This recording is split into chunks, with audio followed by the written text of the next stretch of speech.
Content summary. A web game novel that doesn't inflate word count. Are you afraid of being cut with every strike? The government mandates that everyone must play games. There's no choice. What does the new law, which ignores human rights and requires everyone to play games, mean for the world? Li Wu was invited to the police station for tea after not playing games for 7 days. Reluctantly, he had to enter a virtual reality game called Blue Star Online. Chapter 1. The government mandates playing games, no exceptions. Li Wu, here, your case has been processed. You need to make up for 42 hours of online time in the next 7 days, plus the original 42-hour quota for this week. That means you must ensure 84 hours of online time, which is about 12 hours a day.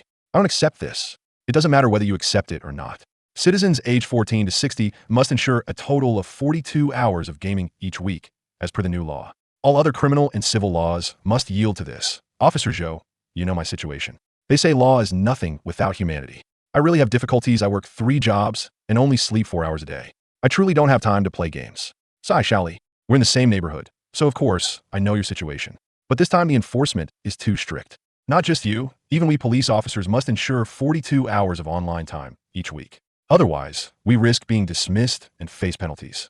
This is utterly unreasonable. How can you force citizens to play games? I've never heard of such absurdity in any country. You're mistaken. This new law is not only being implemented in our country, but similar regulations have been enacted in other countries as well. This is unreasonable. Stop worrying about what's reasonable. You're not the only one who hasn't completed their gaming hours. The detention center is full of people detained for this reason. If your situation weren't so special, even if I pleaded for you, you'd still have to make up your online time in detention. Officer Zhou, enough. Don't say more. Take this money and quickly make up your gaming hours. If you get caught again, it won't just be detention. I can't accept this. But in the end, Li Wu couldn't refuse Officer Zhou's kindness and left the police station with 500 yuan tightly clenched in his hand. Looking at the completely darkened sky, his nose couldn't help but feel a bit sour. Li Wu wasn't lying. He truly had difficulties. Last year, his sister's family of 3 took their parents on a road trip and unfortunately had an accident. Only his only and a half-year-old niece, Tuan, survived. Everyone else died. At that time, Li Wu had just started his sophomore year. He could see the funeral for the 6 family members. Li Wu didn't cry, but Tuan's call of uncle made him weep heart-wrenchingly. As Tuan's only close relative, Li Wu took guardianship without hesitation, balancing school and taking care of her. If it were just that, it would be fine. Although the accident was caused by his brother-in-law driving under the influence, and the insurance company didn't pay a penny, both families still had some savings, enough for them to live on for a few years. But the rope always breaks at its weakest point. Not long after, little Tuan had a high fever and was hospitalized, where she was diagnosed with chronic myeloid leukemia. Chronic myeloid leukemia patients must take medication for life. The doctor provided 2 treatment options. One is covered by medical insurance, which, while still expensive, Li Wu could afford in the short term. This treatment option could only guarantee survival for more than 10 years, provided no accidents occurred. The other option is a newly developed 4-miracle drug, which also requires lifelong medication, but has excellent effects, allowing patients to live almost like normal people. Due to time constraints, there are no precise data on survival time, but conservatively, it would be over 20 years. However, the miracle drug is not covered by insurance, costing 20,000 yuan per box, 1 box per month, totaling 240,000 yuan a year. Li Wu didn't hesitate and chose the second treatment option, not out of repaying his sister's kindness, but because Tuan is his only relative. He is her uncle. The next day, Li Wu sold his parents' house and also sold his sister's house, which had just finished 3 years of mortgage payments, leaving only the old house of Tuan's grandfather, which was difficult to handle due to generational inheritance and the minor status of the heir.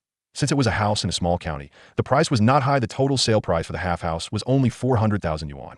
Combined with both family savings, Li Wu had over 500,000 yuan in savings. In fact, the savings could have been more, but the accident affected not only one side. Although the other party was uninjured, their vehicle was severely damaged, and it was an expensive car. However, this was not the reason for the reduced savings. The other party, upon learning of the situation, symbolically asked for only 20,000 yuan in compensation, despite the actual amount being as high as 200,000 yuan. Li Wu experienced the goodness of humanity, but he also quickly learned about its evils. The real expenses came from the funerals for the 6 family members, burial plots, and various miscellaneous costs.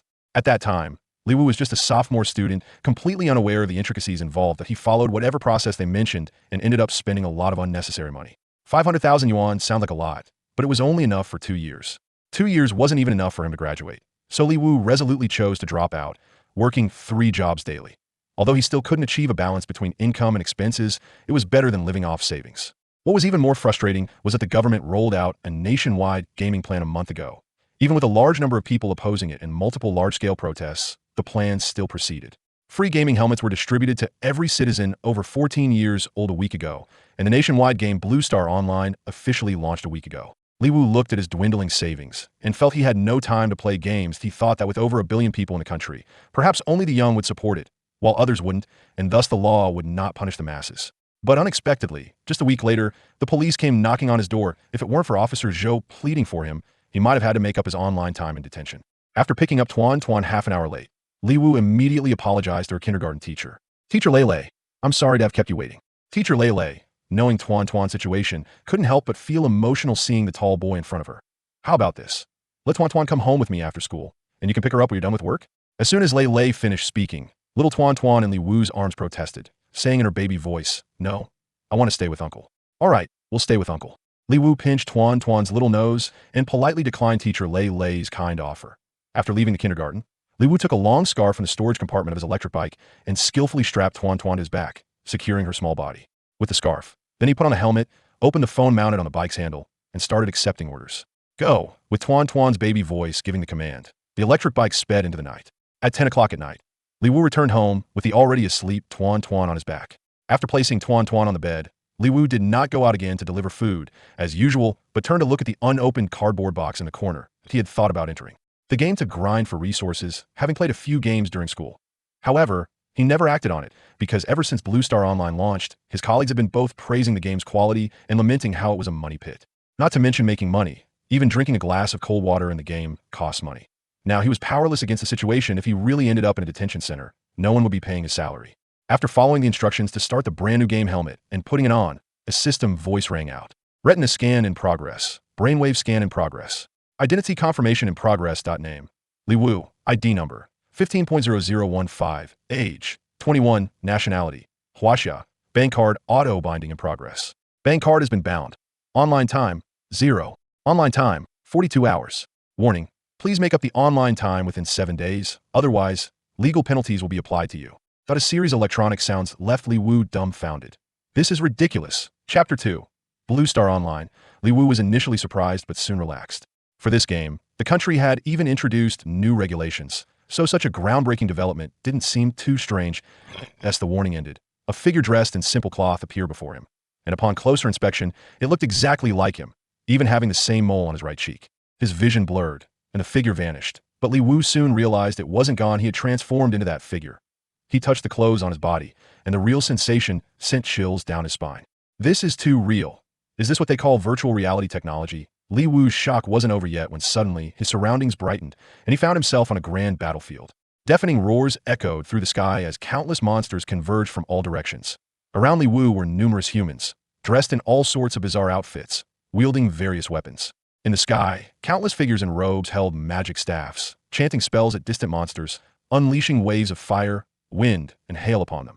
These scenes were quite normal for Li Wu, having played many games before his freshman year, so he wasn't unfamiliar with it. But what puzzled him was the appearance of many utterly unreasonable scenes. Modern weapons. Aside from various professional weapons, many people were holding guns instead of swords and knives. Pistols, rifles, machine guns, some were even using mortars. Is this what the game is supposed to look like? Before Li Wu could voice his complaints, a shadow suddenly dived down and grabbed him, its sharp claws piercing through his shoulder.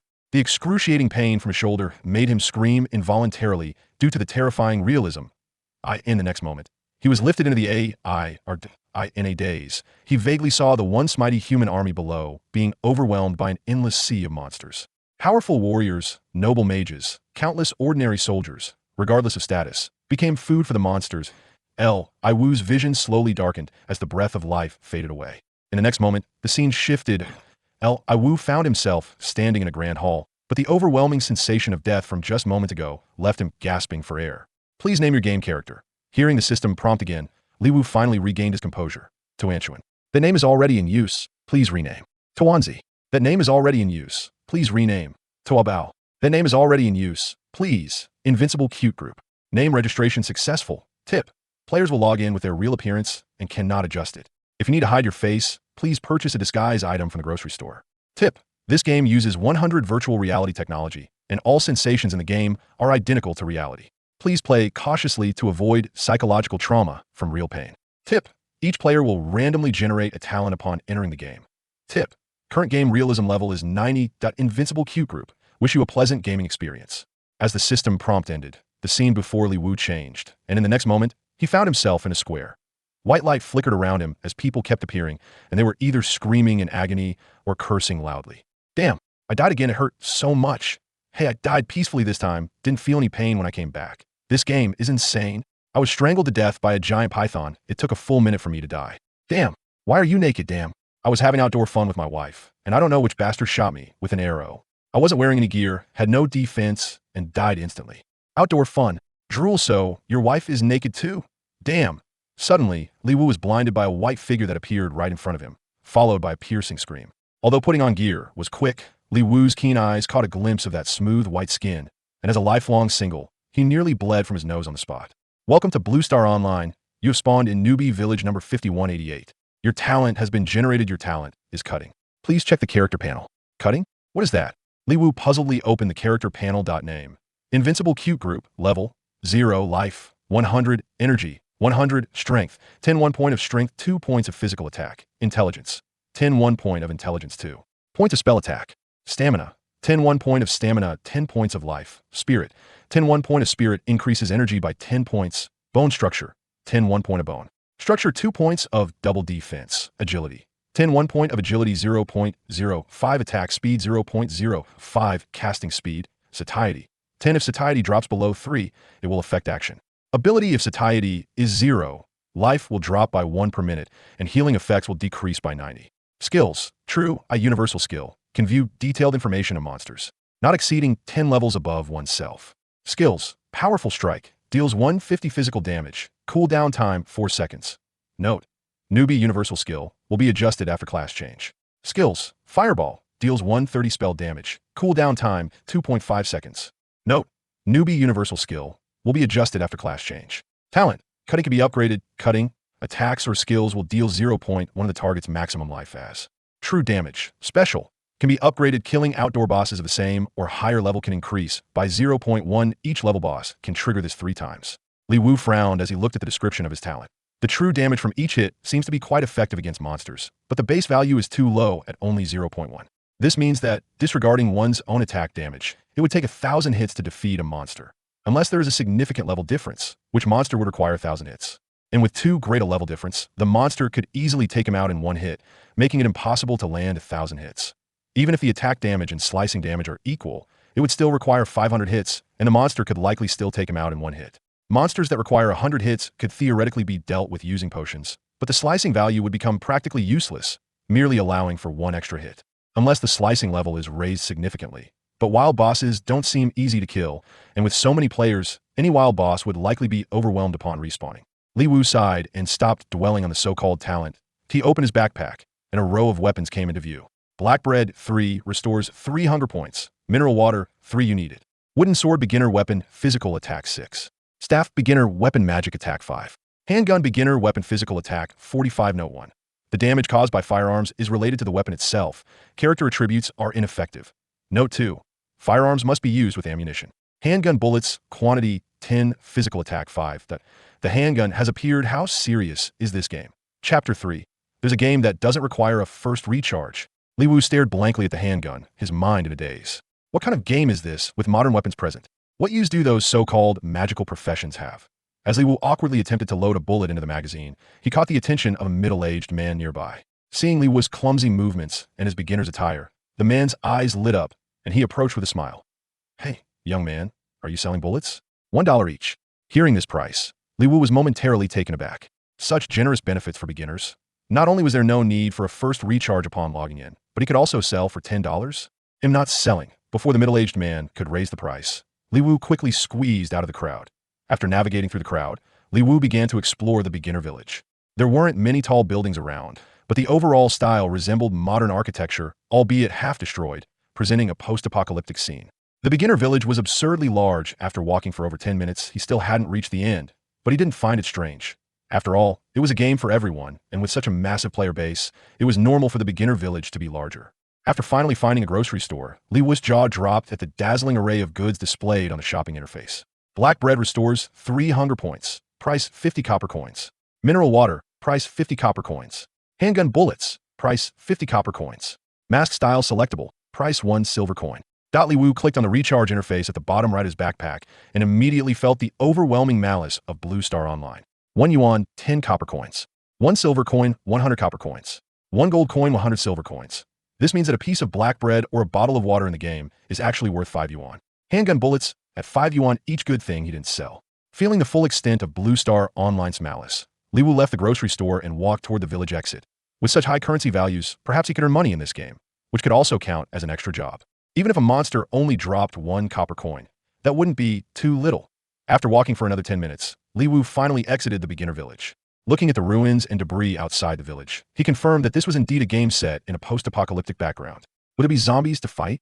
With a hint of curiosity, Li Wu followed a few players who still seemed to be in beginner gear as they moved forward. The ruins gradually became sparse, revealing an endless expanse of grassland. The zombies he imagined didn't appear instead. There were many large, hopping rabbits. These giant rabbits, standing a meter tall, had lost all their cuteness. Their 2 teeth resembled sharp daggers, looking terrifying. This can't be the beginner monster, right? With doubts, Li Wu moved a bit closer and threw a true ice spell. Giant rabbit, level 1, health, 200 physical attack, 25 defense, 5. It really was a beginner monster. Comparing the giant rabbit's stats with his own, Li Wu turned pale. No wonder so many people were respawning. These beginners couldn't even handle an Onion with a beginner monster. With his wooden sword's attack power at 26 points, deducting the giant rabbit's 5 points of defense means he could deal 21 points of damage, needing 10 hits to kill the giant rabbit. Meanwhile, the giant rabbit's attack power was 25 points, and after deducting his 10 points of defense, the damage was 15 points. With his health at 100 points, this meant the giant rabbit could take him down in just 7 hits without using skills. A direct confrontation wouldn't work. Using the handgun could easily resolve the situation. Although the handgun's damage couldn't stack with character attributes, the base damage was 45, plus the 5 points from the bullets, making a single shot's damage reach 50 points. 5 shots would be enough to take down a rabbit, and as long as he mastered the distance, he could finish it off before it got close. The so-called 100 real pain system would be rendered meaningless. What a ridiculous situation! Is this national online gaming just another money-grabbing scheme? No wonder the government is enforcing it is the treasury short on funds, trying to fleece the players. Though he knew this was impossible, Li Wu couldn't help but complain. However, even if the government were genuinely fleecing players, they would be targeting the wealthy and not ordinary folks, as paying 25 yuan for a level 1 beginner monster is something most regular people can't afford. Of course, you can't just look at data comparisons when playing games, just like the 3 players Li Wu was following. They seem to be a family of 3, surrounding a giant rabbit together. A boy around 14 or 15 called out, and all 3 swords struck the giant rabbit simultaneously. A flash of white light passed, and before the giant rabbit could retaliate, it was taken down. Given their proficiency, they were clearly not beginners, and their attack power was quite high. The giant rabbit had 200 health points, and they killed it in 3 strikes, meaning their average attack power must be around 72 points. Li Wu hesitated and didn't approach them to ask for a group. With the 3 of them instantly killing the giant rabbit, who would want to take an unfamiliar stranger along? It would be better not to seek out embarrassment by being coldly rejected.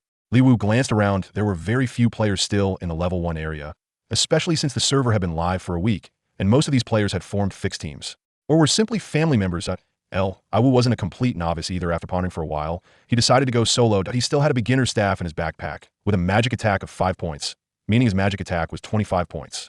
Fireball spell does 130 magic damage, making a single hit deal 32 points of damage. Deducting the giant rabbit's 5 points of defense, the damage reached 27 points. The fireball spell has a cooldown of 2.5 seconds. If he keeps a good distance, he should be able to use it twice. He just wasn't sure how far the giant rabbit could chase, but if he could kite it, perhaps 3 or 4 times would work. Assuming he could use it twice, the damage would be 54 points. Switching to melee after getting close, a powerful strike could deal 150 physical damage, resulting in 34 points of damage. The giant rabbit still had 116 health points left, and with 6 sword strikes, it could be killed, leaving him with just a sliver of health. After figuring out the strategy, Li Wu moved to a secluded spot and selected a giant rabbit. Unsure of the fireball spell's attack range, Li Wu tested it step by step from a distance and finally triggered the fireball spell at about 30 meters away. About a second after casting the fireball spell, a fist-sized orange fireball quickly flew towards the distant giant rabbit. The moment the fireball spell was cast, Li Wu didn't hesitate to run back, turning around to cast the fireball spell again after 3 seconds. Seeing the giant rabbit now only a few meters away, Li Wu steadied himself and unleashed the fireball spell. This giant rabbit was incredibly fast.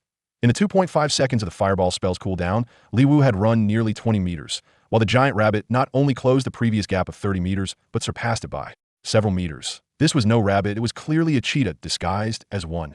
27.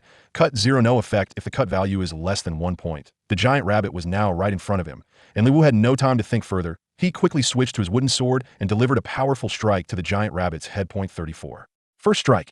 It's stable. Just as a smile began to form on Li Wu's lips, the giant rabbit bit down on his left arm, which he instinctively raised to block. Point 15. Damn. The intense pain in his arm caused Li Wu to curse out loud, and the wooden sword he was supposed to swing again was delayed by the pain. Point 15. After being bitten twice by the giant rabbit, Li Wu finally managed to retaliate despite the searing pain. Point 21. The first strike turned into a counterattack, and Li Wu's rhythm was instantly disrupted. Gritting his teeth against the pain, he attempted to retreat from the giant rabbit's attack range. Unexpectedly, the giant rabbit's attack range was larger than he had imagined, and it was faster than him as well. Point 15. 21. As both sides exchanged damage and ran for over 10 meters, Li Wu ultimately fell victim to the pain, slowing down just enough to be transformed into a white light. Note: the author sometimes makes minor adjustments to data for skill balance that if readers notice any mistakes due to the author's oversight, please me, and I will correct them in a timely manner. Chapter 4. Teaming up. Li Wu walked out of the resurrection point with a dark expression. Although his arm and shoulder were as good as new, he felt like he was missing a couple of pieces of flesh. Just for fighting a beginner monster, he had developed a psychological shadow. Who came up with the idea of 100 realistic pain? No wonder. Even after a week of the game being launched, there were still players with attack levels over 60 teaming up to hunt rabbits. They probably had their own fears. Even though Li Wu had a relatively strong character, just thinking about the giant rabbit's large front teeth made his scalp tingle. This wasn't just about defeating one monster to level up and earn money. One had to keep fighting and keep getting bitten. Who could endure that? Unless he formed a team himself. After some thought, Li Wu opened the chat channel. Invincible Cute Team. Newbie seeking a team for Giant Rabbit. Within a second of posting, several replies came in. Lan Li Gerlong. Are you a girl? Shi Huan Bo. Do you have D? Free carry if above D. Join my team. C is fine. Don't you all care about looks? Little brother, you don't understand. You can't put on makeup in the game, and naturally beautiful girls are rarer than pandas, and with such a beauty, need to ask for a team in public. Right, we focus on not being picky. Wearing a face towel is fine too. Stop joking, maybe it's a kid. 14 years old, not illegal. Li Wu didn't expect that a simple request for a team would provoke such a wave of responses. Due to his niece's influence, he had unconsciously thought of including her when he named his character. He never imagined the game would be this difficult, nor that his name would become a troublesome matter. Invincible Cute Team. I am a pure man. Newbie seeking a team for Giant Rabbit. After Li Wu sent this message, the chat channel immediately returned to normal, and no one paid him any attention. The public channel could only send messages every 30 seconds, and after several attempts with no replies, he thought about the giant rabbit's teeth and patiently continued to send messages. Finally, after sending over 20 times, someone requested to add him as a friend. Li Wu's eyes lit up, and he quickly clicked to agree. Spicy Rabbit Head. I'm also a newbie, can I join? How many people do you have? Just me. I only have one person. 2, how about you come to the south gate of the village, and we'll call for others together? Okay. Finally, someone responded. Even though it was just one person, Li Wu didn't mind the small number. He continued to search for a team while waiting for his first teammate to arrive. A few minutes later, a girl around 14 or 15 years old, with twin ponytails, dressed in beginner's clothing and holding a wooden sword, was looking around at the village entrance. Although there were many players coming and going at the entrance, there were hardly any dressed like her. Spicy Rabbit Head. Where are you? Li Wu saw the private message, but didn't reply. Instead, he walked directly up to the girl. Spicy Rabbit Head? Ah. The girl was startled, and then she reacted, looking at Li Wu with a strange expression. You're from the Invincible Cute Team? Why are you a boy? Huh? Didn't I say I was a pure man? Li Wu replied, feeling a bit exasperated. Ah, I'm sorry. The public channel messages were coming in too fast. I didn't notice. Okay, so, are we teaming up or not? It was hard to find a newbie. Although she looked quite young and unreliable, her attack power wouldn't decrease due to her age, and Li Wu, also a newbie, couldn't afford to be picky. Let's team. The girl eagerly nodded her head. Good, then you shout for the team with me. Public channel. Invincible Cute Team. I am a pure man, seeking a team for Giant Rabbit, level 2 4. Spicy Rabbit Head. I am a pure man, seeking a team for Giant Rabbit, level 2 4. Li Wu turned to look at the focused little girl. Although Spicy Rabbit Head was young, she was quite cute, and with her long twin ponytails, she would surely attract a lot of attention, making it easy to recruit team members. He shook his head, dismissing that thought. He didn't see the need to do such a thing. Even with one more person seeking a team, it still didn't stir up much activity. There were too few newbies. Seeing Spicy Rabbit Head looking a bit impatient, Li Wu couldn't help but ask, your family or classmates must have higher levels, right? Why are you alone? My family isn't in the same beginner village as me, and right now I'm in a detention center, so I can't contact my classmates. The girl pouted, looking aggrieved, and tears were almost welling up in her eyes. Li Wu looked at the young girl, secretly letting out a sigh. Playing games in a detention center, and at level 0, it was obvious she had been detained for not playing Blue Star Online. The girl seemed afraid Li Wu would misunderstand her as a bad person, and without waiting for him to ask, she indignantly explained. About to enter high school, she had been busy studying, and her parents didn't take the nationwide game seriously. So while she was having fun, the police came knocking. Considering she was only 15 years old, her guardian was detained for 3 days as a warning. What a shame. Thanks, Officer Zhou. After shouting for over 10 times without getting a response, Li Wu finally lost his patience. This week, he needed to guarantee 12 hours of online time each day, leaving him basically no time to work. Thinking about the prospect of wasting away and the inevitable loss of a job after a week, Li Wu's eyes turned red. We'll go fight together. I'll draw the aggro.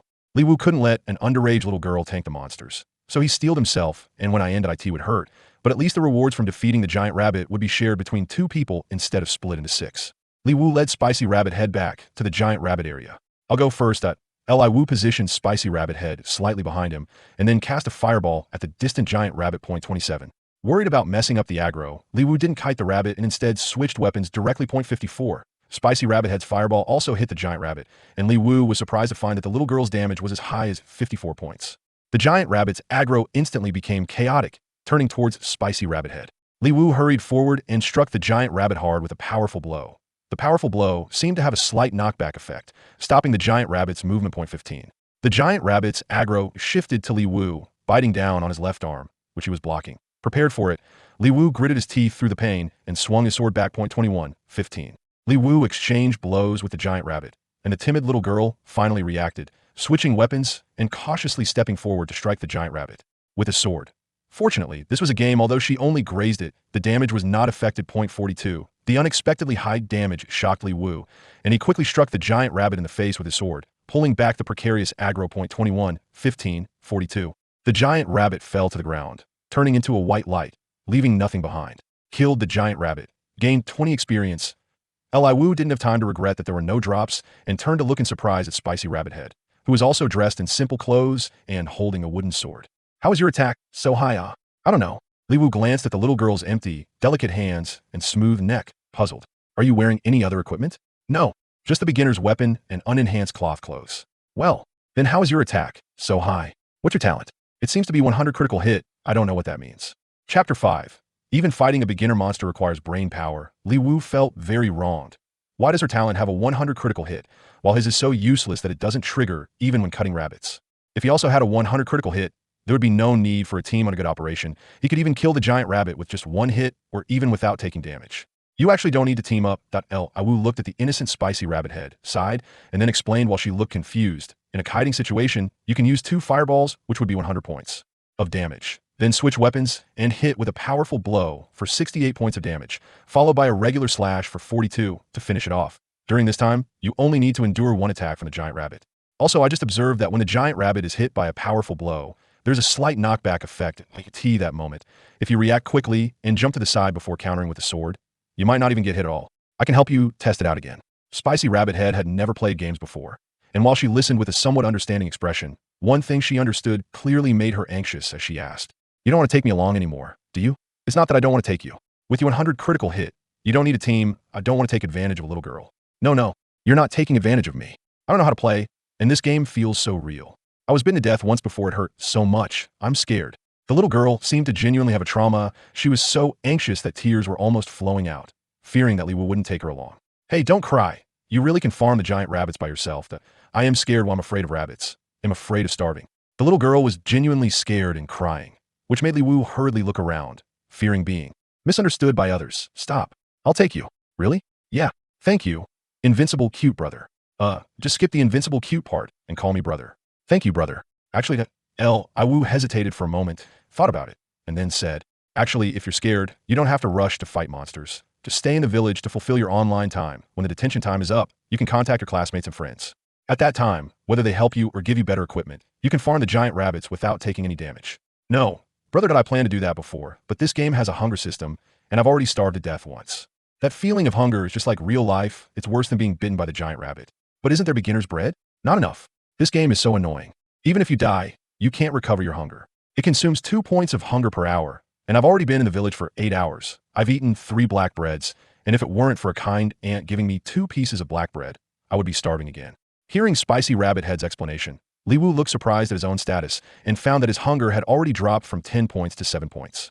Calculating the time, He realized he had been online for exactly an hour and a half. Thinking about the high cost of 50 copper coins, 5 yuan for black bread, Li Wu quickly signaled Spicy Rabbit Head to prepare to fight monsters. This was no black bread.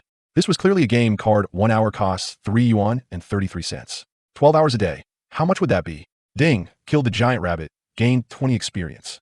The second giant rabbit was resolved without any danger by the two, and still, there were no drops. Li Wu was bitten twice, wincing in pain. With the little girl having such high output, Li Wu naturally wouldn't let her take the hits, and as an adult man, he also felt embarrassed to let a little girl tank the monster. If she cried from being bitten, would he comfort her or not? What a waste of time. However, looking at the 10,000 experience points needed to level up, Li Wu's face twitched. The planners of Blue Star Online do not understand human nature. Even if he soloed a giant rabbit, it only gave 40 points of experience, needing to kill 250 to level up. With Spicy Rabbit Head and a team, they needed to kill 500 giant rabbits to level up. This was 0 to 1. Is this something a person can create as a game? Although the so-called real pain in this game wasn't like being bitten by a dog in real life that would hurt for days, it still hurt at that moment. Thinking about having to endure being bitten by the giant rabbit 996 times to level up, Li Wu's face turned green. He had to change tactics. Li Wu squatted on the ground, staring intently at the distant giant rabbit, summarizing the attack methods and damage of the giant rabbit and the two of them in his mind. A minute later, Li Wu came up with a strategy, explained it to Spicy Rabbit Head, and then started to engage the monsters. The two of them released fireballs simultaneously from the furthest point and then ran backward.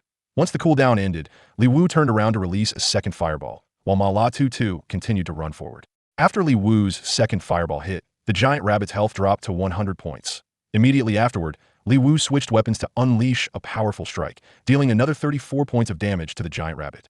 Although the knockback effect of the powerful strike was weak, it was just enough to interrupt the giant rabbit's action and draw its aggro. Li Wu did not continue attacking instead. He took advantage of the giant rabbit's stiff movements to quickly retreat and create distance. At this point, Ma La 2-2 finally unleashed the second fireball after running a good distance. 54. The high damage caused the giant rabbit's aggro to shift to Ma La 2-2, abandoning the nearby Li Wu. As the giant rabbit chased Ma La 2-2, Li Wu slashed at the giant rabbit's rear, taking away its last 16 health points. Ding, killed the giant rabbit and gained 20 experience. No damage taken. The tactic was successful, and Li Wu couldn't help but breathe a sigh of relief. He was also afraid of pain. This was actually the second tactic before this. Li Wu had an even more efficient no-damage tactic, but unfortunately, the little girl was too timid and couldn't pull it off. Li Wu's ideal tactic was for both to kite the giant rabbit with fireballs and then simultaneously use powerful strikes after the two fireballs, allowing them to take down the giant rabbit without any damage. Unfortunately, the little girl was too timid when faced with the giant rabbit's large teeth just in front of her. She got scared and hesitated, causing Li Wu to take a hit. In pain, Li Wu had to come up with another tactic. What a broken game, just fighting the lowest level monster burned so many brain cells. How would he not go bald fighting a boss? With the no-damage method established, the two began to steadily hunt rabbits. Their hunger level hung over their heads like the sword of Damocles. It was impossible to get Li Wu to spend money, and little Ma La 2-2 didn't have a bank card. Finally, upon killing the 9th giant rabbit, they had their first loot drop, and it was 2 items. Giant rabbit fong primary forging material can consult at the blacksmith shop. Giant rabbit fur primary textile material can consult at the clothing store. Chapter 6. Both clumsy and playful. Although they didn't know the price, Li Wu and Spicy Rabbit Head couldn't help but smile a little. It's better than nothing. Each of them took one, and they would split the proceeds after selling them when they got back. Spicy Rabbit Head nodded, reaching out to pick up the giant rabbit's fur. Obviously, the bloody fangs had no appeal to the little girl, although they detested the low drop rate in Blue Star. Getting something dropped provided a bit of motivation, and the two of them became more diligent in hunting giant rabbits. As they killed more giant rabbits, their proficiency improved significantly. They only needed 10 seconds to take down a giant rabbit, and since there were plenty of them, they didn't waste time looking for monsters. This was one of the benefits of joining the game late, aside from a few timid players or those with families. The vast majority of veteran players had long since moved away from the level 1 monster area, in a game played by everyone. Li Wu could imagine the scene when the server first opened, with drums beating and firecrackers going off. The giant rabbits that spawned probably didn't even open their eyes before being taken down. A group of people killing a giant rabbit yields 10,000 experience points. How many giant rabbits would they have to kill for that? Unfortunately, there wasn't enough mana to use. Even at full mana, he could only cast Fireball 5 times, so they had to take breaks after every 2 kills. Ding! You have gained 20 experience points for killing giant rabbit. Li Wu looked at the white light orb left behind after the giant rabbit disappeared, and his eyes lit up. Those 2 materials wouldn't glow. This was loot. Giant rabbit leather armor, white, health, 10 physical defense, 2 required level 0. Here you go. If it were still Li Wu tanking the monsters, he would naturally take the small white armor, but now it was a no damage kill, so he decided to give this first piece of armor to the little girl. Wearing leather armor would help her gain a bit of confidence and save her from making mistakes out of fear. The little girl fumbled to catch the leather armor and said in a flustered tone, "Brother Tuan, you should wear it instead. Just take it. It's yours." "No. Brother Tuan sometimes tanks monsters. You should definitely take it." Li Wu sighed. This was why he preferred being a lone wolf. Encountering teammates who were overly polite wasted time, while encountering opportunistic people was equally frustrating. "Just wear it. I'll take the next piece of equipment." Li Wu was too lazy to be polite anymore and stated it plainly. Spicy Rabbit Head nodded, stopped arguing, and directly equipped the giant rabbit leather armor.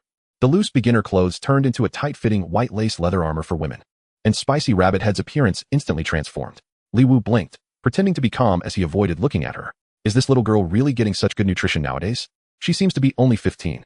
Li Wu shook his head, shaking off the wicked thoughts in his mind, and focused his gaze on the giant rabbits in the distance. After Spicy Rabbit Head equipped the leather armor, she was momentarily stunned, her little face turning bright red. She took a couple of deep breaths to calm herself down. "It's okay, it's just a game." The little girl forced down her discomfort and continued to follow Li Wu to hunt rabbits. 3 hours passed in the blink of an eye. Li Wu's experience points reached 4880, and he was halfway to leveling up. He initially planned to keep hunting rabbits, but unfortunately, his hunger level didn't allow it. Having 3 black breads, Li Wu ate 1 and gave 2 to Spicy Rabbit Head. His hunger level dropped to 4 points, and Spicy Rabbit Head was left with only 5 points. When hunger drops to 3 points, a sense of hunger sets in, reducing mobility, making it difficult to continue fighting without taking damage. It was better to head back and split the loot. Although the drop rate in Blue Star was pitifully low, they still managed to get quite a bit of loot from so many monsters. They had 16 giant rabbit fangs and 15 giant rabbit furs, 1 piece of leather armor, 2 iron swords, and a pair of leather boots. Inferior iron sword, white, attack, 12, giant rabbit's foot, white, health, 10 movement speed, 5. They didn't even need to sell the 4 pieces of equipment. They each got 2 pieces, 1 inferior iron sword for each of them, and when the leather armor dropped from the giant rabbit's foot, Spicy Rabbit Head quickly took it off and handed it to Li Wu. The speed-increasing giant rabbit's foot was clearly more suitable for the timid little girl, and its fluffy appearance also appealed to her. Thankfully, the game equipment would change according to gender, although Li Wu still wore the lace armor. He didn't have to deal with 2 large shells on his chest. They went to the shop, and seeing that the giant rabbit fangs and giant rabbit furs had the same 10 copper recycling price, Li Wu couldn't help but twitch his mouth. 16 giant rabbit fangs plus 15 giant rabbit furs equaled 310 copper, which was equivalent to 31 yuan. Each of them earned about 5 yuan. Barely enough for a game card, black bread. Wait, it seemed that wasn't even enough for a game card. He only realized the importance of mineral water when he was eating black bread. It was so dry that he couldn't eat it without water. Eating 1 black bread required at least half a bottle of water. The price of mineral water was also 5 yuan per bottle. Is Blue Star really this ruthless in milking players? Li Wu sighed and helplessly called Spicy Rabbit Head to sell the materials first. "Brother Tuan, wait a minute. My mom said materials can be sold to live players for a higher price than the shop's recycling price." Spicy Rabbit Head said happily as she closed the private chat interface. Li Wu's eyes lit up at her words. He had forgotten that the little girl's parents were veteran players, which meant they had a ready-made strategy. Following Spicy Rabbit Head's mom's hint, the 2 of them went to the small square in the village and indeed found someone setting up a stall to collect materials. After a simple price comparison, they sold the materials for 440 copper, which meant 220 copper for each of them. Li Wu's hunger level dropped to 3 points, and his movement speed decreased significantly, while his stomach began to growl with hunger. They quickly went to the grocery store, each buying 3 black breads and 1 bottle of water, and their wallets instantly felt lighter. Fortunately, he still had 3 bottles of water from the beginner's gift. Otherwise, he would have been short 1 bottle of water money. Li Wu looked at the remaining 20 copper coins and couldn't help but frown. He turned to Spicy Rabbit Head and said, "This income and expenditure is unbalanced. Ask your mom if there are any ways to make money, like life professions or something." "Okay." The little girl nodded and hurriedly messaged her mom. "Brother Tuan, my mom said life professions require a lot of materials to raise proficiency to make money. It's been 7 days since the server opened, and life professions are still investing money. Is there any other way?" "There is. We can go mining." Spicy Rabbit Head pointed to the east side of the village. Looking timid, "There's a mining area there where we can mine stones to sell, and there are very few monsters, but what? But my mom said the lighting there is very dim, and the monsters are zombies. I'm scared." Li Wu looked at the little girl's nervous expression and sighed. "Let's just kill giant rabbits for now. Or should we go mining?" "Aren't you scared? I kinda want to see what zombies look like." The little girl's clumsy yet playful behavior left Li Wu with a headache, but it was just as he wished. Leveling up wasn't important. Making money was. He would never spend money. Chapter 7. The protagonist template is not me. They both had exactly 20 copper coins, and each bought a mining pick before heading towards the east side of the village. As they walked, they sorted through the information Spicy Rabbit Head's mom had given them. The mining area on the east side of the village was vast, with countless dense tunnels, and of course, there were many players. Most of them were too scared to fight monsters or were life profession players drilling into the mines. The number of zombies in the mine isn't small, but they are only level 3, which is nothing for players whose average level has reached 4 or 5. They get wiped out in groups as soon as they spawn. That's why the young girl bravely said she wanted to see the zombies. After all, they had no chance of biting her. Mining was quite profitable when the server first opened, but now the earnings have decreased. Many players who couldn't handle the pressure chose to become miners, and with increased production, prices naturally dropped. The price of ore is not much higher than the store's recycling price, but at least the ore production is stable. Moreover, mining also has a drop rate. Stones and iron ore are just the basics, but occasionally one can dig out silver or gold ore, which, even at store prices, is quite valuable. Many players come and go at the east end of the village, all looking quite dirty, resembling hard-working miners. There's no need to ask for directions. The two of them followed the crowd to the mining area. They randomly picked a mine and dug in. It was indeed dark inside the mine, just as the spicy rabbit head mom said, with visibility of only about 10 meters. Beyond that distance, they could only vaguely see people swinging their pickaxes. There were too many players. After walking for several hundred meters, they were surrounded by a crowd. After a while, their hunger value dropped a bit before they finally found a less crowded fork in the tunnel and went in. On the way, they satisfied half of the young girl's curiosity by killing a zombie. Unlike other monsters, the zombies that spawned actually came out from underground. Unfortunately, just as the zombie crawled halfway out, the girl let out a half-finished scream, and the zombie was instantly turned into white light by the swarm of pickaxes. This made the girl feel embarrassed. The two found a good spot. The tunnel ceiling was much higher than elsewhere, about 10 meters high, not feeling oppressive. Since they were deep in the mine and not many people were mining, there was enough space for them to work. They found a flat area, took out their pickaxes, and started mining. Li Wu worked hard to chip away a piece of rock, and then picked it up to stuff it into his bag. Stone 1. This is too realistic. In other games, as long as you swing your pickaxe at the mine wall, the ore automatically goes into your backpack. But in Blue Star, you really have to dig up the stone and pick it up. Moreover, the wall really did have a missing piece where he dug. According to the spicy rabbit head mom, the environment in this mine is destructible, but as the server just opened 7 days ago, the mine hasn't recovered yet, so it's uncertain how long it will take. At this point, Li Wu had been mining for an hour, and the mine wall in front of him had a pit about half a person high. His backpack also had 86 pieces of stone, 5 pieces of iron ore, and 1 piece of silver ore. According to the spicy mom's information, stones are sold in groups, with one group being 99 pieces, and the store's recycling price is 20 copper per group, while the player buy price is 21 copper per group. There were too many stones, so it was a matter of whether one wanted to sell or buy. The store's recycling price for iron ore is 10 copper per piece, while the player buy price is 12 to 13 copper. If someone is buying, whether it's 12 or 14, sell quickly. Who knows when it might drop to the store price. Silver ore has a store recycling price of 50 copper, and the player buy price is 60, which hasn't dropped yet. After an hour of mining, he earned about 130 copper, and after deducting the card fee, he could still make 8. During this time, they killed another zombie, but it was a bit far from them. Li Wu wanted to get some experience, but unfortunately, with visibility only about 10 meters, by the time he ran over, the monster was already dead. Rabbit Head, how much have you mined? Oh, I told you not to call me Rabbit Head.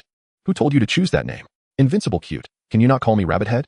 I was wrong. Rabbit, how much have you mined? Hee, I'm so rich. I mined 150 pieces of stone, 8 pieces of iron ore, and 2 pieces of silver ore. The spicy rabbit head covered her mouth and chuckled softly. What? Li Wu was stunned. How could a little girl possibly mine faster than him? Li Wu couldn't help but stop his actions, turn his head to look at the spicy rabbit head beside him, and soon discovered the clue. The spicy rabbit head had clearly only chipped away 1 piece of stone from the wall, but it turned into 2 pieces the moment it hit the ground. 100 crit. This can actually be used in mining. Thinking about his so-called cutting talent, Li Wu felt envious. Brother, how much have you mined? Quite a lot, I'm so rich. After mining for another half hour, the young girl, feeling a bit bored, suggested they have a late-night snack together. Li Wu glanced at his hunger value, nodded, and took out the black bread and mineral water. My mom said there's a restaurant in the village that's better than the real world, and it won't give you diarrhea. Really? Then when we go back, treat me to a meal to try. Huh, you want me, a miner, to treat you, an adult? Aren't you rich? Oh, that's true. Hee, I really am rich. I dug up a piece of gold ore. The spicy rabbit head exclaimed excitedly while munching on the black bread.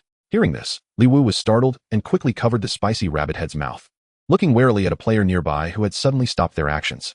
Bro, she's still a kid. A piece of gold or shouldn't be a big deal, and it might not even drop. Plus, it's just the two of us. The player turned his head to take a look after hearing Li Wu's words, revealing a mouthful of white teeth on his dark face. It's indeed not a big deal, but you should remind your little girl to be careful not to expose her wealth. After saying this, the player turned back and continued mining. Li Wu didn't relax upon hearing this. He gently lowered his hand. Although the spicy rabbit head hadn't played many games, she suddenly understood the situation. The store recycling price for gold ore is 3 silver, while the player buy price is over 5 silver, which means over 500 copper coins. Converting to currency is about 50 yuan. In reality, 50 yuan is nothing, but in a game environment with little legal constraint, earning 50 yuan through Shady means feels great. Fortunately, the other party was only level 3, and the game's pain design is quite repulsive, so most people wouldn't dare to act lightly. Moreover, the other player had arrived earlier, so their bag probably had a lot of, or as well, making it somewhat risky to engage. Li Wu quietly advised the spicy rabbit head to be cautious while speaking, then slowly finished the bread and stood up to continue mining. So envious. The little girl said she dug up gold ore, and with a crit, it would naturally be 2 pieces, guaranteeing at least 100 coins. He could deliver takeout all night and still earn less than her mining for a while. The spicy rabbit head must be using the main character template. Chapter 8. Electric Zombie King. After mining for more than half an hour, the spicy rabbit head suddenly stopped her pickaxe. Brother, shouldn't we change places? I haven't mined any rare ores for a long time, and even iron ore is becoming scarce. Li Wu looked at his backpack upon hearing this and didn't think it had decreased. In fact, he had even gained an extra piece of silver ore. He turned to glance at the eager young girl looking around, realizing that after swinging the pickaxe for over 2 hours, his brain felt a bit dull. Sure, let us change to a place with better feng shui. The two of them moved as soon as they said so, walking deeper into the mine.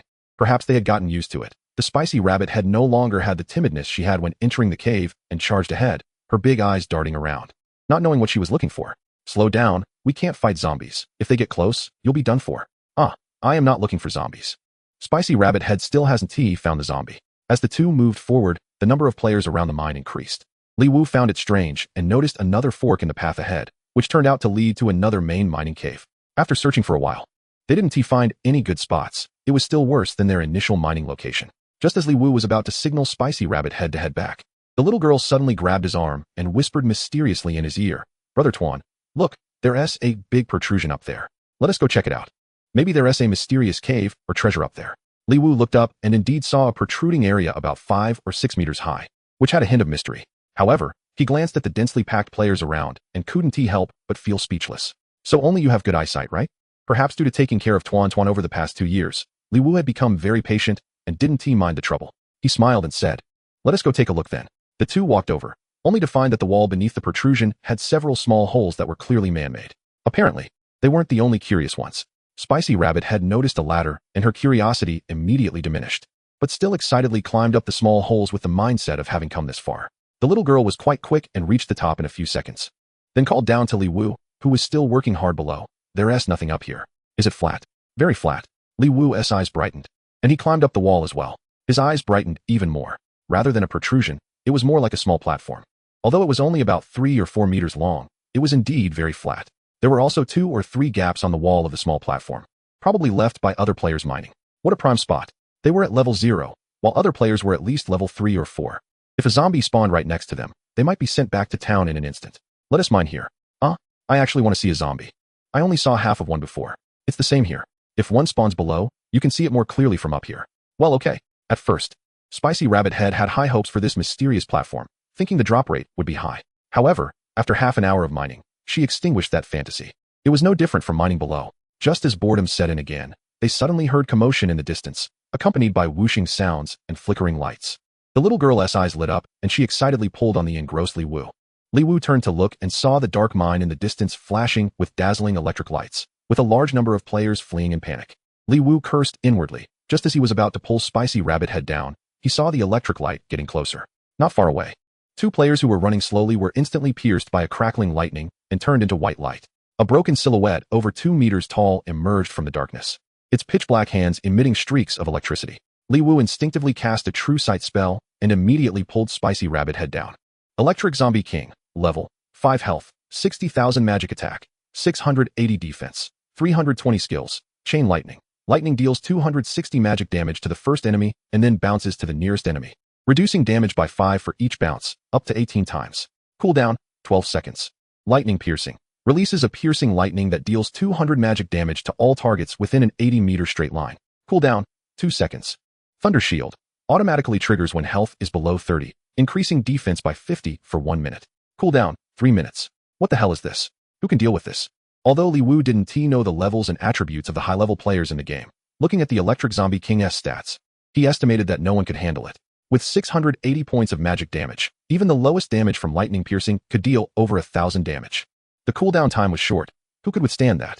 Not to mention the 300 damage from chain lightning. Li Wu held Spicy Rabbit Head's little head tightly, fearing that her curiosity would attract attention. Fortunately, the Electric Zombie King was very fast, clearing out players while bouncing and chasing after the ones fleeing. Brother Tuan, let us fight. If we kill it, we'll get rich. What are we going to use to fight? A pickaxe? We can attack it from the platform. It can't reach us. Li Wu looked at Spicy Rabbit Head speechlessly and sent her the data. It's a ranged monster. If you can hit it with a fireball, it can also zap you with lightning. Our health isn't even enough to withstand its damage. And our damage can't break its defense. Oh, what a pity. I'll ask my mom. Li Wu didn't think Spicy Rabbit Head's mom would have any solution. If it were a melee monster, maybe they could find a way to kite it. But for a ranged monster, there was no way. Even if it were melee, we couldn't kite it. The damage isn't enough. And we don't have enough mana. With that high defense, even handguns wouldn't work. He didn't know if the game had rifles or machine guns. But even if they did, compared to handgun damage, rifles and machine guns would probably barely break through the defense. With 60,000 health, how many bullets would that take? That's all money. My mom said the Electric Zombie King can only be lured out of the mine using a head-pushing tactic, then surrounded and overwhelmed outside the mine. It seems that only the newbie village where my mom is has succeeded, mainly because the 100 real pain is too terrifying. The moment it shows up, it means instant death from electric shock.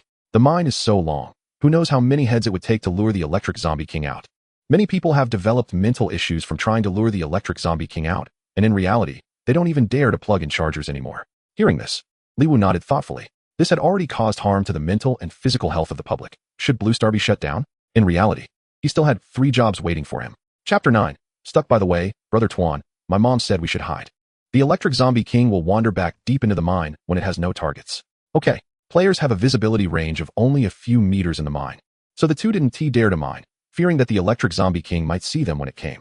Although they were standing 4 to 5 meters high, they could still be seen from a distance. With no players mining nearby, the entire mine fell into silence and combined with the dark and oppressive atmosphere. The little girl's excitement quickly turned into fear. Within 10 minutes, she couldn't help but cling to Li Wu's arm. Brother Tuan, it's too quiet. I'm a bit scared. The soft sensation on his arm made Li Wu feel a bit flustered. But he quickly came to his senses and scolded himself internally before dismissing the thought. Not long after, Li Wu gently tugged on Spicy Rabbit Head's wrist, signaling her to lie down. Spicy Rabbit Head quickly followed suit, not daring to breathe, as they heard faint vibration sounds coming from a distance. The Electric Zombie King was coming back. The two lay still on the platform, waiting for the Electric Zombie King to return deep into the mine. The hopping sounds of the Electric Zombie King grew closer and clearer, but to Li Wu's surprise, when the Electric Zombie King reached below the platform, it stopped moving. It seemed to be hopping right underneath the platform. A roar erupted from below the platform, startling the little girl, making her scream louder than the Electric Zombie King. Li Wu was startled twice and finally reacted. Concerned about affecting the little girl's development, he forcefully pulled back his arm and comforted her. Don't be afraid. The Electric Zombie King has no vision and can't attack us. I'm sorry, Brother Tuan. I was so scared that I couldn't help but shout, she said. It's not your fault. It must have triggered the Electric Zombie King's alert line. I didn't expect the monster's alert line could be triggered from above. Oh, what should we do? If we don't move down here, we won't starve to death, will we? I can't do anything either. We can't fight or run away. Let's just ignore it and continue mining. Don't say that. Hurry up and mine. Just consider it a free return to town. No, Brother Tuan. The feeling of starving to death is really uncomfortable. I don't want to experience it again. Then let's wait until our hunger level is almost gone. Then jump down and let it zap us. Li Wu couldn't help but laugh at the silly expression on the Spicy Rabbit Head and patted her head, saying, it doesn't necessarily mean we have to die. Let's wait and see if anyone comes by. Maybe we can lure it away. And then we can go down and see if we can find another path. Oh, so that's how it is. The Spicy Rabbit Head's eyes lit up as she followed Li Wu and started mining. They didn't wait long before a flash of lightning lit up the cave, accompanied by 2 screams. The cave was left with only the roaring sound coming from below the platform. Li Wu withdrew his gaze from the distance, his brows slightly furrowed. He had somewhat assumed too much. Ordinary players have too low health. Once they enter the Electric Zombie King's alert range, they are instantly killed unless multiple players coordinate to lure it away when the Electric Zombie King's skills are on cooldown. It seemed they really were going to die here. Li Wu sighed and told the Spicy Rabbit Head his conclusion. When the little girl heard they were going to die anyway, she became so angry her teeth itched and picked up the ore she hadn't had time to collect earlier and threw it down. The ore hit the opposite cave wall and bounced right onto the Electric Zombie King below the platform. Roar. -2. The little girl was stunned for a moment, then excitedly said, Brother Tuan, hitting it with stones still causes damage. Let's kill it. Even if you can deal a forced 1 point of damage, you need 30,000 stones for the Electric Zombie King's 60,000 health. Do you have that many stones? No. The Spicy Rabbit Head's little mouth instantly drooped down, pouting in grievance. Hee. Don't be discouraged. I think I can kill it. Li Wu took a stone from his backpack and threw it at the opposite cave wall. just like the spicy rabbit head did before. Minus 160, it actually triggered the cutting talent, dealing true damage of 0-1 to the target's health limit. Just need 1,000 stones. Li Wu quickly checked his backpack and found he only had 206 stones. He turned to ask the spicy rabbit head, I have 398 stones. We still need 400 stones. Little rabbit, hurry up and mine. Worried it might heal, Li Wu didn't dare to mine and attack at the same time. After briefly explaining the situation, he urged the spicy rabbit head to quickly mine and gather enough stones before they started attacking. When the little girl heard they could attack, she excitedly picked up her pickaxe and began mining, swinging it vigorously, even more diligently than Li Wu. They mined for an hour. Regardless of the electric zombie king's roars below, the spicy rabbit head showed no fear. While they were focused on mining, the regional chat in the novice village exploded. Damn, the electric zombie king is still there. Haha, you died too? How long has it been? Is there still someone stuck in the electric zombie king's vision? Don't tell me they've run into another fool, just like that Wu Lao heir, who starved to death on that little platform. Starving to death is way worse than getting zapped, and you lose more when your bag is full. Don't go to the 6th branch of cave number 2. The electric zombie king is stuck there. Players can die from the electric attack outside of their vision. You kind-hearted people upstairs, I still want to go loot. Loot a pile of poop. If you're stuck in vision, the aggro is messed up. Whoever shows their head dies, and before you can loot, you'll be killed. If it weren't for the vision limitation, I really want to see which idiot got me killed. Li Wu and the spicy rabbit head were unaware that the regional chat had exploded, and they kept mining for an hour and a half until they finally exceeded 1,000 stones. Mainly thanks to the spicy rabbit head's critical hits. Otherwise, if it were just Li Wu, he might have starved to death without gathering enough stones. You keep mining. It will take a long time to attack, and it will probably heal quite a bit, plus it won't hit 100 every time. Okay, after Li Wu finished instructing, he picked up a stone and started throwing it. -1 -60, true damage. -1 -60, true damage. 1 per second. It would take about 17 minutes to throw 1,000 stones. When he finished throwing all the stones, he indeed didn't die. Because he was stuck in vision, Li Wu couldn't use the true eye to check the health. Fortunately, the spicy rabbit head had mined over 70 stones. This time, there were no surprises. After smashing down 57 stones again, the electric zombie king's wail echoed from below the platform, followed by a huge flash of white light. Chapter 10, Baby, don't be foolish. Ding. You have killed electric zombie king and gained 10,000 experience points. Ding. Congratulations, you have killed electric zombie king and gained 50 reputation points. Ding. Level up. All attributes too. You have gained 5 free attribute points. Please allocate them reasonably. Ding. Congratulations. Your team has become the second team in the Huaxiao region to kill the wild electric zombie king. Your team will share a 2,000 reputation reward, and you will receive 1,000 reputation points. Ding. Killing a wild monster above your level grants talent level 1. Li Wu couldn't care less about the pile of system rewards. If an unexpected guest showed up or small monsters suddenly respawned, they would have worked hard for nothing. Without being polite to the spicy rabbit head, Li Wu quickly climbed down from the small platform and frantically started picking up items. The spicy rabbit head also climbed down, standing aside in a daze, seeming a bit shy to step forward. Hurry up and pick up. After Li Wu's reminder, the little girl finally reacted and excitedly bent down to collect items. As expected from the second kill of the electric zombie king in the entire server, items exploded everywhere. The two of them spent nearly a minute picking everything up. Of course, not everything was equipment or materials. The vast majority were coins. The evil planners of Blue Star. Copper coins littered the ground, and picking them up wasted time. If it weren't for the fact that each copper coin represented a dime, Li Wu wouldn't even bother bending down. After collecting everything, Li Wu grabbed the spicy rabbit head and headed back to the village without stopping. Finally, it was the exciting time to check the rewards. The coins dropped by the electric zombie king were easy to check. The two had previously had empty pockets, so now they had whatever dropped.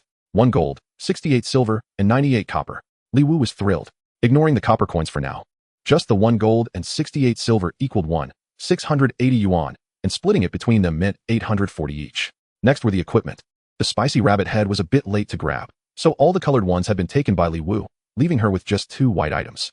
Inferior magic wand, white. Spell attack 22 required level 3, sturdy iron sword, white. Physical attack 32 required level 5 white items were naturally worthless. Li Wu quickly scanned his backpack and started taking out equipment. He picked up 5 pieces. Tima's shield, white, defense 20.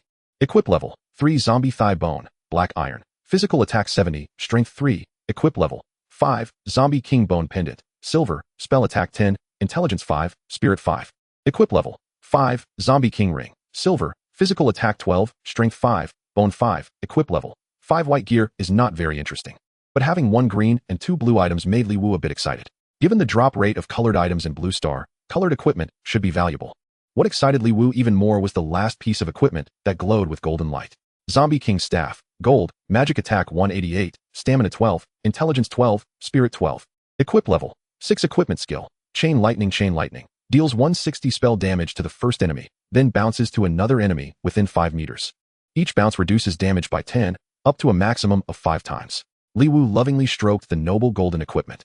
The explosive spell damage aside, just the total of 36 attribute points was already impressive. The most important thing was the attached skill. Although it was a toned-down version, it was still a skill, making it a monster-slaying artifact. Although Li Wu was unsure of the price, it was definitely expensive. In addition to the equipment, the Electric Zombie King also dropped something. Purple Gold, or 2. Although Li Wu didn't know what Purple Gold or was for, it was clearly better than Gold Oregon. A gold or could sell for 50 coins. So the value of this item was evident.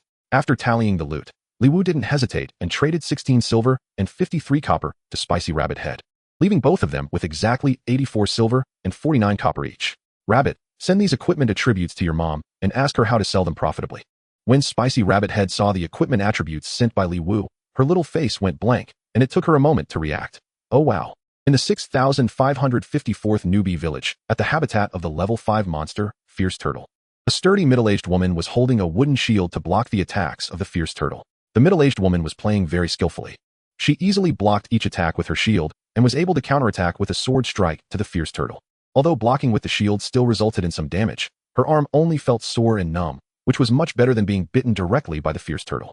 Just as the Fierce Turtle was about to meet its demise at her hands, a harsh notification sound suddenly rang in her ears. Normal message alerts were just a slight cough, but only specially marked friends would emit a distinct alert sound. Because her precious daughter had just started playing the game, the middle-aged woman had set the loudest alert sound for her daughter, fearing that she might miss a message and something bad would happen to her precious child. This damn game has a real pain sensation that can leave psychological scars if one is not careful. Her baby was only 15, and she couldn't be at ease. When her daughter's message came too quickly, the woman was momentarily distracted, causing her to block with the wooden shield a moment too late and getting bitten on the head by the Fierce Turtle. Even though the woman still had health points left, the unbearable pain disoriented her, and after a few desperate attempts to resist, she turned into a white light, leaving a shield on the ground. Damn it. Back at the resurrection point, the woman cursed herself and hurried to check the message her daughter sent. Mom, how much are these equipment worth? Sweetie, these equipment have level restrictions. You can't equip them yet. And it's one thing to consider white and black iron. But why are you thinking about silver and gold equipment? I could manage to buy you silver equipment, but I really can't afford gold equipment. Mom, I'm asking how much we can sell them for, not to buy? Sell. The woman nearly went crazy upon hearing this, nervously replying, Sweetie, please don't do anything silly. Even in a game, you can't do that. You're only 15. What are you talking about, Mom? What do you mean silly? Just tell me how much these equipment can be sold for. Brother Tuan is still waiting. Brother Tuan, is he just some guy with a female name trying to tempt you with equipment? You must not believe him. Mom tells you we have money. We even have a set of school district housing over there. I'm just pretending to be poor to prevent you from spending money recklessly. Brother Tuan and I just killed the Electric Zombie King and we're about to sell the loot, and you're talking about nonsense. We can talk about the school district housing later. The woman was dumbfounded, and it took her a while to react. She hurriedly checked the equipment attributes her daughter sent again. Chapter 11. Auctioning gold equipment. My mom said we can either set up a stall in the square to sell or use the mobile auction house. The small square allows free trading, while the mobile auction house charges a storage fee and a 10 transaction tax. For high-value items, it's best to use the auction house. Although stall trading doesn't charge fees, it's hard to find buyers due to the large crowd. Okay, following Spicy Rabbit Head's guidance, Li Wu opened the auction interface and couldn't help but give a thumbs up to the planners of Blue Star. The mobile auction house was incredibly convenient. You could buy and sell anywhere, anytime, and it allowed for categorized searches. Just search for what you want. However, the main city was not yet open, and the auction house's usage was limited to the current newbie village. However, there were only 9,999 newbie villages across Huaxia, with an average of about 100,000 people per village, which was already a large enough base. There were quite a few black iron level equipment in the auction house, but most were whiteboard items. Having already obtained gold equipment, Li Wu was naturally uninterested in the whiteboards and first searched for zombie thigh bone. There were also 2 zombie thigh bones in the auction house, with attributes identical to those dropped by the Electric Zombie King, one priced at 11 silver and the other at 13 silver, both at fixed prices. Black iron equipment could not be auctioned and could only be sold at a fixed price. After thinking for a moment, Li Wu decided not to list them. Making a profit of 100 coins from a black iron weapon isn't too outrageous, right? There were very few silver equipment in the auction house, and neither Zombie King Bone Pendant nor Zombie King Ring were available. Li Wu searched by part, level, and quality, finally finding a level 5 silver necklace currently up for auction. The auction price for this necklace had already risen to 56 silver. And with more than 10 minutes left on the countdown, it was likely to rise further. Li Wu thought for a moment and turned to Spicy Rabbit Head. The Zombie King Pendant and Zombie King Ring are of similar quality, so their prices should be comparable. We don't necessarily have to sell them and split the profits. You can decide whether to sell the one you choose. I'll choose the Zombie King Pendant and keep it for myself. After all, I don't have a bank card and can't withdraw cash. All right. Li Wu nodded and directly traded the Zombie King Pendant to Spicy Rabbit Head, then listed the Zombie King Ring on the auction house. Silver equipment. He doesn't deserve it. Plus, he can't equip it for now. He set the starting bid at 30 silver, with the auction time for silver equipment fixed at 1 hour. There were no gold equipment in the auction house at all. After considering it, he set the starting bid at 2 gold, with the auction time for gold fixed at 3 hours. As soon as the Zombie King staff was tossed into the auction house by Li Wu, it quickly attracted the attention of many players. In the 5188th newbie village, at the gathering place of level 8, Steel Tooth Wild Boars, a young girl was holding a silver-white revolver in each hand, delivering the final blow to a steel-toothed wild boar blocked by 2 players holding shields. The steel-toothed wild boar with 2,800 health took down a shielded player before falling under the girl's gun. Not far away, 5 shielded players surrounded and killed another steel-toothed wild boar. One of them quickly ran over to take the place of the recently deceased player. The girl coolly blew away the non-existent smoke from her gun. This silver-level pistol is really nice. It's much faster for killing monsters than that previous silver staff. A middle-aged woman approached and said softly, "Miss, although firearms have a fast attack speed, they can only deal the fixed damage of the weapon itself. Right now, you have 2 spell skills, and the instant damage of that silver staff is only 53 less than what you can achieve with the silver pistol. Only a 53 increase? That's still not bad. The pistol feels good to use. Miss, the cost-effectiveness is too low." The girl raised her eyes in disbelief at her steward. Cost-effectiveness?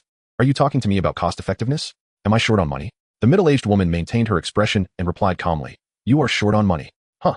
That steel-toothed wild boar you just fought, you fired 23 shots, costing 115 yuan, killed 1 guard which gives a death spirit subsidy of 50, plus 2 guards each with an injury subsidy of 10 yuan. So you spent 185 yuan to take down that wild boar. 185? That's not much. If you want to maintain your rank in the top tier, you need to kill at least 700 steel-toothed wild boars every day, totaling more than 136. 500 yuan in expenses. What? So much? Baidaba blinked, somewhat in disbelief. The secondary card your father gave you has a monthly limit of 1 million. And with the money you charm out of your mother, your discretionary amount this month is 1.38 million. So that means I don't have enough to play for 10 days? You're thinking too simply. You've already spent 7.67 million. That means you'll be broke in about 5 days. There are still 14 days left this month, and you'll be out of money for 9 days. I suggest you go fight giant rabbits after 5 days. What should I do? I don't want to be broke, nor do I want to fight giant rabbits. Then switch back to the silver staff and go fight level 7 monsters. The potion consumption to regain mana is also considerable, but it can ensure that the guard team doesn't die. Although your level might slowly drop out of the top tier, the gap won't be too big. Alright then. Seeing Baidaba's aggrieved expression, the middle-aged woman couldn't help but chuckle inwardly. In fact, she was exaggerating. Baidaba still had a large amount of pocket money to spend. She just didn't want to see the guard team continue to risk their lives, as she had also died twice at the beginning of the game. Although it wasn't true death, the experience of it was quite terrifying. Baidaba had the highest level and best equipment, if she was willing to tank monsters. She could handle the steel-toothed wild boars alone. Unfortunately, she was afraid of pain. Under the premise that she was afraid of pain and unwilling to tank monsters, the level 7 bodyguards were very likely to die easily. Even if the 7 bodyguards took turns, they would die many times a day. Who could handle that? Dying once brings a 50 yuan subsidy, and just from subsidies alone, one could earn 3,000 yuan a day. But what if one of the bodyguards had a mental issue? Although these bodyguards were voluntarily doing it for the money, what was mutually agreed upon could be interpreted differently by outsiders. At that time, both the young ladies and the Bai family's reputations could be affected. That's why she subtly guided Baidaba to change her tactics without letting the guards feel like she was blocking their financial path. Ding! A notification sound caught the middle-aged woman's attention. This was a special alert from the auction house. As long as the options were set in advance, it would notify her immediately when relevant items were listed. King's staff, gold. Seeing the attributes of this gold equipment, the middle-aged woman's eyelid twitched. Couldn't you have listed it a few minutes earlier? Wasting so many of my brain cells. Miss, fighting wild boars to level up isn't impossible.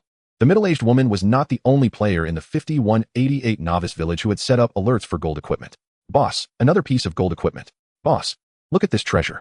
No one can snatch this gold staff from me. Li Wu opened the search interface and found that there was no purple gold ore in the auction house. After thinking for a moment, he directly traded a purple gold ore to the Spicy Rabbit Head, 1 for each.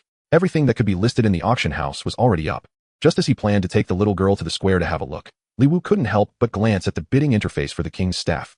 And then he froze. 50 gold, 1 silver, 55 gold, 1 silver, 58 gold, 88 gold. Chapter 12. By how long has it been since this started?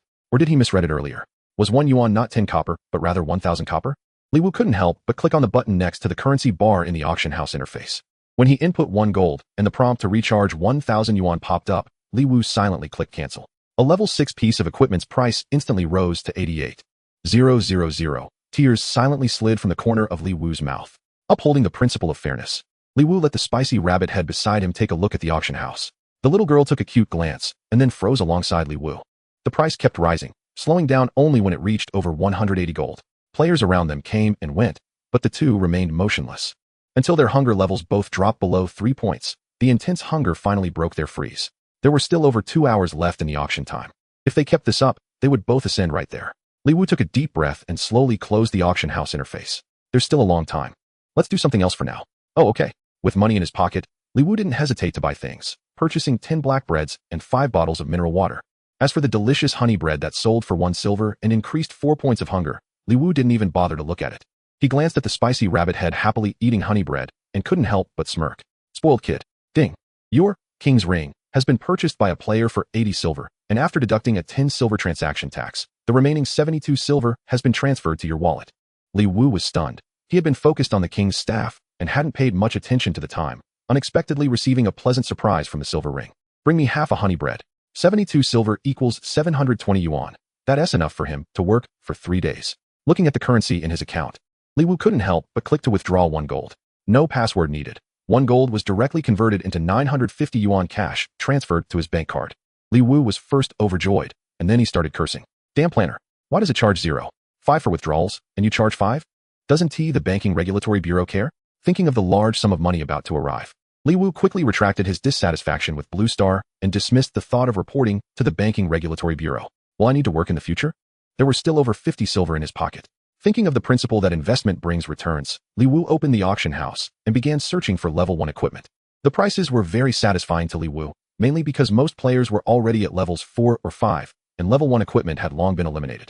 He couldn't even find a level 1 whiteboard in the auction house. Only some stubborn black iron equipment remained at cabbage prices. Li Wu carefully selected, mainly picking out items that increased physical attack and health. Giant rabbit blade, black iron, physical attack 17, strength 2, giant rabbit leather armor, black iron, health 35. Defense 6, giant rabbit helmet, black iron, health 30, strength 1, giant rabbit boots, black iron, health 25, movement speed 5, gold chain, black iron, physical attack 4. Strength 1-2, copper bracelets, black iron, physical attack 3, constitution 1-2, copper rings, black iron, physical attack 3. Strength 1-9 pieces of level 1 black iron equipment cost only 8 silver, very satisfying.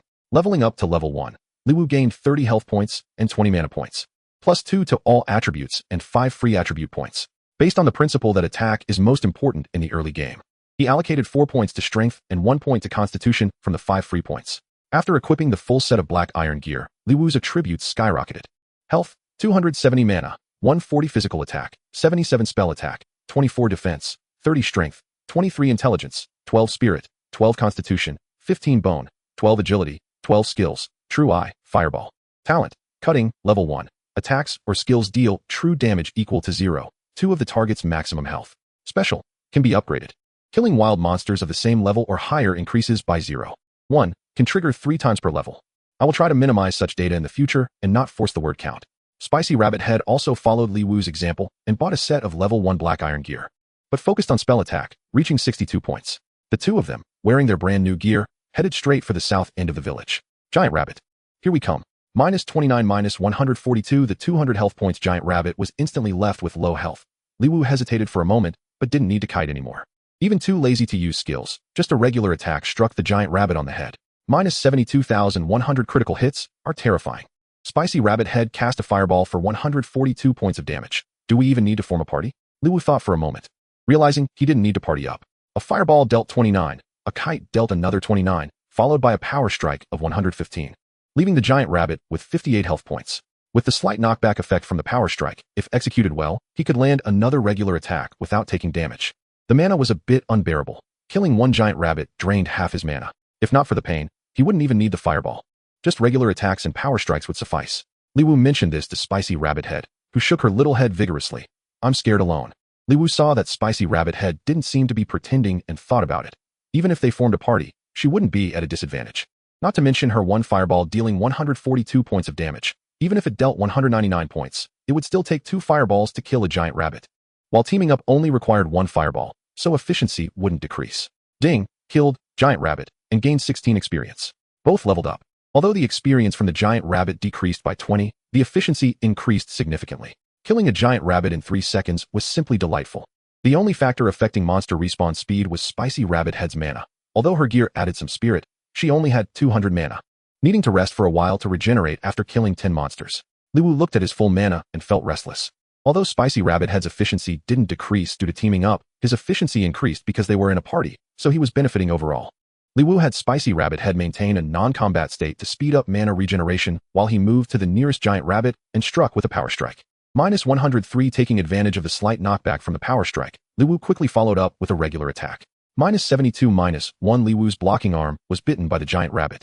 Unexpectedly, it didn't hurt as much as anticipated, feeling like being bitten by a small group through a cotton coat, mild and harmless, without even breaking the skin. Chapter 13. Running away with the money minus 72. Although Liwu was surprised, he didn't lose focus and took down the giant rabbit with a regular attack. Picking up the dropped rabbit fur from the ground, Liwu opened the character interface to take a look. Defense 30. The giant rabbit's physical attack was only 25 points, so it didn't break his defense. Could the pain sensation be related to damage? Ask your mom. With a communicator by his side, Liwu naturally didn't want to log off to check information and turned to charge at another giant rabbit. Spicy Rabbit Head obediently called her mom. After relaying Liwu's question, there was a long silence from Spicy Rabbit Head's mom, as if she was enduring something. Sweetheart, you can directly open a webpage in the game, and there's an official forum. This small matter you can check yourself. Mom has already been killed by you. Hearing her mom's unhappy tone, Spicy Rabbit Head secretly stuck out her tongue and tried to call the official forum. The forum had a search function and soon found the answer. Brother, the pain sensation is related to 2 aspects. First, it is related to damage. The lower the damage taken, the lower the pain sensation. Secondly, it relates to equipment characteristics, which is very close to reality. For example, with your leather armor, the areas covered on your body experience less pain when attacked, while exposed areas will hurt more. That makes sense. Liwu nodded, picked up a plain pair of rabbit shoes, and continued killing monsters. His mana was already depleted, so he just directly used regular attacks to kill monsters. By the way, brother, I also found out a strategy. Although you can only change to a shield guardian at level 10, players below level 10 are not restricted from using shields. While it doesn't have the damage reduction effect of a shield guardian, blocking attacks with a shield will naturally also reduce pain. Okay, we can test that when we have time, but for now, let us keep grinding. Spicy Rabbit Head's mana was fully restored. Seeing that Liwu wasn't hurt by the giant rabbit's bite, and her defense was exactly 26 points, the giant rabbit also couldn't break her defense. So she confidently went to find another giant rabbit.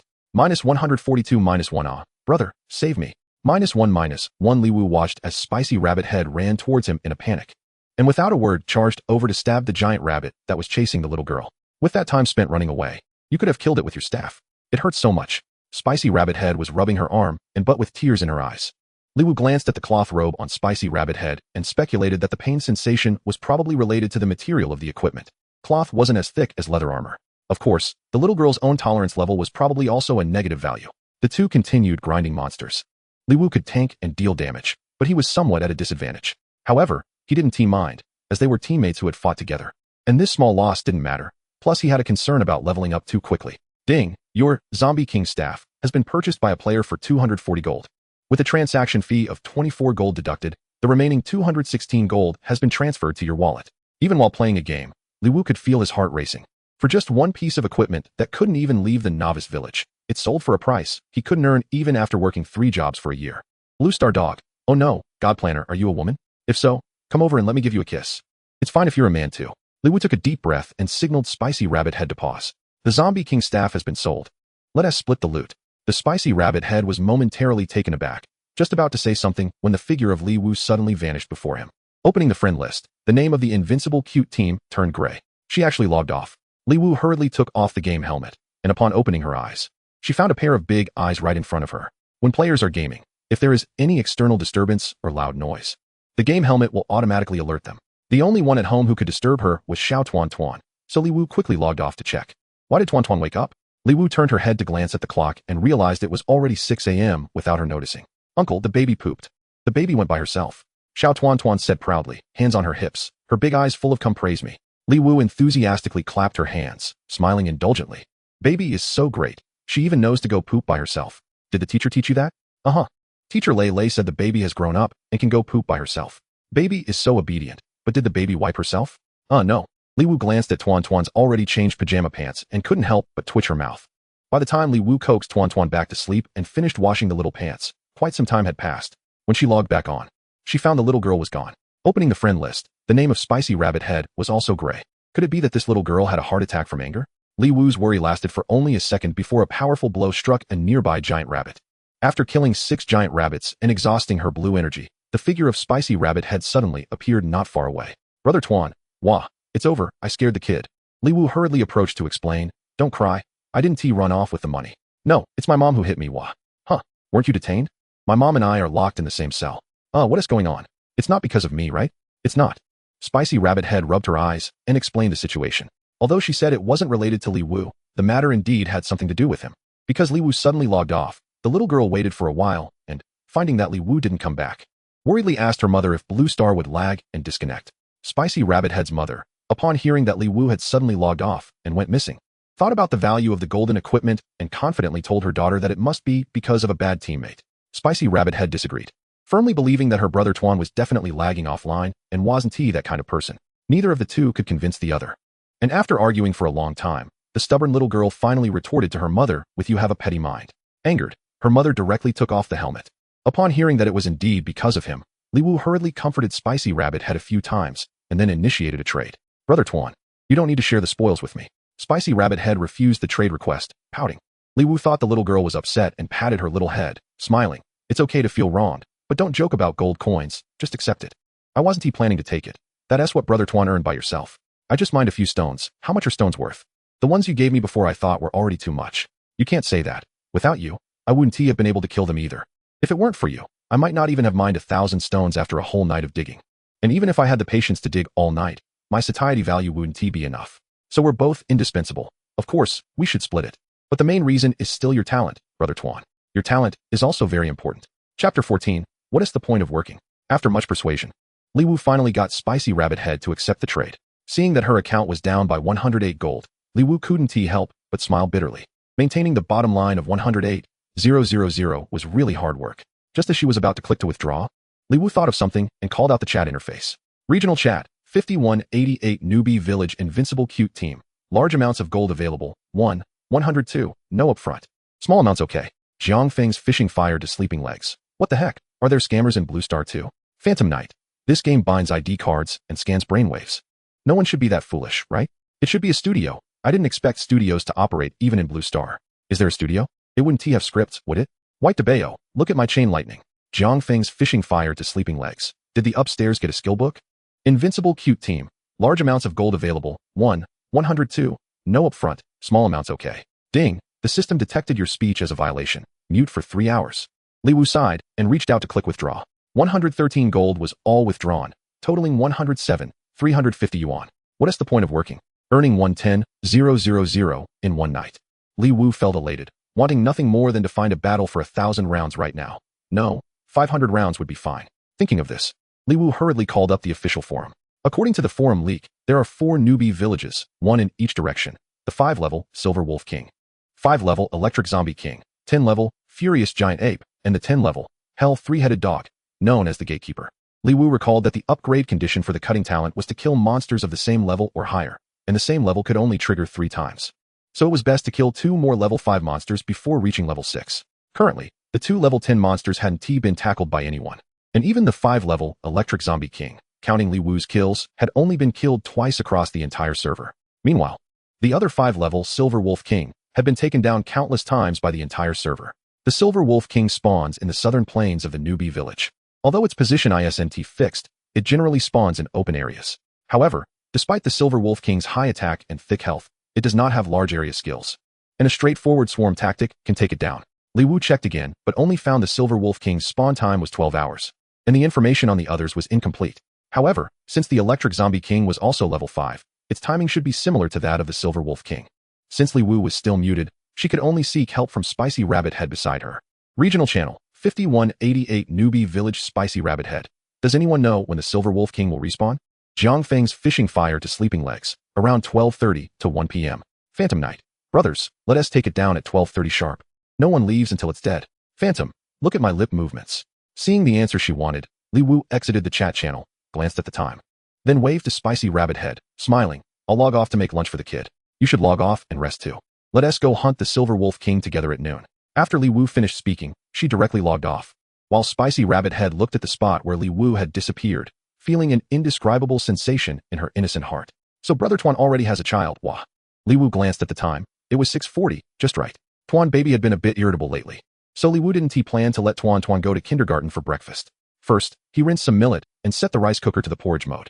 Then, he took out a piece of tofu and a tomato, cut them up, placed them on a plate, and put them in the steamer. This was something he had read in a parenting book. Steamed tofu and tomato wouldn't cause heat. However, he had only made stir-fried tomato and tofu for Tuan before and had never steamed it. To be on the safe side, he also cut a small piece of winter melon and placed it in the steamer, planning to make minced meat winter melon later, as winter melon also helps reduce heat. Then it was time for the main meal. Li Wu toasted 2 slices of bread and fried 2 eggs. At 7 o'clock, the alarm clock rang on time. I am the invincible little cutie. Accompanied by the music, little Tuan turned over and sat up, her big eyes accurately focused on her uncle through the open door.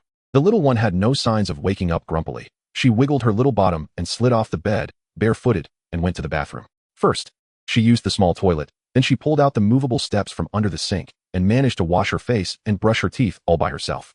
After completing her tasks, the little one walked over to Li Wu with a proud gait, looking up at him silently.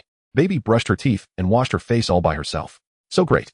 Li Wu cooperatively gave her a thumbs up, his exaggerated tone making little Tuan puff out her chest even more. Tuan Bao is the best. Little Tuan hugged Li Wu's thigh with a proud look. The little one was quite cooperative, eating a few bites of steamed tomato and tofu and minced winter melon, drinking a bowl of millet porridge, having a fried egg, and even nibbling on a piece of toasted bread, making sure nothing was left behind. Just as Li Wu finished eating the leftover food from the little one, he found himself full. After eating and drinking, the two of them set off at 7:45 on the dot. The little girl stood on the electric scooter's footboard, her small hands obediently holding the handrail, mumbling invincible little cutie. Li Wu glanced at her hair being blown by the wind and felt a bit regretful. Braiding hair was really too difficult. Teacher Lei braided various styles for the little girl every day, but when it came to Li Wu, it turned into a wild growth, free and unrestrained. After handing little Tuan over to Teacher Lei, Li Wu suddenly didn't know what to do. Normally, at this time, he would go to the barbecue shop at the end of the street to skewer some meat. He could skewer 800 sticks in the morning. In the afternoon, he would go to the supermarket to unload goods, making 100 when there were many goods, and 60 or 70 when there were fewer. In the evening, after picking up Tuan Bao, he would carry her to deliver takeout, returning home around 9 p.m. With surveillance cameras and motion detection alarms installed at home. After Tuan Bao fell asleep, Li Wu would continue to go out to deliver takeout until around 2 a.m. After a whole day of work, he would earn about 300 yuan. But just yesterday, in one night, he earned 110,000 yuan through Blue Star. And now it was hard for him to move his legs to go skewering. After hesitating for a billion seconds, Li Wu picked up the phone and requested a half-month leave. It was impossible to quit directly. After all, last night was a stroke of luck rather than skill, and he couldn't guarantee he would be able to make money in the game again, so he decided to wait and see the situation. Anyway, he still needed to make up for his overdue online time. He went home to sleep, and after waking up, he planned to tackle the Silver Wolf King. Chapter 15. Silver Wolf King Li Wu said he was going home to sleep, but once he lay on the bed, he felt no drowsiness. So he simply sat up and looked at Blue Star's information for a long time, and only then did he unknowingly fall asleep.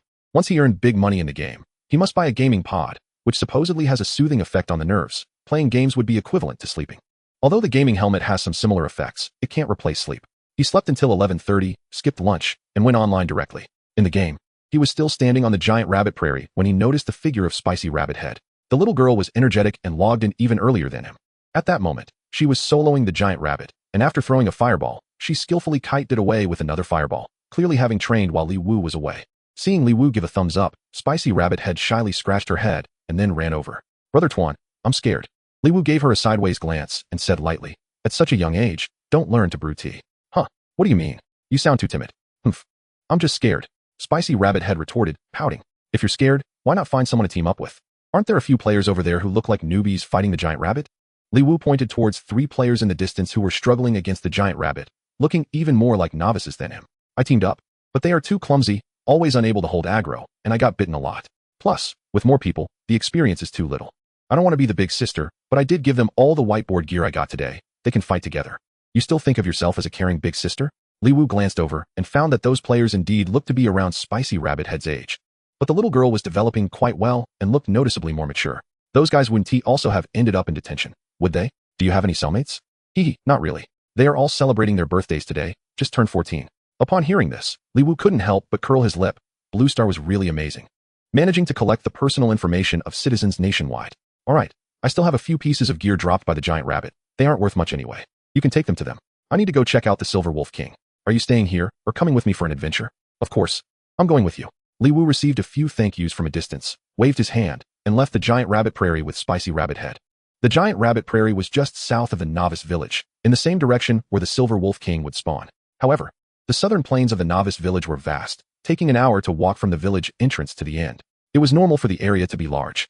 Otherwise, how could it accommodate 100,000 players? The spawn location of the Silver Wolf King was random. So Li Wu's target was the Crazy Sheep Prairie located in the middle of the southern plains. This was a strategy he saw on the official forum. Crazy Sheep were level 4 monsters, non-aggressive. Not only was it safe to stay here, but it could also radiate in all directions across the southern plains for a short time. Once he knew the spawn address of the Silver Wolf King, he could rush over from the Crazy Sheep Prairie most efficiently. After all, the Silver Wolf King had been farmed countless times, and there were countless players guarding its spawn. If he arrived late, he wouldn't even touch a strand of wolf fur. With 2 level 1 characters, Li Wu and Spicy Rabbit Head had no strategy to see the Silver Wolf King. It was simply wishful thinking. Any slightly higher level aggressive monster could send them back home. The two of them safely made their way to the Crazy Sheep Prairie and finally witnessed what it meant for there to be more players than monsters. Level 4 non-aggressive monsters were currently among the most sought-after targets for farming, and with players wanting to see the Silver Wolf King, it was bustling with people. Li Wu used True Eye a few times and finally managed to release it successfully before the Crazy Sheep was killed. Crazy Sheep. Level 4 health. 820 attack. 75 defense. 50. Li Wu looked at the attributes of the Crazy Sheep and couldn't help but be taken aback. He initially thought that with their full set of black iron gear, they could take on the Crazy Sheep, but instead, they were completely overpowered. Fortunately, Li Wu didn't plan to fight monsters. He and Spicy Rabbit had quietly focused on the chat channel. At 1:45, the message Li Wu was waiting for finally appeared on the public screen. Lonely and cold. The Silver Wolf King has spawned. Coordinates at Wild Boar Ridge 124 for 317664. Class 5 classmate. Brothers, charge. Seeing that the Silver Wolf King had spawned at Wild Boar Ridge, Li Wu couldn't help but frown. The monsters at Wild Boar Ridge were level 8, Steel Tusk Wild Boars, and according to the forum information, monsters above level 5 in the game were aggressive. As soon as they entered the alert range, they would attract aggro and be attacked. 2 level 1 characters normally wouldn't be able to reach Wild Boar Ridge, but fortunately, Li Wu had a plan. Stick close to me, and we'll follow the main group. Many players are waiting for the Silver Wolf King to respawn on the Mad Sheep Grassland, just like Li Wu. Li Wu leads the Spicy Rabbit Head, and specifically follows players who appear well-equipped. There are high-level players in front drawing aggro, so Li Wu just needs to keep up, but must pay attention to returning monsters. The high-level players are also on the move and won't get entangled with the monsters. And once the monsters chase to a certain distance, they will return to their respawn points. It sounds easy, but is very challenging in practice. The large group quickly enters the gathering place of level 5 monsters, the Venomous Spider. With too many players, many monsters have been drawn away, and naturally, many monsters that exceed the chase range also return. Maintaining zero aggro amidst the chaos is a real test of vision and reflexes. Fortunately, Li Wu is a professional. Delivering takeout requires racing against time, multitasking, navigating through streets, avoiding pedestrians, and competing with rivals. Li Wu's eyesight and reflexes are exceptional. With the Spicy Rabbit Head, they zigzagged and unexpectedly made it to Wild Boar Ridge. As soon as the player army arrived at Wild Boar Ridge, they spontaneously started clearing monsters. No one dared to ignore the attack power of level 8 monsters, so they had to clear their way through. However, with so many people, the power of numbers is great. This steel-toothed wild boar, which could only be handled by a few top players, was now surrounded by dozens of players, with a group behind throwing fireballs. The steel-toothed wild boar hardly felt any pain before meeting its end. Li Wu and the Spicy Rabbit Head also followed along, doing their part by attacking even though they couldn't breach the defenses, but at least they looked like they were putting in some effort, even if they wouldn't gain any experience. In Blue Star, as long as you deal damage to a monster, you will gain experience based on the damage ratio, of course. The monster drops depend on who deals the final blow. After several minutes of fierce fighting, the two finally followed the crowd to the vicinity of the Silver Wolf King, spotting the towering Silver Wolf from over 100 meters away. Chapter 16. The terrifying Silver Wolf King. At this time, countless players had gathered near the Silver Wolf King, making the appearance of 2 level 1 players in the level 8 monster area quite conspicuous. Fortunately, the game has strict restrictions. If you actively attack others, your name turns gray, and killing someone turns it red. Killing gray or red named players does not increase your evil value, so they didn't have to worry too much about any high-level players getting bored and sending them back to town for free. Li Wu threw a true eye towards the distant Silver Wolf King. Silver Wolf King level 5 health, 68. 000 physical attack, 780 physical defense, 360 magic defense, 310 skills, sharp fangs and claws. Passive skill, normal attacks deal an additional 10 damage and 20 life steal. Bite, deals 180 damage to the target, cooldown of 3 seconds. Thunderstrike, instantly pounces on the enemy, dealing 150 damage upon landing, and 110 damage to all targets within a 30-meter range, release distance of 35 meters, cooldown of 8 seconds. Frenzy, passive skill, when health is below 30. The Silver Wolf King enters Frenzy mode, increasing movement speed by 100, attack speed by 200, and reducing skill cooldowns by 50. Li Wu was startled by the Silver Wolf King's attributes. They seemed significantly higher than the Electric Zombie King. However, considering that the Silver Wolf King is akin to a warrior while the Electric Zombie King is more like a mage, it wasn't too surprising. After all, the Silver Wolf King only has one area attack, while the Electric Zombie King has two. Why wasn't there a major guild clearing the area or organizing a monster hunt? Li Wu was initially puzzled, but quickly figured it out.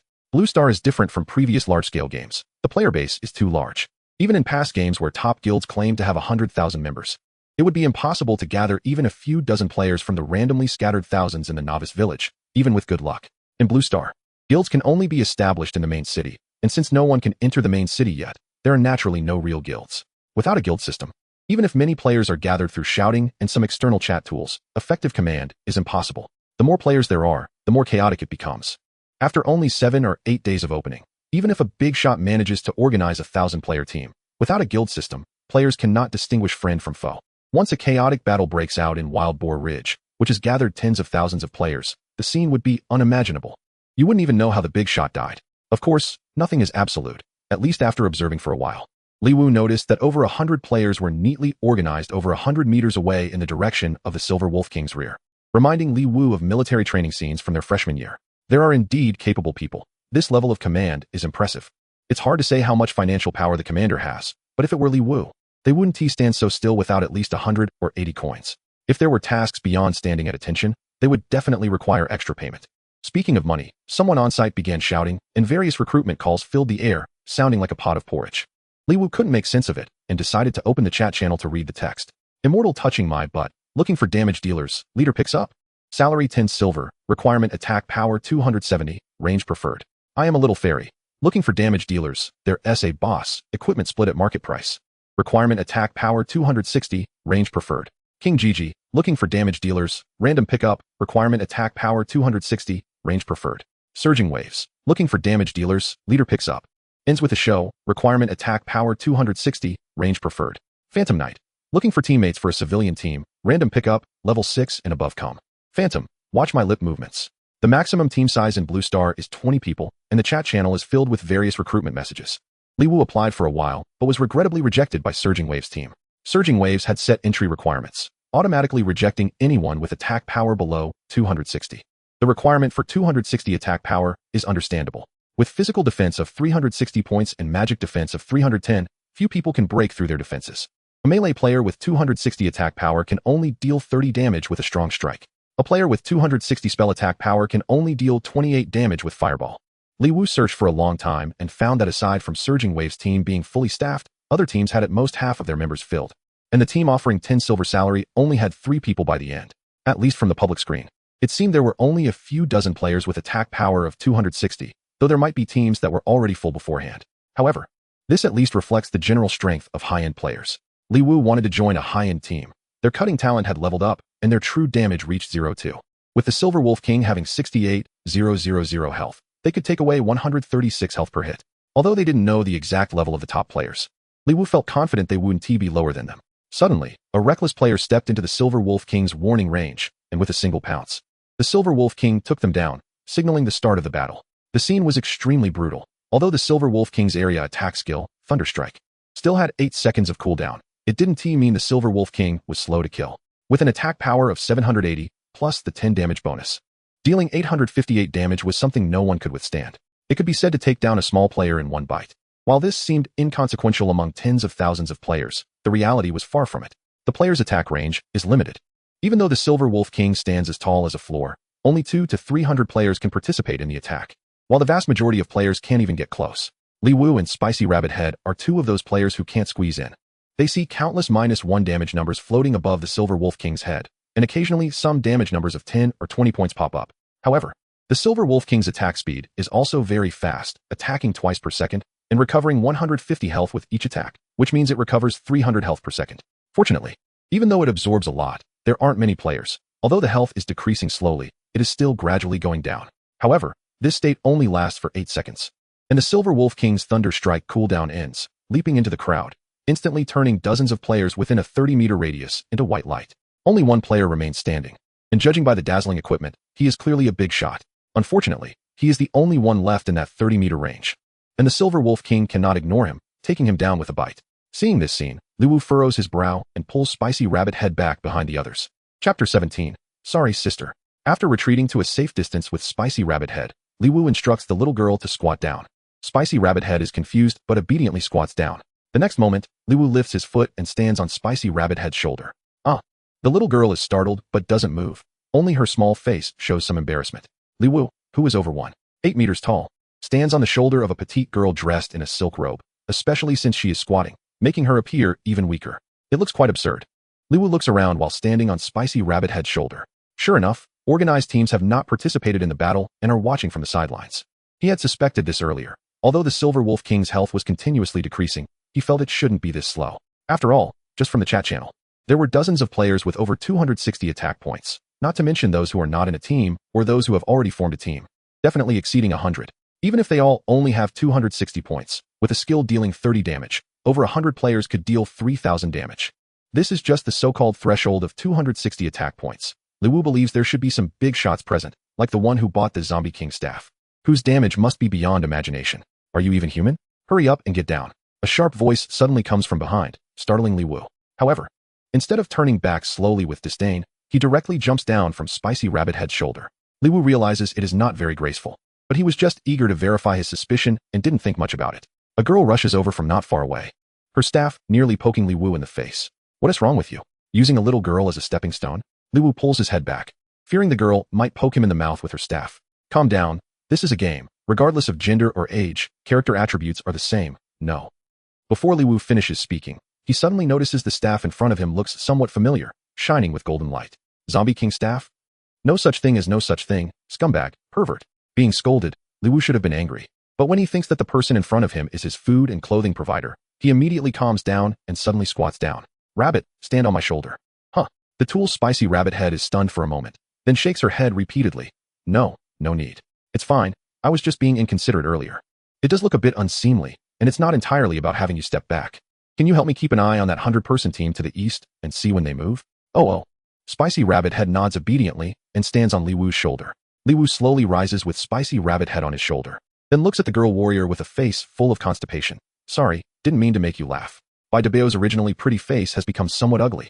And with Li Wu's good attitude, the girl doesn't feel bullied. And now with the two of them stepping on each other, it makes her seem like she is meddling. I'll be more careful next time. Bai Dabeo's takes a deep breath and retracts the staff that was poking at Li Wu's face. Alright then. Bai Dabeo's glances at the name floating above Li Wu's head, suddenly realizing something, and her body involuntarily shivers. She sincerely says to Li Wu while clasping her hands, Sorry, sister. I misunderstood you. Li Wu's jaw drops slowly, and his body also involuntarily shivers. He mimics Bai Dabeo's and clasps his hands. Just call me brother. You really misunderstood. I'm a straight dude. Oh, sorry. It's fine. Bai Dabeo's can't help but laugh, looking Li Wu and Spicy Rabbit Head up and down. Noticing they are both only level 1, then boldly says, Not fighting, not getting to know each other. Do you need me to take you to fight? The equipment and items drop to me, and the coins are all yours. Li Wu looks at Bai Dabeo's in surprise. He remembers the Electric Zombie King dropped 1 gold and 68 silver, and the Silver Wolf King should be similar, which is over 1,600 coins. Bai Dabeo's doesn't know what his talent is. She is purely trying to help them. Li Wu naturally won't agree, having just earned over 110,000. How could he care about a mere 800? He wants to gamble for the final hit, trying for a big reward. I won't trouble you, Rabbit. Do you want to go with this young lady? No, I'm just here to see the Silver Wolf King with the team brother. I have no intention of going up to fight. With such a big mouth, wouldn't it swallow me whole? Li Wu nods at Bai Dabeo's, politely declining her good intentions, and shifts to the side with Spicy Rabbit Head on his shoulder. Bai Dabeo's thinks Li Wu is too proud and doesn't say much, returning to her previous position with the female steward and 7 bodyguards. The brief encounter does not stir up any waves. Li Wu keeps an eye on the Silver Wolf King's health from a distance while reminding Spicy Rabbit Head to watch the disciplined team on the right closely. The Silver Wolf King's health is about to drop below 30, and while the players fighting in the arena seem crowded, they have already replenished countless waves. The surrounding watching teams are also becoming sparse. It seems that the Silver Wolf King is about to die soon. But how can the teams standing still around them compete for the loot? Roar. With a howl that reverberates through the sky, the Silver Wolf King's silver-white fur suddenly turns blood red, and its size doubles in an instant, resembling a small mountain. The situation in the arena changes drastically. The Silver Wolf King's movement speed becomes incredibly fast, its aggro chaotic and darting around. Many players have not even finished casting their fireball spells before the Silver Wolf King's position has exceeded their attack range. The melee players are even more troubled, chasing and blocking behind the Silver Wolf King, but always missing. The most terrifying thing is the Silver Wolf King's skills. The Thunder Strike that was originally every 8 seconds has now become every 4 seconds, basically taking out a large group of players with each leap. And its attack speed has also become incredibly fast, with its health not decreasing but instead increasing. Within 2 minutes, the number of players in the arena has sharply decreased to a freezing point. It seems that there aren't even a tenth of the original number left. Team brother, they moved. Spicy Rabbit Head suddenly jumps down from Li Wu's shoulder, pointing in the eastern direction. Finally going into battle? Li Wu now almost understands the intentions of the observing teams around them. Since no one has the strength to clear the field, let the Silver Wolf King do it. The scattered soldiers have been mostly cleared by the Silver Wolf King, and only the capable teams began to show their skills. No wonder the 5188 Novice Village has successfully defeated the Silver Wolf King twice, and now their equipment levels have improved. How could they possibly fail? As the surrounding teams entered the arena, the one-sided situation instantly stabilized. In fact, a single bite from the Silver Wolf King failed to take down the shield-bearing player in front of it. A light shield appeared around that player, followed by a golden light shining down on his head. Healing Skill. Chapter 18. Who will claim the Silver Wolf King? Before even reaching level 10, someone had already learned the Priest's healing spell. This game truly hides talents. That shield-bearing player was no simple character either.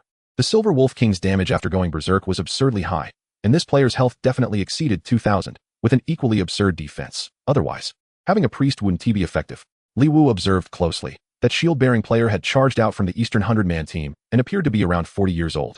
With the name Hao Jianjun displayed above his head, could it be that he's using his real name as a game name? -28, -38, -55, -66. The numbers floating above the Silver Wolf King's head were impressive, and its health started to drop rapidly. Even though the Silver Wolf King's attack power and attack speed had greatly increased, and its lifesteal efficiency had quadrupled, it still couldn't hold on. Thunderstrike. The Silver Wolf King jumped into the crowd again, but this time it didn't manage to take out all the players within a 30-meter radius.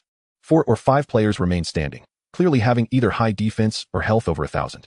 That Hao Jianjun charged in with a skill, slamming his shield against the Silver Wolf King's knee, briefly drawing its aggro. Bai Debao also entered the scene, charging forward with a butler and bodyguard, casting a lightning spell. -280. Although the numbers above the Silver Wolf King were numerous, this rare 3-digit number stood out. Li Wu immediately deduced it must be from the affluent Bai Debao. One must know that just the Zombie King's staff has 180 spell attack. It's almost on par with what an average player would wear.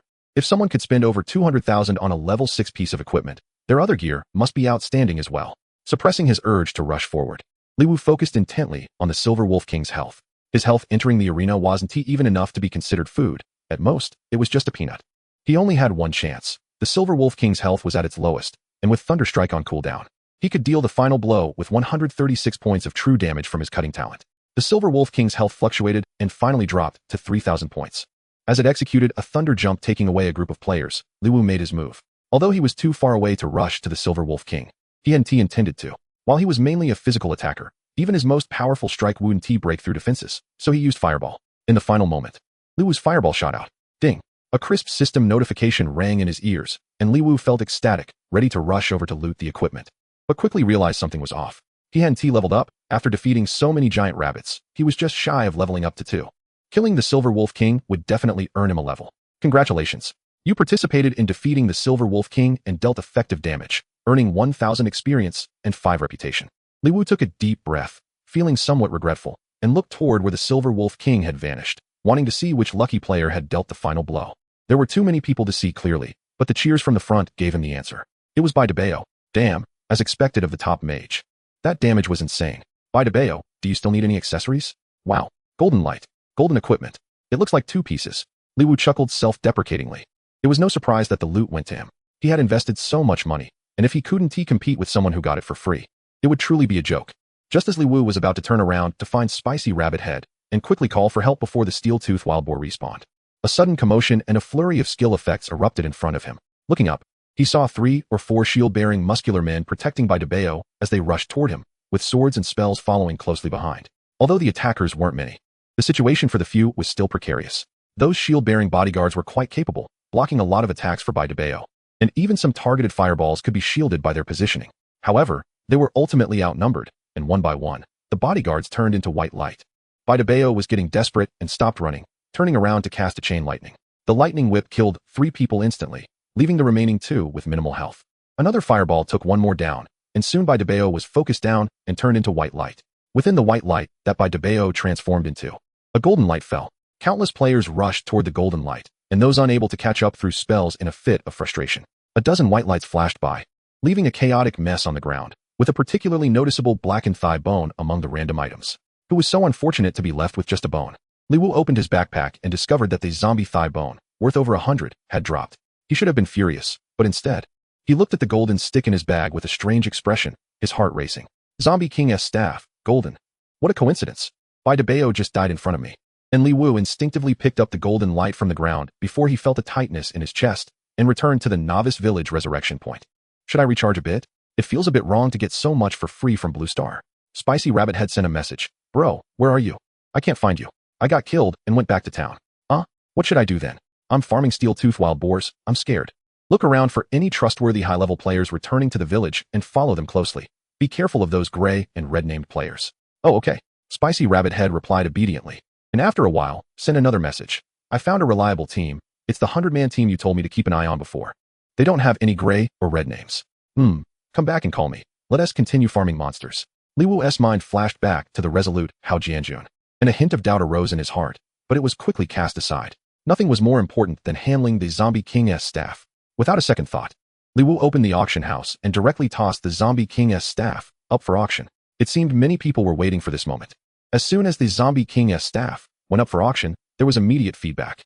The bidding price shot up rapidly, and within a few minutes, it reached 180 gold, indicating that the final price would likely surpass the last one. Logically, more than 10 hours had passed since the last auction, and a level 6 piece of equipment should have depreciated. The main reason was that Bai Debeo had performed exceptionally well, the high damage during the contest. Taking out 3 high-level players with 1 skill, and 1 fireball taking out a lower-level player, were all the best advertisements for the Zombie King's staff. Top message for the entire village. Bai Debeo, can the friend auctioning the Zombie King's staff postpone the auction, or can I trade face-to-face with other equipment items? I guarantee a premium and will not let you lose out. Chapter 19, A Bit of Kindness, village-wide pin message. Junlin Tianxia, don't take it down. Last time I wasn't online and someone took advantage. This time let us see who can outbid me. Check the auction house. Another village-wide pin message popped up, and Li Wu knew that the last sentence was directed at him. Glancing at the auction house, he saw that the bidding price had jumped from 190 gold to 250 gold, instantly surpassing the last bid. Li Wu's heart raced uncontrollably again. 250 gold. Deducting the 10 gold handling fee leaves him with 225 gold, which is equivalent to 220,000 cash. Recently, the government issued a policy that, although the special medicine for Tuanbao still hasn't been included in the medical insurance, all tariffs have been waived, and 220,000 is nearly enough to cover Tuanbao's special medicine for almost a year. Moreover, there is still nearly 3 hours left in the auction, and judging by Junlin Tianxia's momentum, if someone bids against him, the price will likely rise again. Of course, it could also be that Junlin Tianxia is just creating hype, trying to fix the price at 250 gold. With 2 village-wide pinned messages to consider, Li Wu knew that any hesitation would be disrespectful to the gold coins. Bai Daba, who was still at the resurrection point, was almost dying of anger, dropping something like the precious staff of the Zombie King. Although she was initially killed by someone, she was more happy about having robbed the Silver Wolf King, and even more thrilled to find a Silver Wolf robe that perfectly suited her in her backpack. The Silver Wolf robe is a golden level equipment, and golden level armor can reduce pain more than silver level armor. As the armor piece with the largest coverage area, it's worth a lot even disregarding its attributes, especially for Bai Daba, who fears pain more than anything. The value of this robe is even higher than that of a weapon. Where's my stick? Bai Daba finally realized that her Staff of the Zombie King was lost. Unless some big shot picked it up, ordinary players would surely put it directly on the auction house. Without needing a reminder from the female housekeeper beside her, Bai Daba immediately checked the auction house. Sure enough, within 2 minutes, the Staff of the Zombie King was listed. Bai Daba didn't hesitate to start raising the bid, but when she reached 200 gold, her bank card showed insufficient balance. Initially, she wanted to borrow money from the housekeeper, but was ruthlessly rejected. The reason being that she recently got a little boyfriend and was preparing to buy him a car. Such a shameless reason left Bai Daba with no choice, as the female housekeeper was not just a servant, but someone who had watched her grow up, more like a family elder. In fact, the Staff of the Zombie King could be sacrificed. The female housekeeper smiled slightly and initiated a trade with Baidaba. Baidaba's eyes lit up. The Silver Wolf King had dropped quite a few items, the most notable being 2 pieces of golden equipment. She and the female housekeeper were in a team state, each picking up 1 piece and running. They didn't dare pick up anything else, but still couldn't escape. At this time, the equipment traded from the housekeeper could indeed serve as a substitute for the staff of the Zombie King. Baidaba hesitated for a moment. But I still want the staff of the Zombie King. Actually, switching to melee is fine. Didn't the Lord say that one could exercise close combat skills in the game? Then I want the staff of the Zombie King even more. Baidaba, with a rebellious spirit, directly rejected the housekeeper's proposal. You have no money. I'll sell this piece of equipment. There's not enough time. The auction time for golden equipment is 3 hours, and you 1T listed in time. That 1T stopped me. Baidaba directly spent 1 gold to buy a loudspeaker and sent out a village-wide pinned message. A few seconds later, she saw Junlin Tianxia's angry little face, wrinkled like a bun. 250 gold had already exceeded the price of a level 6 golden weapon, and no one could guarantee whether it would continue to rise. If it were her, she probably wouldn't choose a buyer who couldn't afford the money and would seek other remedies. The most important thing is that the Blue Star is always cutting leaks, and taking down items early incurs a penalty. The current highest price is 5, and now the bidding price is 250 gold, so the penalty is 12 gold and 50 silver, which is 12,500. For an ordinary player, would they be willing to spend over 10,000 to gamble that Baidaba would definitely be reliable? Baidaba gritted her teeth. Just as she was about to buy another loudspeaker to remedy the situation, she saw the staff of the Zombie King, taken down from the auction house. Baidaba glanced at her friend interface and found that she had received many friend requests. After accepting them one by one, she received a flood of messages, some begging for help, some saying they were level 50, and others agreeing to her trading method, asking her to first transfer 20 gold to compensate for the losses incurred from taking it down. There were too many messages, and after a long time, Baidaba still couldn't figure out who the real seller was. Ding! Invincible Cube Group has initiated a face-to-face trade with you. Suddenly, a trade request popped up, and Baidaba instinctively clicked agree, only to see the staff of the Zombie King prominently displayed on the trading interface. At this moment, Li Wu felt slightly embarrassed. This is a game. Baidaba was killed by someone else, and he picked up the staff of the Zombie King, so it naturally belongs to him. Moreover, even if he hadn't picked it up, someone else would have. The staff of the Zombie King ultimately had nothing to do with Baidaba. Although it was reasonable and legal, picking up someone else's drop and then turning around to sell it back to them is somewhat awkward. Li Wu could have avoided this hassle. After all, although Baidaba said she wouldn't let the seller suffer, the staff of the Zombie King had just been listed and had already been bid up to 250 gold by a big shot. The final price was unclear, and Baidaba's so-called promise of not letting anyone suffer didn't provide any real guarantee. Moreover, the 12,500 penalty made Li Wu feel a deep sense of loss, but in the end, he still took the staff of the Zombie King off the auction house. Awkward, troublesome, and painful. These 3 reasons that Li Wu deeply detested still couldn't overcome that bit of kindness, of course, provided that he wouldn't lose money.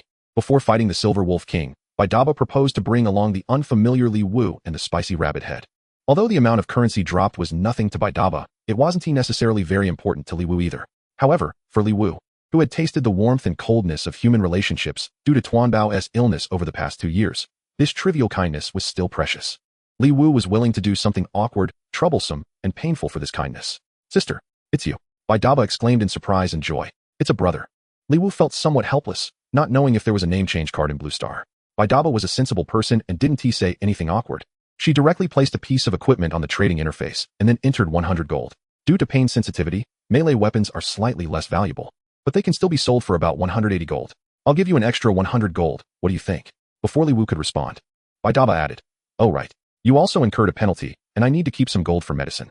But I also have a full set of pure physical silver equipment that I changed out of before. While speaking, Baidaba placed the physical gear she had previously replaced for the staff of the Zombie King one by one in the trade window, even including the pair of silver dual guns from before. Li Wu didn't waste words and directly clicked confirm. One must be content. Chapter 20 The Fong of the Silver Wolf. Li Wu was quite content, although seeing Baidaba's eagerness for the staff of the Zombie King. Even adding another 10 or 8 gold wouldn't be a problem. However, if that were the case, his baseline of over 100,000 that he had managed to protect its spicy rabbit head would really drop in value. Baidaba was also very satisfied. Although she was nearly broke, she gained an additional silver wolf robe. Overall, it at least equated to a profit of 100 gold. Although she wouldn't sell it and didn't lack that little bit of money, this was still a return. Suddenly, it felt like earning 100,000. I wonder if my old man still dares to say I'm wasteful. Do you need me to help you level up? Baidaba's mood improved, and the more he looked at Li Wu, the more pleasing he found him. He proposed to take him to level up again. Thanks, but I won't trouble you. Li Wu once again politely declined Baidaba and turned to leave. Wait, you're a nice person. Let's be friends. Li Wu naturally wouldn't refuse the friend request from his benefactor and directly clicked to accept. After leaving by Dabo Bao's sight, Li Wu hurriedly opened his backpack with excitement. Silver Wolf's Fong, Gold, Physical Attack, 198 Strength, 12 Stamina, 12 Agility, 12 Equip Level, 6 Equip Skill, Sharp Fong, Passive Skill. Normal attacks deal an additional 8 damage and 5 lifesteal. What a great item. With 198 attack power plus 12 points of strength, that's equivalent to 222 attack power. The Equip skill is also awesome. Although it's not an active skill, normal attacks have no cooldown, making each strike like a small skill. And the 5 lifesteal is even better, greatly increasing sustainability. Li Wu fondled it for a few seconds before putting it on the market. Damn it. How could I hesitate for a few seconds? That's an insult to gold coins. There's no way I can keep it. By the time I level up to 6. Who knows how much this weapon will depreciate? It's better to sell it for a high price now. Then there was a full set of silver gear in the backpack. Li Wu immediately took out the 2 shiny silver pistols. As a man, he couldn't resist this kind of thing. The 2 silver pistols turned out to be a single piece of equipment and couldn't be split for use. Unfortunately, they required level 7, so Li Wu could only admire them but not equip them. The other 8 pieces of silver gear were all level 8. Although they were discarded by Dabo Bao, they should still be considered high-end equipment for the current novice village. Whoever wore this set would instantly become one of the top players in the novice village, and anyone who saw them would have to call them a handsome guy, right? Li Wu glanced at the attributes and found they were just right for him, with main attack power and secondary life and spirit, equivalent to an upgraded version of his current level 1 black iron gear. What was he waiting for? To let them depreciate? This time, Li Wu had no hesitation at all and put everything on the market, even throwing the beloved silver dual pistols up there. There was also a beginner's pistol in the bag, which could be used and carried, and since he couldn't afford the bullets, it was enough to satisfy his craving. There were also level 8 silver gear for sale in the auction house, but in very limited quantities. He figured this set should sell for a good price. Although he didn't know what the final price would be, adding everything together would definitely be more profitable than selling the Zombie King's staff alone. After listing everything, Li Wu logged off directly to have a meal. Having made a big profit again, Li Wu decided to indulge a bit and went downstairs to buy 2 meat sandwiches without any vegetables. After eating, he logged back in. He headed straight to the giant rabbit prairie, and after killing more than 80 giant rabbits, Li Wu leveled up to level 2. At this moment, Mala Rabbit had finally returned. To Li Wu's surprise, the little girl was also level 2. When Li Wu asked, he found out that Mala Rabbit had followed a 100-man team that didn't go straight back to the village but detoured to a level 6 monster gathering area to grind. The little girl foolishly followed them to the level 6 monsters and then was stunned. Fortunately, the big guy named Hao Jianjun noticed her and actually sent 2 people to bring her back. After teaming up, they casually killed some monsters along the way, which surprisingly helped the little girl level up. Li Wu was a bit surprised and then joked, "That big guy is really something. If it were me, I would just stab you when you weren't paying attention and instantly return to the city." Brother team, Mala Rabbit had pouted, a bit annoyed, and stomped her foot. Alright, now that we're level 2, let's buy some level 2 gear and then go fight level 2 monsters.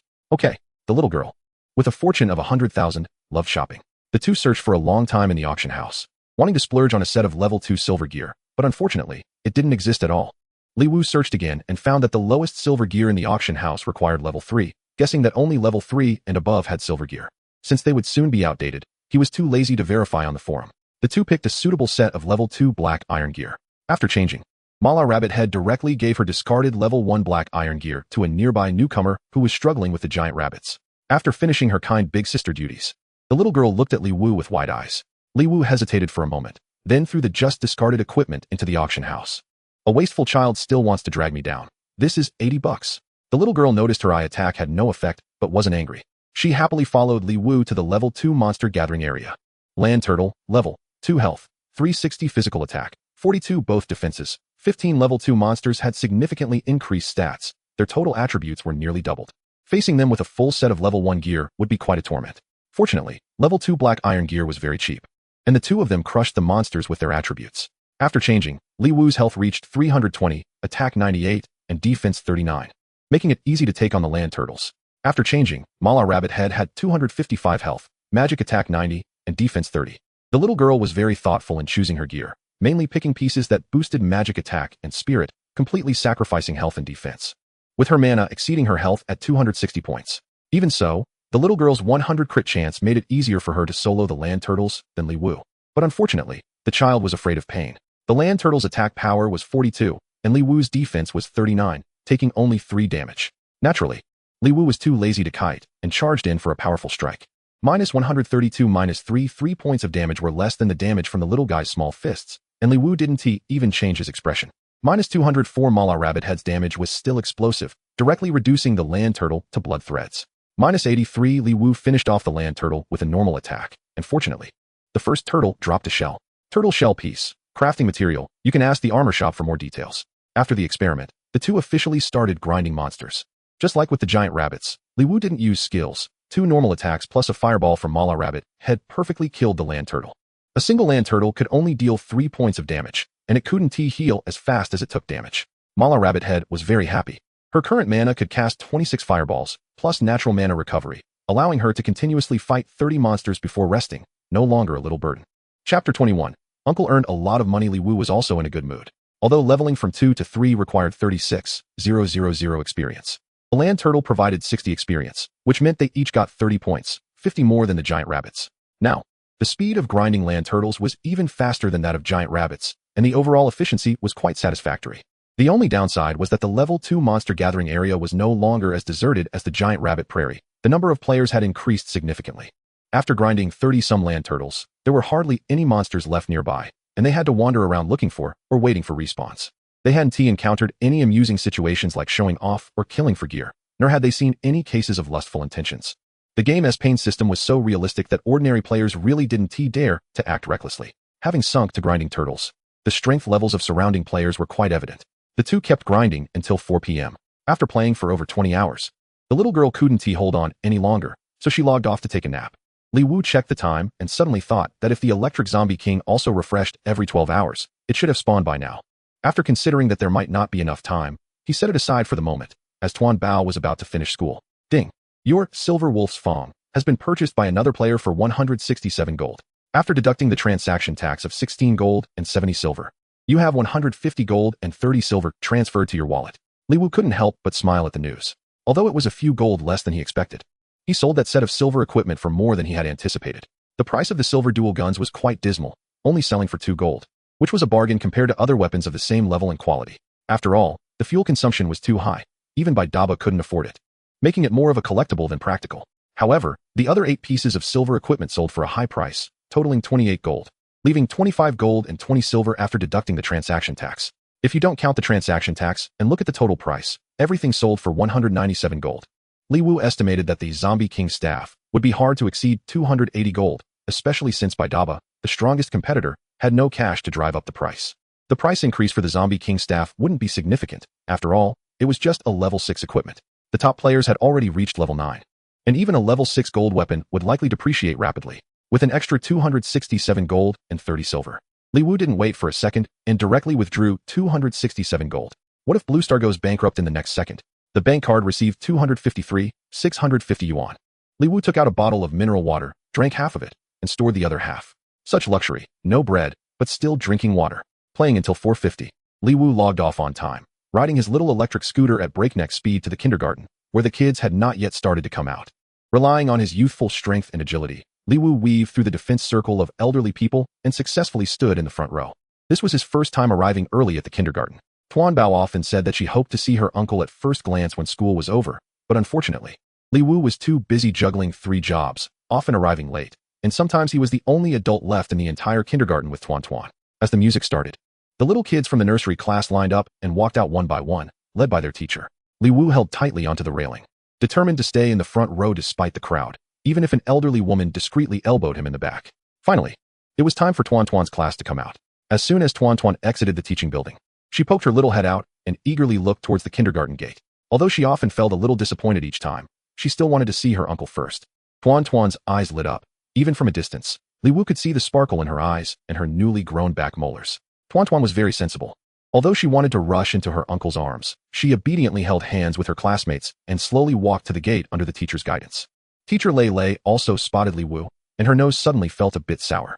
For the first time, she didn't follow the order and directly pulled Tuan Tuan from the back row, sending her to Li Wu first. Li Wu picked up Tuan Tuan, nodded at Teacher Lei Lei, and turned to protect his precious girl as they made their way through the crowd. Uncle, I'm so happy. I got to see you right after school. Yeah, Uncle is happy too. From now on, Uncle will make sure you see him first every time you finish school, okay? Okay. Tuan Tuan opened her little arms and hugged Li Wu's neck tightly. I love Uncle the most. Did you eat enough for dinner, my precious? I'm sorry. I didn't eat enough. There was green stuff in the dish today, and I ate slowly. All the other kids finished eating, and I was too anxious. So I didn't eat. No need to say sorry. Uncle isn't angry. That green stuff is called broccoli, It will help you grow stronger. Will you try to eat it next time? Okay, you're so good. Now, Uncle will take you to a restaurant, okay? We'll go to that big restaurant you wanted to go to last time. Really? The one with the huge lion? Yes. Today Uncle made a lot of money. So we can have something nice. Yay. Uncle made a lot of money. Is it 100 yuan? More than 100 yuan. Is it 1,000 yuan? More than 1,000 yuan. Wow. Is it 5,000 yuan? My precious, how about I enroll you in a math class instead? Are there kids in the math class? You can bring one. I just don't know if they accept students as young as you. Although they called it a big restaurant, in Tuan Tuan's eyes, it was only big. In reality, in a small county, the biggest hotel couldn't even be rated with stars. Li Wu extravagantly ordered 4 dishes that Tuan Tuan loved. Since it was a special treat, his precious girl only needed to eat a couple of bites to be full. After Li Wu finished eating, there was still quite a bit left, so he packed it up without wasting anything. He was destined to stay up late tonight, and it could serve as a midnight snack. Once home, he rarely had time to play interactive games with Tuan Tuan for a while. Then let her style his hair while he started browsing the Blue Star forum on his phone, earning over 300,000 in just one day and night. Even if luck played a significant role, Li Wu had to take it seriously. Moreover, with the country's enforced time limits, he thought about treating it like a job. To do a job well, one must start by understanding it. Li Wu searched for a while and found that he couldn't find any information about the Blue Star operating company, nor could he find the development company. All the information he found stated it was state-owned. Is it reasonable for the state to develop and operate it? Reasonable. But what was puzzling was that he couldn't find out which country developed it and which country operated it. That was quite unreasonable. Although Li Wu was confused, he couldn't find any relevant information. Chapter 22. Someone wants to compete for the electric zombie king. Love whoever. Who cares who developed it? Anyway, it's free. Li Wu directly threw this doubt aside and began to check out game content information and posts. At 9 p.m., Li Wu coaxed Tuan Tuan to sleep while sporting his colorful, low-budget dreadlocks, then put on his helmet and logged in. Spicy Rabbit wasn't online. He was probably sleeping soundly. Just as Li Wu was about to check the mine, he frowned at several consecutive announcements. Village-wide pinned message. Junlin Tianxia. Hurry, hurry, hurry. The electric zombie king is attracting monsters. Are there any dead soldiers left? Dying once gives you 5 silver. Screenshot me for 50. Village-wide pinned message. Junlin Tianxia. Looking for ranged attackers. Come if your magic damage is above 300. Salary is 50 silver. Double the salary if you get the kill. Find me. I'm lonely and cold. I love to recruit. Village-wide pinned message. Junlin Tianxia. By Daba. If you dare to steal, I'll kill you. Village-wide pinned message. By Daba. Who are you pointing at? I'm not stealing. I'm just looking for your electric. Let us see if you can handle my 500 magic damage. Village-wide pinned message. Junlin Tianxia. Damn. Your magic damage is already 480? I was wrong, Sister Bai. You have the Zombie King staff now. Let me have it. Village-wide pinned message. By Daba. Put your damn talk back. As if you could steal it without me. First, gather the dead soldiers. Li Wu initially planned to go deep into the mine to look for the electric zombie king and see if there were any small platforms or opportunities to trap monsters. He didn't expect Junlin Tianxia to plan to directly attack the electric zombie king because he couldn't buy the zombie king staff. Although Li Wu's kill of the electric zombie king was only the second kill in the entire server and didn't have a server-wide announcement. The zombie king staff easily reminded people of the electric zombie king. At least no one had ever heard of anyone dropping equipment with the zombie prefix by killing zombies. A big loudspeaker for $1,000 is making a racket. It seems like they're determined to take down the electric zombie king. Li Wu felt a bit frustrated but still ran to the player stall to buy $600 worth of stones, planning to join in on the fun. If Junlin Tianxia really manages to lure out the electric zombie king, he would give it a shot at snatching it. If Junlin Tianxia fails, he would proceed with his original plan.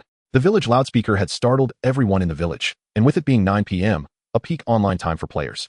The area outside the eastern mine was already packed with people, leaving the village deserted. Looking at the bustling crowd, Li Wu suddenly felt that Junlin Tianxia had made a blunder. The electric zombie king wasn't that hard to kill. The challenge lay in luring it out of the mine. Yet, Junlin Tianxia chose the moment when the online player count was at its highest to stir up trouble. Even a level 1 character could deal 1 point of unavoidable damage, and with tens of thousands of players rushing over. Even if Junlin Tianxia had recruited many high-level players, the chances of successfully snatching it were slim. Most importantly, the mine entrance was too close to the novice village. The plan to let the players scatter like they did with the Silver Wolf King wouldn't work. They could just respawn and rush back since there was no experience lost during the novice stage. Although Junlin Tianxia had made a blunder, Li Wu couldn't feel happy either, because his chances of snatching it were also extremely low. There were just too many people. There were still some brave players in the game. Junlin Tianxia's reward of 50 attracted quite a few, and the regional chat channel was frequently buzzing with reports of the electric zombie king's coordinates. Potato made $50 at the 9th fork in Cave 3. Turn left at the 4th fork. Coordinates 176, 643, 3447. Carrot, 50. Same location. Coordinates 176, 623, 3445. Pumpkin, 50 bucks profit, same location, coordinates 176 603 3444. Big Piggy, is it that good? Which brother will let me know? Is it painful to get zapped by the electric zombie king? Tomato, 50 bucks profit, same location, coordinates 176 583 3440. Junlin Tianxia, it must be good. Brothers hurry up to be the death warriors. Getting zapped feels great, just like a massage. This money is too easy to earn. I'm a good person. Boss is not being fair. Dying to the electric zombie king really feels like being electrocuted. Those with low tolerance shouldn't go. Be careful of leaving psychological scars. This 50 bucks is unlucky. That guy behind didn't keep up. The electric zombie king turned around. Coordinates 176 653 3447. It's back. Coordinates 176 603 3441. Reports from the Death Warriors kept coming in the regional channel, judging by the changes in coordinates. The electric zombie king was indeed being lured out step by step. However, with the efficiency of one player moving a few steps to lure, it was still a long way from completely drawing the electric zombie king out of the mine. Li Wu found a stone to stand on, looked around, and couldn't he find the target? There were just too many people. He thought of that big shot named Hao Jianjun, with that guy's health and defense. If he was willing to be a death warrior, the efficiency would definitely be great. He remembered there was also someone with healing skills with him. If the two coordinated, they might really lure the electric zombie king out. He wondered if that strict 100-man team had come to join the fun. The death warriors were still in action, dying once and then rushing back from the respawn point, with over 100 death warriors cycling through, watching the coordinates on the public screen. The electric zombie king had already been lured halfway out. Potato, 506, I can't take it anymore. Brothers behind move up a bit. 300 bucks is enough. Pumpkin, I can't take it either. This isn't something a normal person can do. I'm freaking weak in the knees as soon as I enter the mine. Carrot, we've already lured it halfway. I'm not needed anymore. I'm taking a break. Brothers behind move up a bit. In the end, some couldn't hold on anymore. The pain was directly related to the amount of damage they could take. The vast majority of players hit by the electric zombie king lost all their health in one hit, suffering the maximum pain before being killed, repeatedly getting zapped and roasted. Who could stand it? Some death warriors died once and left after a couple of cigarettes, while those with more grit began to crack after dying 5 or 6 times. After all, Junlin Tianxia's condition was that as long as they died once from the zap, it was 50 bucks. He never said they had to successfully lure it out to get paid. If Junlin Tianxia really required them to lure it out for payment, he probably wouldn't attract many fools. More and more hesitant death warriors appeared, and finally, when only a third of the way remained, a player broke down, and the zombie king turned back. Emotions are contagious. Although no one had reported the situation on the public screen yet, Li Wu deduced the situation from the suddenly halted coordinate reports. The electric zombie king didn't instantly return to its spawn point. If they continued to chase, they might still lure it back. Sure enough, Junlin Tianxia started shouting on the loudspeaker again, doubling the pay for the death warriors. Li Wu watched as more and more players gathered, hearing that the electric zombie king was about to be lured out, and thought about making his way through the crowd to sneak into Cave 1. He wanted to take a gamble, betting that the electric zombie king wouldn't be lured out. Chapter 23. Intercepting along the way, competing for it among tens of thousands was a pitifully small chance. Having strength is called prediction, while lacking strength is just blind guessing. Rather than guess blindly, it was better to do something more certain. Currently, the electric zombie king had been lured out 2/3 of the way, meaning if the lure ultimately failed, the 2/3 of the distance it had been lured out would be its path back. Li Wu could set up an ambush in advance and wait for the electric zombie king to turn back. Although the mine was divided into several numbered sections by players, the deeper parts of the mine were interconnected. Li Wu walked straight into Cave 1. There were far fewer mining players along the way than usual. Most were near the entrance, mining while waiting to join the fun. The further in he went, the fewer players there were, and by the time he reached the depths, there were hardly any players left, even though Cave 1 wasn't the path reported for luring on the public screen. Li Wu opened the chat history with Spicy Rabbit Head to check the messages he had sent to the little girl earlier. Without paper and pen, he had sent the important coordinate points to the still offline Spicy Rabbit Head via private chat. The little girl was a tool when online and turned into a notepad when offline. However, after going deeper into the mine, Li Wu overturned his previous assumption because he suddenly thought that even if the electric zombie king turned back, it wouldn't necessarily return by the same path used for luring. The paths in the mine were complex, and the death warriors had found the electric zombie king from the main tunnel south 9th fork, turning left at the 4th fork. But on the way back, it could take any fork, so the most reliable place was still that left turn at the 4th fork discovered initially. The outcome of the lure would soon be determined, and since Li Wu had taken a detour through Cave 1, he didn't have much time left. He hoped Junlin Tianxia could hold on a little longer. It seemed like he heard Li Wu's thoughts, as Junlin Tianxia's loudspeaker sounded again. Top village message, Junlin Tianxia, it's about to come out. Those watching the fun, don't mess up my kills. I want to pay for mixed kills. Not long after Junlin Tianxia's loudspeaker announcement, news broke in the chat channel that the electric zombie king had completely turned back. The statement about not paying for mixed kills became the fuse. This was the disadvantage of scattered players. Without effective command, chaos could easily ensue. Not getting paid for mixed kills, but what constitutes a mixed kill? I've been roasted 5 or 6 times already. What if you say I'm a mixed kill? Those who really mixed kills didn't dare to go up. And those who hadn't mixed kills hesitated, fearing being mistaken for mixed kills, and as a result, missed the opportunity and completely turned back. Junlin Tianxia really is a blunderer. Li Wu cursed inwardly and hurried to speed up. At this point, Li Wu had only reached halfway. And even if he managed to rush to the 4th left fork in time, he might not quickly find a suitable spot to farm monsters. A small platform that jutted out in the main tunnel caught Li Wu's eye. It seemed very suitable for visibility farming. Just as he was considering whether to take a gamble, several lights suddenly flickered in the mining tunnel.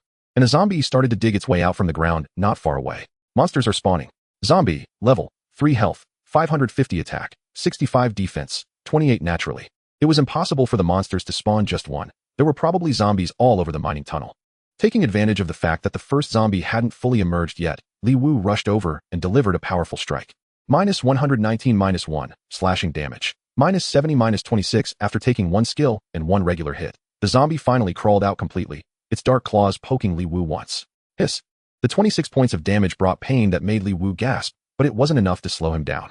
-70 -1, slashing damage. Roar -26 hiss. -70 after exchanging blows with the zombie for 5 rounds. Li Wu lost 130 health points before finally killing it. Luckily, he was wearing black iron armor, otherwise, he really wouldn't have been able to handle it. Li Wu glanced at his remaining 190 health points, sighed helplessly, and quickly started digging on the side of the cave wall. Forget about farming monsters. Even if there were none, time was likely running out. Having stumbled upon a suitable monster farming spot, he could only gamble that he would pass through it from then on. After climbing onto the platform, Li Wu lay flat, essentially resigning himself to fate. Perhaps heaven also wanted to bestow this outrageous luck upon Li Wu, as not long after, the audible roar of the electric zombie king echoed through the mining tunnel. Li Wu remained calm and did not move, waiting until he heard the electric zombie king jumping around underneath the platform before he grinned and stood up. -1 -120, slashing damage. His talent leveled up, and his slashing damage doubled. How delightful. While Li Wu was throwing more than 200 stones, the electric zombie king suddenly cast a skill in the direction he had come from, resulting in a scream. Didn't it just spawn monsters? How could someone come over so quickly? Could it be that Junlin Tianxia hadn't given up? Although Li Wu was a bit surprised, he didn't stop his movements. It was all fair game. He couldn't just let them have an easy time because they spent money, right? Besides, they hadn't given him any money. Catch up. But watch the distance. Something's wrong. 3 people are dead already. Why aren't they moving? The visibility isn't enough. I can't see the situation. Let me try again. Although the visibility was insufficient, the sounds could still be heard, and Li Wu couldn't help but smirk at the discussions. What to do?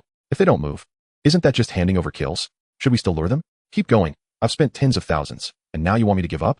This is what you said. Don't regret it later when you can't lure them out. Damn. Does Junlin Tianxia not have this little bit of clout? Hearing the discussions coming from outside his field of vision, Li Wu was slightly taken aback, but his hands didn't stop moving. Junlin Tianxia didn't play too badly. He even knew to supervise the front line. No wonder he realized someone was farming kills. However, the electric zombie king had a skill cooldown of 12 seconds. With it holding aggro here, it would be impossible to pull it away unless they could withstand the damage. Otherwise, they wouldn't even have visibility. Just as Li Wu had thought, several more screams echoed, and the electric zombie king continued to bounce beneath the small platform. Junlin Tianxia's face turned green, realizing the issue. But he had no solution. These Death Knights were originally meant to send kills, and fearing they would drop items, none of them were wearing any equipment, and their bags didn't even have a piece of bread. Of course, since they came to die, how could they have decent equipment? Even if they wore it, they would still be killed instantly. Players who could withstand a hit without dying all had good gear, who would be willing to come and hand over kills. Does it seem like someone is farming? One of the Death Knights who had encountered such a situation muttered, prompting Junlin Tianxia to react quickly and shout in the direction of the electric zombie king. Which bro is farming? Since you can't hit anyway, could you let someone have a kill? The loss counts as mine, and I'll give you 1 gold for mental distress. Chapter 24. Give a link. Li Wu naturally wouldn't be foolish enough to respond. He quietly continued to throw stones. The attack range was very far, so Junlin Tianxia and the others naturally kept their distance. By the time he killed it, there would be enough time to pick up anything that looked valuable. Even if Junlin Tianxia rushed over and killed him, he could only get a little loot. He didn't believe he would be that unlucky, letting out something good, ignoring others. Junlin Tianxia couldn't determine whether someone was farming, so he could only continue to let people send themselves to die with a bit of luck. With very few Death Knights left, his wallet was jingling, and Junlin Tianxia was furious. He grabbed the last 2 Death Knights, made them stand apart to swap out skills, and then, taking advantage of the skill cooldown, charged forward. The electric zombie king's lightning piercing skill had a cooldown of only 12 seconds. And Junlin Tianxia hadn't charged very far before he was zapped. Minus 865, however, he didn't die.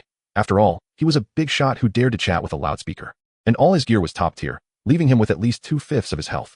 A blue light suddenly flickered around Junlin Tianxia, and his health bar turned blue. This was his talent. When his health dropped below 50, it automatically activated a magical shield that could absorb some damage, currently at a 30 absorption rate. Junlin Tianxia had 1200 mana, allowing him to absorb 360 points of damage. Junlin Tianxia charged a short distance again, and the attack struck again. Minus 505, after 360 absorption, the blue bar turned back into a health bar, leaving him with only 180 health points. With visibility still insufficient, Junlin Tianxia chugged a red potion while charging in pain. 800. This wasn't cheap store-bought stuff. This was a hard-earned instant recovery potion that wasn't sold in stores. Made by life professions like pharmacists, with only a tiny chance of producing one from 10,000 regular red potions. To figure out what was going on, Junlin Tianxia was really risking it. Minus 865. Another bolt of lightning struck, and Junlin Tianxia was left with just a sliver of health, cursing as he finally charged into the visibility range. Sure enough, someone was farming monsters. Due to the angle, he couldn't see the face, but he could see the name above their head. Invincible Cute Team? Could it be some stun girl? A slew of questions floated through Junlin Tianxia's mind, and then he inadvertently glanced at Li Wu's health. A bolt of lightning lit up, and Junlin Tianxia was left with a series of question marks. Someone could actually rush to the vicinity, and Li Wu was also taken aback, but fortunately, that person ultimately turned into white light. Worried that someone else might come over, Li Wu didn't dare to stop his movements. A few seconds later, the electric zombie king let out a miserable scream and transformed into light. Without the time to check the system notifications, Li Wu hurriedly slipped down from the small platform, straining his ears to listen for footsteps while frantically picking up the glowing items, preparing to run in the opposite direction as soon as he heard someone approaching. It seemed that everyone had really died. Li Wu finished picking up all the silver coins without anyone coming over. Looking at the at least 180 copper coins on the ground, Li Wu stood up confidently and charged to the side. Death drops would refresh after 5 minutes.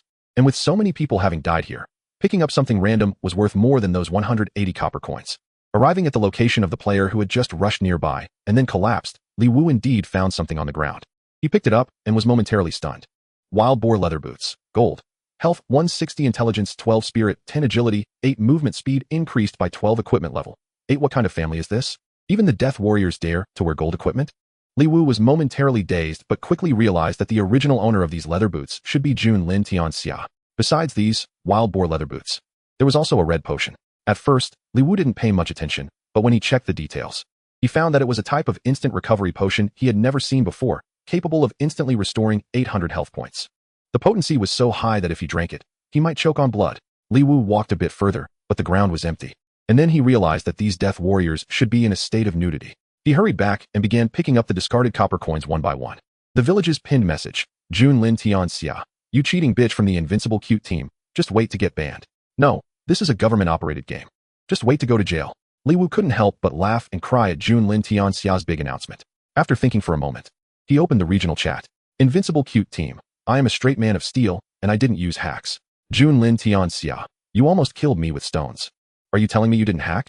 Immortal touching my butt. Using stones only enforces 1 point of damage. You must have used hacks. Phantom Knight. So there are hacks. No wonder the Zombie King staff dropped.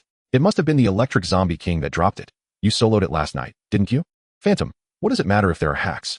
Look at my mouth shape. White Big Treasure, sister? Give me a link for 50. Seeing that even White Big Treasure had joined in the fun, Li Wu found it really hard to explain. If a large group reported him, it would be quite troublesome.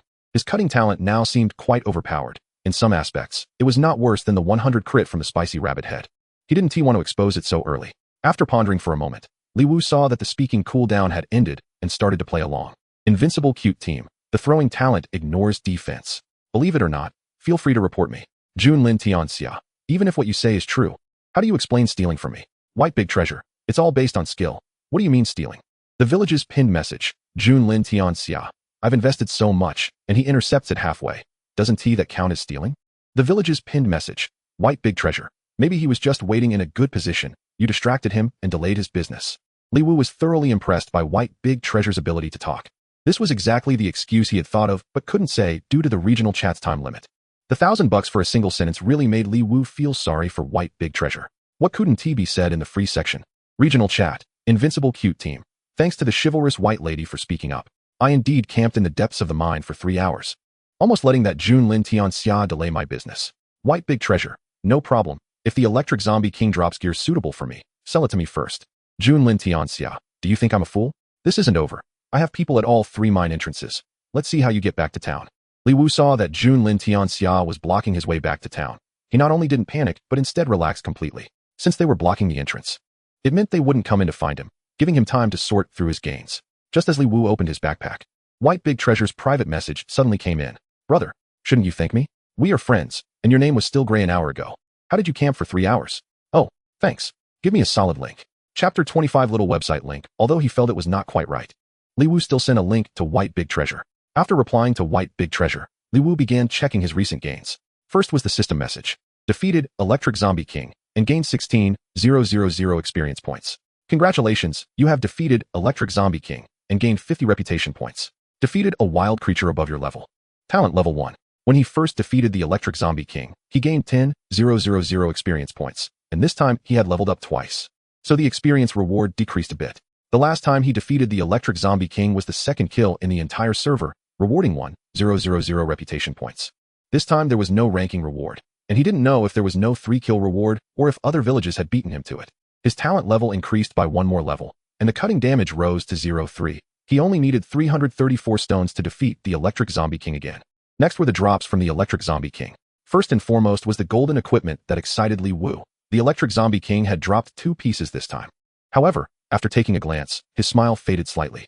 Zombie King Helmet, Gold, Health 150 Bone 8 Intelligence 8 Spirit 8 Equipment Level 5. Zombie King Bracelet, Gold, Spell Attack 18 Intelligence 8 Spirit 8 Intelligence 8 Equipment Level 5. Although both pieces were gold grade, they didn't have skills like the Zombie King Staff, and his expectations dropped significantly. While they were gold equipment, both were only level 5, and the individual attributes added were comparable to the level 7 silver gear that White Big Treasure had supplied him. Fortunately, gold equipment had 1 more attribute than silver.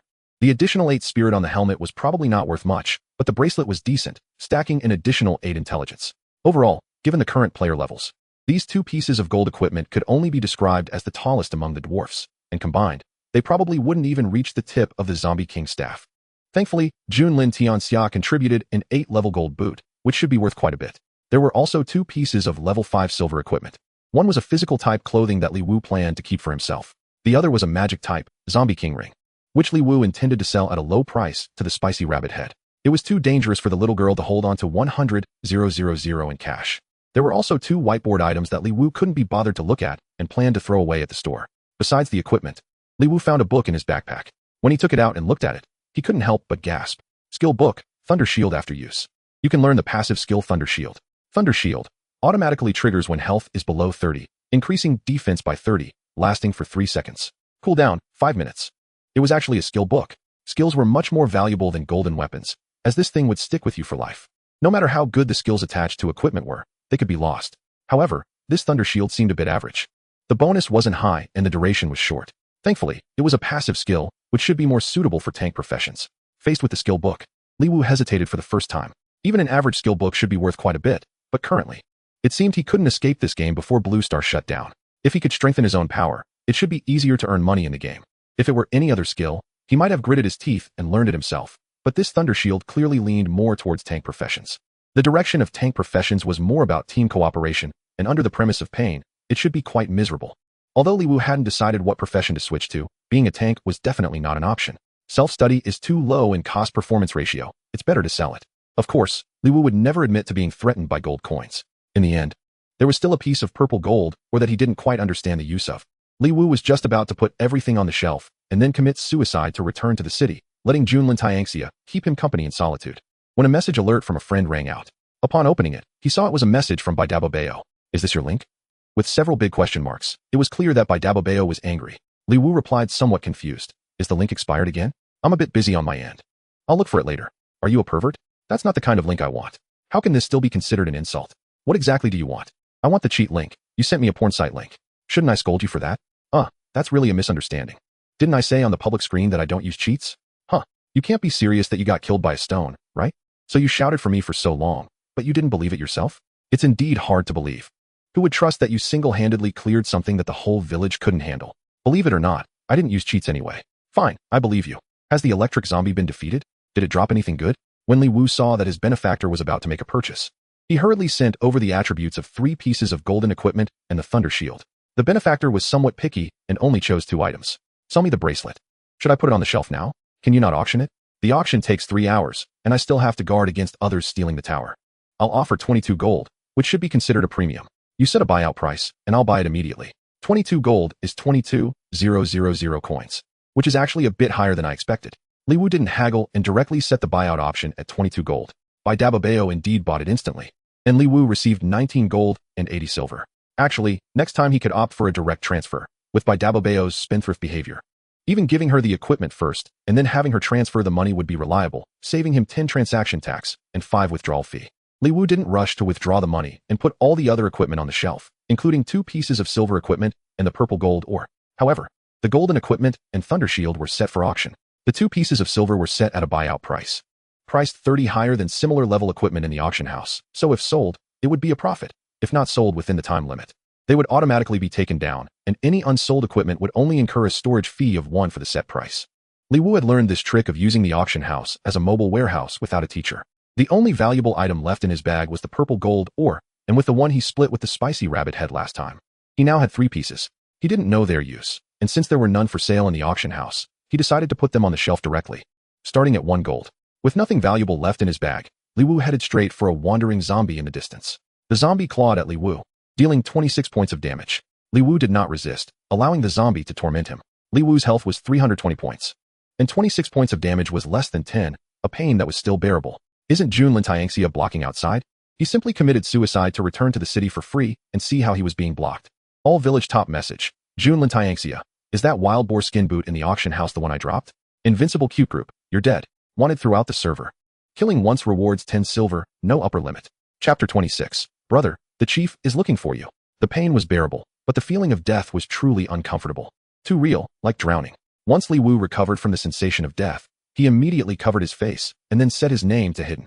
He hurriedly went to the shop to buy a mask and put it on. Junlin Tianxia was clearly not someone who could be trifled with. He wasn't afraid of being wanted throughout the server, but his real face still posed some risks. And he didn't want to endanger himself or his team because of a game.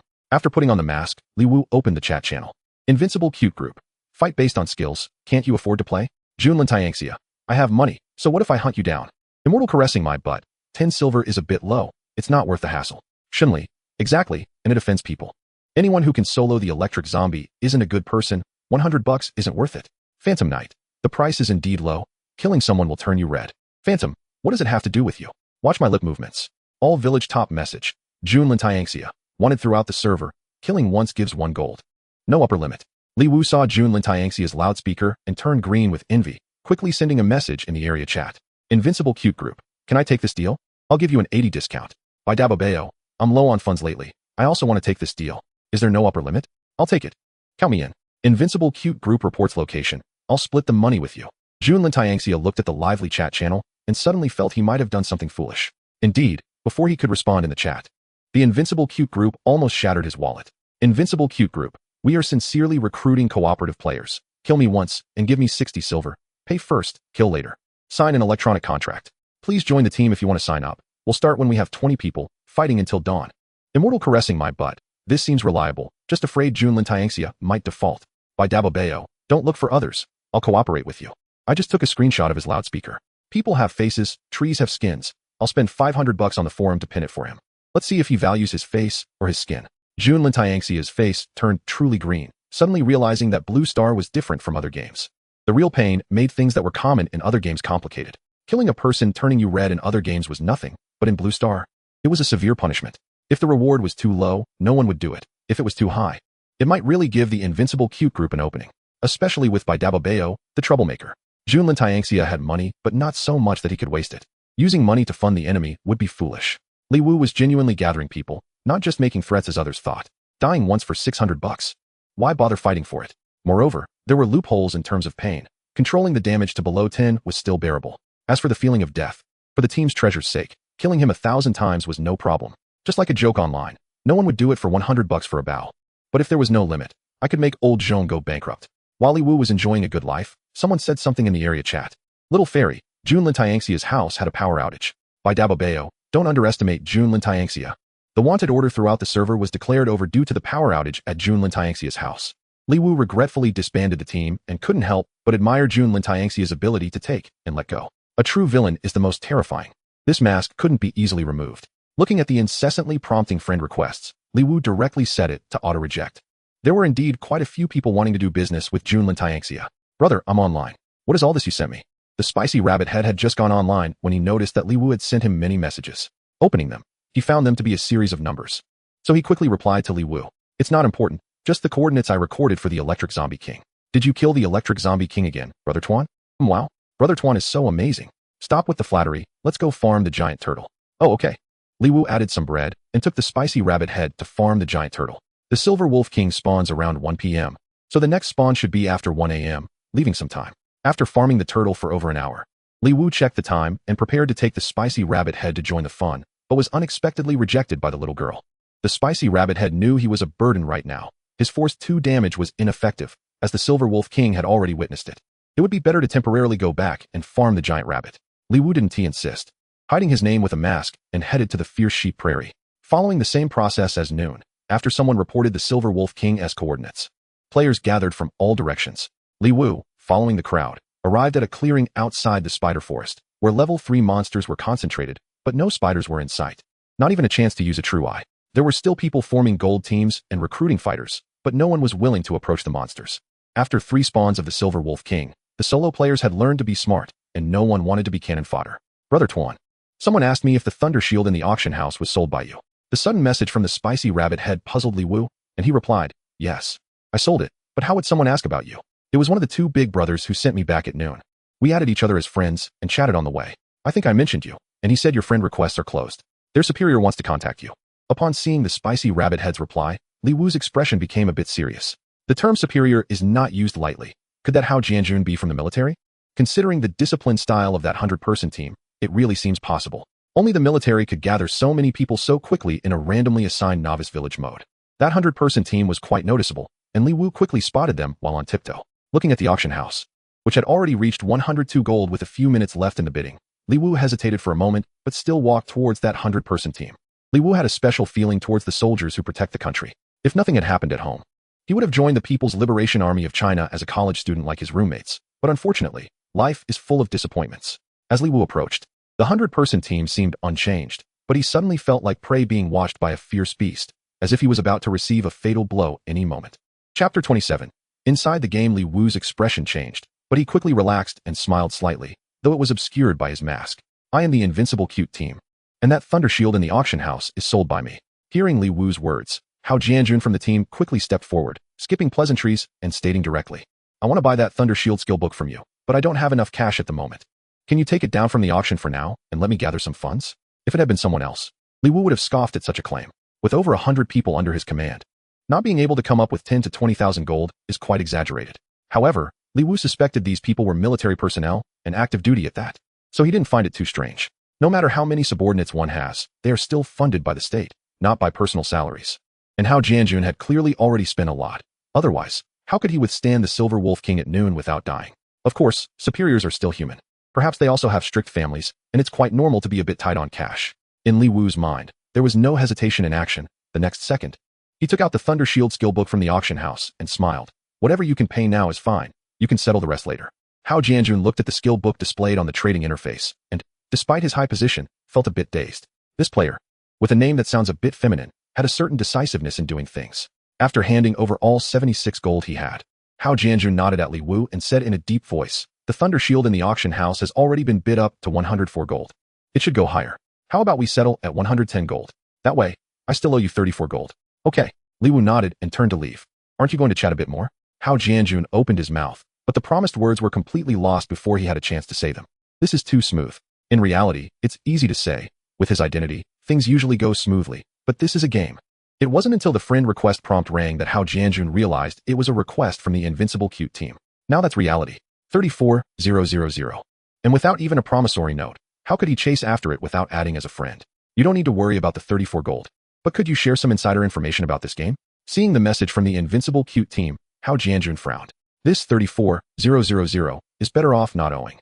After considering it, Hao Jianjun replied, I understand what you want to ask, but I don't know much. I can only remind you to improve your strength in the game as much as possible. That's all I can say. After replying, Hao Jianjun directly deleted Li Wu.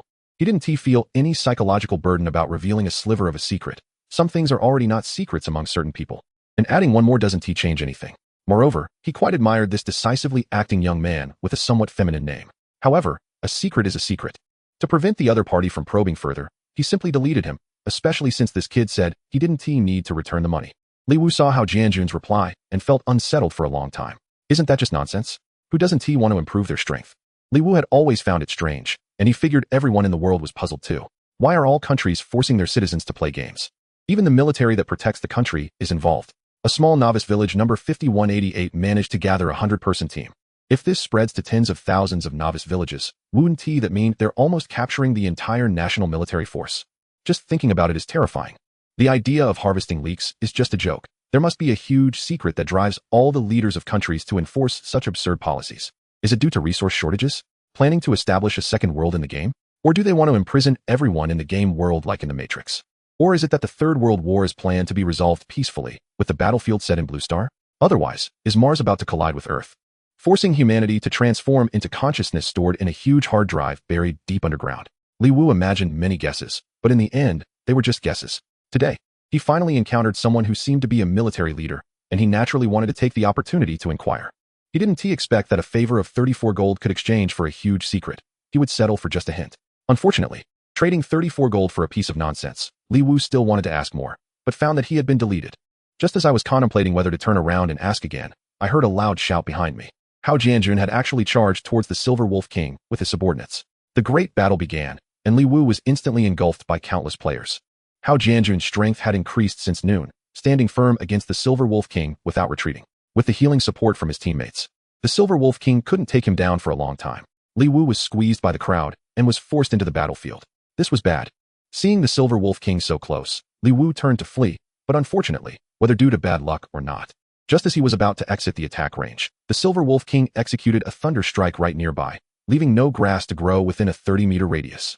Li Wu was caught off guard, taking full damage. Even after being resurrected, Li Wu still felt a tremor in his liver from the pain, taking a while to recover. This was a complete waste. Not only did he spend an hour without gaining anything, but he also lost 34,000 coins, leaving Li Wu almost in tears. He was planning to rely on his newly leveled cutting skill to try to snag the last hit. The level 03 cutting could deal 204 points of damage to the Silver Wolf King, so there was still some hope of getting the final blow. If that happened, he would not only level up cutting again, but also pick up a glowing item, and even if he was focused fired, it would still be worth it. Ding. Your auctioned Zombie King helmet, gold, has been sold for 7 gold and 35 silver. After deducting a 10 transaction tax, 6 gold, 61 silver, and 5 copper have been transferred to your wallet. Ding. Your auctioned Wild Boar leather boots, gold, have been sold for 12 gold. After deducting a 10 transaction tax, 10 gold and 80 silver have been transferred to your wallet. Ding. Your auctioned Purple Gold or X3 has failed to sell, starting price 3 gold. After deducting a 1 silver storage fee, Li Wu looked at his plumped wallet and clicked to withdraw without a second thought. Adding the total of 121 gold from Baidaba and Hao Jianjun's payments and the loot from the electric zombie, he withdrew everything. There were also 2 unsold silver equipment pieces in his bag, which Li Wu directly stored in the warehouse, then called for Spicy Rabbit Head to go farm turtles together. Hao Jianjun shouldn't be shooting in the dark, right? Regardless of the truth, it was definitely the right choice to focus on leveling up. Chapter 28. Uncle is so amazing. 2 players, one big and one small, guarded the tortoise gathering spot, farming until 7 a.m. Li Wu logged off to make breakfast for Tuan Tuan, while Spicy Rabbit Head turned back to the giant rabbit plains. After a night of hard work, Li Wu had leveled up to level 3, while Spicy Rabbit Head was still a bit behind due to missing out on the electric zombie experience. Little Tuan Tuan was still as well-behaved and understanding as ever, getting up by himself to brush his teeth and wash his face, sitting obediently at the dining table waiting for his favorite uncle to bring his favorite food. In just 2 days and nights, Li Wu earned 600,000, relieving a lot of pressure. Combined with his previous savings, he wouldn't have to worry about Tuan Tuan's special medicine for 2 years. Uncle, why are you so happy? Because Tuan Tuan is so cute. Tuan Tuan is the cutest. I am the invincible little cutie. Today, Tuan Tuan must listen to the teacher, and in the evening, Uncle will take Tuan Tuan to buy that big doll we saw last time. Wow. Tuan Tuan first raised his little hand in excitement, but quickly lowered it. But didn't Uncle say that we can only buy that during the new year? Is today the new year? Not yet, but Uncle earned a lot of money again, so it's okay to buy it early. Wow. Uncle earned a lot of money again. Is it still in the hundreds? Hee, it's more than in the hundreds. Wow. Uncle is so amazing. After dropping little Tuan Tuan off at kindergarten, Li Wu didn't rush to catch up on sleep. Instead, he logged back into the game and went to the mine. The electric zombie he killed around 11 p.m. last night had a respawn time of around 11 a.m. today. To fight the electric zombie, one must ambush early, Otherwise, one might get killed before even seeing it. Li Wu went to the coordinates he noted yesterday, arriving at the spot where the electric zombie was discovered last night. Taking advantage of the electric zombie not having respawned yet, he found a suitable small platform and lay down offline to catch up on sleep. He woke up at 11 a.m., logging in right on time, with his character still lying on the small platform.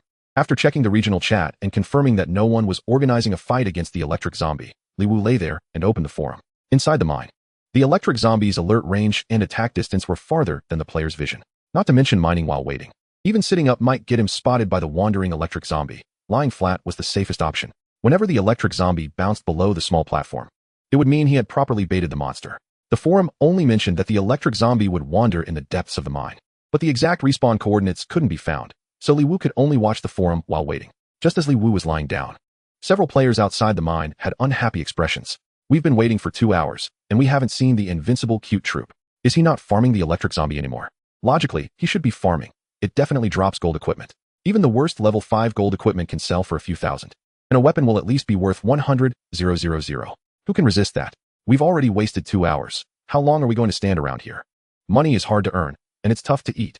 We've already taken the deposit from Junlin Tianxia. Can you bear to refund it? Refunding is impossible. I'm just waiting until noon. I still want to go work for the Silver Wolf King. The Silver Wolf King isn't even interesting anymore. Last night's troops' wages were cut in half, and this time it's probably going to be cut again. It won't even be enough to cover running errands. Normal.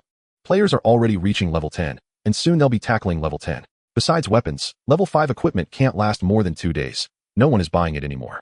The invincible cute troop is the best. I heard he has some throwing talent that can ignore defenses. The electric zombie seems tailor-made for him, but he farms it alone. It's only a couple of times. The top players' levels and equipment are almost the same now, so they can easily lure it out. Useless, it's fragrant in front. After 1 or 2 more times, even dogs won't fight anymore. Our novice village is trash. I see many novice villages on the forum casually killing the electric zombie. Li Wu had no idea that Junlin Tianxia's hired players were camping at the mine entrance waiting for him, leisurely browsing the forum, and unknowingly fell asleep in the game. He didn't know how long it had been, but the roar from beneath him finally woke him up. Looking at the time, he realized it was already 12:30. Unsure if he had slept too deeply or had been moving slowly. With over 300 stones, Li Wu quickly smashed the electric zombie to death. Ding, ding, ding. The familiar system notification rang out, granting 12,000 experience points, which had decreased again since reaching level 3. He also earned 50 reputation points, currently at 150 reputation points, not knowing what they were for. He happily leveled up his cutting skill again, with the current cutting ratio reaching 0.4 at level 5. He could no longer trigger talent upgrades. Glancing at his loot, Li Wu couldn't help but sigh. After all, he wasn't the child of fate. He couldn't expect valuable drops every time. He received a level 5 gold ring, 3 level 5 silver items, 1 black iron, and the ever-unchanging 2 pieces of purple gold ore. Currency dropped was 1 gold, 68 silver, and 88 copper. He listed the gold ring for auction, kept the silver equipment for personal use, and put the black iron up for 5 silver, just to earn some card money. After sorting through his loot, Li Wu looked at the zombies respawning in the distance and thought about it, but didn't dare to commit suicide to return to the city. Dying was just too uncomfortable. It was better to avoid death if possible. Opening the auction house again, he searched for level 3 silver equipment. Since Hao Jianjun had mentioned raising strength as much as possible, Li Wu was no longer interested in black iron equipment and planned to get a set of level 3 silver, which would definitely improve his leveling efficiency. The price of level 3 silver equipment isn't cheap, not like the rock-bottom prices of black iron equipment. After all, for the vast majority of players, using level 3 silver equipment until level 6 or 7 is quite normal, as it has an additional attribute compared to black iron. And even if the base values are slightly lower, it's enough to make up for it. Of course, this not cheap is aimed at Li Wu, the freeloader. It's really damn expensive. A full set of level 3 silver equipment, including weapons, cost Li Wu a whopping 58 silver coins, which is just outrageous. The big doll that my dear likes costs only 188. How dare you? Frustrated, Li Wu switched to the silver set and put the removed level 2 black iron set on the market. After thinking for a moment, he also listed the 3 pieces of silver he just acquired and the 2 from the last time. Leave it. To level up to level 5 would take at least another day. Who knows how much the equipment will depreciate? Absolutely cannot leave it. After finishing, Li Wu glanced at his own attributes. Level 3 health, 480 physical attack, 168 magic attack, 32 defense. 62 other attributes aren't important for now. Just need to be clear about attack and defense. Li Wu still has 10 free attribute points unallocated. He originally planned to allocate strength and constitution in a 4:1 ratio. But recently, he made a fortune from cutting, and Li Wu thought maybe he should put those points into agility. Agility can increase attack speed, which would naturally help with triggering cuts in the later stages. However, since the level is low and the equipment is cheap, Liu thought it better to save the attribute points for later when he knows what he might need. Chapter 29. Arrears and wages for migrant workers as expected of silver equipment. The enhancements are very strong, with defense reaching 62 points. The zombie's attack power is only 65 points, dealing just 3 damage to Liu, who heals faster than that. Fully enhanced, Liu charged at the zombie in the distance. Minus 224, Power Strike. Minus 140, Normal. A Power Strike followed by a normal attack took away more than half of the zombie's health. Minus 3, minus 140, minus 3, minus 140, Kill. With 1 skill and 3 normal attacks, Liu could kill the zombie. He calculated the damage. The zombie has 550 health, and 1 skill plus 3 normal attacks can deal 644 damage, overflowing by 94 points. Is this even worth mentioning? 4 normal attacks would deal 560 points. Liu silently mourned for the brain cells lost due to unexpected losses for a second, then charged towards the next zombie. Liu's return to town didn't take much time. Only deep in the mine would there be some zombies left over due to the Electric Zombie King. By the time he reached the middle section, the number of players exceeded that of the zombies, making it hard to kill anything. Liu walked out of the mine without any danger, but was puzzled as to why a few level 7 or 8 players were searching for something with their backs to the mine. Liu returned to the novice village to replenish bread and water, then went to find Spicy Rabbit Head. Although the little girl was timid, her output was quite impressive. So it would be a waste not to use such a tool. He didn't know if the little girl didn't need sleep, but while Liu was away, she managed to reach level 3 just from farming giant rabbits. Spicy Rabbit Head was much more willing to spend money than Liu. As soon as she hit level 3, she bought a set of silver equipment, specifically choosing pieces with good attributes. Normally, for the same level of equipment, magic attack is generally lower than physical attack. But after Spicy Rabbit Head changed her equipment, her magic attack reached an astonishing 186 points, which was 18 points higher than Liu's physical attack. Of course, this was also due to her free attribute points being allocated for 1 to intelligence and spirit. Seeing Spicy Rabbit Head's attributes, Liu immediately took her directly to the level 4 Crazy Sheep gathering place. 2 level 3 silver sets plus a 100 critical hit. If they didn't kill monsters above their level, it would be unreasonable. If it weren't for the fear of getting hurt too badly, Liu would have wanted to challenge level 5 monsters. Crazy Sheep. Level 4 health, 820 attack, 75 defense. 42 Liu checked the attributes of the Crazy Sheep with his true sight and then pondered a strategy. He first went in with a normal attack followed by a power strike, taking advantage of the Crazy Sheep's confusion to land another normal attack. Minus 126, minus 252, minus 126 3 attacks. Not counting the negligible cut, could take away 500 health points, and Spicy Rabbit Head's fireball hit just in time, instantly taking down the Crazy Sheep.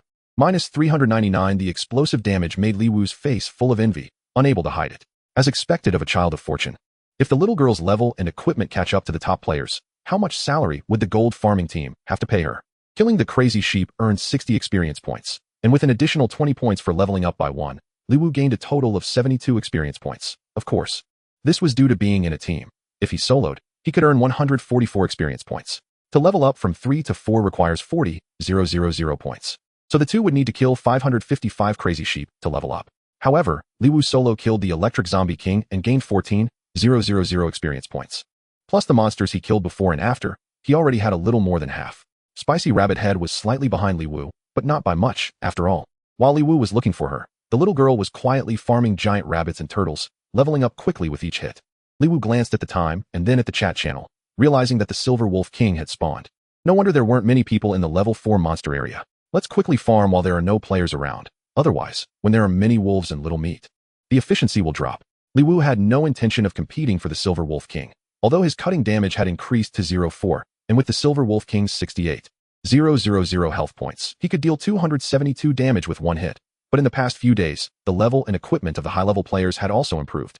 The threshold for the gold farming team had become 330 attack points. Liu thought it would be like winning the lottery to land the final blow. Anyway, he had already completed the 3 talent upgrades at level 5, so it was better to focus on leveling up and preparing for level 10. Given Bluestar's nature, at level 10, health points could reach over 100,000, and by then, most others wouldn't be able to break through his defense. While he would only take a few hundred points of damage, who could outpace him? With Crazy Sheep everywhere, the two were farming happily, but after half an hour, the players in the Crazy Sheep gathering area gradually increased. Liu and Spicy Rabbit had finally had a shallow taste of the tragic leveling path of veteran players. Although it wasn't as bad as when the server first launched with 10 people attacking 1 monster. Having to wait for respawns after killing 10 monsters still splashed a bucket of cold water on Liu. The two went to the level 3 monster gathering area. Although there were fewer players, it wasn't casual enough to farm. The experience was low and lacked level up bonuses. So the efficiency was not as high as with the Crazy Sheep. In the end, they still squatted in the Crazy Sheep gathering area. And it wasn't until 4 p.m. that Li Wu barely reached level 4, while Spicy Rabbit Head was still a few thousand experience points short. Just as Li Wu was contemplating whether to buy a set of level 4 equipment to try fighting level 5 monsters, he was suddenly attracted by a loudspeaker announcement. All village top announcement. Junlin Tianxia. How the hell do you dare to ask me for money? Have you completed your tasks? Junlin Tianxia is causing trouble again? Li Wu opened the chat channel with confusion. Killer Chong. I waited at the mine entrance for 4 or 5 hours, and the Silver Wolf Gold farming team was delayed. You just gave us a 10 silver deposit to send us off? Feather Guest 996. You waited 4 or 5 hours. I've been waiting since 10 o'clock. Not even a monster to fight, and he doesn't give the money to those behind. Kettle. Have we been watched all along? Did the invincible and adorable group not come to blame us? Li Wu suddenly thought of the high-level players at the entrance of the mine, realizing they were camping him to prevent him from grinding. They probably didn't expect him to put his account in the mine so early, so they only observed those entering the mine and didn't pay attention to those coming out. Village top speech. Junlin Tianxia. Nonsense. Hey, King of Zombies ring was just auctioned off in the auction house. Who do you think made that? You couldn't even block the person and still want me to pay? Killer Chong. Maybe he got it yesterday? Winged Passenger 996. Exactly. Junlin Tianxia is shameless. Withholding wages from migrant workers. Kettle. Junlin Tianxia is shameless. Withholding wages from migrant workers. Junlin Tianxia. Stop talking nonsense. I just let someone go deep into the mine, and it's all gone. Killer Chong. Junlin Tianxia is shameless. Withholding wages from migrant workers. Village top speech. Junlin Tianxia. A bunch of useless and shameless people. I won't even give you money for the big trumpet. Village top speech. Junlin Tianxia. A bunch of useless and shameless people. I won't even give you money for the big trumpet. Chapter 30. War across the world. Li Wu finally understood. This old six, Junlin Tianxia, actually hired someone to block him. It's one thing to get killed, but this guy wants to cut off his source of income. The mine only has 3 entrances. As long as a few high-level players are assigned, they can keep him outside the mine. Even if he wears a mask to hide his name, it won't help. After all, miners are generally low-level or poorly equipped and can't survive. With a few high-level players brandishing swords, would you dare to show your name? There's no need to worry about offending anyone. Who would go mining if they're strong? Since this happens once, it can happen again. Li Wu didn't bother with leveling up and hurried to the mine. While they're at odds, it's best to get his account into the mine quickly. Li Wu arrived near the mine and observed that there were no high-level players guarding it, so he quickly entered. Following his previous experience, Li Wu went straight to the depths of the mine. When he finished clearing the zombies in the depths and lay down on the small platform, it was time to pick up the child. Riding his little electric scooter to the kindergarten, Li Wu once again welded himself to the railing, waiting for his dear treasure to see him first. Little Tuan Tuan poked her head out of the teaching building as usual, her big eyes sparkling with the same anticipation. Li Wu saw the little one's surprised expression and adorable little teeth, unable to resist waving and showing his 8 big teeth. This little expression is too precious. It's simply unfair. Because Tuan Tuan seriously told Teacher Lei Lei that her uncle would pick her up right away. Teacher Lei Lei specially arranged for Tuan Tuan to sit in the front row, suppressing the urge to dash out. The little one finally reached her designated spot under the teacher's guidance. Before Teacher Lei Lei could call her name, she pounced into Li Wu's arms like a little cannonball. Li Wu pinched Tuan Tuan's little cheek. Say goodbye to the teacher. Goodbye, Teacher Lei Lei. Uncle, are we going to buy a big doll? Yes, we're going to buy a big doll, but you have to tell Uncle if you ate a lot for dinner. Tuan Tuan gestured with her little hands.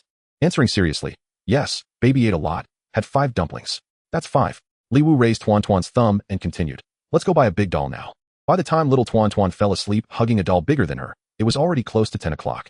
The little one was inevitably excited about the new toy, occasionally giggling in her sleep.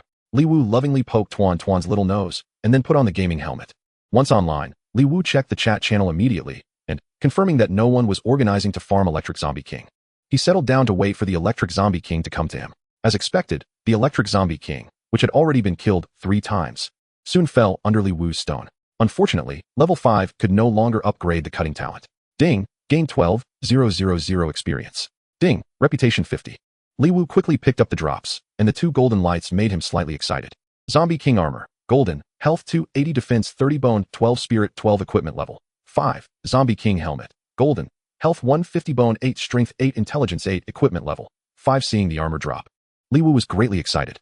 It's important to know that due to pain perception, the value of armor is second only to weapons, and even level 5 should still be worth a decent amount. However, when he saw the attributes of the Zombie King Armor, Li Wu's face darkened immediately. Damn. Physical armor with added spirit. This equipment instantly lost a ton of value. Even if it doesn't add strength and bone, adding agility would be fine. Li Wu opened the auction house to take a look, and his expression became even darker. Removing the spirit, which is negligible for physical classes. This golden level armor is comparable to an 8-level silver armor, and it even has 10 less health, instantly becoming cabbage. The other, Zombie King Helmet, almost made Li Wu pass out. It added both strength and intelligence. What do you think this is, playing a paladin? With 2 golden lights dropping 2 pieces of cabbage, if it weren't for the electric zombie king's corpse turning to light. Li Wu would really want to kick it a few times. Could it be that the dog planners can't stand me monopolizing the electric zombie king and are deliberately messing with me? Li Wu sighed and checked the remaining drops. 2 pieces of silver, a pair of shoes, and a ring, all with average attributes leaning towards physical, could be kept for himself. There was also a long-lost zombie thigh bone, a black iron-level equipment Li Wu couldn't even be bothered to look at, directly tossing it into the auction house. It could trade for 2 meat buns at least. Still, 2 pieces of unknown use purple gold ore. Li Wu had checked the forum, and currently, no one knows the use of purple gold ore. Finally, even the currency shrank. The last one had 1 gold and 66 silver. But this time there was only 1 gold and 10 silver. Could it be because the average player level is too high, so the drop rate for such low-level items decreased? Li Wu barely found a reason to convince himself, turned around, and rushed out of the mine. After arriving near the entrance of the mine, Li Wu carefully observed and confirmed that no high-level players were camping, before quickly returning to the village. He didn't know if Jun Lin Tianxia forgot, or if no one took the job because of the wage dispute. For the 2 pieces of golden equipment, Li Wu hesitated for a moment and decided to keep them for himself. The attributes were odd, and top players wouldn't look at them at all. Of course, being low-level is actually an advantage. After all, it's golden equipment, and even if one attribute is useless, it's comparable to level 8 equipment. A level 6 player equivalent to wearing level 8 silver equipment. One can imagine the improvement in combat power. Unfortunately, there are not many wealthy players still struggling at level 6. One can't say there are none, but they are pitifully few. Therefore, these 2 pieces of golden gear were destined not to sell for a good price. Moreover, after defeating so many golden pieces of equipment, it seems unreasonable not to enjoy them. Li Wu stored the equipment in the village warehouse and then called his little tool person to start farming monsters. The spicy rabbit head was also level 4. But neither of them rushed to change to level 4 equipment. There were few monsters and many people, and even if they strengthened some, it wouldn't significantly increase efficiency, as they could kill the crazy sheep in just 2 or 3 strikes. They kept farming until midnight, when the chat channel began organizing and responding to kill the Silver Wolf King. Because the Electric Zombie King didn't make much money, Li Wu participated with a bit of luck and ended up wasting over half an hour for 1,000 experience. It hadn't been long, but the strength of top players had already increased, with the Silver Wolf King having numbers in the hundreds floating above its head, while Li Wu's 272 looked completely insignificant. Stealing the last hit without the luck of a chosen one felt like a joke. Li Wu obediently went back to grinding monsters, vowing never to fight the Silver Wolf King again. Boring grinding continued until 5 a.m. when a sudden announcement sent a surge of excitement through all online players in the Blue Star server. Server announcement. Congratulations to the player Jean Tian and his team for killing the level 10 Raging Giant Ape, earning the first kill reward of 3,000 reputation in the Huaxia server. Chapter 31 New Skills. The server announcement repeated 3 times, letting online players know that there was a player named Jean Tian who had conquered level 10. Li Wu glanced at his experience bar and found he was still 800 experience short of reaching level 5, causing him to shed tears of envy. Level 10. He couldn't imagine how many good items would drop, especially since it was the first kill on the server. The drop rate must be stacked high. Wouldn't that mean a fortune? He wondered what level of equipment might drop. If a level 5 golden weapon dropped from level 5, wouldn't a level 10 drop an 11 level weapon or even platinum equipment? As of now, no one had entered the main city, with the highest level being only 10. Wasn't this just a tease? Despite his envy, Li Wu didn't stop his actions, swinging his sword at a mad sheep. If someone had already conquered level 10, why hadn't anyone entered the main city yet? Wasn't the level cap in the novice village only 10? Did it require completing specific tasks? Still far from level 10. Li Wu was too lazy to check the forums. After killing a few mad sheep, he finally reached level 5. Ding! Congratulations on reaching level 5. You have learned the general skill Smash and the general skill Ice Arrow technique. Smash, a powerful strike to the target's head, dealing 150 damage and stunning for 15 seconds. Note, this is a novice general skill and will be adjusted after class change. Ice Arrow technique deals 130 spell damage to the target and reduces the target's movement speed by 30 for 2 seconds, with a cooldown of 3 seconds. Note, this is a novice general skill and will be adjusted after class change. Now at level 5 and having learned 2 skills, Li Wu immediately took the spicy rabbit head back to the village. In the warehouse, there happened to be 4 pieces of level 5 silver equipment suitable for him, along with a level 5 silver magic ring. Li Wu casually handed it to the spicy rabbit head. Even though the little girl was still a bit short of experience to reach level 5, she would get there soon. He had initially thought about selling it to the spicy rabbit head for a low price, but the little girl was too obedient, making it hard for him to bring it up. Anyway, a level 5 silver item was less than 200 coins now, so he considered it a treat for her to enjoy some extra spicy hot pot. Brother actually gave me a ring. Could it be that kind of thought? But brother already has kids. What should I do? The spicy rabbit head tightly grasped the shiny ring, her little face slightly reddening, and her twin ponytails bouncing with her emotions.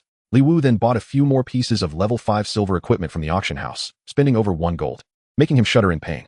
He couldn't help but turn to the spicy rabbit head and said, "Rabbit, let's be clear about money between brothers. Otherwise, our friendship won't last long. So for the sake of our lasting friendship, I'll just take 15 silver for that silver ring."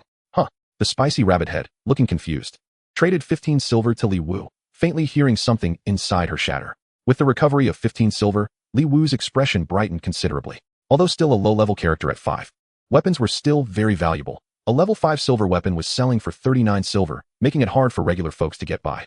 The large doll his beloved little treasure liked only cost 188. After spending to get a level 5 silver set, Li Wu's attributes skyrocketed. Name: Invincible Cute Group Level, 5 Health, 780 Physical Attack, 238 Defense, 90. Temporary unimportant attribute data will not be written to avoid wordiness. Although he still had 20 free attribute points to allocate, his health had reached 780 points, and his attack power had reached 238 points. He was just a bit short of being able to join the Silver Wolf King's gold farming group from the day before. With such attack power, Li Wu felt a surge of confidence and dragged the spicy rabbit head straight to the level 6 monster gathering area. The level 6 monster gathering area to the south of the village was the Bloodfang lair, but strangely, there were very few players grinding there. Logically, level 6 monsters should be in high demand, as most players were busy making a living and only had a forced online time of about 6 hours a day, usually reaching around level 6 or 7, just in time to grind level 6 monsters. Li Wu could already imagine the bustling scene filled with players and the sound of firecrackers, but what was happening now? With confusion, Li Wu threw a true eye at a monster that looked similar to a gray wolf but had 2 prominent canine teeth. Bloodfang Beast, level 6 health, 1680 attack, 150 defense, 68 skill. Bloodthirst. Normal attacks have a 30 chance to absorb 100 health points from the opponent and restore 100 health points to itself. Li Wu frowned slightly at the Bloodfang Beast's attributes. With 1680 health and 68 defense, it would indeed be a bit tough, but with 2 additional skills at level 5. Although Ice Arrow technique was not very useful for him, Smash was quite practical. Stunning for 15 seconds would allow him to strike twice. Moreover, after equipping the level 5 silver set, his defense had reached 90 points, meaning the Bloodfang Beast could only take away 60 health points with 1 hit, which, compared to his total health of 780, was still less than 10. He should be able to endure the pain. Why were there so few people? Though puzzled, Li Wu still called the spicy rabbit head to start fighting monsters. The level 6 monsters were aggressive, so Li Wu didn't dare to rush in directly, fearing to attract other Bloodfang beasts, so he let the spicy rabbit head take the lead. Thanks to the stun skill, Li Wu wasn't worried about the spicy rabbit head being attacked. Minus 347, even though the little girl was still not level 5. Her damage was still terrifying and immediately attracted the Bloodfang Beast's aggro. The Bloodfang Beast was fast, rushing towards the spicy rabbit head in a flash. Li Wu quickly stepped forward to meet the Bloodfang Beast, delivering a smash. Minus 255, stun, minus 6, cut damage, taking advantage of the Bloodfang Beast being stunned. Li Wu swiftly struck twice. Minus 170, minus 6 cut damage, minus 170, minus 6 cut damage. The stun time for the Bloodfang Beast ended, and its aggro locked onto Li Wu, biting down hard on Li Wu's raised arm. Minus 60 points of damage accounted for less than 10 of Li Wu's health, and the pain was bearable. Li Wu quickly delivered a powerful strike to the Bloodfang Beast. Minus 255, minus 6 cut damage. Li Wu initially wanted to follow up with another strike during the weak interruption effect of the powerful strike. But he didn't expect the Bloodfang Beast's attack speed to be much faster than the previous monsters he had fought. As he swung for a basic attack, it clawed back at him. Minus 170, minus 6 cut damage, minus 60 at this moment. Both of Li Wu's melee skills were on cooldown, and he could only exchange damage with the Bloodfang Beast. Minus 170, minus 6 cut damage, minus 60, minus 347. The spicy rabbit head's second fireball spell arrived just in time, taking away another 347 health points from the Bloodfang Beast, leaving it with only 21 health points remaining. Li Wu was just about to draw his sword to kill the Bloodfang Beast when, unexpectedly, the beast bit into his arm first, its 2 enormous fangs sinking deeply into his flesh. Minus 160, lifesteal 100. Damn. The intense pain from his arm made Li Wu involuntarily curse. Chapter 32. Bloodfang Spider. This damn lifesteal actually has a pain sensation, and it stacks with the damage from normal attacks. The 160 damage exceeded 20 of his health, feeling as if he had truly been bitten by a large dog in reality. Minus 170, 6 slashing damage. Enduring the excruciating pain, Li Wu thrust his sword and killed the Bloodfang Beast, his expression not looking good. He had been bitten 4 times by a single Bloodfang Beast, losing 340 health points. Even if he could tolerate the pain, he would need to rest to recover after fighting 2 monsters in a row. This was only because the Bloodfang Beast triggered lifesteal once. If it triggered 2 or 3 times, fighting 2 at once would be quite difficult. No wonder there were so few players here. This lifesteal of 100 points actually ignored defense. Unless a player's health exceeded 1,000 or even reached 1,500, most people truly couldn't endure the double-stacked pain. Players with that much health fighting the Bloodfang beast was simply a waste, which is why there were only a handful of players teaming up to grind monsters in Bloodfang Ridge. No, the pain is bearable, but the efficiency is too low. Let's grind level 5 monsters first, and then come back when you're level 5. Li Wu certainly wouldn't admit to being afraid of pain in front of the spicy rabbit head. So he took the little girl to the gathering spot of level 5 monsters, citing low efficiency as the main reason. The level 5 monster in the south of the village was the venomous spider, which looked quite similar to real spiders, just with a frighteningly large body, at first glance. One might think it was a giant king crab that had come ashore. Li Wu cast a true eye and examined the properties of the venomous spider. Venomous spider, level 5 health, 1200 attack, 126 defense, 54 skill. Venom, normal attacks inflict venom that poisons the target, causing 10 venom damage per second for 5 seconds. Each attack refreshes the duration, and the venom can stack up to 5 layers. Monsters level 5 and above are mostly aggressive and have at least one skill. The venomous spider's skill seems to deal low damage, but it becomes quite terrifying over time. First, the venom damage ignores defense. 12 points of damage sustained for 5 seconds totals 60 points, and if it stacks to 5 layers, it's scarier than the 100 crit from the spicy rabbit head. Li Wu calculated his health and damage, confirming that the venomous spider could be farmed as long as he didn't stack more than 2 layers of venom. He could still grind monsters continuously. The spicy rabbit head started with a fireball spell. Minus 375, the venomous spider was hit and lunged at the spicy rabbit head. The massive spider looked truly terrifying, causing the little girl to scream in fright. If Li Wu hadn't quickly comforted her, she might have run back to the village by now. Minus 303, minus 4 slashing damage. Minus 184, minus 4 slashing damage. Minus 184, minus 4 slashing damage. Li Wu quickly stepped forward and stunned the venomous spider with a shield bash. Then swiftly followed up with 2 normal attacks. Minus 36, minus 12, venom damage. The venomous spider regained its senses and bit Li Wu, causing his body to magically turn green. Enduring the tingling sensation from the wound, Li Wu quickly delivered a slash that ended the venomous spider's life. The Bloodfang spider dropped a material, but Li Wu didn't have time to pick it up. Instead, he rubbed the bitten area vigorously. The venom wasn't painful, but it itched terribly, causing a sensation every second until the duration ended. Although the itching was uncomfortable, Li Wu was quite satisfied with the grinding efficiency. He had only been bitten once by the venomous spider, and the total damage from attacks and venom was only 96 points. With his current health and natural recovery, he could continuously kill 9 venomous spiders. Of course, with health potions, he could fight almost indefinitely. However, considering that the cheapest health potion in the shop cost 20 copper, Li Wu felt somewhat reluctant. The cheapest level 1 health potion restored 200 health points over 5 seconds, healing 40 points per second. Using it to farm venomous spiders would essentially mean spending 1 silver for each spider. Hey, it seems like it's not unacceptable. Rabbit, look. Li Wu employed his silver tongue, appealing to her emotions and reasoning. From sharing hardships to fighting side by side, the spicy rabbit head was left in a daze, and the level of shamelessness reached a point even the author was too embarrassed to write. Satisfied, Li Wu received 250 health potions from the spicy rabbit head, and with his own 250, he estimated it would be enough, eagerly taking the little girl back to Bloodfang Ridge. Using potions to level up indeed improved efficiency a lot. There was no need to painfully wait for health recovery. If it weren't for the sheer number of players in Bloodfang Ridge making it hard to find monsters to grind, Li Wu would have loved to keep grinding there. The drop rate for aggressive monsters seemed to be higher than for non-aggressive ones, although black iron equipment was pitifully scarce. Plenty of whiteboard gear and materials dropped. Of course, relying on this to make money was unlikely, but the card, bread and water, money was still sufficient. After grinding for more than 2 hours, having used half of the health potions, the spicy rabbit had finally reached level 5, without needing Li Wu to remind her. The little girl opened the auction house and bought a full set of silver gear, still choosing the best attributes, and her spell attack shot up to 260 points.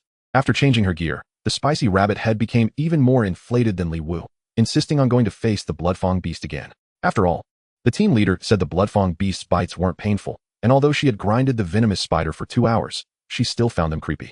She was afraid of small spiders in reality, let alone this giant version. If it weren't for the team leader standing in front of her, she would rather grind rabbits than face those terrifying creatures. Li Wu was hesitant to move, but as a big man, he felt embarrassed to admit he was afraid of pain. Just as he was pondering what excuse to make, a massive white light suddenly appeared not far away, and a gigantic spider the size of a door spawned.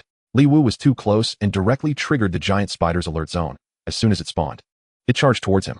Li Wu was startled by the sudden appearance of the huge creature, but being a man, he quickly regained his composure, raised his hand, and threw a true eye, followed by a heavy strike on the giant spider's head.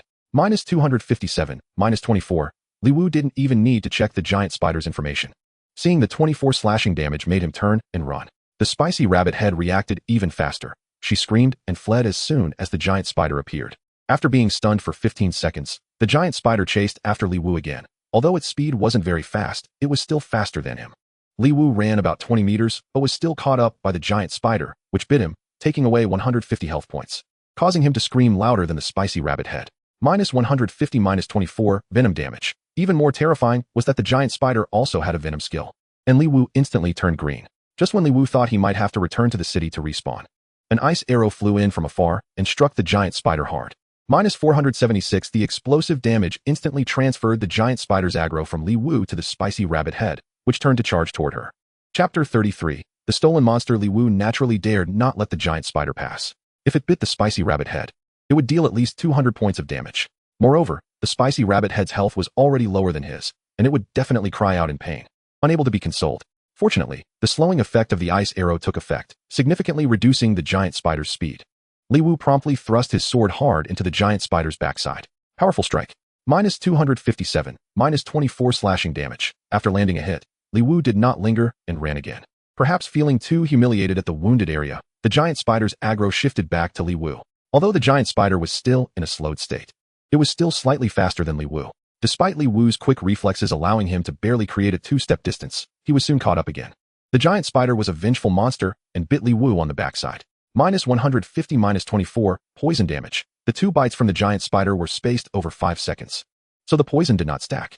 However, Li Wu's health had already dropped to 336 points, and there were still 4 instances of 24 points of poison damage coming his way. Li Wu could not afford to retaliate and drank a small health potion while running.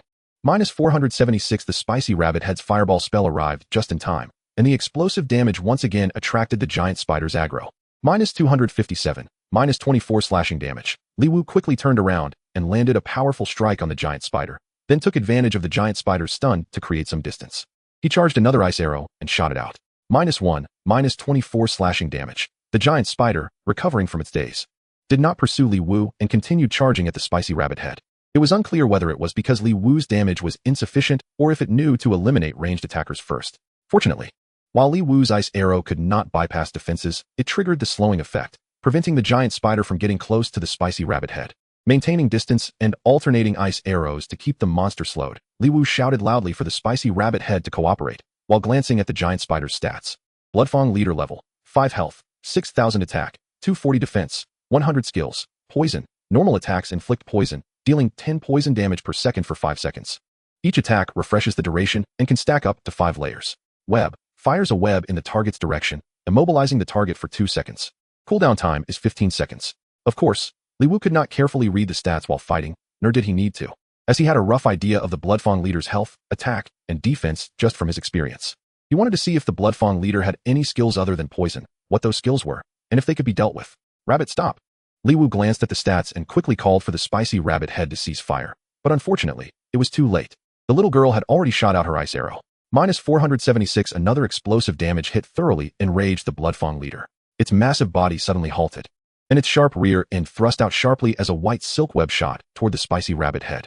The spicy rabbit head, already terrified, was focused on kite flying and failed to notice the Bloodfang leader's movement, instantly getting caught in the web and immobilized. The web lasted for a full 2 seconds. Enough time for the Bloodfang leader to close in. Li Wu could not just watch and hurriedly chased after it, but unfortunately, both of his close combat skills were on cooldown, leaving him only with basic attacks. -138, -24 slashing damage. -138, -24 slashing damage, even after 2 slashes. He could not regain the Bloodfang leader's aggro. Li Wu could only anxiously watch as the Bloodfang leader bit down on the spicy rabbit head in the easiest place to target. -170, -24 poison damage. The cruel scene made Li Wu shudder. As he expected, the spicy rabbit head clutched her chest in pain, her face reddening, and her eyes even redder. Powerful strike. -257, -24 slashing damage. -138, -24 slashing damage. Li Wu's skill finally finished cooling down, and with a powerful strike, he interrupted the Bloodfang leader's continued pursuit, then followed up with a basic attack to regain its aggro. At this point, the Bloodfang leader's health dropped to 2,937. -150, -24 poison damage. The Bloodfang leader's counterattack brought Li Wu's health to a critical low. Dropping from the 440 health he had just recovered from the small potion down to 266, with a layer of poison still lingering for another 4 seconds. Li Wu quickly landed a powerful strike on the Bloodfang leader and turned to run while drinking a potion. Meanwhile, the spicy rabbit head clutched her chest, and ran while crying out, feeling both itchy and shy and scared. She finally did not forget about Li Wu, and, after running a few meters away, bravely turned around and shot out an ice arrow. -476. The little girl's bravery bought Li Wu some time, and he used the powerful strike and the slowing effect to create distance. Don't panic, drink the red potion, and keep retreating. Remember to alternate using ice arrows with me. While encouraging the spicy rabbit head, Li Wu timed his use of ice arrows. The Bloodfang leader, continually hit by alternating ice arrows, remained in a slowed state. While its web skills cooldown was still far from over, leaving it unable to reach the two who were so close yet still just out of reach. -1, -24, -476. Seeing that the Bloodfang leader's health had dropped to 1960 points, Li Wu finally relaxed a bit. Though they could only kite for 2 more times at most, by then, his powerful strike would also be available, and they would surely take it down. Li Wu calmly drank another small health potion, restoring his health to 370, and then it began to rise again slowly. -1, -24, -476, -160, -165. 3 ice arrows flew past Li Wu, 2 from the left and 1 from the right, striking the Bloodfang leader hard. The one on the left was naturally from the spicy rabbit head, but who were the 2 on the right from? Li Wu quickly realized. But before he could turn his head, a figure rushed out from the side and landed a powerful strike on Li Wu's head, followed by a basic attack on him. -217, stun, -115. The sudden powerful strike left Li Wu stunned, and the intense pain nearly knocked him out. His health had just recovered to 450, and the 2 sudden attacks almost cost him his life. -476. The spicy rabbit head had never encountered such a situation. By the time she reacted, her ice arrow had already instinctively shot toward the Bloodfang leader. -165, -160. Simultaneously, 2 fireball spells also struck the Bloodfang leader. The little girl's slightly delayed reaction saved Li Wu's life.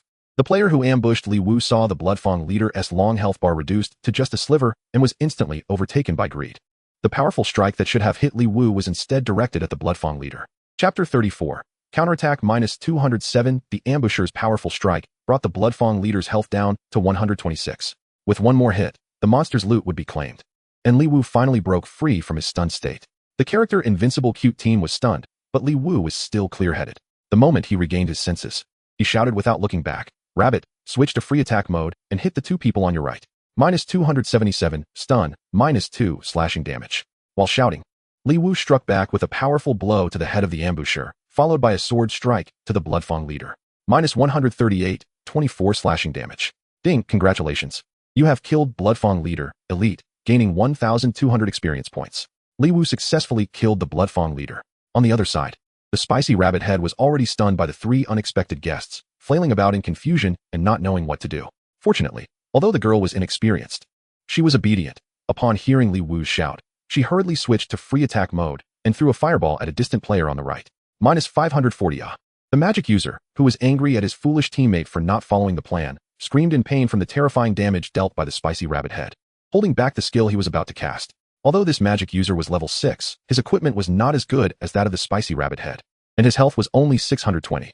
The 540 points of damage made him forget even who his great-grandmother was, and with only 80 health left, he instinctively retreated in a panic.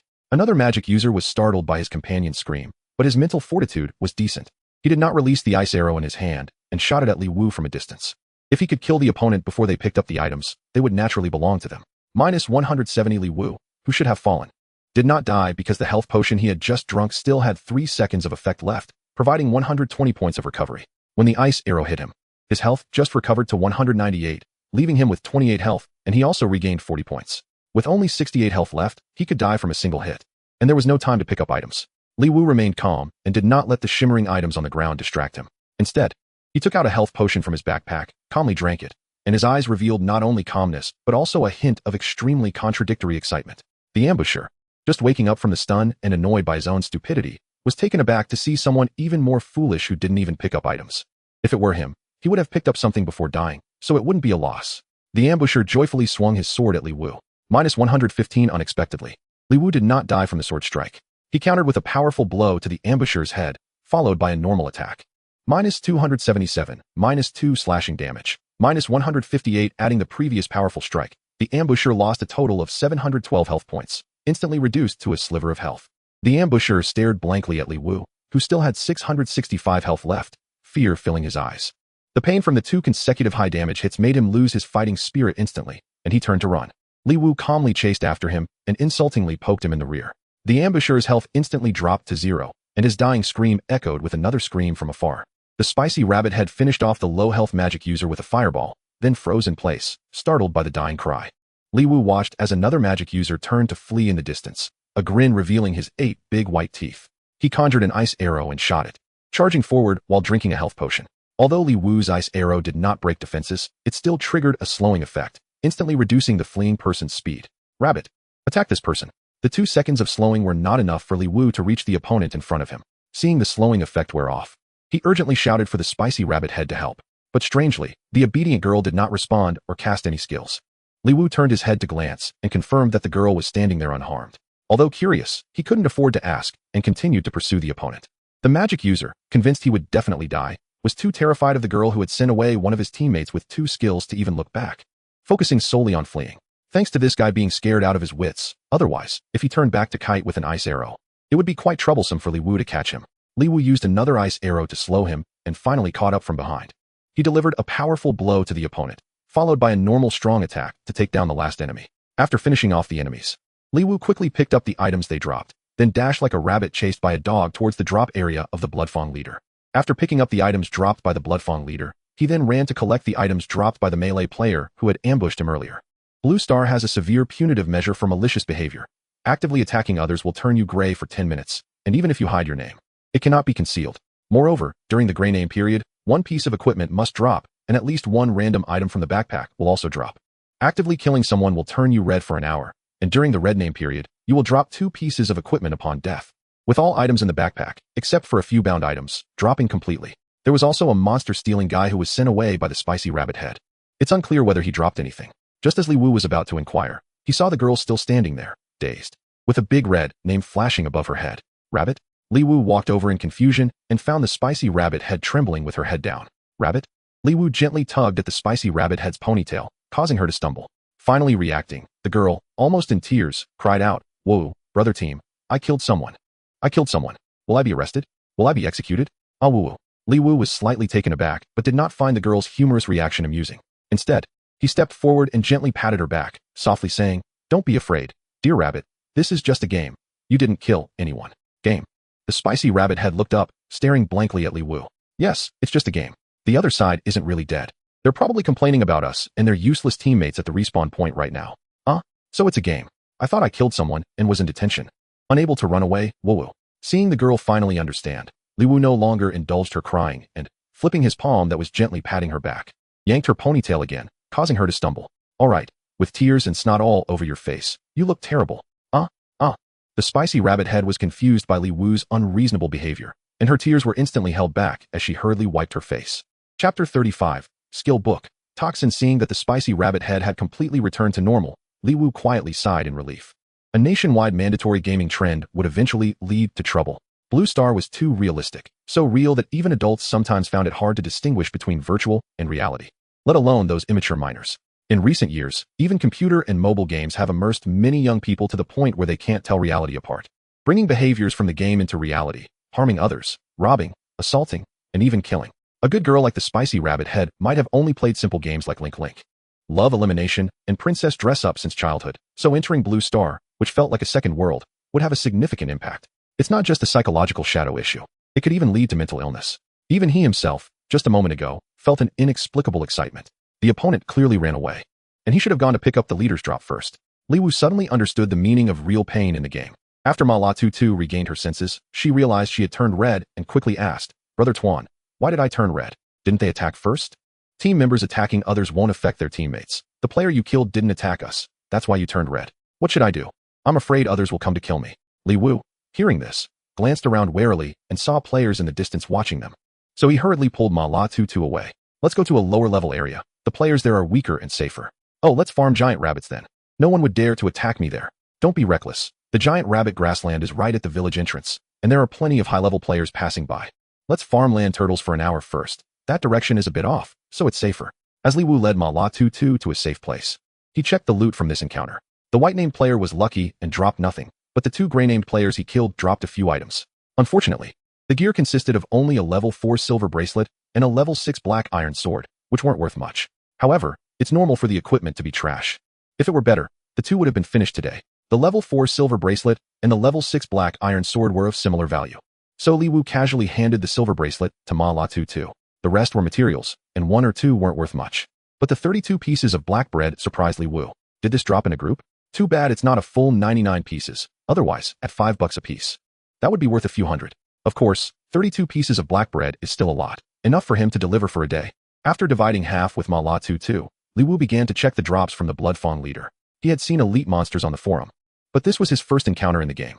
No player has figured out the respawn mechanism for leader-level monsters yet. Some say it respawns based on time, while others say it's triggered by the number of monsters killed in the current area. The map of Blue Star is just too large, for example. It takes at least 10 minutes to run from one end of Bloodfang Ridge to the other.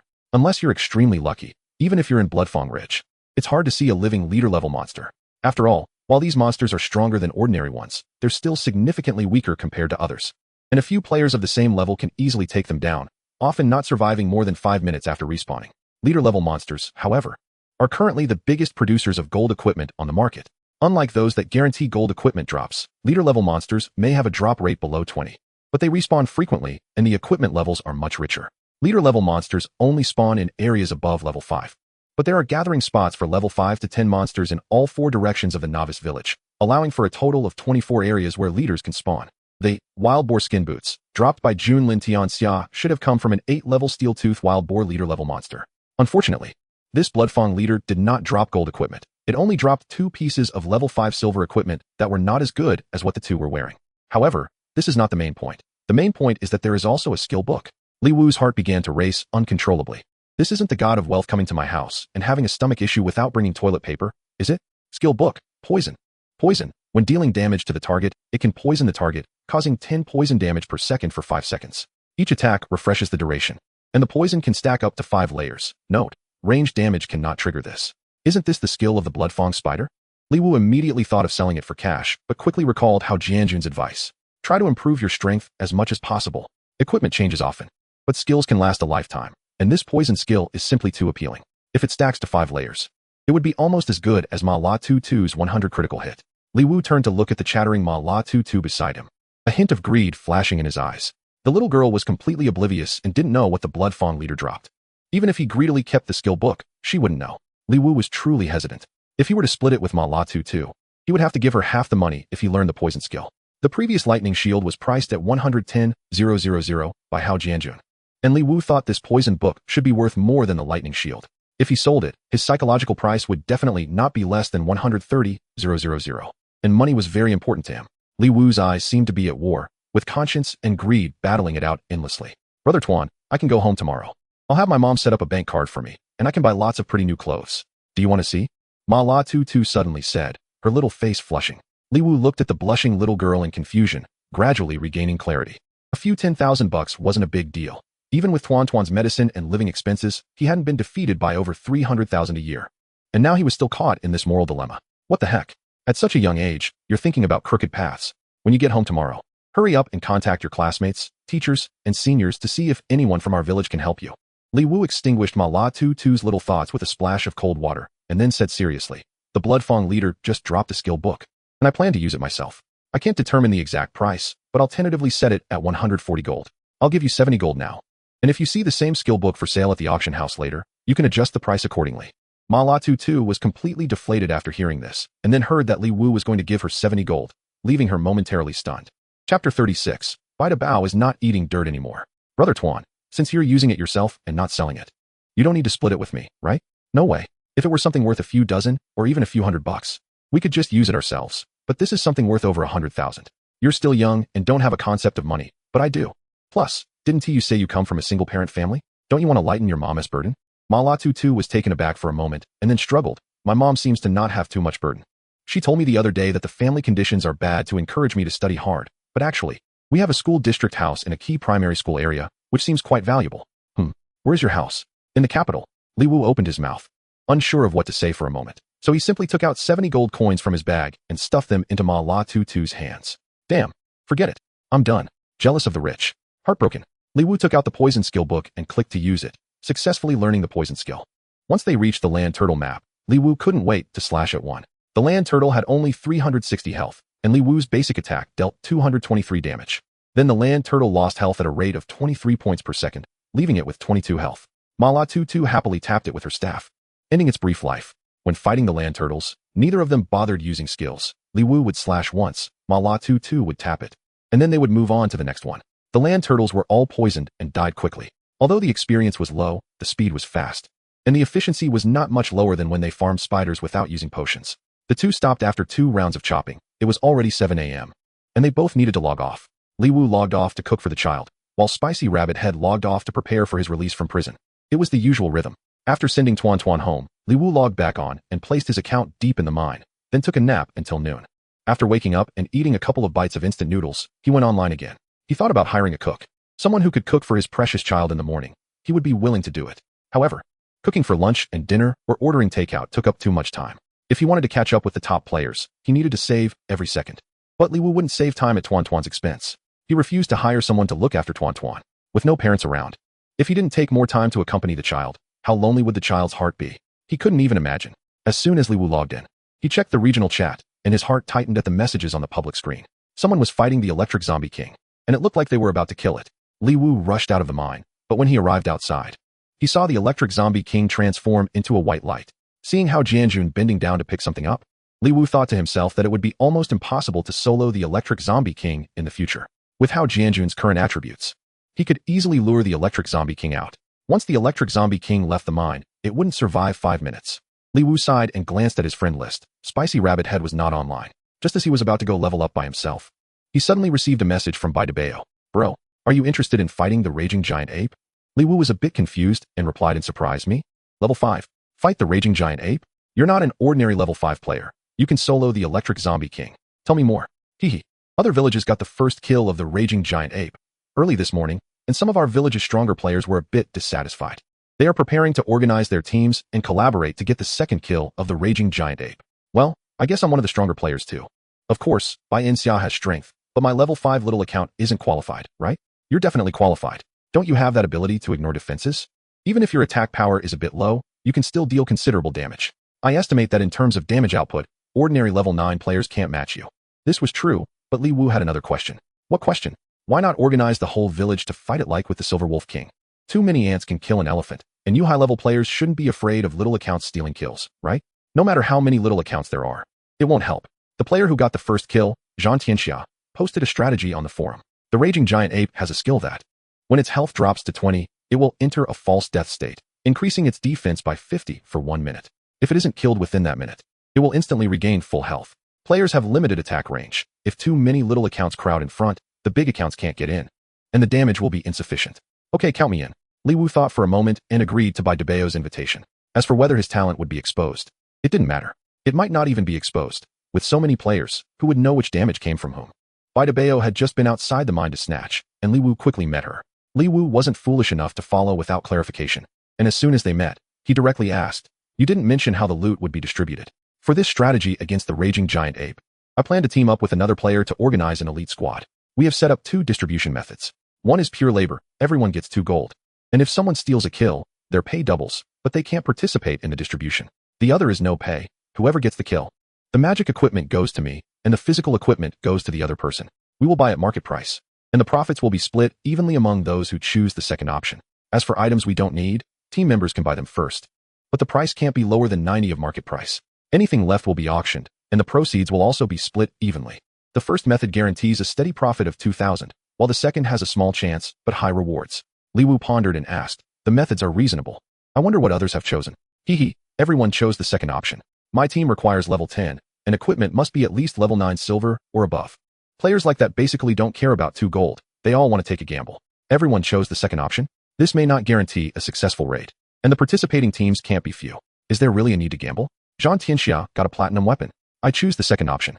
Li Wu thought that even a moment's hesitation would be disrespectful to the platinum equipment. A level 6 golden weapon sold for over 200,000, so a platinum one would be worth even more.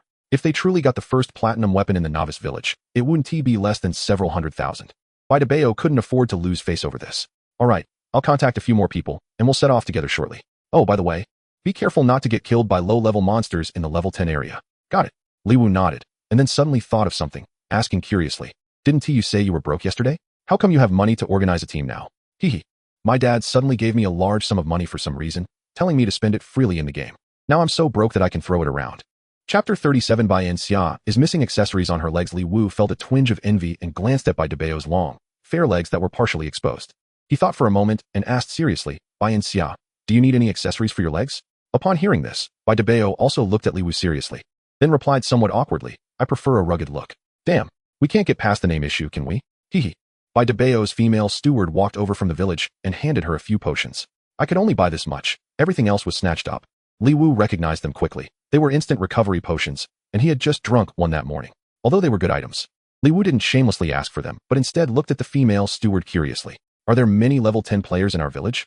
It was normal for Bai Debao to be level 10, but he didn't expect her subordinates to be level 10 as well. I'm not sure of the exact number, but I estimate there are at least 100. With so many level 10 players, why hasn't anyone gone to the main city? Is the main city not open? Not sure. The officials still haven't provided any information about the game content. Some people on the forum speculate that it might be related to level 10.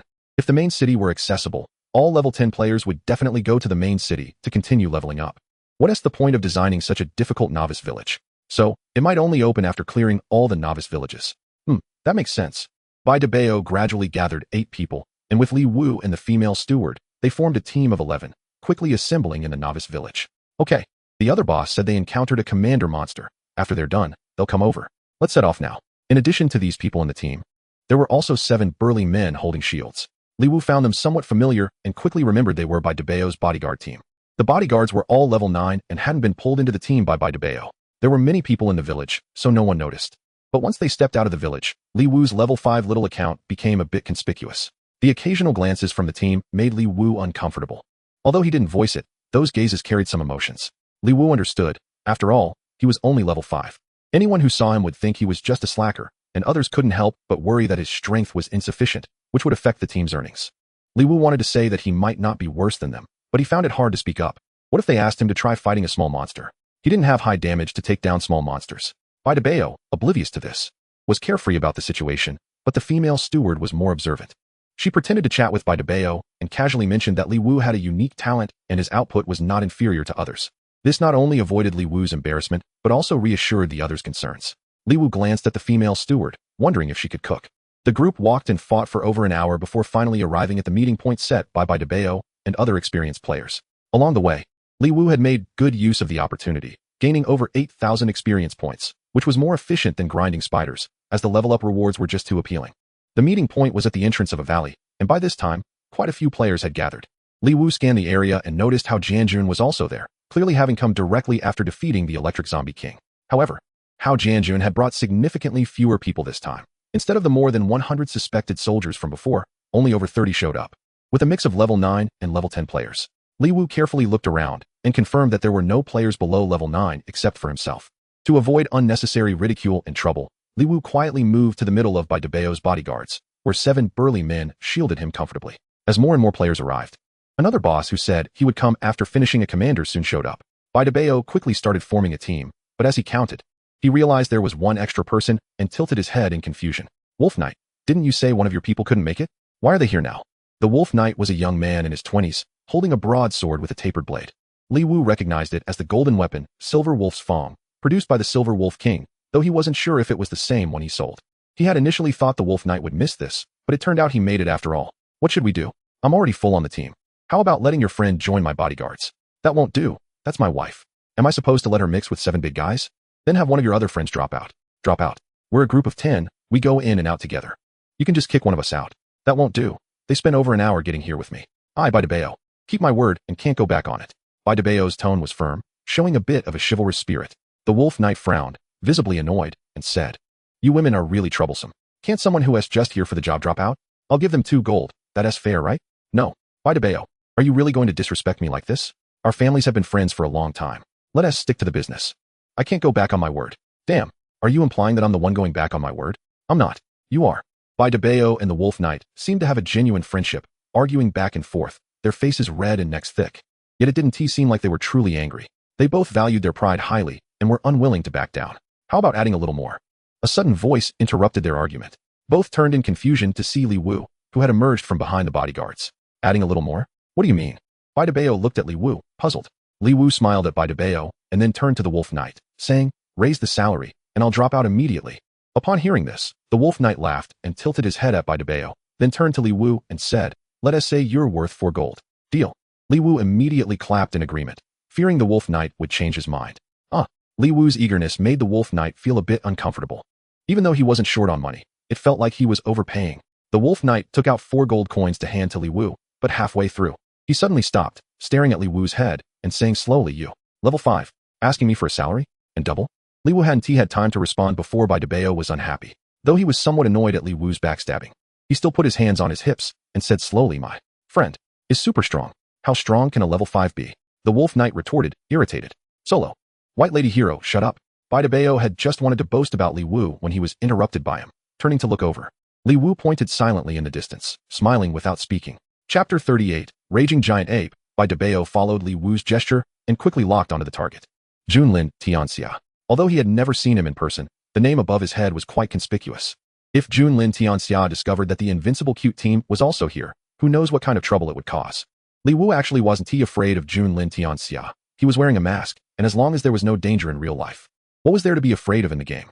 Moreover, he didn't believe Junlin Tianxia would dare to kill him here, surrounded by level 9 and level 10 high-level players. Unless he was an idiot, he definitely wouldn't dare to turn himself into a red name. With his equipment, many players would probably want to take the opportunity to make some extra money. However, it was better to avoid trouble if possible. If I pull him into the team, it means I acknowledge him. Otherwise, am I crazy to bring a level 5 character to fight level 10? Bai Debao withdrew his introduction of Li Wu and, with hands on his hips, said to the Wolf Knight. The Wolf Knight looked at Bai Debao and Li Wu, a hint of amusement in his eyes, and stopped wasting words, directly tossing 4 gold coins to Li Wu. Bai Debao, don't forget, you still have a childhood betrothal. The Wolf Knight grinned and raised his eyebrows at Bai Debao. Who takes the drunken words of old men seriously? Bai Debao retorted with a smirk, but then realized, hey, wait, what do you mean? I mean, you might not take it seriously, but someone else will. While the main city hasn't opened yet, you should play more. Zhao Xiao, can you stop talking nonsense? What nonsense am I talking? Didn't you say you acknowledged him? Li Wu furrowed his brows and said lightly, bro, let us not drag me into this glitch plot. I don't want to get into trouble. Before the Wolf Knight could respond, Bai Debao, like a cock fighting another, turned and glared at Li Wu, saying, who are you calling a troublemaker? Is everyone's thought process this bizarre? Li Wu rubbed his head, feeling he didn't want to talk anymore. He took 2 steps back and stood behind the bodyguards again. I meant acknowledging his strength. Bai Debao and the Wolf Knight began arguing again. What strength does a level 5 have? Believe it or not, Bai Debao didn't want to deal with the Wolf Knight anymore and turned to Li Wu, saying, now that you're here, why not join my bodyguards? Li Wu glanced at the 7 burly men, thought for a moment, and shook his head. No need, I plan to grab it myself. And I still have to thank you for bringing me here. Bai Debao's bodyguards were all level 9, and they probably all had life and defense points.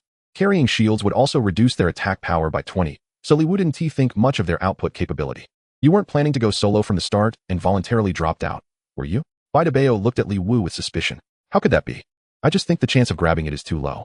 Li Wu pointed around and smiled bitterly. Look at how many people there are. A full team of 20 or 30 is enough. Not to mention whether we can succeed in taking it down. Even if we do, the chance of getting the loot is very low. It's better to earn some easy money first. Split that easy money with me. The team is mine. You're just making money off me. Li Wu widened his eyes at Bai Debao, and after a long sigh, said, let's unfriend each other. Bai Debao was speechless. The agreed time soon arrived, and there were about 300 players outside the valley, mostly level 9 and 10 players. Most of these players were wealthy big shots hired by others, while the rest were casual players who came after hearing the news. Li Wu followed the crowd into the valley, where a creature over 3 meters tall, resembling a silverback gorilla, was wandering. Although a 3-meter-tall gorilla would be considered an unimaginable beast in reality, it appeared quite small compared to the Silver Wolf King and was quite unworthy of its name with the character giant in it. However, no player present dared to underestimate it, especially after revealing its true nature.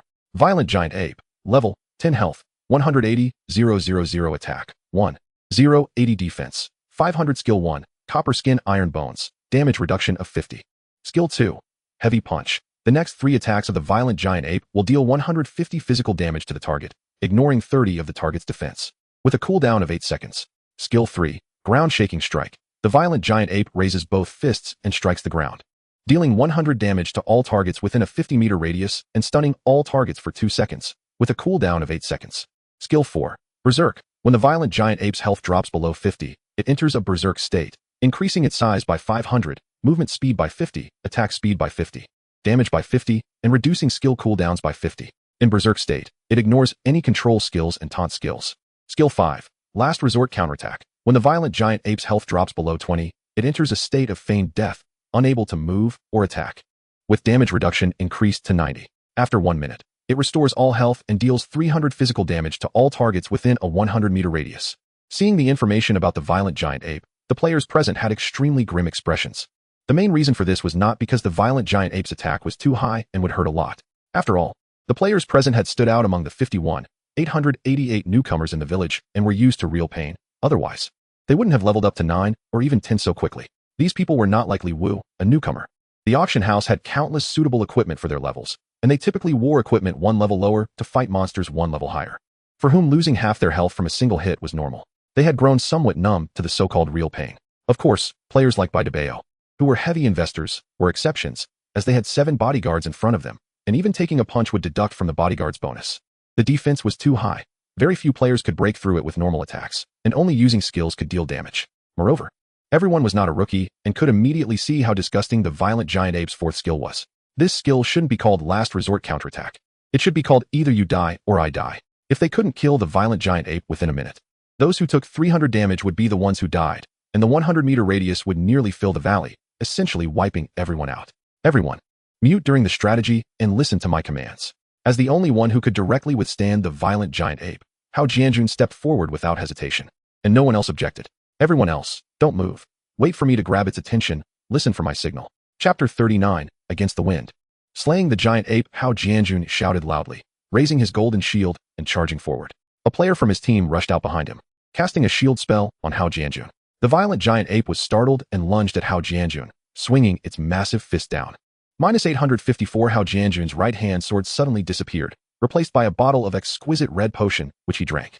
High-level recovery potion, restoring 160 health points per second for 5 seconds, with a cooldown of 15 seconds. A player maintaining the farthest distance behind Hao Jianjun waved their staff, and a golden light fell on him, restoring over 400 health points. -854,160 -597,160. The violent giant ape's first skill was not over yet, and the next 2 punches hit Hao Jianjun's shield, directly breaking his lightning shield. -540,160 ground shaking strike. The violent giant ape's area attack skill was used up, with 8 seconds remaining on the cooldown. Everyone attack. With Hao Jianjun's command, nearly all players charged forward, including Li Wu. As expected from the top players in the 5188 newbie village, 2 healing skills landed on Hao Jianjun, successfully restoring his health to a healthy level. Clearly, there were more players with healing skills than just Hao Jianjun's subordinates. Players who can't withstand the area attacks, control your timing to dodge the skills, Hao Jianjun directed loudly. -1 -720, cut. -1 -720, cut. Li Wu's damage output was quite impressive. Apart from him, only a few big shots could deal 3-digit damage, and even then, it was on the lower end.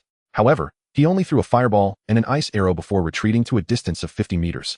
As he only had 780 health points and 90 defense, a single ground-shaking strike could take him out instantly. The violent giant ape's health dropped quickly.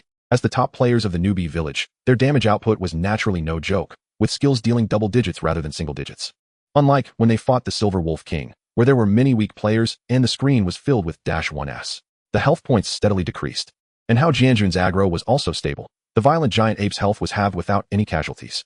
However, just as the violent giant ape's health dropped to 50, the situation suddenly changed. The 3-meter-tall violent giant ape howled at the sky, its body swelling like a balloon, and in an instant, it transformed into a colossal creature over 10 meters tall. Its eyes turned red, and it completely ignored Hao Jianjun, who was trying to hit its ankle, leaping into the densest group of players and smashing down with both fists, causing several players to turn into white light with their screams.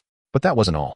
The violent giant ape seemed to possess intelligence, maliciously targeting the fragile ranged players, taking them out one by one. Everyone spread out, fragile players retreat from the attack range, and melee players use potions to maintain health. Hao Jianjun shouted while charging back in, trying to regain the violent giant ape's attention. Unfortunately, the berserk state completely ignored him, jumping around the field as if looking for something. At this point, Li Wu was already hiding behind a rock in the distance, trembling. When the violent giant ape's health was still at 55, Li Wu had already run away. Others didn't he know? But he was well aware that the violent giant ape was most likely looking for him. He had just exhausted his blue mana and couldn't help but take a few swings when the violent giant ape's area attack skill was on cooldown. But after seeing his own output, he turned and ran.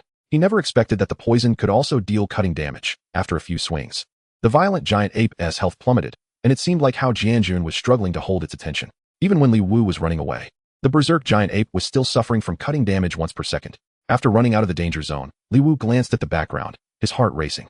The toxin damage also ignored defenses, dealing 23 points per second. Li Wu slashed 4 times, stacking it to 4 layers, dealing 92 points of damage per second, plus the cutting triggered by his normal attacks. In just 3 or 4 seconds, he dealt nearly 6,000 health points of damage to the Berserk giant ape. Not counting the subsequent 4 seconds of continuous poisoning and cutting. The hatred was huge. Li Wu retreated again, directly backing up to the mouth of the valley, hiding behind a large rock to observe quietly. Li Wu guessed correctly. After going berserk, the ape ignored Hao Jianjun's taunts and control, immediately searching for the player who hurt it the most. Unfortunately, Li Wu had already run away, so it could only settle for second best, chasing players in the arena who posed a significant threat to it. In its berserk state, the giant ape had a group attack skill every 4 seconds, and Li Wu had no intention of returning to the battlefield, waiting for the giant ape's health to drop to 20 to enter a pseudo-death state. The berserk giant ape was indeed terrifying. With more than half the players gone, its health finally dropped to 20. As soon as it reached 20, the berserk giant ape's body instantly shrank, curling up on the ground, holding its head and not moving. Quickly output. In fact, there was no need for Hao Jianjun to remind them. The dozens of remaining players in the field desperately began to output. Unfortunately, at this point, the berserk giant ape's damage reduction was as high as 90, with most damage numbers floating above its head being single digits, and the few surviving veterans only dealing 20 or 30 points of damage. The berserk giant ape still had 36,000 health points left, and it seemed impossible to kill it within a minute. After 20 seconds, it still had 15 health points left. Some players felt certain they would fail and simply retreated. At the 30-second mark, it still had 13 health points, and Hao Jianjun helplessly called for his teammates to retreat. At that moment, Li Wu had just run from the mouth of the valley to the nearby area. He had hidden too far away, taking half a minute to run over. Unable to kill it, he decided to retreat from the valley and try again after resting. Bai Daba, retreating, saw Li Wu running against the wind and hurriedly called for him to retreat. Li Wu ignored this, sprinting towards the berserk giant ape. The retreating players rushed out of the valley one after another, with some mocking the fool who was still attacking. Bai Daba looked back one last time as he was leaving the valley and saw Li Wu desperately slashing away, sighing inwardly, even ignoring defenses. How could you kill it alone? The surviving players escaped the valley, and a few of the unscathed veterans gathered to discuss their failure, planning to retry when the dead players returned. At this moment, a player seemed to receive some news, and then it exploded. Why did the system inform me that I dealt damage to the berserk giant ape and rewarded me with 1,000 experience and 5 reputation? What? Everyone quickly glanced at their system notifications, their expressions changing. Some quick-reacting players turned back towards the valley, and seeing this, others hurriedly followed. The berserk giant ape was gone, and the copper coins scattered on the ground reminded everyone of what had happened. It was killed, but where was it? Chapter 40. Platinum Equipment Top Post in the Village. Junlin Tianxia. Who killed the berserk giant ape? We spent so long fighting it, and you snatched the reward by yourself. Shouldn't you give an explanation? Junlin Tianxia sent out a large announcement, but unfortunately, it was directly ignored by Li Wu, who was busy tallying his gains in the village. The berserk giant ape dropped a return stone, which Li Wu picked up and used immediately. Return stone, bound as the name implies, cooldown time, 1 hour. In fact, even without using the return stone, he wasn't worried about being ambushed since he had time to put the most valuable items directly on the auction house, and even if he was killed, they wouldn't drop. Moreover, it wasn't guaranteed that anyone would take the risk of killing him, especially someone annoying like Junlin Tianxia. First, he checked the system messages. Ding, congratulations. You killed berserk giant ape, gaining 50,000 experience, and a level-up kill reward of 100 experience for 50,000 points. Ding, congratulations, your level has risen to level 6. Ding, congratulations, you achieved the second kill of berserk giant ape in the entire server, rewarding you with 2,000 reputation. Ding, congratulations, you successfully killed a level 10 monster. Talent level 1. Ding, congratulations, your cutting talent has been upgraded to level 4. Getting a second kill made Li Wu very satisfied, and his intuition told him that reputation must be a good thing. The experience gained from a solo kill was exhilarating. It gave 50,000 experience, and the level up reward added another 50,000 experience, raising his level to 6 and bringing him close to level 7. Next was what the berserk giant ape dropped. The return stone was bound upon pickup, and what made Li Wu unable to resist using it immediately was a weapon.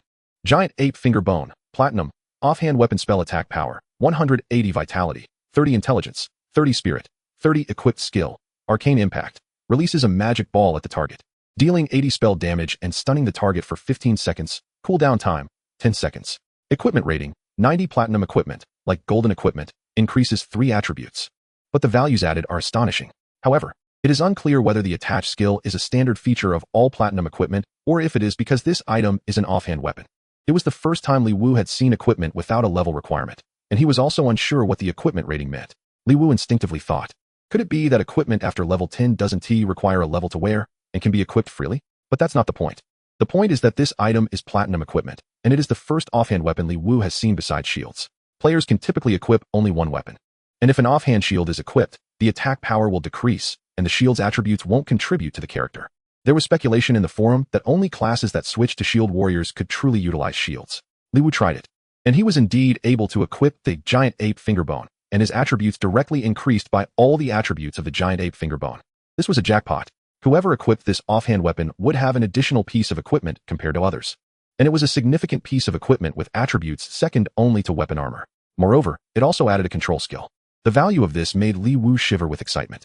With this platinum offhand weapon, Li Wu's excitement for another piece of platinum shoes decreased significantly. Giant ape bone boots, platinum, health, 288 stamina, 28 strength, 28 agility, 28 movement speed increase, 22 equipment rating, 84. The equipment was quite ordinary, with high attributes across the board, and the movement speed increase was very appealing, adding 22. He would no longer have to worry about being chased around by wild monsters. Li Wu also tried to equip it, and sure enough, it was successfully worn. In addition to these 2 pieces of platinum equipment, the Berserk Giant Ape also dropped 2 pieces of level 10 golden equipment and 2 pieces of level 10 silver equipment. After witnessing platinum equipment, Li Wu's regard for golden equipment dropped instantly. It wasn't that Li Wu was arrogant. Even if the level 10 golden equipment had good attributes, he couldn't wear them now. They were all auction house items, and in the end, valuing them in gold coins was the most appropriate. The 2 pieces of golden equipment didn't have any issues. One was a standard physical type, and the other was a standard magic type, which Li Wu glanced at and moved on. As for the 2 pieces of silver equipment, Li Wu saw that their attributes were suitable for him, thought for a moment, and decided to keep them. In the short term, there was basically no possibility of the level 10 equipment dropping in price. Selling them now and buying again later when he reaches level 10 would mean wasting transaction tax. So it was better to keep them for himself. Besides the equipment, the enraged giant ape also dropped 5 pieces of purple gold ore. He collected 8 gold and 12 silver in currency, along with a pile of 1 copper coins that he didn't have time to pick up. Unfortunately, there were no skill books. Looking at the giant ape finger bone in his hand, Li Wu hesitated for a moment and did not list it on the auction house. Instead, he opened his friend list. Baidebao's avatar had been flashing for a while, and Li Wu knew without opening it that he was asking if there were any good items. Giant ape finger bone, platinum. Take a look. Giant ape bone necklace, gold. Take a look. As soon as Li Wu sent the equipment information, the reply came back. I want it. I want it. Did you even look at the attributes? Just shouting that you want it? I'm looking. Li Wu shook his head and smiled bitterly. Different people have different fates. When could he also shout that he wanted something without looking at the attributes or asking for the price? Maybe he could think about it after saving enough for the team treasure and the 80-year medicine money. I'll take both of these. Don't put them on the auction house. I'll transfer you the money. 500,000 for the giant ape finger bone and 40,000 for the necklace, totaling 600,000. The 60,000 is your priority reward for thinking of me. Li Wu did not negotiate and directly agreed to Baidebao's offer. No matter how good the giant ape finger bone was, it was just a transitional piece of equipment for beginners. 500,000 was already considered a premium price, especially with the additional 60,000 tip, and he avoided the 10 transaction tax and 5 withdrawal fee. Baidebao's had just left the giant ape valley and would take an hour to get back. He was worried that Li Wu would sell the items to someone else, so he insisted on paying first. After Li Wu provided his bank card number, the 600,000 cash arrived instantly. Li Wu thought for a moment and sent over the information for another physical gold bracelet. He asked the Wolf Knight to take a look first, as a way to thank him for his salary. Before Baidebao's could reply, he received a notification that 50,000 had been deposited into his bank account.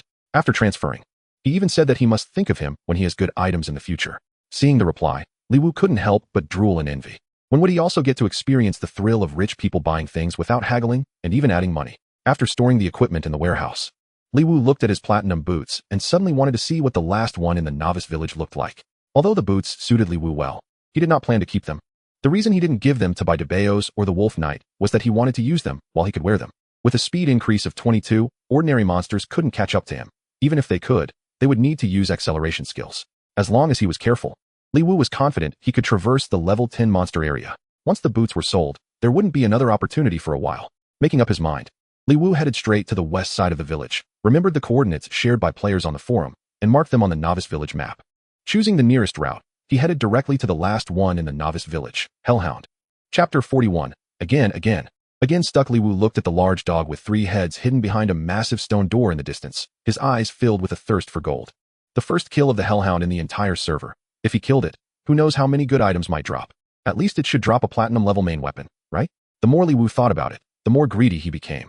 But looking at the Hellhound lying in the doorway, he didn't know how to proceed.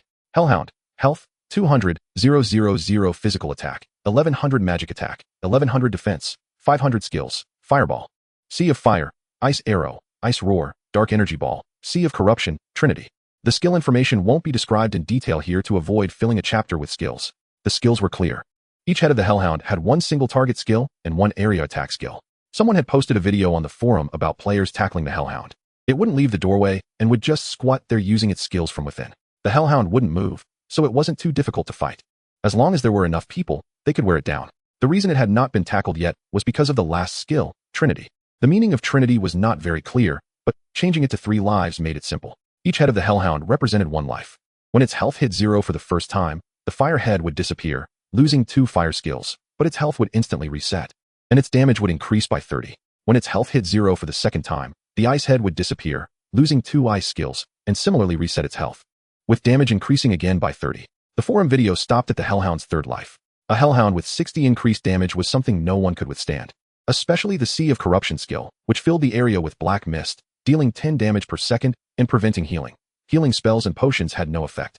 The forum poster concluded that it would likely take thousands of players at level 10, all equipped with at least a full set of level 9 silver equipment, to have any chance of defeating it.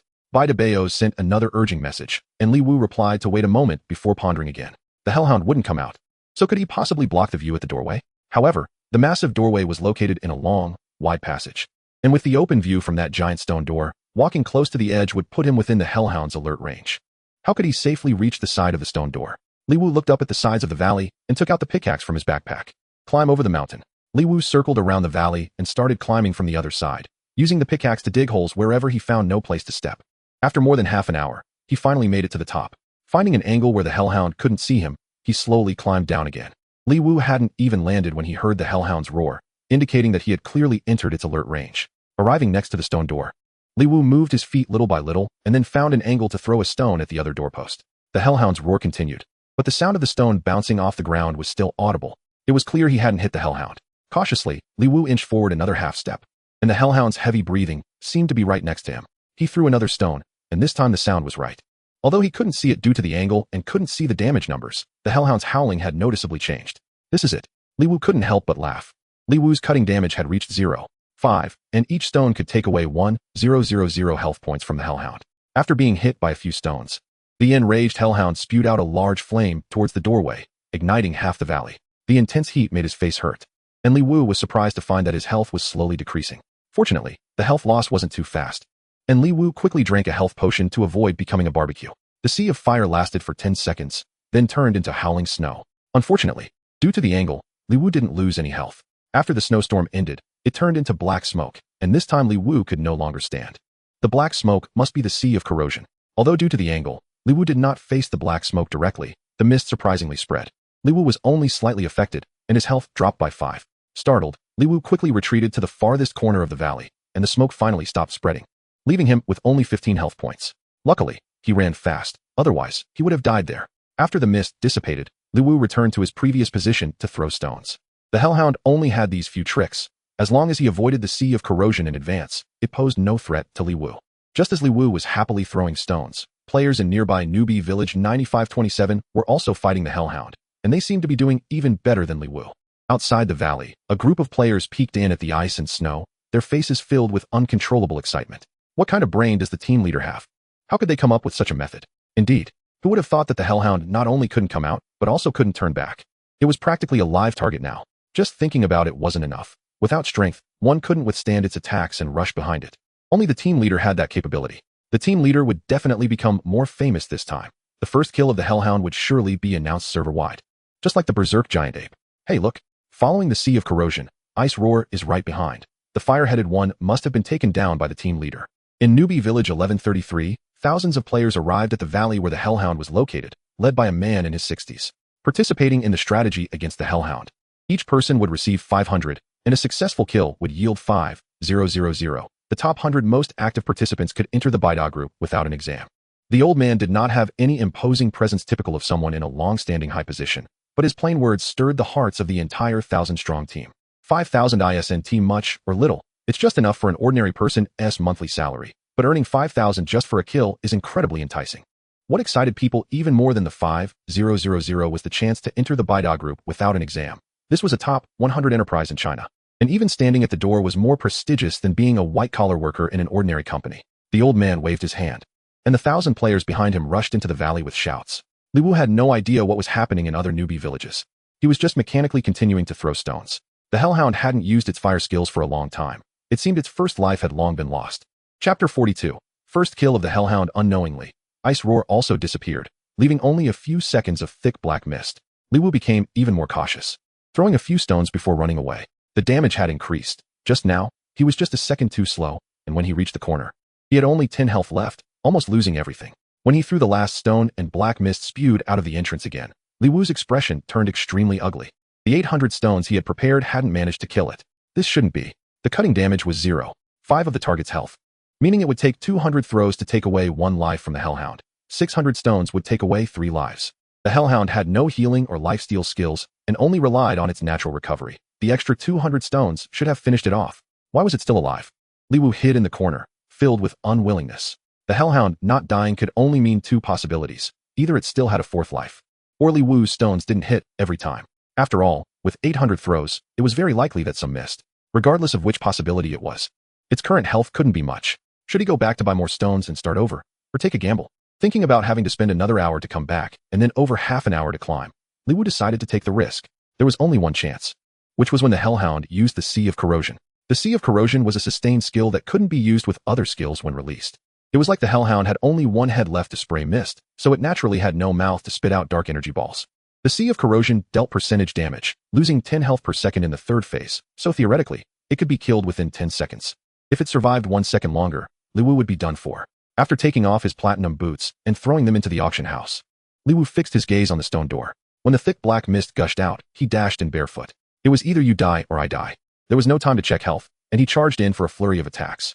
-1 -23, poison damage, -1000, cutting damage, -1 -46, poison, -1000, cutting, ding, congratulations. You have successfully killed the Hellhound and gained 50,000 experience. Killing reward for leveling up 4 levels, 80, reward experience, 40,000. Ding, congratulations. You have leveled up to level 7. Ding, congratulations. You have leveled up to level 8. Ding, congratulations. Your talent level has increased to level 5. Ding, congratulations. You completed the first kill of the Hellhound, rewarded with 3,000 reputation and announced server-wide. Server announcement. Congratulations to the team led by player Invincible Cute Team for being the first to kill the level 10 Hellhound, earning a first kill reward of 3,000 reputation in the China server.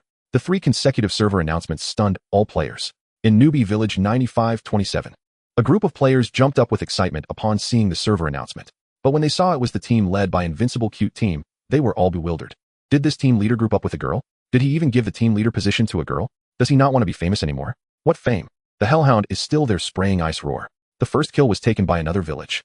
The young man furiously chopping the Hellhound's backside saw the server announcement and, aside from a hint of surprise in his eyes, showed no change in expression, and his long sword did not stop for a moment. In Newbie Village 1133, the old man outside the valley glanced at the server announcement, then at the scattered players inside the valley caught in Ice Roar, his brows slightly furrowed. The old man beckoned, and a woman with her hair up quickly stepped forward. Go investigate where this Invincible Cute Team and that battle world are located in which Newbie Village, and see if we can bring them over. Yes. The woman slightly bowed. Have HR check which Newbie villages have our players, and keep an eye on the high-level players in each village. If any stand out, you go contact them. Yes. The old man looked at the players in the valley who had been wiped out and sighed helplessly. Alas, poor players will ultimately not make a mark. After killing the Hellhound, Li Wu quickly picked up the drops and then opened the auction house. The platinum boots had just been listed for about 10 seconds, and the bidding price had only risen to 2 gold and 30 silver. Li Wu decisively took them down, deducting a breach of contract fee of 2 silver and 30 copper. I wonder who was so quick, making me spend over 20 more. Li Wu muttered discontentedly, then picked up the coins while checking the drops. The first kill indeed had an astonishing drop rate. The Hellhound dropped 7 pieces of equipment in one go, 2 platinum, 3 gold, and 2 silver. Magic Dog Eye Staff, platinum, magic attack 338 intelligence, 32 spirit, 32 stamina, 32 equipment skill. Ice Roar, summons a snowstorm to attack the target location, dealing 160 magic attack damage. With an attack range of 4m x 4m, capable of hitting up to 8 enemies simultaneously, cooldown time 3 seconds. Equipment rating, 96, Magic Dog Fire Fong, platinum, Physical attack 360, strength 32, stamina 32, agility 32, equipment skill, Fireblade. The sword is imbued with a fire spirit. The next attack can deal 210 physical damage to the target, cooldown time 8 seconds. Equipment rating 96, Magic Dog leather armor, gold, health 10, 88, defense 108, stamina 22, strength 22, agility 22, equipment rating 66, Magic Dog necklace, gold, magic attack 28, intelligence 18, spirit 18, agility 18, equipment rating 54, Magic Dog ring, gold. Physical attack 36, strength 18, constitution 18, agility 18, equipment rating 54. Li Wu was now overwhelmed. Having only glanced at the silver equipment that required level 10, he was mainly focused on the 2 platinum and 3 gold pieces. He never expected to obtain 2 platinum weapons. Indeed, the full server first kill had a shocking drop rate, possibly yielding the best items. The 3 gold pieces confirmed Li Wu's earlier thoughts, as none of them had level requirements, only equipment ratings. It turned out that equipment above level 10 did not need a wearing level, not even a class requirement, and he wondered if anything would change once he entered the main city. Aside from the equipment, the Hellhound also dropped 5 pieces of purple gold ore and a pitch-black token. Abyss token can open the gate to the Abyss passage. Li Wu looked at the Abyss token in his hand, momentarily confused, but quickly turned his attention to the deep passage behind the stone door. The Hellhound was also known as the Gatekeeper. It couldn't just be guarding this stone door, could it? Chapter 43. Activate the Abyss Passage dungeon. Ignoring the notifications from his friend list, Li Wu walked deeper into the passage. It didn't take long for him to reach the end, where a black light screen stood before him. A square stone pillar popped up from the wall beside him, with a hollow in the middle that was just the shape of the token. Without thinking, Li Wu placed the Abyss token onto it. Ding, congratulations. You have successfully activated the Abyss altar. Reward, 300 reputation. Full server announcement. Congratulations to the player Invincible Cute team for successfully opening the Abyss altar and activating the Abyss Passage dungeon. Reward, 300 reputation. The Abyss Passage dungeon is activated. Players above level 10 can enter at any time within 24 hours after defeating the Hellhound, with a maximum of 10 players allowed to enter simultaneously. Note, no penalties for death in the dungeon. Fame brings trouble. This server announcement didn't even provide an option to hide names. Less than 2 minutes later, another full server broadcast went out, and Li Wu's expression under the mask was somewhat helpless. He feared that players across the entire Huaxiao server were guessing he must be very rich. At least Bai Daba and his friend list thought so, having sent several messages. Li Wu reached out to touch the blacklight screen, but the system coldly reminded him that he didn't meet the level requirement and needed to go back to train first. If he had to go back, then so be it. Obediently, Li Wu used a teleport stone to return to the novice village. He immediately contacted his beloved benefactors. If he didn't reply, Bai Daba might report him, and he would definitely be cursed in the public chat. After retrieving the pre-sold equipment from the warehouse, he directly traded it to Bai Daba upon finding him. Bai Daba accepted the equipment without looking at it, his eyes glinting green as he stared at Li Wu, saying flatteringly, Invincible Cute team, what did the Hellhound drop? Is there anything for me? Li Wu didn't waste words and placed the Magic Dog Eye Staff, Platinum, Magic Dog Necklace, Gold, and a level 10 silver helmet into the trade window. Bai Daba looked at the 3 pieces of equipment in the trade window, his mouth widening in surprise. After a long silence, Bai Daba finally spoke. I really can't set a price. The Hellhound was killed by you, and who knows when the main city will open. Once it does, I can't guarantee whether this weapon's price will skyrocket. Anyway, my experience is full now, and my equipment requirements aren't that high, so why don't you keep it for now? I can take the necklace and the silver helmet right away. Hearing Bai Daba's words, Li Wu fell into brief silence. This was something Li Wu hadn't expected. If the main city really opens soon, this equipment might become very popular, after all. The number of players on the whole server was incomparable to that of a village. Of course, this was just a possibility, after all. The official website had not provided any information about the main city, and who knew if platinum items would suddenly flood the market. Plus, there was the suddenly appeared Abyss Passage dungeon, which might drop good equipment, perhaps causing platinum items to depreciate. Ultimately, the key was Blue Star. The nationwide mandate was clear, and even a fool could see the deeper meaning behind it. Yet the officials provided no explanation, which made it difficult to reassure the public. At the time, for the safety of the masses, sealing off a neighborhood and wearing masks led to so many complications. Now, the situation was uncertain. This was just within the country. Abroad, there were protests with hundreds of thousands of people over mask mandates. Because of Blue Star, it was said that many people had recently developed mental health issues, and numerous experts were calling for the shutdown or restriction of Blue Star. Although these posts were quickly deleted, new ones emerged rapidly. The government's compulsory gaming policy was naturally welcomed by young people, but it seemed ridiculous to those who had families and responsibilities. Modern society is not the same as the feudal era. How can public opinion be easily settled? Li Wu understood that the money in hand was his own, and after some thought, he smiled and said, who can predict what will happen in the future? Why don't you give me a price? The character of Bai Daba is still beyond question. Are you trying to flatter me? Bai Daba rolled his eyes, finally biting his lip and speaking. Weapon 800, 000. Necklace 50, 000. And the silver helmet is just a bonus. Who told you to pressure me? Deal. Did I offer too much? What's too much? A couple of 100,000 is nothing to Bai Daba. Phew. Bai Daba exhaled and directly transferred the payment to Li Wu. Thank you, boss. Li Wu didn't hesitate and immediately handed the equipment to Bai Daba.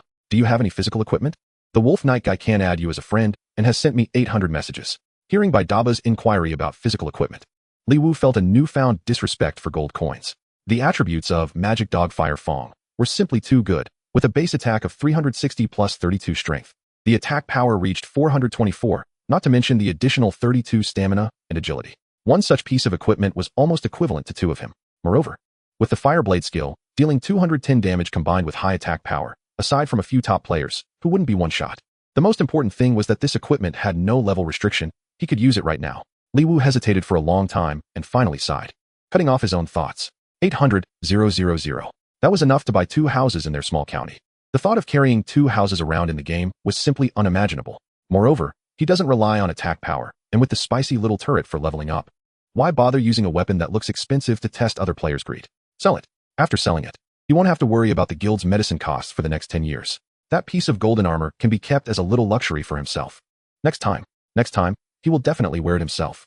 Li Wu sent the attributes of Demonic Dog Fire Fong to Bai Daba and then gritted his teeth and said, 900, 000. Not a single cent less. Bai Daba saw that Demonic Dog Fire Fong didn't require a level and immediately understood why Li Wu was so furious. With a smirk, I'll contact him. In less than a minute, Li Wu received a notification that 1,000,000 had been credited to his bank account. Huh, hee. Can such a one-hit kill artifact be cheap for him? I quoted him an extra 100,000 anyway. After all, he's a fool with too much money. Well, the white heroine is quite loyal. I also have a golden ring of no level. Can you help me sell it too? Bai Daba rolled his eyes, but still helped sell that level-less golden ring to the Wolf Knight. The ring isn't as attractive as the weapon, and in the end, the Wolf Knight only offered 58,000. Li Wu let out a deep breath, feeling much more relaxed.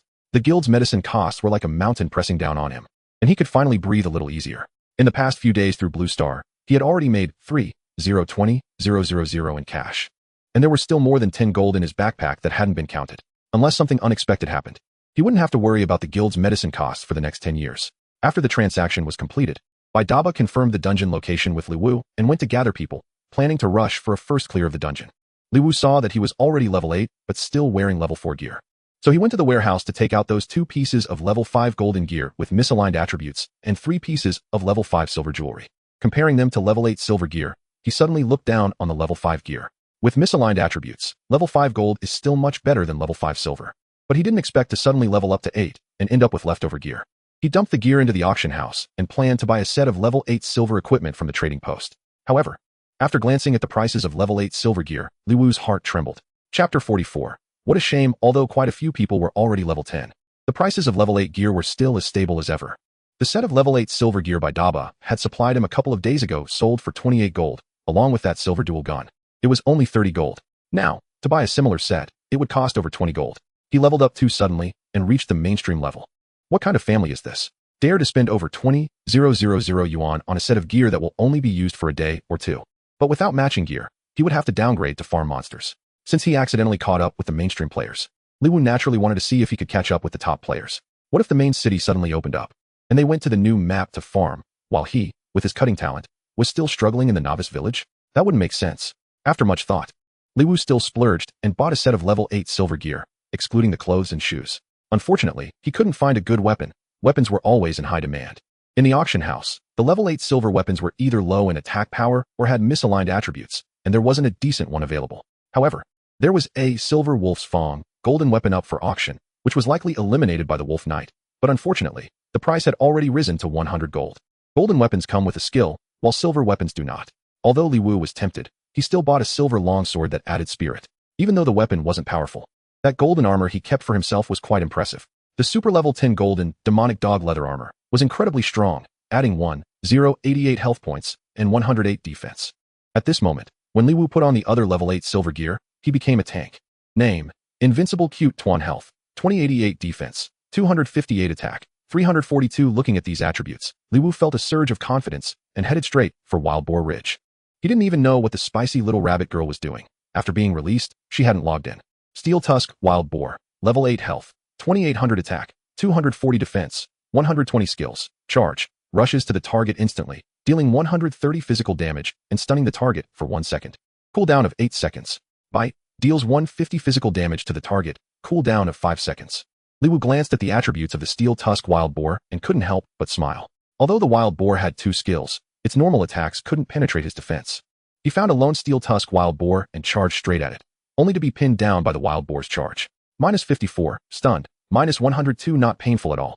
The damage from the Wild Boar's 2 skills didn't exceed 10 of Li Wu's health. He ignored them completely. After the stun wore off, he struck back and stunned the Steel Tusk Wild Boar. Minus 293, stunned. Minus 34, poison. Minus 16, cutting. Li Wu exchanged blows with the Steel Tusk Wild Boar for 6 rounds, easily winning. While his health dropped by less than 200 points. With nearly 88 health points, he could fight as he pleased. It's just a pity that his attack power was a bit low. If he had a good weapon, he could directly take on level 9 or 10 monsters without any problem. No wonder the price of level 6 golden weapons remained strong.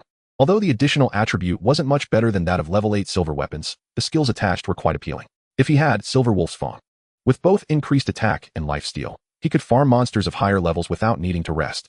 Li Wu began to miss the spicy little rabbit. Without this little turret, the farming efficiency always seemed to be lacking. He didn't know when that girl would come online, although she was only level 5.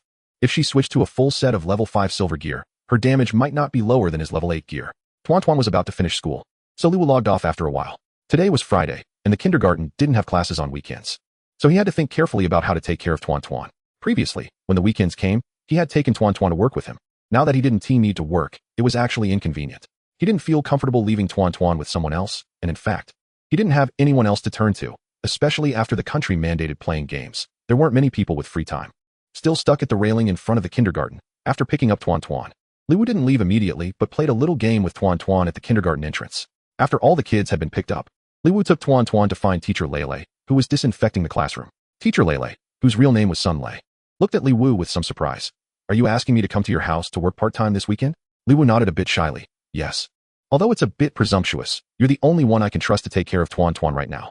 Sun Lei patted Tuan Tuan's little head and looked at Li Wu apologetically. I'm sorry, Uncle Tuan Tuan, my daughter just turned 2. On weekends, I not only have to take care of her, but I also need to make up for game time. My husband also needs to make up for game time. Even if we take turns, our time is quite tight, and I really can't spare any time. Well, that's okay. Sorry to bother you. Hearing this, Li Wu couldn't help but feel a bit disappointed. He didn't expect Teacher Lele to be married and have a 2-year-old child. After making 3 million in just a few days, Li Wu's thoughts couldn't help but become a bit more active. Tuan Tuan is only 3 years old, and it's not too difficult for a big man to take care of him. But in 2 years, it will become inconvenient. Right now, there is money in the bank. And Teacher Lele really likes Tuan Tuan, so he naturally has some thoughts. Unfortunately, he can only take Tuan Tuan to the housekeeping center tomorrow to see if he can hire a suitable nanny or childcare worker. After coaxing Tuan Tuan to sleep at night, Li Wu also fell asleep without holding on. He had originally planned to try to fight the Electric Zombie King and Silver Wolf King in the middle of the night, but he overslept and woke up at 2 in the morning. After going online, Li Wu immediately checked his friend list and smiled slightly. The little cannon finally came online. Li Wu sent a voice message to Spicy Rabbit Head, asking, "Why weren't you online during the day?" Spicy Rabbit Head replied quickly, sounding quite aggrieved. "Don't mention it. I was just released from the detention center, and my mom sent me to school right away. I didn't even get to take a shower." "Oh right. You still have to go to school, but why are you playing so late? We're on a big reduction now, no homework, and no classes on Saturdays." Spicy Rabbit Head's tone was filled with excitement, expressing support for the national policy for the first time. "That's great. Your red name is gone, right? Nothing unexpected happened?" When the two logged off yesterday, Spicy Rabbit Head's red name time hadn't ended yet. They had originally planned to log on together at noon, but the girl missed it because of school. Something unexpected happened. Speaking of which, Spicy Rabbit Head was indeed unlucky. She was just 10 minutes away from turning her name white, but unexpectedly, another player logged on in front of her, and seeing that the player was level 9, she ran away before they could see her. As a result, she ran too far and accidentally wandered into a level 5 monster zone, attracting 3 monsters, and was clumsily bitten to death. Not only did she lose 2 pieces of equipment, but because of her red name, she was captured by the guards and imprisoned for 2 hours upon respawning. What an unlucky child. Li Wu sighed after hearing this. After picking up Spicy Rabbit Head, they returned to Wild Boar Ridge. Chapter 45. Buy one get one free. After Spicy Rabbit Head changed into a level 5 silver set. Even though she was 3 levels lower than Li Wu, her damage output was still impressive. The two of them could almost continuously grind monsters. And even if they accidentally attracted 3 steel-tooth wild boars, they were not in any danger. How did you stray so far in a tank roll? Li Wu was somewhat speechless. They continued grinding until 7 in the morning, and Li Wu logged off to cook.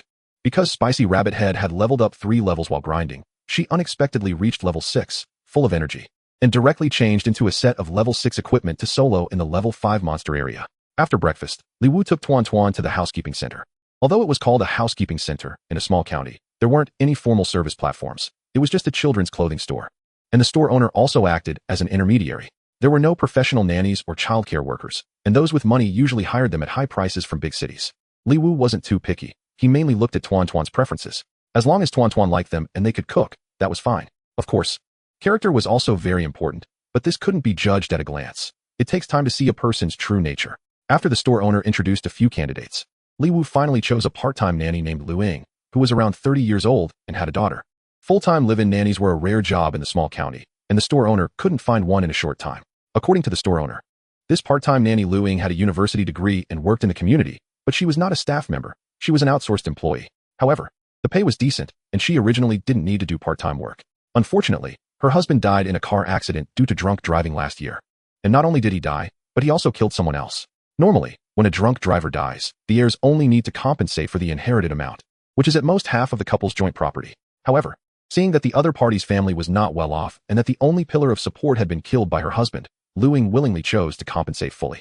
A good family was shattered just like that, and she was left with considerable debt. Although Li Wu hadn't met her yet, he already had a good impression of Lu Ying. Perhaps it was sympathy for the family of the drunk driver or being touched by the other party's kindness. Today is Saturday, and Lu Ying doesn't have to work, so she hurried over upon hearing the news. Due to the rush, Lu Ying didn't have time to send her daughter to her mother's house, so she brought her 5-year-old daughter along. Lu Ying is very beautiful, with long black hair tied up, giving her a gentle and scholarly vibe. One could hardly associate her with a part-time nanny. Li Wu felt a tug on his pant leg and looked down to find Tuan Tuan's little hand tightly gripping his pants, with 2 big eyes full of anticipation. Li Wu quickly squatted down to hug Tuan Tuan and quietly asked, "What's wrong, baby? Can I play with that sister?" Tuan Tuan whispered in Li Wu's ear like a little mosquito. Li Wu was speechless. He originally wanted to see if Tuan Tuan and Lu Ying would get along, but it turned out the little guy was more interested in her daughter. It didn't matter who he was interested in, as long as he connected with someone.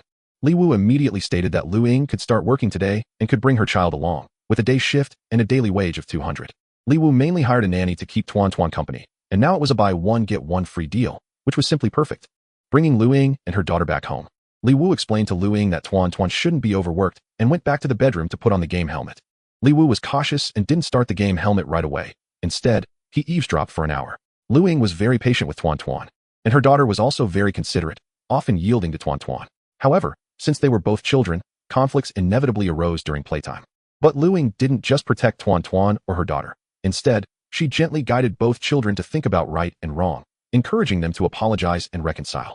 Only then did Li Wu feel reassured and started the game helmet to enter the game.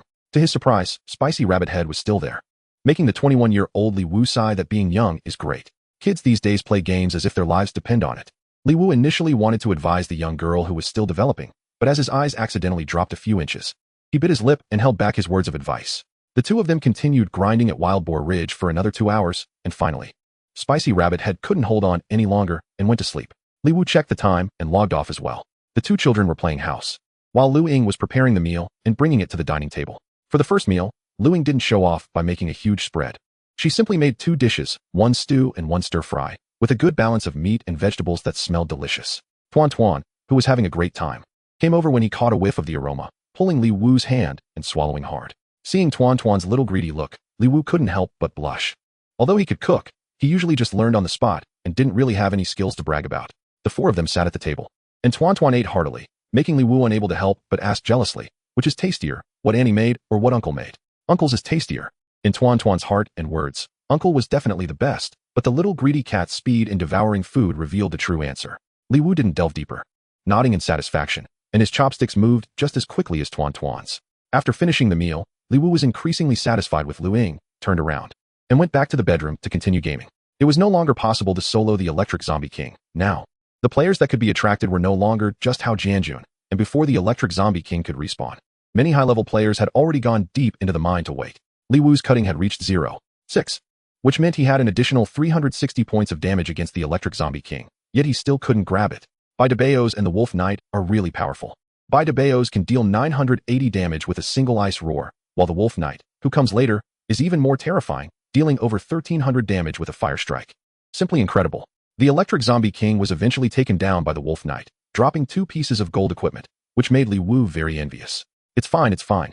Level 5 isn't worth much anymore. After all, he spent $1 million. Li Wu comforted himself while rushing with the main group towards the southern village. The Silver Wolf King was about to spawn. The scene of the Silver Wolf King wreaking havoc was long gone. A few hundred casual players could easily take him down. Li Wu rushed in, finally arriving when the Silver Wolf King had less than 30 health remaining. Seizing the opportunity before Bai Debayos and the other big shots arrived, he went in for a flurry of attacks. Without the freaks like Bai Debayos and the Wolf Knight around, Li Wu's damage output was remarkable among casual players. After stacking 5 layers of poison, the Silver Wolf King's health dropped rapidly. The Silver Wolf King's aggro quickly locked onto Li Wu, but with his current health and defense, he held firm against 2 of the Silver Wolf King's attacks and claimed the last sliver of its health. Ding! Congratulations, you have killed Silver Wolf King, gaining 6,000 experience. Ding! Congratulations, you have killed Silver Wolf King, gaining 50 reputation. Chapter 46. Who blocks whom's path to wealth? 2 dings made Li Wu realize that the Silver Wolf King belonged to him, and he quickly rushed to loot the items. -76, -4, -11, -1, -56, -1. A series of attacks hit Li Wu, but he didn't stop moving. With one hand, he drank a health potion, and with the other, he swiftly collected 2 pieces of purple gold ore. Seeing only coins left on the ground, he hurriedly ran to the side. He ran faster than others, still having a good chance of breaking through the encirclement. However, the second wave of attacks he anticipated only slightly grazed him. While distant screams echoed, Li Wu turned around and immediately realized what was happening. He simply stopped running and boldly turned back to collect the silver coins. Most players had participated in taking down the level 5 bosses, and as long as they were smart, they wouldn't let their names turn gray or red among the fallen players. Those who couldn't resist attacking Li Wu were instantly drowned in the 4th disaster. They wouldn't even be able to loot Li Wu's equipment, but instead would at least lose 1 piece of equipment. Li Wu didn't act foolishly. He only picked up a dozen silver coins before retreating. It wasn't that he was kind-hearted and wanted to leave some for other players, but rather he was afraid that once everyone had dispersed, some players would team up to ambush him. Taking advantage of the remaining appeal of the copper coins on the ground, Li Wu quickly left the battlefield. Once he was far from the battlefield and saw no other players around, he began to check the Silver Wolf King's drops. The Silver Wolf King dropped 2 pieces of level 5 gold gear, a helmet and a bracelet, both with physical attributes. Considering the extra attribute, they were better than his level 8 silver gear. Li Wu was too lazy to sell them and equip them directly. His attack power decreased by 8 points, but his health increased by 60 points and defense by 8 points. After tossing the unequipped gear and the silver equipment dropped by the Silver Wolf King into the auction house, Li Wu sent a message to Bai Debayos. White lady, when are we going to fight the savage giant ape? Do you need any damage dealers? Bai Debayos, lamenting not catching the Silver Wolf King, replied with a strange expression upon receiving Li Wu's message. What? You still want to pick up scraps? Li Wu was somewhat unconvinced and replied.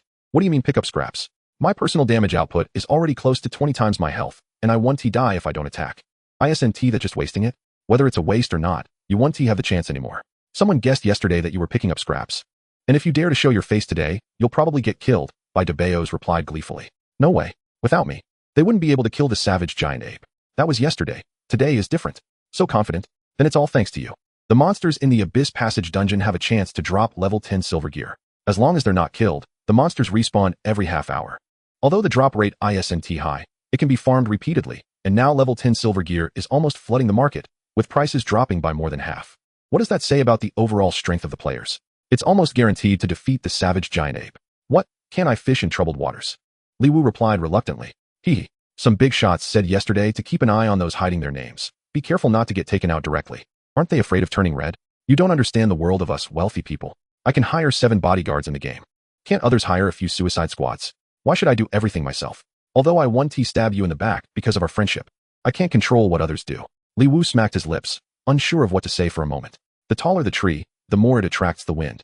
He still didn't realize how outstanding he was, yet he was collectively targeted by the big shots. Seeing that Li Wu didn't reply, Bai Debayos enthusiastically offered a suggestion. Actually, you can still fight. Just find some high-level players to advance and retreat with you.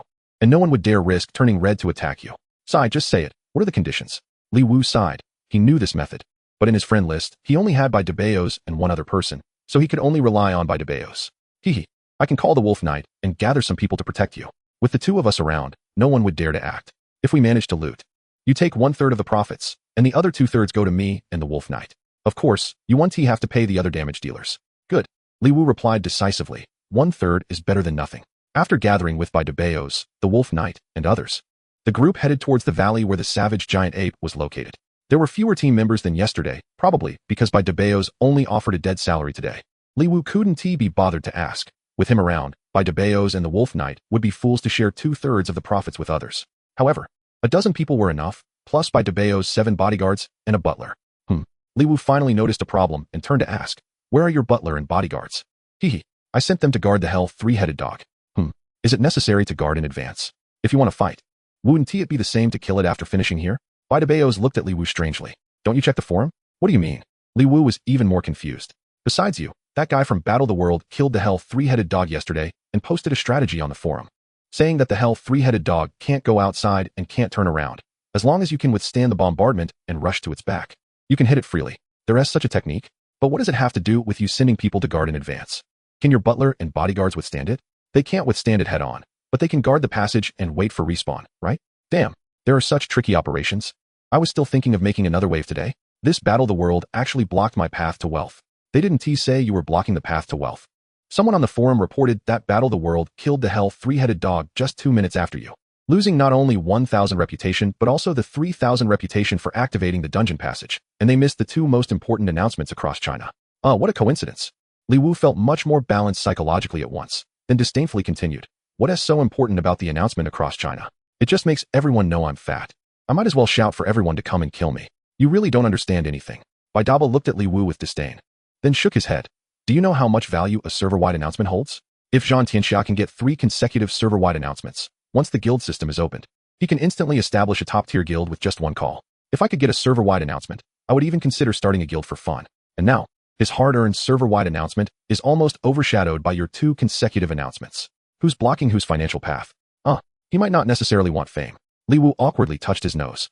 "He's already gone to the forum to post strategies to gain popularity. Do you think he doesn't want it?" Baidaba rolled his eyes, then thought of something and glared at Li Wu, continuing, "You're blocking my financial path too. You don't know how you ran so fast yesterday. The death interval between the Berserk Giant Ape and the Hellhound is less than an hour and a half. Unless you kill yourself to return to the village, you won't make it in time for the respawn." Chapter 47. Berserk Li Wu also rolled his eyes, thinking, "I climbed for half an hour. Otherwise you wouldn't have made it either. Then why didn't you go with the Wolf Knight to fight the Hellhound first? The Hellhound doesn't have damage reduction skills. Your chance of stealing damage is higher than when fighting the Berserk Giant Ape with me," Li Wu asked with some confusion. Before Baidaba could reply, the Wolf Knight, who had been listening for a long time, chimed in. "She thinks the Hellhound is too obvious and will probably change, so it's more reliable to follow you." Although there was a strategy for the Hellhound, the number of players coming to fight the Berserk Giant Ape didn't decrease. In fact, there were even more than yesterday. After all, 24 hours had passed, and there were more players leveling up to level 9 and 10, and many level 8 players had also come upon hearing the news. If it weren't for the fact that the area around the Berserk Giant Ape Valley was filled with level 9 and 10 monsters, level 8 players would probably dare to join the fun. Most of the big names who led the charge yesterday also showed up, likely thinking the same as Baidaba, not believing that the Hellhound would be that obvious. Players outside the valley kept glancing at those hidden name players wearing masks, with some even going up to insist on revealing their names. Li Wu could tell they were on guard against him just by thinking about it. However, with Baidaba and the Wolf Knight status, even if someone noticed Li Wu was hiding his name, no one dared to confront him. Surprisingly, Hao Jianjun didn't show up. Who knows if he went to guard the Hellhound? Without Hao Jianjun, it wasn't impossible to fight. Some big names simply sent up 2 low-level accounts to lure the monsters. And after drawing out the Berserk Giant Ape skills, the players rushed in. Li Wu mixed in beside Baidaba, throwing fireballs. With over 2,000 health points and extremely high defense, he could withstand a hit, as the group attack could only take away 800 health points. As long as he didn't get hit by the group attack skill 3 times in a row, he could stand firm with potions. In contrast, Baidaba occasionally had to run out of the skill range. When the Berserk Giant Ape's health dropped to 50, it entered a berserk state, and Li Wu became more cautious, controlling his attack speed to avoid drawing too much aggro while monitoring his own health. The instant health potion he borrowed from Baidaba didn't have a chance to be used, and the battle reached the final stage without any surprises. Li Wu kept a close eye and didn't unleash all his power immediately. Instead, he waited until there were only 10 health points left before going all out. Numbers of 1080 exploded above his head, particularly eye-catching among the mostly 3-digit numbers. Before the players could react, the Berserk Giant Ape had already fallen to the ground. Ding! Congratulations on defeating Berserk Giant Ape, earning 25,000 experience points, and an additional 10,000 experience points for defeating a higher level monster. Ding! Congratulations! You have leveled up to level 9. Ding! Congratulations! Your team has defeated Berserk Giant Ape, and the team bonus reputation has increased by 20. You have gained 20 reputation points. Ding! Congratulations! Your talent level has risen to level 6. Baidaba quickly picked up the loot, while the other team members formed a protective circle around her. In this situation, no player dared to act recklessly. Once Baidaba picked up several pieces of equipment, The other players could only leave regretfully, with some hot-headed ones cursing in the public chat, but not daring to take real action. As the players dispersed, Li Wu cupped his hands toward the other teammates. Thank you all. Li Wu's gratitude was warranted. He was able to gain so much experience because, at the last moment, all other teammates voluntarily left the team except for him and Baidaba. These players had already reached level 10 the day before and had no need for experience. While Li Wu had no reason to hide his ability to deal 1080 damage in one hit. The Berserk Giant Ape's defense, combined with its immunity to 90 of damage, meant that others could only deal a few dozen points of damage. Even if the Wolf Knight used Fire Rage, he could only deal 100 damage. Li Wu looked down on that kind of damage, and the reason for keeping Baidaba as the team leader was to gain the trust of the others. The team leader picking up loot alleviated the concerns of the Wolf Knight and others. Moreover, Baidaba's character was such that she wouldn't hoard items, which was enough to make Li Wu believe in her integrity. 1 platinum robe, 2 pieces of gold gear, 4 pieces of level 10 silver equipment, 1 Berserk skill book, 5 pieces of purple gold ore, and 6 gold and 90 silver. Once everyone had left, Baidaba began to announce the attributes of the equipment while talking. Li Wu glanced at it, and finally focused on the Berserk skill book. Skill book, Instant Berserk, increases attack speed and movement speed by 30 instantly. Reduces defense by 30, lasts for 10 seconds, cooldown time of 5 minutes. What a good item. The most valuable drops from the Berserk Giant Ape were that platinum robe and the Berserk skill book. The price of ordinary skill books is around 100,000, and this Berserk book is probably worth even more. Do you want to choose the items or cash out? Baidaba smiled at Li Wu. You name a price first. Li Wu smiled back at Baidaba. The Wolf Knight rolled his eyes and muttered disdainfully, still saying there's no story. I estimate the platinum robe at 200,000. The skill book also at 200,000. The 2 pieces of gold equipment at 50,000 each. And the 4 pieces of level 10 silver equipment at a total of 30,000. As for the purple gold ore, since its use is unclear, let's say it's worth 1,000 each. If you think it's valuable, you can take it first. And the remaining 6 gold and 90 silver can be considered as dividends for others since you gained so much experience. 1/3 of 6 gold and 90 silver is about 300, and Li Wu smacked his lips, really wanting to return the experience. Fortunately, he knew it would be embarrassing and didn't say it out loud. Baidaba's estimated price was about what Li Wu had expected. Only the skill book was a bit lower than he had anticipated, possibly due to different perspectives. Baidaba and the Wolf Knight, as top players, pursued high burst damage, while Li Wu, with his slicing talent, had a higher demand for attack speed. Li Wu calculated it in his mind, and then said, the total price is 535,000. My share is 178,300. I want the skill book and the purple gold ore, so I'll make up 27,700, which is 27 gold and 70 silver. Okay. Baidaba readily agreed, handing over the skill book and the purple gold ore to Li Wu, adding with a smile, you can skip the cash. Still saying there's no story. The Wolf Knight couldn't help but mutter again, earning a roll of the eyes from Baidaba. Li Wu shook his head, took out 28 gold coins, and handed them to Baidaba, smiling. I still want to make up for it. I feel like the purple gold ore should be very useful. You never know when its price might suddenly skyrocket. Is that so? Then you can share one with me. Also share one with me. Li Wu wanted to take back what he said, but it was too late. He smiled bitterly and divided a piece of purple gold ore between Baidaba and the Wolf Knight, with the hope that prices might rise in the future. Baidaba and the Wolf Knight each stubbornly gave Li Wu 1 gold coin. Chapter 48. Junlin Tianxiao miscalculated after dividing the loot. Li Wu couldn't sit still. He waved to the others and returned to the city amidst a crowd of curious gazes. Baidabao's eyes widened in surprise, and he quickly messaged Li Wu. What item did you use to return to the city? Is it for sale? Hehe. Return to city stone bound. Baidabao felt envy and jealousy, turned to the Wolf Knight, and said, take off your weapon and use your little fists to send me back to the city. Aren't you afraid of dying? The Wolf Knight asked incredulously. Baidabao recalled his painful death experience and sighed, forget it. We are at the northernmost end of the novice village. We could just walk in a straight line to the southwestern end where the Hellhound spawns. I think it shouldn't take more than an hour and a half. Maybe we can make it. Forget it, I'm not going. If it really works, we'll be late anyway. If it doesn't work as a mage, I wouldn't even have a chance to charge in front of it. I'm not looking for trouble. Don't. I have a chance to rush in. Even if we can't fight, the invincible cute team can. Once they finish, we can pull them to farm the dungeon. We haven't died in any dungeon yet. But he's level 9. How can he enter the dungeon? Once we kill him, he should be close enough. If he doesn't level up, we can just take him to farm level 10 monsters for a while. It'll be quick. Alright, let us go. Baidabao and the Wolf Knight made plans. While their teammates weren't as afraid of dying, one of them laughed and said, 2 big shots, we can't run as fast as you. How about you just use your little fists to kill us first? We're not afraid of dying. If we drop our gear, you can help pick it up. Baidabao was speechless. He knew what these people were up to. However, it was harmless. So he let the others take off their weapons and a few pieces of attack gear first. Once their names turned gray, he knocked them away one by one with his staff. Why don't you use your little fists to send me back too? I'm not afraid of dying. The Wolf Knight said with a smirk. Get lost. You want me, a magic user, to cross through a level 10 monster area? After Li Wu returned to the city, he replenished 1,000 stones and headed towards the Hellhound. On the way, he was distracted by a sudden loudspeaker announcement. Village-wide announcement. By Dabeo, Junlin Tianxia. Do you want to die? Dare to kill my people? By Dabeo's loudspeaker didn't elicit a response from Junlin Tianxia, but did prompt an inquiry from Li Wu. What is going on? Junlin Tianxia brought 2 teams to clear people in the passage. My steward and bodyguards were all killed and sent back to the city. Even the great boss Hao Jianjun was focused fired and sent back. Has he gone crazy? Doesn't he fear being killed afterwards for turning red? He hasn't gone crazy. He's actually quite smart.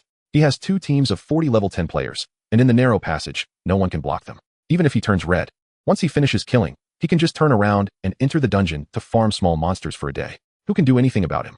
Is he not afraid at 1T work or some unexpected event? Just gamble on luck. He doesn't have platinum gear. Even if he drops a few pieces of his soon-to-be outdated golden gear, he wouldn't care.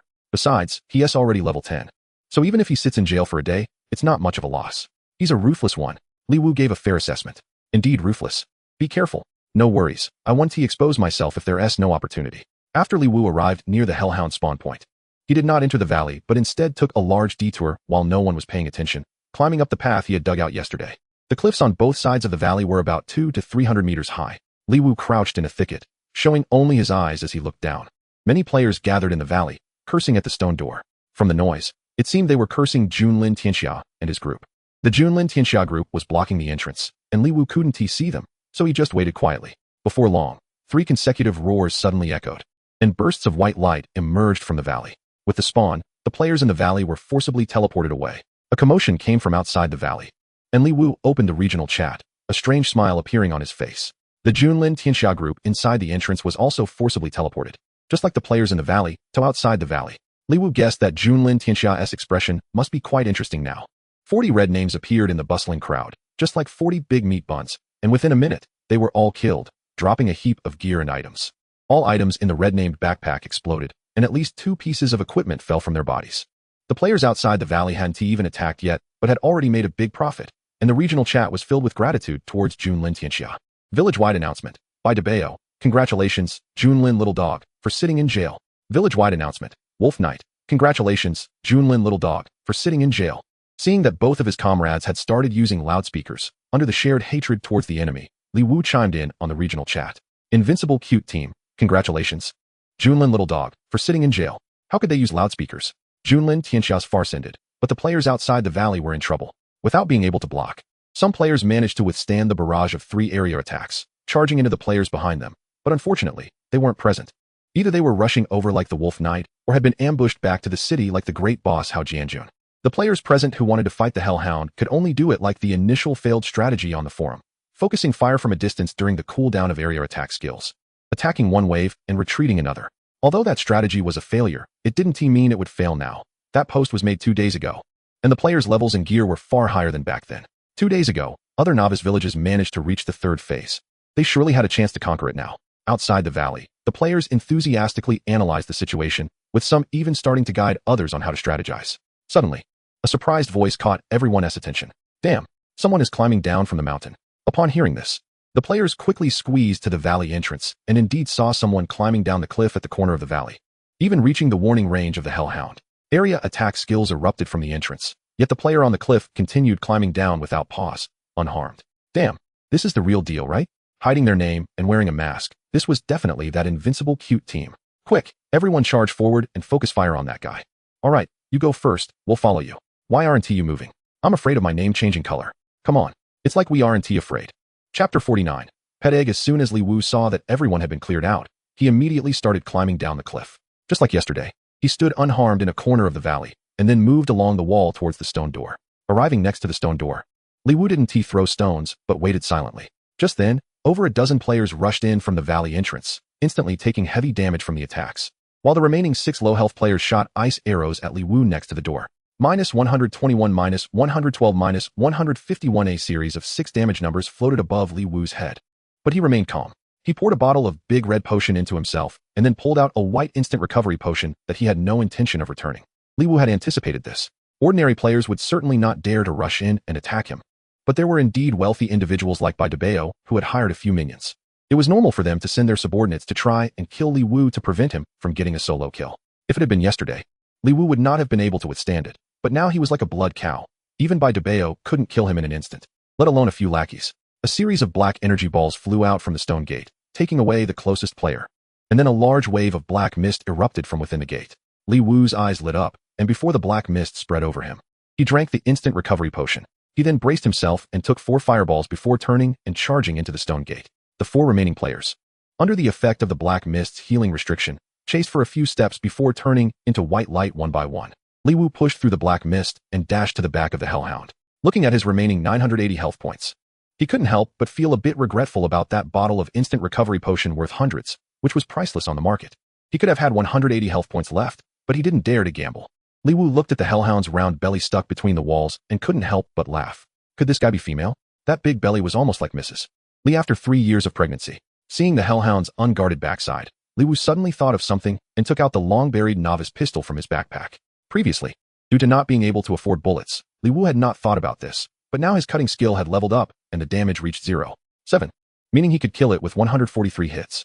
A bullet costs 5 yuan, so it would only take 715 yuan to take one down.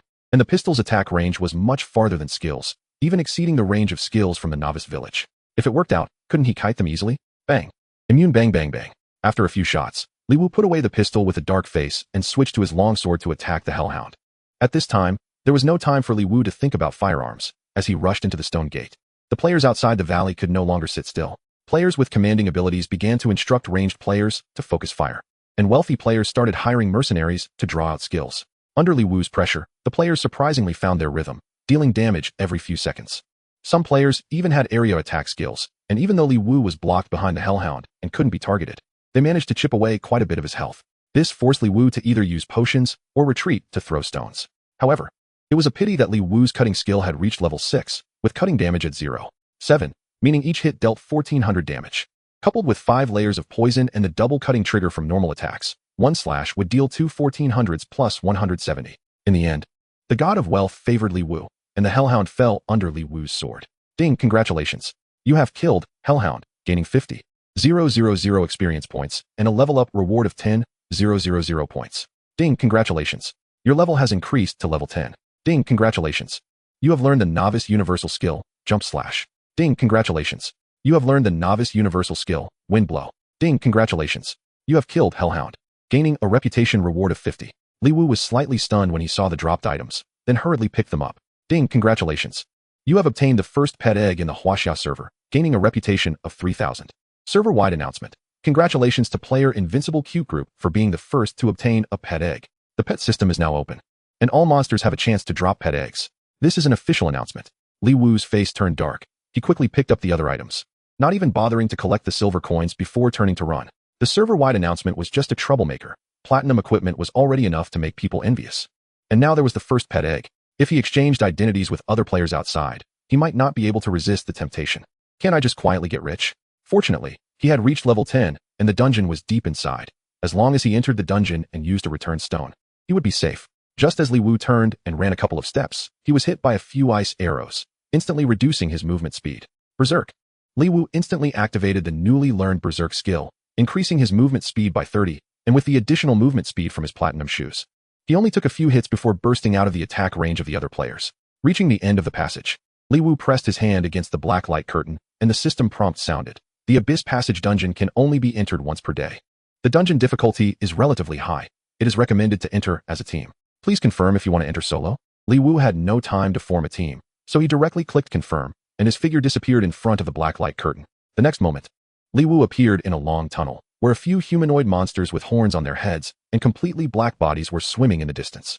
Looking at his remaining 300 health points, Li Wu let out a sigh of relief. Finally safe, not in a hurry to check the monsters in the distance. Li Wu opened his backpack to check his gains. The first thing he looked at was the rare pet egg. Hellhound pet egg. After hatching, it can randomly obtain one of 3 attributes: fire, ice, or dark Hellhound. Hellhound, descendant of the Hellhound, due to impure bloodline. It has not fully inherited the bloodline of its ancestors. Note, the pet will be bound after hatching and cannot be traded. The simple introduction left Li Wu a bit bewildered. The pet egg was level 1, which should be considered top-notch, but the information showed that the Hellhound had an impure bloodline, which was basically a mixed breed. Li Wu opened the pet interface, but unfortunately, there was no information available. He probably could only check specific details after hatching. He didn't know if there were levels above level 1. Or even if there were levels above level 1. What if it ended up being like cooking oil with another 5-level pressing technique? Would the level turn into junk? Should he hatch it? Logically, he was already level 10, and the main city hadn't opened yet, which was a good time to train pets. Otherwise, the experience would be wasted. Li Wu hesitated for a moment, but gently put the pet egg back in his bag and checked other items. Chapter 50. Wealthy and willful. It was uncertain if the pet egg had drained Li Wu's fortune. But the Hellhound only dropped 2 pieces of golden equipment and 3 pieces of level 10 silver equipment. Demon Dog Leggings, golden, health 460, stamina 18, agility 18, strength 18, equipment rating 54. Demon Dog Ring, golden, physical attack 28, constitution 18, strength 18, spirit 18, equipment rating 54. The other 2 pieces of level 10 silver equipment were both mage type, which Li Wu directly threw into the auction house. After almost being killed by players during the 2 fights with the Hellhound, Li Wu finally realized the importance of equipment. If it hadn't been for his golden upper garment not being sold, he wouldn't have even had a chance to fight back before being instantaneously killed. Simply selling for money was not the way. Improving one's own strength was the better way to earn money. Seeing that both pieces of golden equipment were physical attributes and suitable for him, Li Wu didn't hesitate and equipped them directly. After putting the 2 level 8 silver items on the market, I searched for level 10 silver equipment again. As expected, just like Baidaba said, the prices of level 10 silver equipment have plummeted, even lower than that of level 9 silver equipment, nearly the same as level 8. And there are plenty of them available. Li Wu selected a few items and bought 2 level 10 silver bracelets, 1 level 10 silver ring, and 1 level 10 silver helmet, prioritizing those that increase health and defense. After changing equipment, Li Wu realized that he had unknowingly ventured further down the path of being a meat shield. Name: Li Wu. Level 10 health, 2860 magic, 620 physical attack, 428 defense. 428. Li Wu looked at his attributes somewhat speechlessly. His attack power hadn't increased much, but his defense had caught up with his attack power. With a defense of only 500 points at level 10, he could potentially block the door like the Cerberus with a bit more effort. After reaching level 10, he automatically learned 2 common beginner skills. Jump Slash, leaps high and strikes down hard, dealing 180 physical damage. Release distance 3 meters, cooldown time 8 seconds. Wind Blast, can blow away enemies within a 2-meter range that are not above his level, sending them 8 meters away. For each level the target is lower, the distance increases by 1 meter, cooldown time 8 seconds.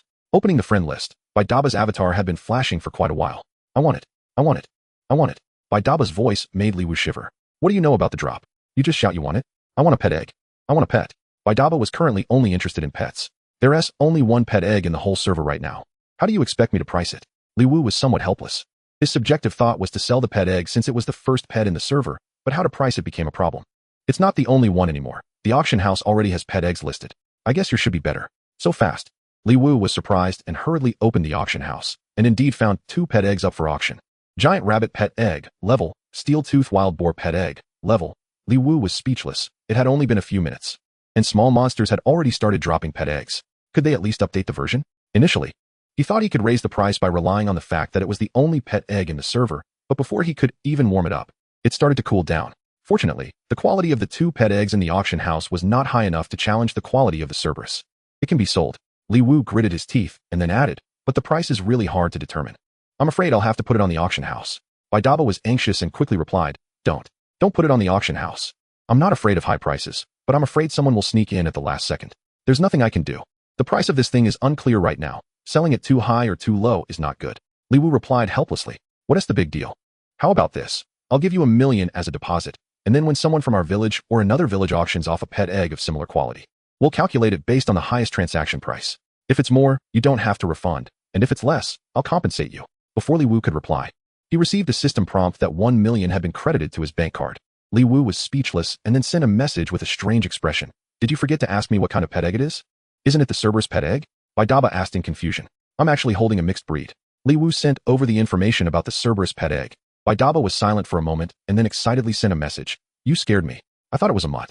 The Cerberus sounds cooler than the Cerberus itself. And the level isn't bad either. If there's a better one later, we can just switch. You can be willful with your money. I'm going back to the city now. Come find me. Don't go back to the city. I'm about to reach the Cerberus spawn point. I'm already in the dungeon. It's fine. Just join the party, and I can join the same dungeon as you. Li Wu accepted the party invitation from Baidaba, and then threw a true eye at the humanoid monsters in the distance. There were 5 monsters wandering in the distance, and one of them looked stronger than the other 4. Abyss Demon, Elite, level, 10 health, 20,000 defense, 350 physical attack, 450 skill 1. Taunt. Loudly curses to attract the target's hatred, cooldown time 5 seconds. Skill 2, Bloodthirsty Strike. Deals 130 physical damage to the target and restores health equal to the damage dealt. Cooldown time 5 seconds. Skill 3. Abyss Steel Body. Reduces magic damage by 30. Abyss Demon Servant. Elite. Level. 10 health. 15,000 defense. 300 magic attack. 420 skill 1. Fireball. Deals 130 magic damage to the target. Cooldown time 3 seconds. Skill 2. Abyss Demon Fire. Releases Abyss Demon Fire to the target area. Fire range 5 meters. Dealing 70 magic damage per second within the fire range for 10 seconds. Cooldown time 3 seconds. Skill 3. Abyss Demon Body. Reduces physical damage by 30. Looking at the data, the 5 humanoid monsters consisted of 1 melee and 4 mages. Their damage wasn't too extreme, but their health was quite impressive. The Abyss Channel Dungeon is a 10-person dungeon, with 10 players facing 5 elite monsters. Without healing skills, it severely tests the level of teamwork, and an average team might not be able to win. However, Li Wu was not worried. As he ventured further down the path of being a meat shield, his defense had reached 428 points, barely allowing the demon to break through his defense, while the demon's servant struggled even to break it. Chapter 51. Abyss Channel Dungeon. If there were only one elite monster, Li Wu would consider testing his skills, but with 5 monsters, he decided against it.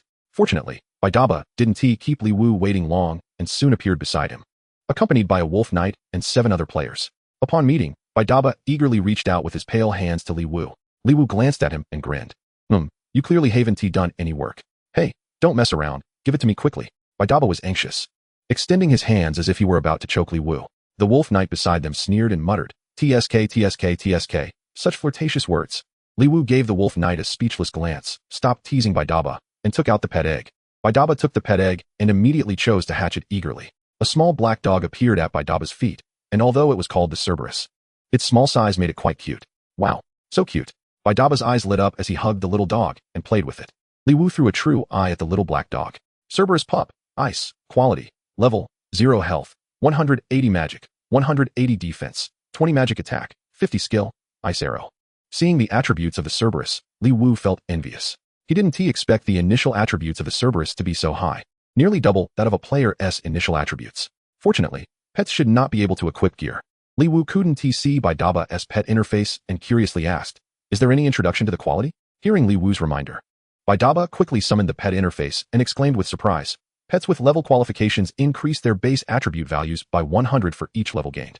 Increase by 100 base attribute values? Don't tell me that for each level gained, it increases by 180 health points, 180 magic points, 20 defense points, and 50 spell attack points? That's exactly what it means. The wolf knight reacted the most, shouting with envy, that's outrageous. If this pet reaches level 10, wouldn't it have 1980 health points, 220 defense points, and 550 spell attack points? That's even more powerful than a mage player fully equipped with level 10 silver gear. Li Wu silently glanced at his own 428 attack power and remained silent. If it weren't for the significantly higher health and defense, it would be no better than a dog. Let me tell you a secret. Baidaba suddenly looked around mysteriously at the others, but unfortunately, he wasn't someone good at keeping secrets. Before anyone could join in, he blurted out, my Heydaba can be ridden at level 10. What the hell is Heydaba? Li Wu glanced and found that the name of the hellhound had changed to Heydaba, then suddenly realized and asked in surprise, can pets be used as mounts? I don't know about other pets, but my Heydaba's data says it can't be ridden below level 10, so that means it can be ridden after level 10. The wolf knight looked at Heydaba with even more envy, but then suddenly thought of something and burst into laughter. Baidaba turned his head and glared at him, pointing at the wolf knight's nose. What do you mean? Do you look down on my Heydaba? No. I just think whether pets can be mounts should depend on their species. Otherwise, what about that poisonous spider pet in the auction house? Can it step on a king crab after level 10? The image of stepping on a king crab hit everyone, and they couldn't help but burst into laughter. Even Li Wu couldn't help but shake his head and laugh, casually pointing to a humanoid elite monster in the distance. What if this abyss demon also drops a pet egg? Damn, riding a person is fine. Once everyone had laughed enough, Li Wu pointed again at the distant monster and said, are we going to fight? Of course. We didn't kill any of them yesterday. But with you here today, we can definitely take them down. How do we distribute the loot? We had already discussed it before. The small monsters will be equally divided among those 7, and the 3 of us won't participate. If we defeat it, then we 3 will split it. Li Wu glanced at the other 7 players, who had all become familiar faces over the past 2 days, and thought for a moment before saying, isn't that a bit unfair to the 7 of them? Baidaba was about to speak when a player named Lonely Everything is Cold laughed and said, that's already very fair. We're not on the same level as the 3 big shots. We're just being carried along, and if we succeed, Sister Bai will give each of us 2 gold as a dividend, which is already very generous. Hearing this, Li Wu nodded. He wasn't sure about the drop rate of the small monsters in this dungeon, but since those 7 said it was fine, then it was fine. However, Baidaba hadn't mentioned anything about the dividends. Count me in for the dividends, Li Wu said in a deep voice. Baidaba hadn't planned to let Li Wu pay, but since Li Wu brought it up, to protect Li Wu's pride, he smiled and replied, all right, if we succeed. You contribute 4 gold, and I and the Wolf Knight will each contribute 5 gold. You misunderstood. I meant that I want a share of the dividends too. What about your proud self-esteem? What's that? How much is it per pound? Since no one had changed classes, Baidaba didn't consider any job compatibility issues when forming the team. Including Li Wu, there were 4 melee and 6 spellcasters. Li Wu and the Wolf Knight exchanged their stats. Li Wu reluctantly took off his level 10 silver helmet and put on the level 10 gold helmet that the Wolf Knight had lent him. The Wolf Knight was in full damage gear, and only this helmet added 18 stamina and 218 bones. Li Wu's silver helmet had 14 stamina and 14 bones. Li Wu wanted to lend the silver helmet he took off to the Wolf Knight, but the guy looked at the attributes and rejected it, casually buying a level 9 gold helmet that added strength and agility from the auction house. Alright, that's not too extravagant. Once we finish the dungeon, I can sell the level 9 helmet back, and it'll just cost me a few thousand in transaction fees, which I can afford. After putting on the gold helmet, Li Wu's health reached 2,960 points, defense 472 points, and attack still at 428. With this defense value, Li Wu rushed towards the elite monster in the distance without hesitation. Halfway through his charge, the Abyss Demon used a taunt that made Li Wu uncontrollably rush towards it, and in the next moment, the 4 demon minions' fireball spells hit Li Wu. -48, -48. The fireball spells from the elite monster's demon minions only managed to take away 48 of Li Wu's health points, and the Abyss Demon's Bloodthirst skill only deducted 113 health points from Li Wu. The 4 minions cast Abyssal Demon Fire at Li Wu, but unfortunately, the 70 magic damage couldn't break through Li Wu's defense, only inflicting -1 damage. Chapter 52 Difficult to handle. The taunt effect ended, and Li Wu executed a jump slash on the demon's head, followed by a powerful strike that filled up the hate meter. Li Wu's meager attack power was on par with the demon, but fortunately, his teammates behind him were strong. 3 melee players circled around the monster to the back of the demon, while 6 spellcasters stood at a distance, with all 10 players focusing fire on the Abyss Demon.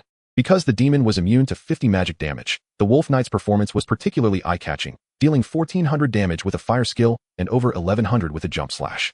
The demon's hate was almost thrown into chaos, but Li Wu managed to stun the demon in place with a heavy strike. Be a bit more restrained, Li Wu reminded the Wolf Knight, quickly dealing 2 normal attacks to stack the poison to 5 layers. 5 layers of poison caused 210 damage per second, plus dual slicing for 280 damage, bringing Li Wu's DPS to 500, finally stabilizing the demon's hate.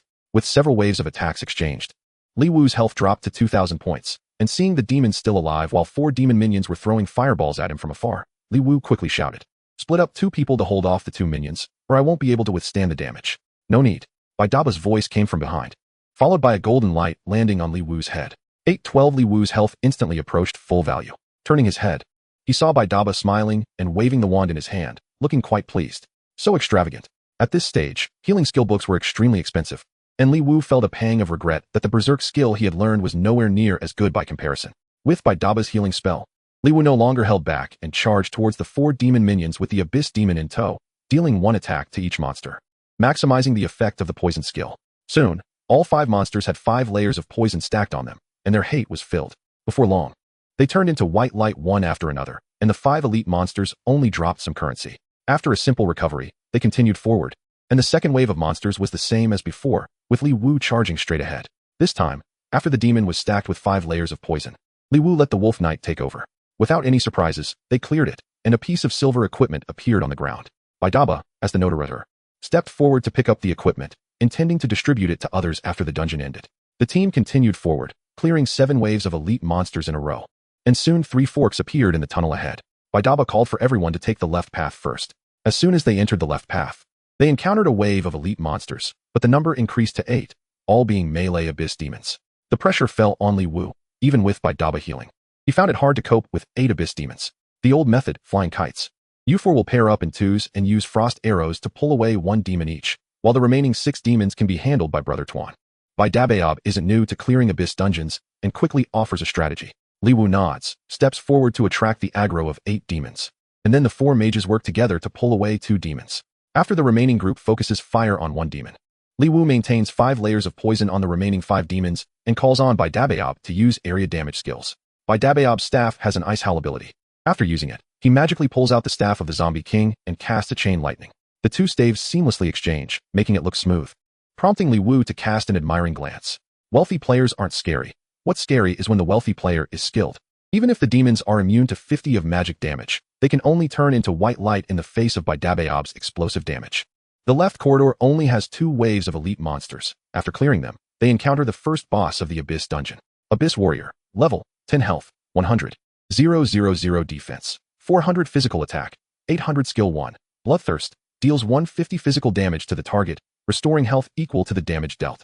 Cooldown, 3 seconds. Skill 2, Bleeding, deals 150 physical damage to the target, causing a wound that inflicts 10 physical damage per second for 5 seconds. Cooldown, 10 seconds. Skill 3, Whirlwind Slash, transforms into a tornado, dealing 100 physical damage to all enemies within a 3-meter radius every second for 3 seconds. Cooldown, 12 seconds. Skill 4, Abyss Steel Body, reduces magic damage by 50. Compared to the Hellhound, this boss is lacking in every aspect, but with the player count reduced to 10, the difficulty has actually increased. Upon seeing the stats, Li Wu helplessly shrugs. The single target damage is too high. Your healing spell has a cooldown of 3 seconds. And I can't hold out for long. Unless you have 2 healing spells, or other melee characters have taunt skills to alternate tanking, we can't do this. Baidabeob thinks for a moment, and says, my talent is damage transfer. I can transfer part of the damage you take to myself. But my talent can only take on 8 damage for you, lasting 1 minute. Li Wu is pleasantly surprised, but then expresses regret. Your talent is really good. How come it's only level 2? Its cooldown is too long. It can only be used once every half hour, and the transfer amount is small. I always forget to use it. What a pity. 8 is a bit lacking. Li Wu shakes his head and glances at the others. Does anyone else have a unique skill? Don't look at me. My talent is Two-Handed Greatsword Specialization, which increases attack power when using a two-handed greatsword, but I still haven't seen what a two-handed greatsword looks like, the Wolf Knight says with a frustrated expression. My talent is Food Sweetness level 1. I can taste saccharin when I eat black bread. Lonely and cold. The Wolf Knight feels even more frustrated. My talent increases damage by 10, but it can't be upgraded. My talent reduces aggro, so I'm not afraid of monsters. My talent increases cooking speed by 30. Li Wu hears this and feels a headache. What kind of ridiculous talents are these? None of them are useful. Baidabeob sighs and says, this should be simple. As long as we can withstand it, we can fight. Li Wu asks in confusion, did you not fight at all yesterday? We didn't fight. Yesterday, we formed a party with a tank who had a taunt skill and another mage with healing, but unfortunately, that tank's damage was too low, and once the taunt expired, he couldn't hold aggro, causing various deaths. Why didn't you group them today? Don't mention it. Those two are a couple. The tank couldn't hold aggro, and instead blamed me and the Wolf Knight. I argued with them all afternoon and deleted them. Okay. How about we check out the other 2 corridors first? Maybe we can find something easier to fight. The other 2 corridors are tougher. One has Abyss Mage, whose area damage skills are too fierce, making it impossible to hold ground. The other has Abyss Priest, who has area healing and can summon elite monsters, making it even more annoying than the previous 2. Baidabeob says somewhat disheartened. More area damage? That's a good thing. Li Wu's eyes light up upon hearing this. More area damage means fewer single target skills, and area damage is usually lower than single target damage. Li Wu quickly drags everyone to find the mage. Chapter 53. Kill the mage first. Then the warrior, after clearing the 2 waves of demon servants blocking the way, everyone arrives in front of the Abyss Mage. Abyss Mage, level, 10 health, 100, 000 defense, 400 magic attack, 800 skill 1. Fireball, deals 150 magic damage. Cooldown, 2 seconds. Skill 2, Explosive Flame, deals 130 magical damage to the target and the same amount of damage to all enemies within a 10-meter radius. Cooldown, 5 seconds. Skill 3, Abyss Fire Sea, manipulates the abyss fire to create a vast sea of fire centered on itself, with a radius of 50 meters, dealing 70 magic damage per second for 10 seconds. This is a channeling skill that cannot be interrupted. Cooldown, 20 seconds. Skill 4, Abyss Magic Body, immune to 50 physical damage. The Abyss Mage is somewhat different from what Li Wu expected. Its damage is not low, and it's comparable to the Abyss Warrior. However, when Li Wu sees that the 3rd skill, Abyss Fire Sea, is a channeling skill that cannot be interrupted, he can't help but laugh. Channeling skills, just like the Hellhound's Black Mist, cannot use other skills while in the channeling state. We can fight. Dabeob. Find an opportunity to heal me. Everyone else can attack freely as long as they don't die. Li Wu doesn't wait for everyone to discuss and directly charges in after giving a command. 728 halfway through, he gets hit by a fireball. Li Wu immediately drinks the health potion in his hand, and when he throws another explosive flame, he gets hit by a jump slash. 568 185, jump slash. 42, poison. 700, cut. Just as the Abyss Fire Sea is about to be cast, Li Wu uses a strike to stun it first. Unfortunately, the strike skill has an 8-second cooldown, meaning it can only trigger the stun effect once within 8 seconds of sharing. Otherwise, if several warriors each used a strike, they could stun it to death. By the time Li Wu stacks the poison to 5 layers, the Abyss Fire Sea finally activates. centered on itself. A 50-meter radius is instantly engulfed in flames, and it cannot move while in the channeling state. However, Li Wu's defense is 472 points, and the Abyss Fire sees 75 magical damage can only deal 113 damage to him per second. Hiss ah hiss. Li Wu is burned and screams while outputting damage like crazy. With normal attacks plus 5 layers of poison and double cuts, the damage per second reaches 2300. After 10 seconds of channeling, his health drops to 75. Bai Dabaob and the others, who are still 50 meters away, are stunned. Although they had a preliminary understanding of Li Wu's strength when fighting the Berserk Giant Ape, it was hard to see clearly with so many people around. Now, Li Wu is in a one-on-one fight, making him incredibly conspicuous. What kind of outrageous damage output is this? Still standing there? Hurry up and heal me. Li Wu stuns it with a strike and turns to Bai Dabaob, shouting frantically, I'm coming, I'm coming. Bai Dabaob finally reacts and rushes forward to heal Li Wu. Others quickly acted as well. 3 melee fighters rushed over, but unfortunately, as soon as they swung their swords, they were met with an explosive fireball. 2 of them were immediately left with low health, while only the Wolf Knight remained relatively healthy. You two should retreat first. You won't have time to dodge the next explosive fireball. The Wolf Knight can take another hit and then withdraw, said Li Wu. The Abyssal Servant was immune to 50 of physical damage, making melee attacks less effective. Even the Wolf Knight couldn't deal significant damage, so seeing the others in low health, Li Wu ordered their retreat. The other spellcasters were having a great time, dealing 2,300 damage per second, and the threat was stable, not even disturbed by Dabao's presence. After the cooldown of the red potion ended, Li Wu drank another large red potion. Dabao, stand in the fire for 3 seconds and give me another healing spell. Fireballs were cast every 2 seconds, each dealing 728 damage to Li Wu, while Dabao could heal 812 health every 3 seconds. Calculating it out, Li Wu was taking 364 damage per second, while Dabao's healing was 270 health per second, resulting in Li Wu losing 94 health per second. When he initially took the first fireball, Li Wu's health was already not looking good. By the time the cooldown of the Abyssal Fire ended after 20 seconds, his health was below half. If Dabao didn't heal him during the fire, he could be taken down in one hit by a fireball after it ended. When the second firestorm arrived, his health had dropped to 40. Dabao did not follow all of Li Wu's orders, but instead endured the burning pain and consumed a large red potion and an instant recovery potion, standing in the fire for 6 seconds and casting 2 healing spells on Li Wu, bringing his health close to full before sprinting out of the fire's range. Li Wu also consumed a large red potion, keeping his health above 90. After 10 seconds, the fire ended, and his health dropped to 17. With no hope of recovery left. Ding. Congratulations, you have killed the dungeon boss, Abyssal Mage, gaining 0 experience. Just a ding, and it was a 0. Li Wu couldn't help but roll his eyes. Not even a reputation point? How poor. The notary Dabao quickly moved forward to collect the loot on the ground. Unfortunately, the Abyssal Mage did not drop platinum equipment, only a level 10 golden piece and 5 silver pieces. The Wolf Knight scoffed, muttering, this is too poor. Dabao, you aren't hiding anything, are you? Dabao rolled his eyes and angrily replied, get lost. Didn't you see any platinum glow on the ground just now? Li Wu remained rational, smiling as he said, this is normal. After all, it's just a dungeon. 10 people can clear it once. And how much equipment can be dropped across the server in a day? If there were platinum equipment, it would drop like cabbages. Golden equipment is meaningless. Do you think everyone is as wealthy as you? There are very few teams that can clear dungeons now, and level 10 golden gear is still valuable. My dad handles the money-making stuff. Why should I bother with this? The Wolf Knight pouted, feeling unmotivated. Look at the attributes of this equipment. Dabao suddenly exclaimed with surprise as he shared the equipment attributes in the team channel.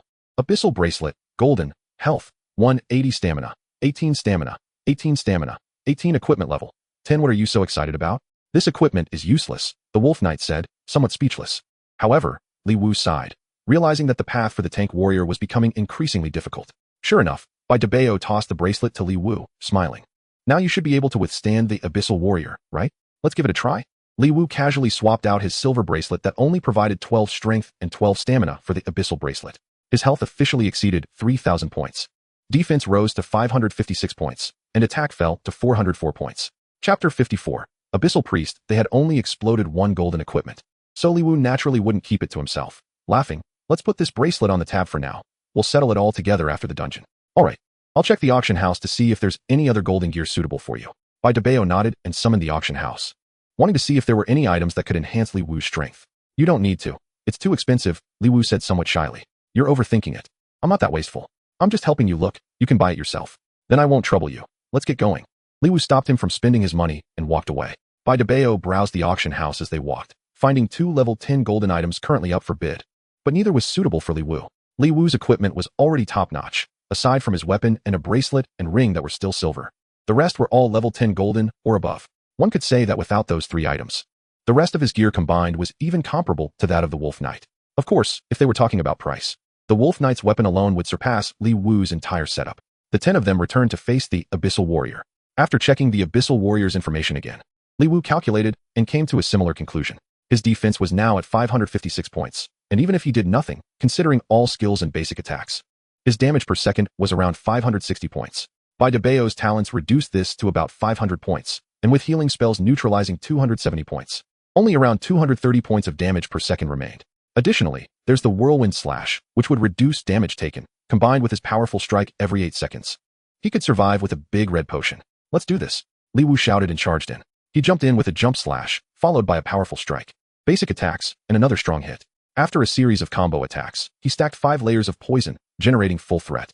When fighting minor monsters, the Wolf Knight might be able to steal threat with a burst, but against a boss like this, it was completely impossible. With damage per second at 2,300, even exhausting the Wolf Knight wouldn't be enough. Fighting the Abyssal Warrior, which required no technical skill, was purely a numbers game. The only tense moment was when the Abyssal Warrior unexpectedly landed 2 critical hits, which highlighted the lack of information on the monster. However, Li Wu had a solution. After telling everyone to stop, he used a powerful strike to stun the boss, and then activated his Berserk mode, turning to run. With an extra 22 movement speed from his shoes, plus 30 from Berserk, he was surprisingly able to outrun the boss. After running a big circle and using 2 large red potions, he managed to recover a good portion of his health.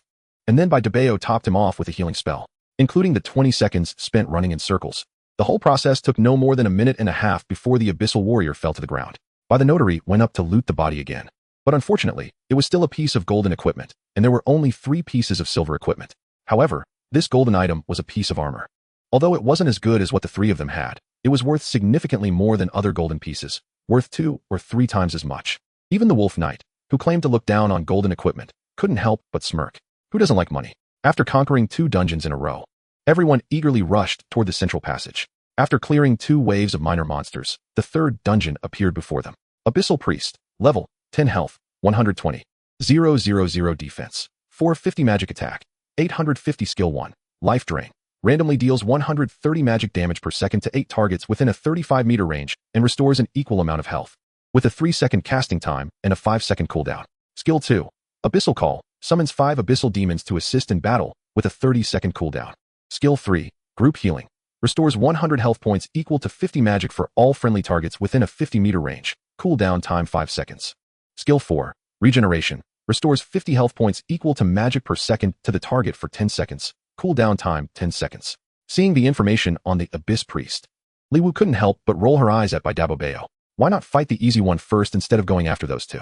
I don't know what you're thinking. What? That's harder than the other 2. Dabao retorted indignantly. That life drain has damage. What's so hard about it? Can't you see that summoning skill? It summons 5 elite monsters every 30 seconds, with high health and defense, plus 3 healing skills. After fighting for a while, a bunch of elite monsters come out. Who can withstand that? Sigh, just fight casually. Li Wu sighed and charged towards the Abyss Priest amidst Dabao's exclamations. Before Li Wu reached the front, the Abyss Priest howled to the sky. 1, 2, 3, 4, 5, come quickly. Li Wu was taken aback, and with the sudden appearance of the 1, 2, 3, 4, 5 demon, she jumped and slashed at the Abyss Priest. Ignore the small monsters, focus fire. If we run out of health, retreat 50 meters and heal. After Li Wu shouted, various skills were wildly thrown at her. Dabao finally realized why Li Wu had sighed. The elite monster's bloodthirsty skill only dealt 29 damage to Li Wu, with the total damage from the 5 monsters being just 145 points. The normal attack only did 1 point due to forced defense break. The life drain over 3 seconds would deal 1647 damage to Li Wu, but the cooldown for life drain was 5 seconds, and it would also use other skills. So the interval for life drain was about 8 seconds, making the damage per second drop to just 205. There was no need for her to share the 8 damage with Li Wu. Just relying on healing spells could keep Li Wu at full health. As for the so-called infinite summoning, Dabao glanced at his own rapidly depleting health despite the constant healing he was receiving, and couldn't help but twitch his mouth. This output is too outrageous. It can only summon 1 more wave of small monsters before it's over. It was precisely because of Li Wu that it was easy, otherwise. Which tank could play as a damage dealer, and their damage output even surpassed her, who was known as the strongest first mage in the 5188 newbie village.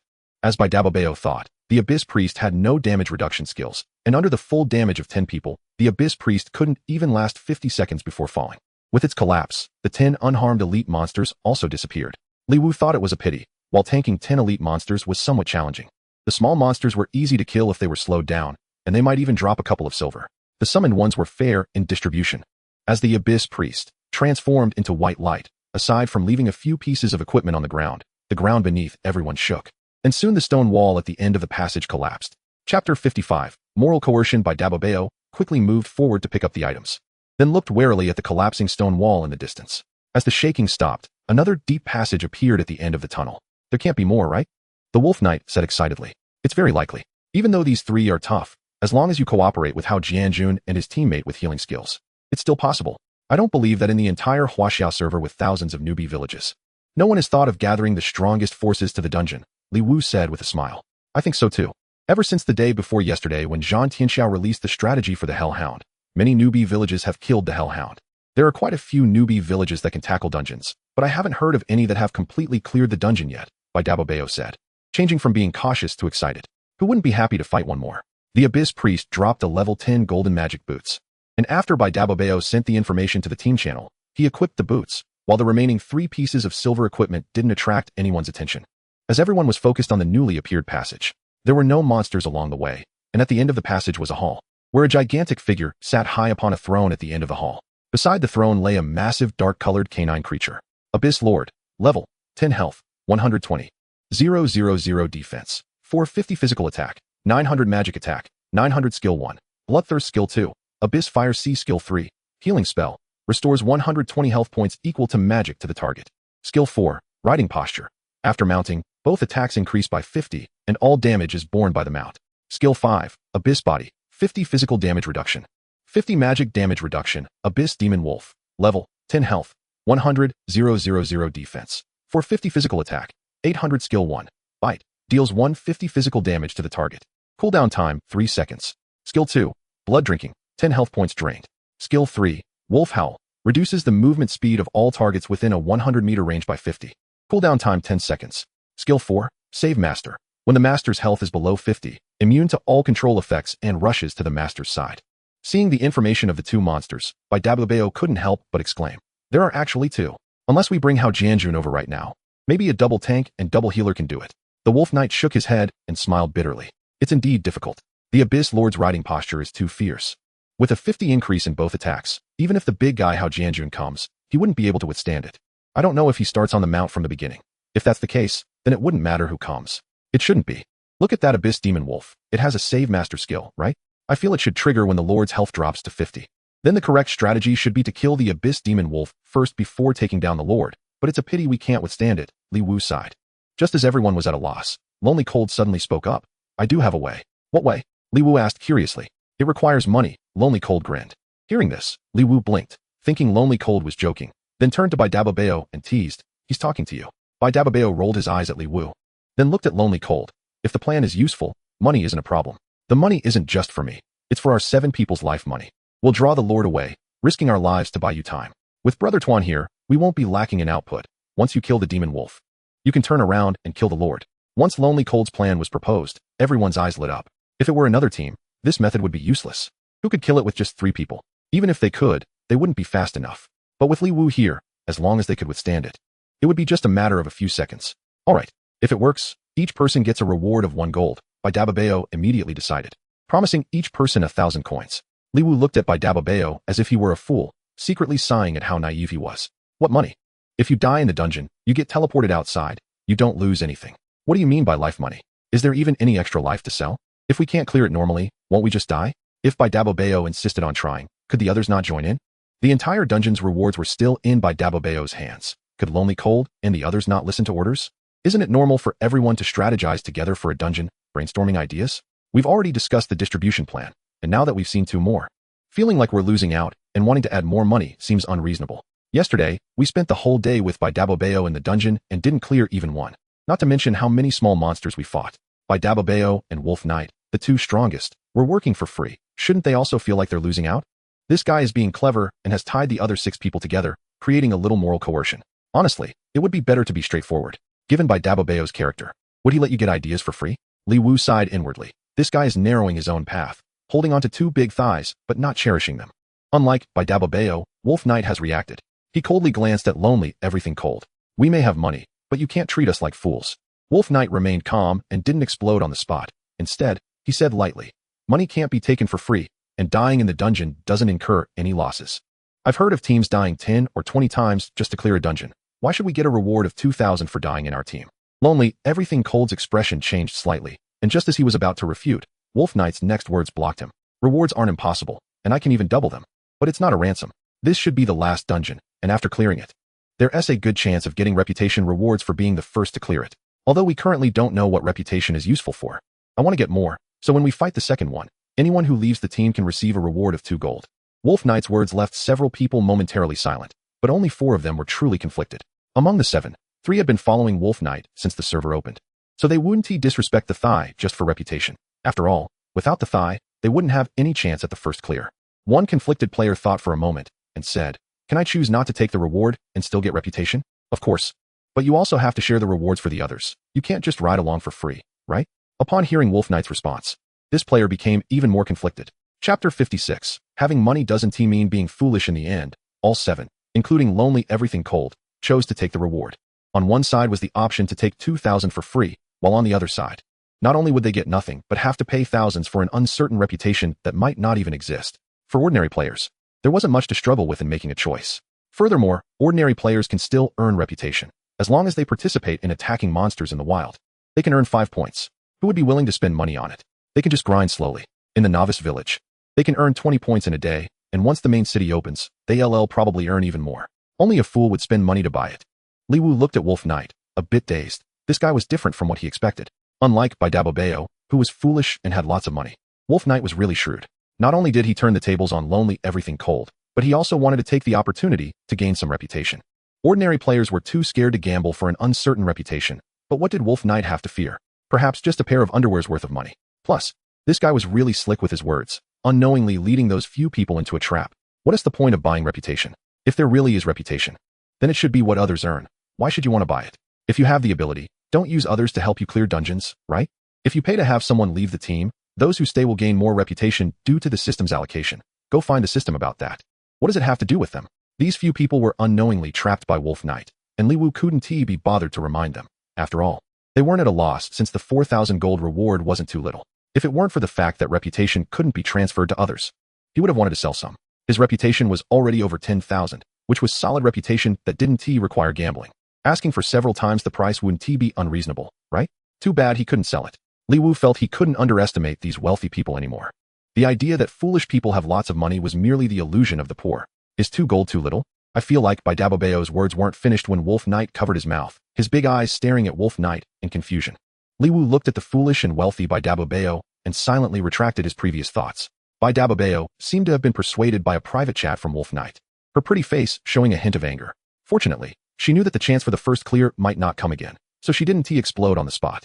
Seeing that the conditions had all been discussed, Li Wu said, "We have a plan, but how do we implement it? Your range is longer than the players. If you guys go up, you'll basically get killed instantly. If I go up first, and they both hit me, even if you manage to draw one away immediately, my health will struggle to recover." Wolf Knight thought for a moment and said, "How about I draw the aggro? My health shouldn't get wiped out instantly. As long as you catch the Abyssal Wolf in time, I can drink a big red potion and use instant return to pull the boss away. By then, they can all hit the boss once, then scatter to the entrance and the 2 side paths. When I die, they will only chase back and forth after them." Li Wu frowned and reluctantly nodded. It seems we can only do it this way. But if you die, I worry we won't have enough damage to kill the Abyssal Wolf. If the boss comes back early, it would be disastrous. Plus, the Abyssal Wolf doesn't have damage reduction passives, so your damage output might be somewhat wasted. Actually, Wolf G, you don't need to draw the aggro. Lonely Everything Cold suddenly spoke up. Everyone looked over in confusion, only to see Lonely Everything Cold grinning as he took out a beginner's handgun from his bag. The handgun's range is even longer than skills. Li Wu glanced at the smug Lonely Everything Cold and couldn't help but roll his eyes secretly. This guy is pretty smart. Why didn't he understand what it means to be consistently full? Lonely Everything Cold took 2 steps forward, aiming the handgun at the distant Abyssal Lord. Bang! After one shot, there was no change, and Lonely Everything Cold awkwardly smiled. I missed. Bang! Immune. The second shot successfully hit the Abyssal Lord on the throne. Although the words immune floated above the Lord's head, it successfully enraged the Lord, who stood up and walked towards them. The minions under the throne, no? The minions of the wolf also charged down with a roar. The 7 of Lonely Everything Cold immediately started to run back, while Li Wu and the other 2 moved aside. As the 2 passed by, Li Wu struck hard and stunned the Abyssal Wolf in place. After a few exchanges with the wolf, Li Wu attracted enough hate, then slowly led the wolf back under the throne while retreating and attacking. No one knew how long those 7 could hold the boss. It was safest to increase the distance for the boss's return as much as possible. The Abyssal Wolf only had 1 damage skill, and with Li Wu's current defense, he didn't even need to use potions against it. By Dabobeo could heal him easily. With no pressure, Li Wu couldn't help but ask a question he just thought of. By Female Knight, why did the gunshot result in immunity? I remember you used a handgun before. You don't know this? By Dabobeo was a bit surprised and laughed. It's not because of that, but because of the defense. If the weapon's attack power plus the bullet's attack power does not exceed the opponent's defense value, it can't even trigger a forced break of 1 point damage. So, can this gun still be used later on? No matter how high the fixed damage is, it's probably not higher than all the player's equipment combined, right? The later monsters will probably be hard to break through their defenses. Li Wu frowned tightly. I really don't understand why the game included guns. Is it just to fleece the wealthy? By Dabeo's gloating reply was, hee. I wonder what kind of person would be qualified to be cut. Anyway, I almost ended up eating dirt because of it. Even if my dad suddenly has a change of heart, I wouldn't dare to entertain the idea of picking up dual guns again. So what is the point of these guns? Who knows? I heard that there are players now who can craft armor-piercing bullets by hand. Maybe bullets will be cheap in the future? As long as they dare to drop to 10 copper each, I would dare to pick up dual guns again. What is the point of dual guns?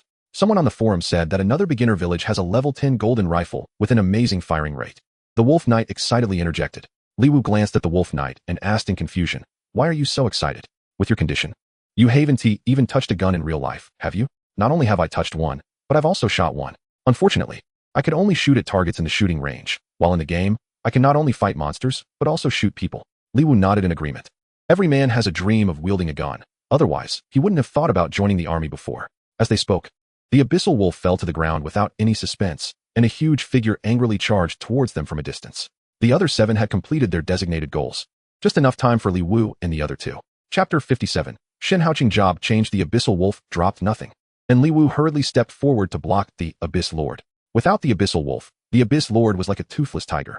Although both attacks reached a terrifying 900 points, it only had 2 damaging skills, Bloodthirst and Abyssal Fire Sea. The annoying healing spell that troubled others was actually relieving Li Wu's pressure, as the troublesome 50 damage reduction was rendered ineffective against Li Wu's attacks. The Abyss Lord held on for only 10 seconds longer than the Abyssal Wolf. Once he confirmed that the other 7 had left the group, Li Wu struck down with his final sword. Ding! Congratulations on killing the dungeon, Abyss Lord. Gained experience 0. Ding! Congratulations on killing the dungeon, Abyssal Wolf. Gained experience 0. Ding! Congratulations to your team for completing the first kill of the Abyss Channel dungeon. Rewarded team reputation 3,000 points. Team members 3. You gained reputation 1,000 points. Server-wide announcement. Congratulations to the team led by Dabeos for completing the first kill of the Abyss Channel dungeon. Rewarded team reputation 3,000 points. And hopes all players continue to work hard. Yay yay yay. The 3 consecutive server-wide announcements made by Dabeos' fair face flush with excitement. I'm on TV. The whole of Huaxiao knows my name now. Just as Dabeos finished speaking, another server-wide announcement temporarily overshadowed her name. Server-wide announcement. The Abyss Channel has been opened, and the 12 Zodiac cities of the Abyss have been unlocked. Players level 10 and above can choose to enter any of the 12 Zodiac cities at the entrance of the Abyss Channel dungeon. Before this server-wide announcement could scroll 3 times, Li Wu and the other 2 had instinctively placed their hands on the suddenly appearing light screen beside them. System prompt. After entering the Zodiac City, you will not be able to return to the Novice Village. Are you sure you want to proceed? Seeing the pop-up prompt, Li Wu hesitated. If he couldn't return to the Novice Village, wouldn't those 2 level 10s be impossible to kill? How could Li Wu bear that? But he quickly realized that even if he stayed, those 2 might not let him kill them freely. By Dabeos and the Wolf Knight had already left. Who would protect him to rob the Berserk Giant Monkey? The strategy for climbing the Hellhound had already been exposed. Tomorrow, it would probably be full of climbers. Just as Li Wu hesitated for a moment, By Dabeos and the Wolf Knight's figures had already disappeared. In a hurry, he clicked confirm. First kill and first completion both have rewards. What about the first player to reach the city? Is there a reward for the first player to change jobs? This is such a delay. Fortunately, when Li Wu appeared in Shen Haoqing, no new server-wide announcement rang out. It seemed there were no rewards for being the first to reach the city. At this moment, Li Wu found himself in a huge square, with 9 gigantic statues towering in the center. Under each statue stood a figure. Li Wu quickly walked up. The novices in the Novice Village had simple logic and could answer some straightforward directional questions. Shen Haoqing should be the same. So he could ask where the job change hall was. But to Li Wu's surprise, as soon as he got close, the 9 figures rushed over and surrounded him. Hey, adventurer, are you interested in joining the Assassin Alliance? One figure, dressed in tight leather armor and small in stature, spoke up first. Haha, what's the point of a profession that hides and reveals? You might as well join our warrior alliance. I see you're strong and robust, perfect for being a warrior. A tall swordsman casually shoved the small assassin aside, laughing heartily. Do you dare to discriminate against professions? Do you believe I'll stab you in the rear at midnight? A blonde girl with a longbow shook her body, and her longbow, slung diagonally behind her, sent the jumping assassin flying far away. Then she smiled sweetly at Li Wu and said, how about the Archer Alliance? There are many beauties. Speaking of beauties, the Priest Alliance has the most. A tall beauty in a white robe, unable to hide her ample bosom, squeezed forward.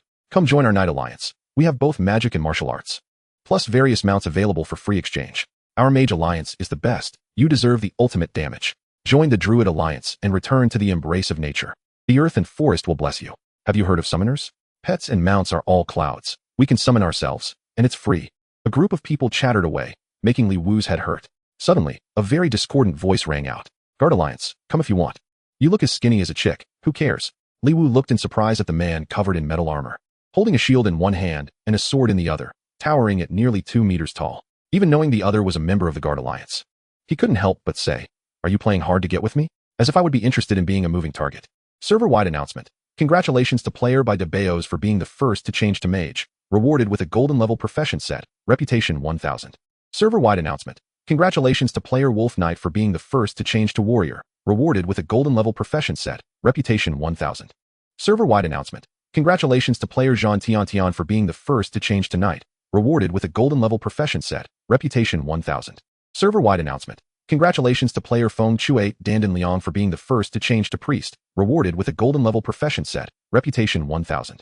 Several consecutive server-wide announcements made Li Wu's expression change drastically. He hurriedly scrolled through the messages, then suddenly dashed in front of the strong man.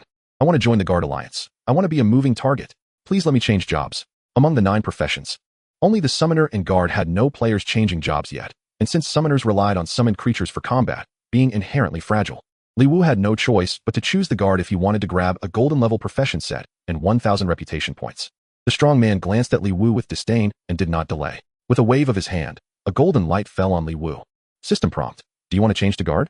Yes. Ding. Congratulations on being the first to change to Guard, gaining reputation 1000. Ding. Your free attribute points have been reset. Please reallocate them. Ding. Your novice universal skills have been forgotten. Please learn professional skills from your mentor. Ding. You have acquired the Guardian profession trait. Attack decreased by 20, stamina increased by 20, defense increased by 20. Server announcement. Congratulations to the Invincible Cute team for being the first to change to the Guardian profession. Rewarded with a complete set of Golden Grade profession gear and 1000 reputation points. Ding. Congratulations, you have received a complete set of Golden Grade profession gear. Looking at the row of golden luster lying in his backpack, Li Wu let out a gentle sigh. He was actually torn between a high attack speed profession and a tanky profession. The talent combined with high attack speed would definitely hit fast. But high attack speed also meant being fragile. Once his talent ramped up, no one could hold him back. It was a 100% chance that any skill could take him down in an instant. The tanky profession, on the other hand, could take hits. But the attack speed would definitely not ramp up. However, considering that the poison skills could also trigger slicing and could only be triggered in melee, it could make up for the attack speed issue. The Golden Grade profession gear sounded like something valuable. It was hard to say how high it actually was. But based on Li Wu's experience selling equipment in recent days, this set must be worth millions. There were only 9 rewards for nearly 1 billion players across all of China. TSK. Just thinking about it made it even more enticing. Chapter 58. The love-hate relationship with the golden set. Li Wu eagerly took a look at the weapon attributes in his backpack, revealing a hint of surprise in his eyes, but soon showing a trace of horror. Refined steel longsword, golden, bound, attack 360, stamina 26, constitution 26, strength 26, equipped skill, bloodsucking, attack grants 5 lifesteal. Equipment type, one-handed sword. Equipment requirement, warrior, shield bearer, assassin. Equipment rating, 78. The weapon was indeed good, although it lacked an active skill. The 5 lifesteal was a passive skill akin to a golden oil type, which was still quite practical. But why was it bound? Li Wu hurriedly checked the other pieces of equipment and then showed a face of despair. They were all bound. Not a single piece could be sold. And although it was called a profession set, there were no set attributes at all. It was just a set by name. 2 or 3 pieces were even worse than what he already had, which was a blatant insult to the name of a profession set. Wait, his current equipment wouldn't have changed, would it? Li Wu quickly checked his current gear and found that it hadn't changed to profession gear due to the city opening. He was worried that the gear boosting health and defense would turn into magic profession gear. Where would he go to cry? Moreover, equipment without profession restrictions was definitely worth more than profession gear, so there was no loss. After rechecking the attributes of the golden set from the system rewards, he found that the attribute types were the same, all boosting stamina, constitution, and strength, just differing in the number of attribute points added based on the equipment piece. Refined steel shield. Defense 100, stamina 26, constitution 26, strength 26. Refined steel armor. Health 1000, defense 100, stamina 23, constitution 23, strength 23. Refined steel helmet. Health 400, stamina 20, constitution 20, strength 20. Refined steel leggings. Defense 36, stamina 20, constitution 20, strength 20. Refined steel boots. Health 180, stamina 20, constitution 20, strength 20. Movement speed increased by 18. Refined steel necklace. Attack 36, stamina 18, spirit 18, strength 18. Refined steel bracelet. Health 180, stamina 18, constitution 18, strength 18. Refined steel wristband. Attack 36, stamina 18, constitution 18, strength 18. Refined steel ring. Attack 36, stamina 18, constitution 18, agility 18. Refined steel finger ring. Defense 36, stamina 18, constitution 18, agility 18. A very standard set of Guardian equipment, most of which were better than what Li Wu had, especially since he still had 2 pieces of silver gear. However, the weapon, top, and boots were not as good as what Li Wu was wearing. The bracelet added attributes too evenly, not as good as the 3 bone bracelets he had previously obtained. Since everything was bound anyway, Li Wu thought for a moment and simply swapped out all the gear except for the boots and bracelet. The armor was just a tad less valuable, so he might as well sell it while it was still worth something, and he still needed to return the helmet to the Wolf Knight. After changing his equipment, Li Wu glanced at his attribute panel. Name: Invincible Cute Team Level, 10 health, 5076 mana, 480 physical attack, 699 magical attack, 60 defense, 933 stamina, 237 spirit, 48 strength, 221 constitution, 253 intelligence, 30 agility, 66 skills, guardian specialization, berserk, poison, to occasionally organize the data to prevent confusion for both the author and the readers. After changing his gear, Li Wu looked at his character panel and felt a bit dazed. It was normal for all attributes to explode, as not only had he upgraded from a basic weapon to a powerful one, but also gained a shield as a big piece. However, he still felt something was off until he saw that the skill bar had an additional passive skill for Guardian Specialization, which made him understand. The Guardian Specialization would reduce attack by 20, increase stamina and defense by 20, which explained why his health and defense were so abnormal. Other professions probably had corresponding changes too. For a set of bound golden gear, he could never turn back. Li Wu sighed and then applied to the Guardian Profession Mentor to learn professional skills. At level 10, he could only learn 3 professional skills, and every 5 levels thereafter he could learn more skills. The first 2 skills were a taunt skill and a heroic strike skill, learned for free. The third skill, Shield Bash, surprisingly required 2 gold as tuition. The skill effect was the same as the basic strike skill learned automatically at level 5, but after changing professions, it cancelled the basic strike skill and added shield to the name, demanding 2 gold from him. Why was it so expensive to learn a skill? Li Wu glared at the profession mentor and asked. The profession mentor's eyes were even wider than Li Wu's glare, saying that the skills behind this one were even more expensive, and if you didn't have money, hurry up and earn it. Don't embarrass yourself here. Oh my. Li Wu, with his temper, immediately took out 2 gold coins, learned the skill, and turned to leave. That mentor had arms as thick as his waist. He couldn't afford to provoke him. Could he escape? Bai Debao and the Wolf Knight didn't he know which city they had teleported to. And Li Wu walked to the teleportation portal he had just arrived at and pressed a button, only to be dumbfounded. The teleportation array popped up a window showing 12 cities, but the system prompted that the teleportation portal was damaged and could only be entered, not exited. Was this a disaster? Just then, Bai Debao sent a voice message. I'm in the Mao Rabbit City. Where are you? Let us split the loot from the dungeon we just did. I'm in the Shen Monkey City, but this teleportation portal is damaged. Can you teleport over there? Li Wu sent the message, and soon received Bai Debao's reply that the teleportation portal in Mao Rabbit City could also only be entered, not exited. Li Wu glanced at the few players starting to teleport in and sighed helplessly. Although Bai Debao had changed to a mage, the skills learned from skill books were still there, and now her attributes must have skyrocketed just like his, with an absolutely astonishing healing capacity. He was still thinking about teaming up with her to look for something in the wild. Unexpectedly, the 12 Zodiac cities were not interconnected. He had just clicked randomly for speed. Just now, the Abyss Lord dropped 2 pieces of golden equipment, a pet egg for an Abyss Demon Wolf, and several pieces of silver equipment. I'll send you the information. Bai Debao still remembered the loot sharing and listed the harvest for Li Wu. 1 level 10 golden helmet and 1 level 10 golden ring. The quality of the Demon Wolf pet egg is level. Li Wu thought for a moment and replied, since we can't trade face to face, just handle the loot from the dungeon as you see fit. If it's not useful, put it on the shelves, and then we'll split it 3 ways. By the way, I have a gold bracelet that I'll keep for myself, and I can't return the Wolf Knight's helmet, so you can factor that in. I'll just give you the cash directly. Now that the main city is open, I'm thinking of forming a guild, and this equipment can be used as rewards. I plan to collect it all. Alright. Chapter 59. Warheaven Guild. That sister is quite calculating. Now that the main city is open, level 10 equipment definitely won't be worth as much anymore. Even gold equipment will see a significant price drop. So, Bai Debao's rare hesitance over money is mainly because the main city opened so suddenly. Just a minute ago, level 10 gold equipment could sell for 40,000 to 50,000, but now that players have reached the main city, there's no level cap, and they will quickly level up and find higher level gear. The equipment of top players will soon be outdated and flood the market, causing prices to plummet. For example, the 9 players who just transitioned will soon flood the market with dozens of pieces of equipment, most of which are likely gold. Li Wu understood this logic and replied, "Got it, brother." The dungeon dropped a total of 5 pieces of level 10 gold equipment, so let's say 10,000 each for those. And there are 14 pieces of silver equipment, so let's count 1,000 each. As for that magic wolf pet egg, I plan to give it to my mom as a gift, so let us initially count it as 200,000, just like my pet. If I end up with less, I'll make it up to you later. Okay, after deducting the bracelet and the Wolf Knight's helmet, I'll transfer you 68,000. Good. Bai Debao's speed in transferring money was still as fast as ever, and Li Wu received 68,000 in the next moment, feeling quite happy. But then he suddenly felt uneasy. A plunge in gold equipment prices? Wouldn't the gear he just replaced also drop in price? Realizing this, Li Wu hurriedly put all the gear he had replaced up for sale. Looking at the bound fine steel boots and bracelet in his bag, Li Wu hesitated but decided not to switch out the platinum boots and 3 bone bracelets. After dealing with the equipment, Li Wu wandered around the city, hoping to see if there were any tasks available. Blue Star was quite peculiar. There were no beginner tasks in the novice village. The secondary profession instructors in the novice village would issue profession tasks, but they were all prerequisites for learning life skills and had no extra rewards, such as smelting a certain number of iron ores to learn the forging skill. Li Wu hadn't learned any secondary professions because he heard his mom say that life professions required a lot of initial investment. He had chatted with quite a few people but didn't trigger any tasks, so he figured there were no tasks available in the main city either. Wasn't this just a blatant way to exploit players? If it were set up like other games, a series of main and side quests would at least give some rewards or money, right? It's worth noting that in Blue Star, even stones can be exchanged for money. Since there were no tasks, naturally, there were no rewards, which must save a huge amount of expenditure given the number of players.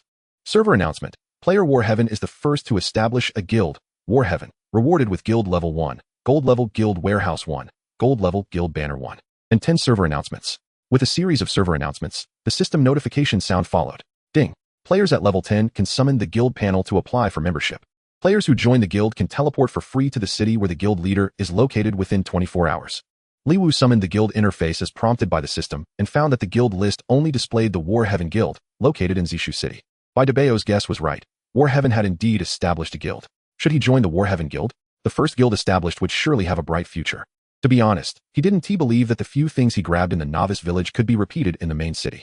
After all, with the guild system in place, the chaotic fighting among scattered players would be almost impossible. The norm would be that major guilds monopolize and clear out the wilds, and some efficient leveling spots might even be controlled by them. As a top-tier guardian with currently the best equipment, joining a guild would surely attract attention. Discussing conditions might even land him a stable, high-paying job in the game, and having benefits like social insurance would be even better. However, he had indirectly snatched 2 server announcements and 6,000 reputation points from Warheaven. Would this guy retaliate against him for that? Just as Li Wu was hesitating, Bai Debao's sent another voice message. After connecting, Bai Debao's eager voice came through. "Brother, hurry up and establish the guild." Li Wu was speechless and replied, "Why would I build that thing? That's for people with money. You can sell it after you build it. Hurry up and go to the Lord's mansion to apply for the guild. Whether you manage it yourself or sell it, you'll make a fortune." "What do you mean?" Li Wu was a bit confused. "Building a guild costs 3,000 reputation points, and you definitely have enough. I estimate the second guild will also have server announcements and rewards. Even if not, the earlier a guild is established, the more valuable it is. Hurry up." Bai Debao's was genuinely anxious for Li Wu. All right. Upon hearing this, Li Wu quickly ran off, saying as he ran, "If it requires reputation. Apart from me and Warheaven, no one else can have 3,000 reputation, right? Not necessarily. Just now, 9 people were rewarded with 1,000 reputation points. I already have over 2,000 reputation points, and the novice village's second kill and third kill had no announcements." Upon hearing Bai Debao's words, Li Wu finally realized. He didn't know who got the first kill and third kill of the Electric Zombie King, or the first, second, and third kills of the Silver Wolf King, or the third kill of the Frenzied Giant Ape and the Three-Headed Hell Dog.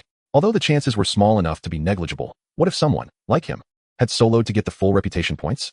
At least for now, it was clear that Warheaven had definitely enjoyed the reputation rewards. Otherwise, his reputation couldn't have reached 3,000 points. After inquiring about the location of the Lord's mansion nearby, Li Wu quickly made his way there. The Lord's mansion stood in the center of the city, with 2 rows of guards at the front, each holding long swords and watching the surroundings warily. Li Wu casually threw a truth spell and found that these guards, apart from showing level 60, were all question marks. This game wouldn't create a crime like trespassing into the Lord's mansion, would it? Seeing the 2 rows of burly men, Li Wu nervously approached. Sure enough, as soon as the guards saw Li Wu approaching, they immediately looked at him warily, and one of them stepped forward, holding a long sword, to question him. What do you want? I'm here to establish a guild. Could you please notify the Lord? Why trouble the Lord for a mere civilian gang? Just go in through the side door and look for the director of the Civil Organization Supervision Office. Li Wu smacked his lips and followed the direction the guard pointed to enter the Lord's mansion through a small side door. Although he had entered the Lord's mansion, going in through the side door led him to a high-walled alley, and the further he walked, the more remote it became. Li Wu seriously doubted whether this so-called Lord's mansion was just an empty shell. Surely the game designers of Blue Star hadn't forgotten to design the interior, right? Finally reaching an office location, he found the Civil Organization Supervision Office according to the sign. An old man with a goatee was lazily lounging in a rocking chair, dozing off. It seemed Li Wu's arrival disturbed the old man's rest, as he asked irritably, "Who are you looking for?" "I want to establish a guild." As soon as the old man heard that Li Wu wanted to establish a guild, he immediately perked up, sitting up straight and excitedly saying, "Which establishment method do you want to choose?" Chapter 60 Auction Guild. How to establish it. Li Wu was taken aback. Wasn't it said that a guild could be established with 3,000 reputation points? What methods are available? Li Wu asked in confusion. The old man stroked his goat horn beard and explained with a smile. There are 2 ways to establish a guild. One is to complete the monster clearing tasks issued by the Lord's office to earn merits. Once the merit value reaches 1,000 points, you can establish a guild for free. The second way is to directly apply by consuming 3,000 reputation points. Tasks. Finally, a task has been triggered, and Li Wu instantly became energized, quickly asking, "What tasks are available?" There's a task hall to the left when you go out. Go check it yourself. Although Li Wu was curious about the tasks, he also knew he couldn't waste time and hurriedly said, "I will directly consume reputation points to apply for establishing the guild." The old man seemed to have anticipated Li Wu's choice, smiling as he extended his hand over 2,000 gold coins. "How much?" Li Wu suppressed the urge to cover his ears, incredulously asking. 2,000 gold coins. Didn't you just say it was free to establish? I said it's free to establish with 1,000 merits. Establishing with reputation points costs extra. Is this extra? You're costing me my life. Li Wu smacked his lips and turned to leave. I just came out of Shenhou City, and establishing a guild actually costs me 2,000 gold coins? Do you think I'm a fool? As soon as Li Wu exited the so-called Civil Organization Supervision Office, he connected to the voice message sent by Daba, angrily recounting his painful experience. It really is 2,000 gold coins. The one from Moutis City just told me it was 2,000 gold coins too. Daba replied affirmatively. But that is too high. Establishing a guild costs 2 million. What if it doesn't sell? Li Wu sighed. Trust me, Brother Tuan, it will definitely sell. If it weren't for worrying about you losing out, I would have wanted to buy it from you myself. Daba's words made Li Wu stop in his tracks. After hesitating, he advised, establishing a guild costs 2 million, and the subsequent upgrades and constructions might far exceed your expectations. Are you sure you can handle it? Li Wu's words were not unfounded. Although he still hadn't figured out the rules of Blue Star, he was certain that applying to establish a guild might be the simplest step in the entire guild's development. If I can't handle it, I still have my dad, right? He just asked me if I could establish a guild. I'm mainly worried about offering you too low a price. If you really can establish a second guild, you could auction it publicly, and the selling price would definitely be high. Auction it publicly? Surely not. Can't it still be established for free with merits? Although it requires completing tasks, it shouldn't be as difficult as with reputation points. Maybe in a couple of days, anyone could establish a guild. Time is money.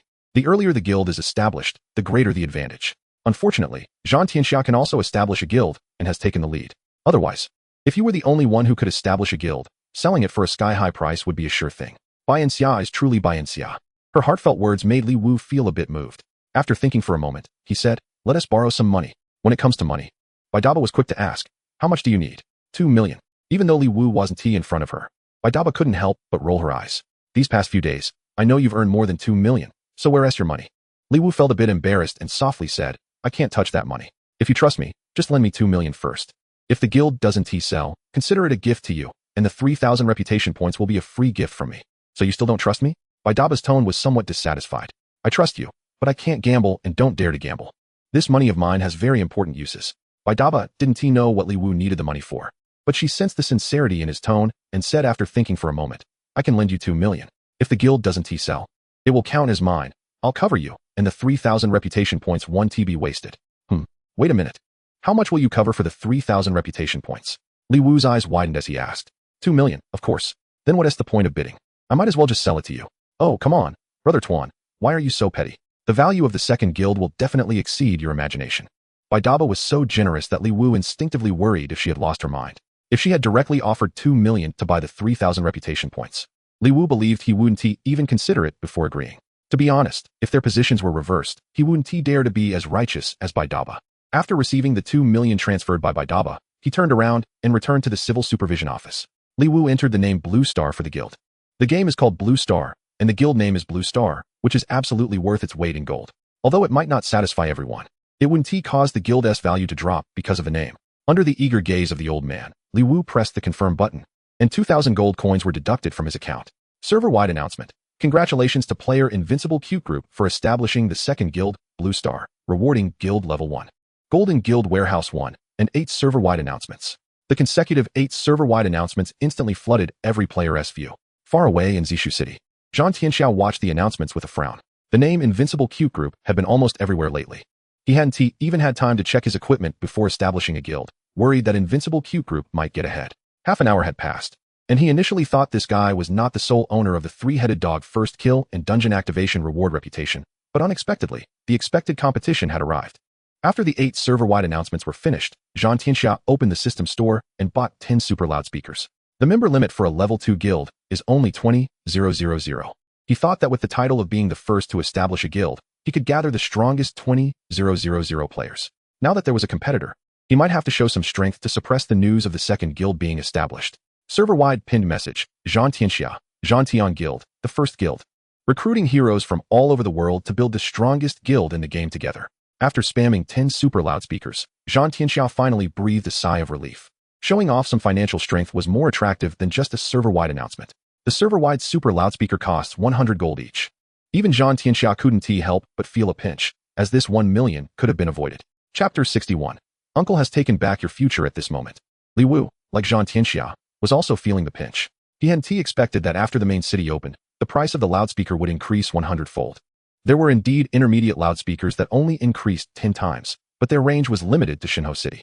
No matter how much he hated to part with it, Li Wu could only grit his teeth and buy a server-wide one, and he didn't dare to ask Baidaba to lend him the money. Server-wide pinned message, Invincible Cute Group, auctioning the second guild Blue Star, highest bidder wins. Zhang Tianxiao looked at Li Wu's loudspeaker and almost cursed it out loud, immediately sending a friend request to Li Wu. The other party rejected the friend request. The rejection message came back instantly, indicating that the system had set to refuse anyone adding friends. How do we bid? Spam super loudspeakers? Zhang Tianxiao thought for a moment and figured it out. This Invincible Cute Group is ruthless. It actually requires people to prove their financial strength with 100,000, which avoids bored individuals making random bids. Moreover, the final transaction price will definitely exceed expectations. After all, if you shout a price of 100,000 and you bid low, wouldn't that be a waste? You can only report as high as possible. Zhang Tianxiao understood this, but Li Wu was confused. He didn't know what went wrong. The super loudspeaker had been sent out for several minutes, but why was there no response at all? The regional chat was quite active, but not a single serious bid was made, and now the prices were starting to drop. Unable to hold back, Li Wu sent a voice request to Baidaba Bayo, but once connected, he didn't know what to say. Li Wu didn't speak, but Baidaba Bayo cheerfully said, "Brother Tuan, no need to say thank you. We are all sisters, who are we to each other? Well, it seems like it can't be sold." After hesitating for a moment, Li Wu softly spoke. Baidaba Bayo was also stunned, exclaiming, "How is that possible? Even if this isn't peak online time for players, it shouldn't be completely unresponsive." The chat channel was filled with random bids, with the highest only being a little over 100,000, and now it was even starting to drop. Li Wu sighed in response. Chat channel? Baidaba Bayo was momentarily stunned, then reacted, "Brother, don't tell me your friend requests are still closed?" Damn. Li Wu slapped his forehead and was about to open the friend requests when someone started using the super loudspeaker. Top message for the entire server, Long Outkin. Damn. That's ruthless. You want to even open your friend requests and want me to pay 100,000 just to shout a price? I'll bid 2 million. Top message for the entire server, Level 8 Gale. You idiot upstairs, don't you know it takes 2 million to create a guild now? I'll bid 3 million. Top message for the entire server, Young Master Zhao. Don't waste your loudspeakers upstairs, for million. Xioli Qiankuan, 5 million. Seeing the 5 million bid, Li Wu was a bit dazed, but thankfully remembered to quickly change his friend settings. With a bid of 5 million, Li Wu's heart instantly settled down. After thinking for a moment, he bought another super loudspeaker. Top message for the entire server, Invincible Cute Group. Sorry, forgot to open friend requests.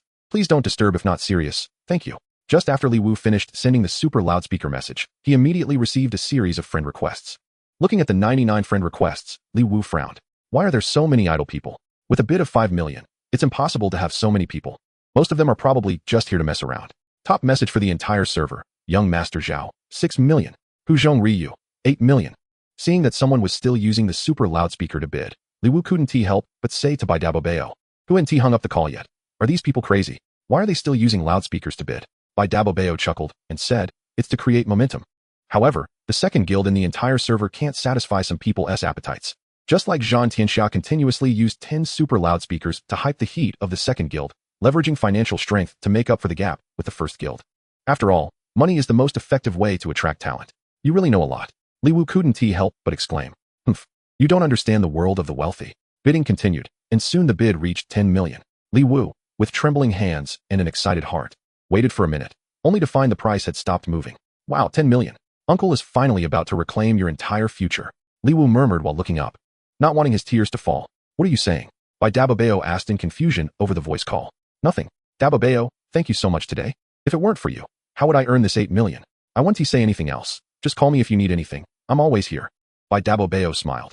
Heh, Brother Tuan, you don't believe it when I say you're a bit petty. This is just the beginning. Let the bullets fly for a while longer. Huh, you think it can still go up? Li Wu was somewhat incredulous. Once it exceeds 10 million, it's no small amount. The regular management doesn't have that authority, so they need time to consult their offline leaders. But we can't just hold on like this. Bai Dabobeo's voice came through, and then a super loudspeaker sounded. Top message for the entire server. Bai Dabobeo, 12 million. Seeing Bai Dabobeo also rushing to use the super loudspeaker to bid, Li Wu quickly said, what are you doing? Just raising the price for you. Then raise it a little less. Don't drop it into your own hands. It's fine. I know what I'm doing. Bai Dabobeo replied casually, and a few minutes later, Li Wu finally understood what it meant to have a perspective determined by birth. They were about the same age. But Li Wu had always lived in a small county, with limited vision. His biggest dream in the past 2 years was to earn an annual salary of over 300,000, ensuring that Tuan could always have special medicine to take. He had also seen online how some rich people spent millions to play games. But he couldn't believe someone would spend 30 million for a so-called second guild. Yes, that is right. 30 million. That person, Huzhong Ryu, ultimately bid 30 million. And Bai Dabobeo told Li Wu that it was about time and expressed that if it weren't for the interference of the Zhantian Guild, they could have sold it at a small target. This is the difference in perspective between people. When he received the 30 million, Li Wu not only increased his savings, but also broadened his horizons. They weren't afraid he would default. In Blue Star, outsiders couldn't use foreign bank cards. And if they encountered fraud, they would be caught easily. Li Wu directly invited Huzhong Ryu to join the guild. And without waiting for Huzhong Ryu to teleport over, he hurriedly handed over the guild leader position to him. Of course, Huzhong Ryu was not from the Shenhaochen Guild. Li Wu would be crazy to give him the chance to teleport over. Others would need some time to establish their guilds, and Li Wu was planning to take advantage of the chaos to seize opportunities. If he brought the so-called second guild to Shenhaochen, what would he do? Chapter 62. I treat you as sisters, but you. Server announcement. Congratulations to player Invincible Cute Group for establishing the third guild, Brilliant, rewarding guild level 1 and 5 server announcements. Although he had already been dazzled by the super loudspeakers, when these 5 server announcements came out, players in the entire Huaxiao area were completely stunned. Top message for the entire server. Invincible Cute Group. Auctioning the third guild, Brilliant. Here we go again. Zhang Tianxiao watched the server announcements flooding the screen again. And even someone as resolute as him couldn't help but have his blood pressure rise. Huzhong Ryu was happily discussing the future of the guild with the people below when he saw the newly released server announcement and couldn't feel happy anymore. Bai Dabobeo couldn't help but twitch his mouth. Brother Tuan's pettiness disappeared too quickly. Finally, he understood why this guy suddenly asked her for help with that task. Is the third guild attractive? Having 2 guilds already, it's still somewhat appealing, but the reward for guild level 1 is still quite valuable. And the bid had risen to 24 million, naturally with the assistance of Bai Dabobeo in driving up the prices. Still using the same old trick. Confirming that the buyer level 8 Gale was in Haizhu City, Li Wu immediately transferred the guild leader position and exited without leaving any possibility. Server announcement. Congratulations to player Invincible Cute Group for establishing the 4th guild, Luminous, rewarding 3 server announcements. Top message for the entire server. Invincible Cute Group. Auctioning the 4th guild, Luminous. Friends who bid earlier can privately message their bids. Li Wu also knew the principle of 3 being a charm, so he kindly reminded the buyers that they could privately message their bids. The same old question. Is the 4th guild attractive? The day and month inside the pot and the level 8 storm indicate that there is no fragrance as imagined. And besides the 3 server-wide announcements, there are no other rewards. The server-wide announcements are just like a super loudspeaker, costing only 100,000. However, the 12 Constellation City currently does not communicate, and building a guild now is equivalent to monopolizing a city, which is understood by those who know the advantages. Therefore, capable buyers still chose to bid using the super loudspeaker, and the price surged astonishingly, even exceeding the previous one. Most buyers believe that this should be the last guild sold by Li Wu. The name of the Invincible Cute Group is not unfamiliar. They achieved the first kill of the Hellhound, activated the Abyssal Passage dungeon, and obtained the first pet egg and the first job transfer guard in the server. No one doubts that Li Wu is the sole recipient of the prestige rewards anymore. These rewards total exactly 10,000, enough to build 3 guilds. The price of the Brilliant Guild finally stopped at 28 million. After transferring the position of guild leader to the seller, Li Wu once again approached the old man with the goat horn beard. His prestige is not just 10,000 points. There are also 1,000 points from the first dungeon completion reward, although the server-wide announcement was made by Baidaba, and there are 2,000 prestige points from the second kill of the violent giant ape, with each of them, including the spicy rabbit head, getting 1,000 during the second kill of the electric zombie king. Server-wide announcement. Congratulations to player Invincible Cute Group for establishing the 5th guild, Big White, rewarded with 3 server-wide announcements. The buyers who failed to bid for the 4th guild's eyes lit up, and before Li Wu could use the loudspeaker, one buyer started to bid. However, that person's bid was immediately outbid by Li Wu's super loudspeaker. Top server announcement. Invincible Cute Group. This guild is not for sale. After receiving Li Wu's guild invitation, Baidaba was stunned for a moment. Seeing the guild's name, he didn't dare to agree, but instead sent a voice message to Li Wu in disbelief. Brother Tuan, this should be the last guild you can build, right? You don't want to sell it to me, do you? Li Wu's answer was very straightforward. Although I can afford the price of 28 million, once I buy the guild, I will really have to eat dirt. Just now, when I helped you raise the price, my dad warned me that our family situation is a bit complicated, and he can't give me more support. You understand, right? Baidaba said with a wry smile. Family grievances? Illegitimate child? Do you have half-brothers? You're overthinking it.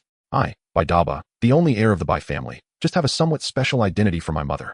Although I stand tall and straight, I inevitably attract trouble, so you understand, right? I understand. Your mom is a civil servant. Yes, that's fine.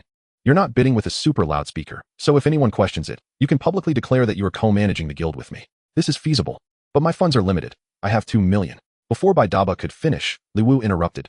Didn't we agree before? You would cover for me 2 million to buy my 3,000 prestige. Brother Tuan, don't mess around.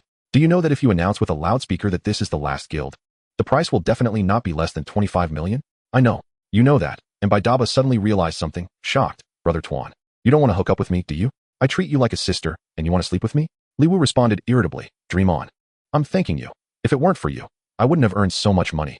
And I also have the labor costs for you and your father helping me with the money. After the 3 auctions just now, Li Wu didn't dare to directly trade with the other party using his own bank card. Li Wu didn't know who was buying the guilds. But he knew one thing. These were wealthy people, and particularly wealthy ones. Selling 3 guilds would at least offend the big bosses who bought the first 2 guilds. And there was also a hawkish battle heaven watching. In the game, Li Wu could be fearless, but in reality, he was just a 21-year-old ordinary citizen from a small county. It would be too easy for the other party to trace his identity through the bank card. And although people of that status might not necessarily do anything for such matters, what if he encountered someone petty? Li Wu didn't want to cause even a bit of trouble for Tuan Tuan because of this. So he chose to seek help from Baidaba. And Baidaba immediately chose to help without any hesitation, directly using the public account of the subsidiary under Bai's father's name to receive the 3 transaction amounts, and conducted various operations that Li Wu couldn't understand. Finally, to ensure everything, she even asked her father to transfer the money to Li Wu using a private account. In Baidaba's words, her father had the ability to block others from peeking and could also make others afraid to peek. Li Wu didn't know how much it would cost to employ someone with such strength, so he showed his sincerity. Revenge for grievances and repayment for kindness is Li Wu's pride. Baidaba was startled by Li Wu's sincerity. Was he going crazy? Just a moment ago, he needed to borrow 2 million, and now he was handing out over 20 million. Isn't that terrifying? Baidaba absolutely refused to buy, while Li Wu was determined to sell. Neither of them could convince the other, so in the end, Li Wu thought of a ruthless tactic. If you don't buy, I will immediately dissolve the guild. Since I dare to give up 20 million, I naturally won't be afraid of losing another 2 million. Chapter 63. No one should take advantage. Baidaba finally joined the Big White Guild under Li Wu's threat. This guild name is really tacky. You should have told me to name it when you sold it to me. Baidaba couldn't help but complain. Just make do with it. Li Wu grinned and, after transferring the guild leader position to Baidaba, directly left the guild. The two were still connected via voice chat, and Baidaba noticed that Li Wu had left the guild and hurriedly asked, "Why did you leave? Come to Meow Rabbit City, and let's farm monsters together." Hehe. I won't join the guild for now. Although collective action in the guild has more certainty, it also means sharing among many members. Even if I can get a bit more due to my strength, it still can't compare to the thrill of monopolizing it alone among thousands. In the short term, no one should be able to build a guild. The absence of a guild in Shenhe City is my blessed land. Whenever someone builds a guild in Shenhe City, I can join you then. Alright, let's develop separately and meet at the peak. You're so naive. I'm logging off now, talk tonight. It was dinner time. And Lu Ying should be off work. Li Wu had no time to grab the first wave of meat in the wild. As soon as Li Wu took off his helmet, his phone's message notification rang. Opening it, he found the latest message was a bank card deposit notification of 10 million. Damn.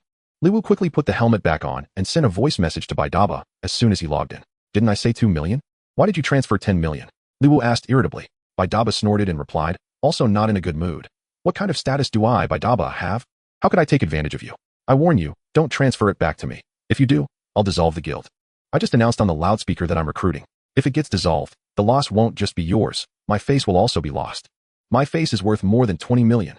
I want to transfer it, but I'm limited. Li Wu gritted his teeth and said, Hee, don't get hung up on it. My butler helped me calculate it. If I transfer you 10 million, neither of us will lose out. Regardless of how the transactions were conducted through the public account. Taxes still have to be paid in the end, and I don't want to cause trouble for my mom. I just helped you receive 82 million. And that subsidiary under my name is considered a national support project, so the corporate income tax is a bit lower than normal, about 3 million. Plus, an additional 10 million is still more than 5 million less than what you finally sold that guild for. I want to argue with you about this. Just consider it my service fee. For a university student who's barely passing, this service fee is sky high, and I still have to pay taxes? Li Wu was momentarily speechless, but then reacted and said, if the big white guild hadn't been sold to you, would you have asked me for tax money? Of course. My dad's money didn't come from thin air. You must be kidding. Before I built the big white guild, apart from the 2 million you lent me, you could have transferred the remaining 80 million to me. I originally planned to deduct it from the auction proceeds of your last guild, but who knew you insisted on selling it to me? Baidabadeo said confidently. Li Wu was quite skeptical of Baidabadeo's words, but now being countered, he had no way out for the moment.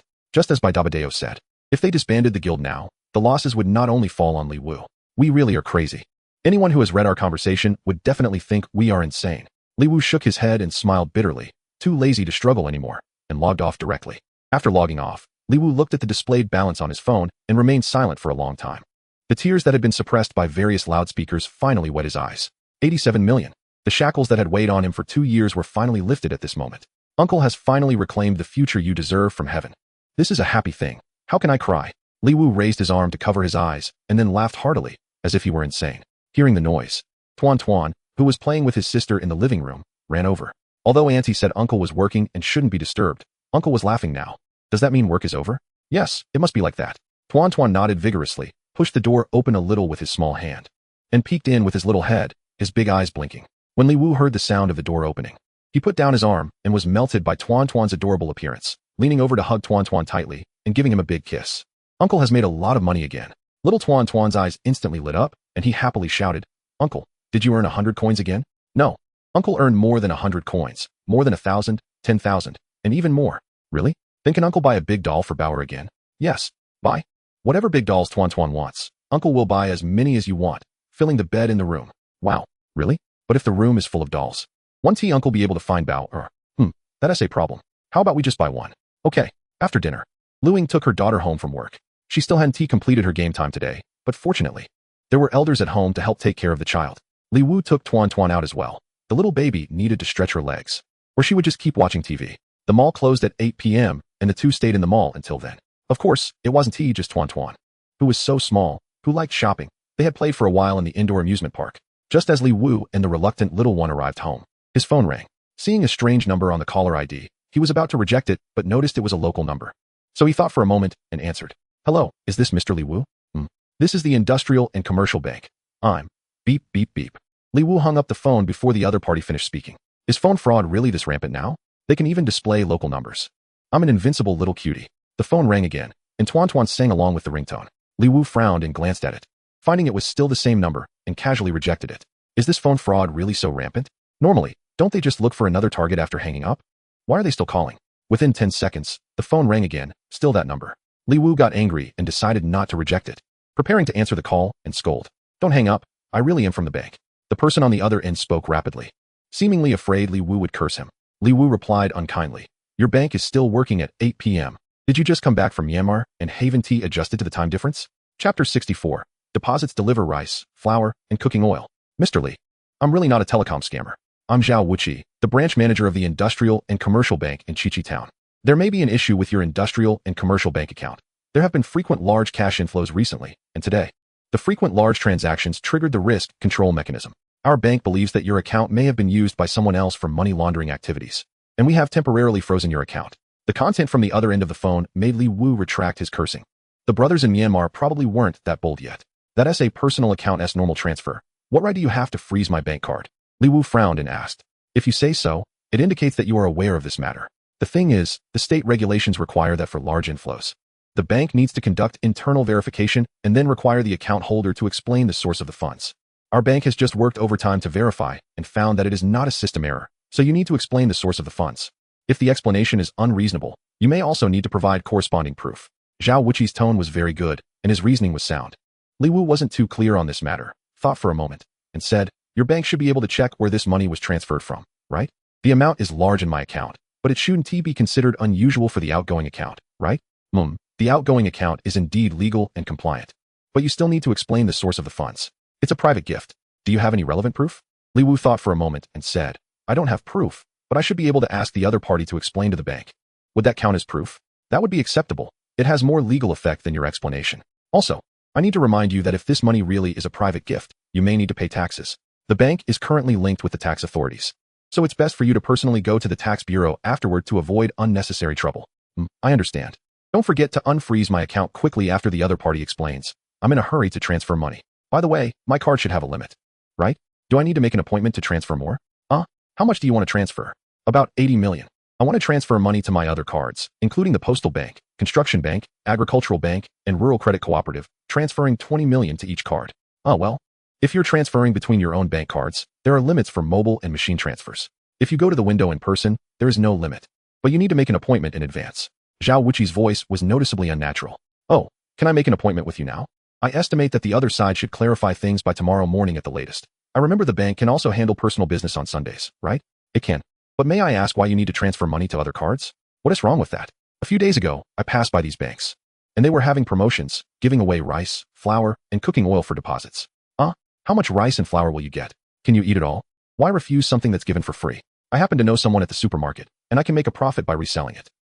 Is that illegal? Well, whether it's illegal or not seems like something to ask the Industry and Commerce Bureau, but you definitely don't need to transfer money to another bank.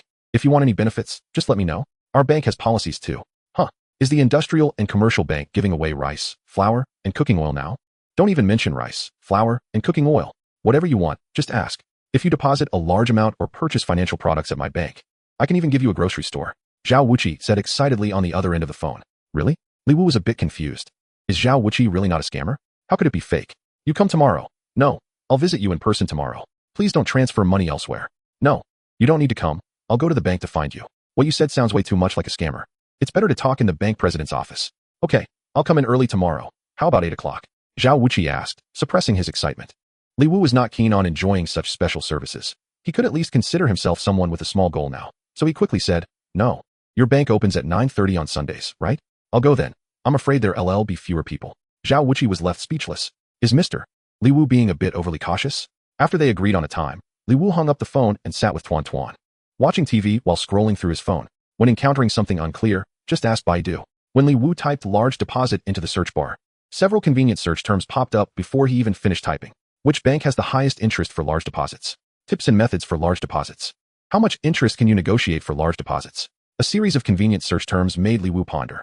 Was Zhao Wuqi really calling him late at night just to ask about the source of his large sum of money? What could be investigated just through a phone call? If an account is frozen, wouldn't it be enough to send a text alert or have an employee call the next day to inform him? Would Li Wu not promptly rush to the bank? It turned out this guy had ulterior motives. Previously, he only knew that banks offered services. When he sold 2 houses and his deposit exceeded 800,000, he became a customer and could withdraw cash without queuing at the window, but unfortunately, he was downgraded shortly after. Now with a deposit of over 87 million, what kind of customer was he? Li Wu checked and found that the information available indicated that the highest level customers at the bank were those with deposits over 8 million, who could apply for private banking services with dedicated account managers. He didn't know what private banking was, but with a deposit of 87 million, he was definitely a top-tier customer, not to mention the so-called existence at the top of the pyramid. It turned out even the bank president had to do business. After coaxing Tuan Tuan to sleep, Li Wu hesitated for a moment before picking up his gaming headset. In just a few days, he earned money that would take a lifetime to earn. He didn't even need to think about how much interest he could negotiate tomorrow. Even at the current ordinary rate of over 2 for a 2-year fixed deposit, the annual interest on 87 million would be over 174 million. What kind of concept was that? directly achieving financial freedom. Tuan Tuan's special medicine. Even if he took one and vomited 5, couldn't he exhaust one? 74 million.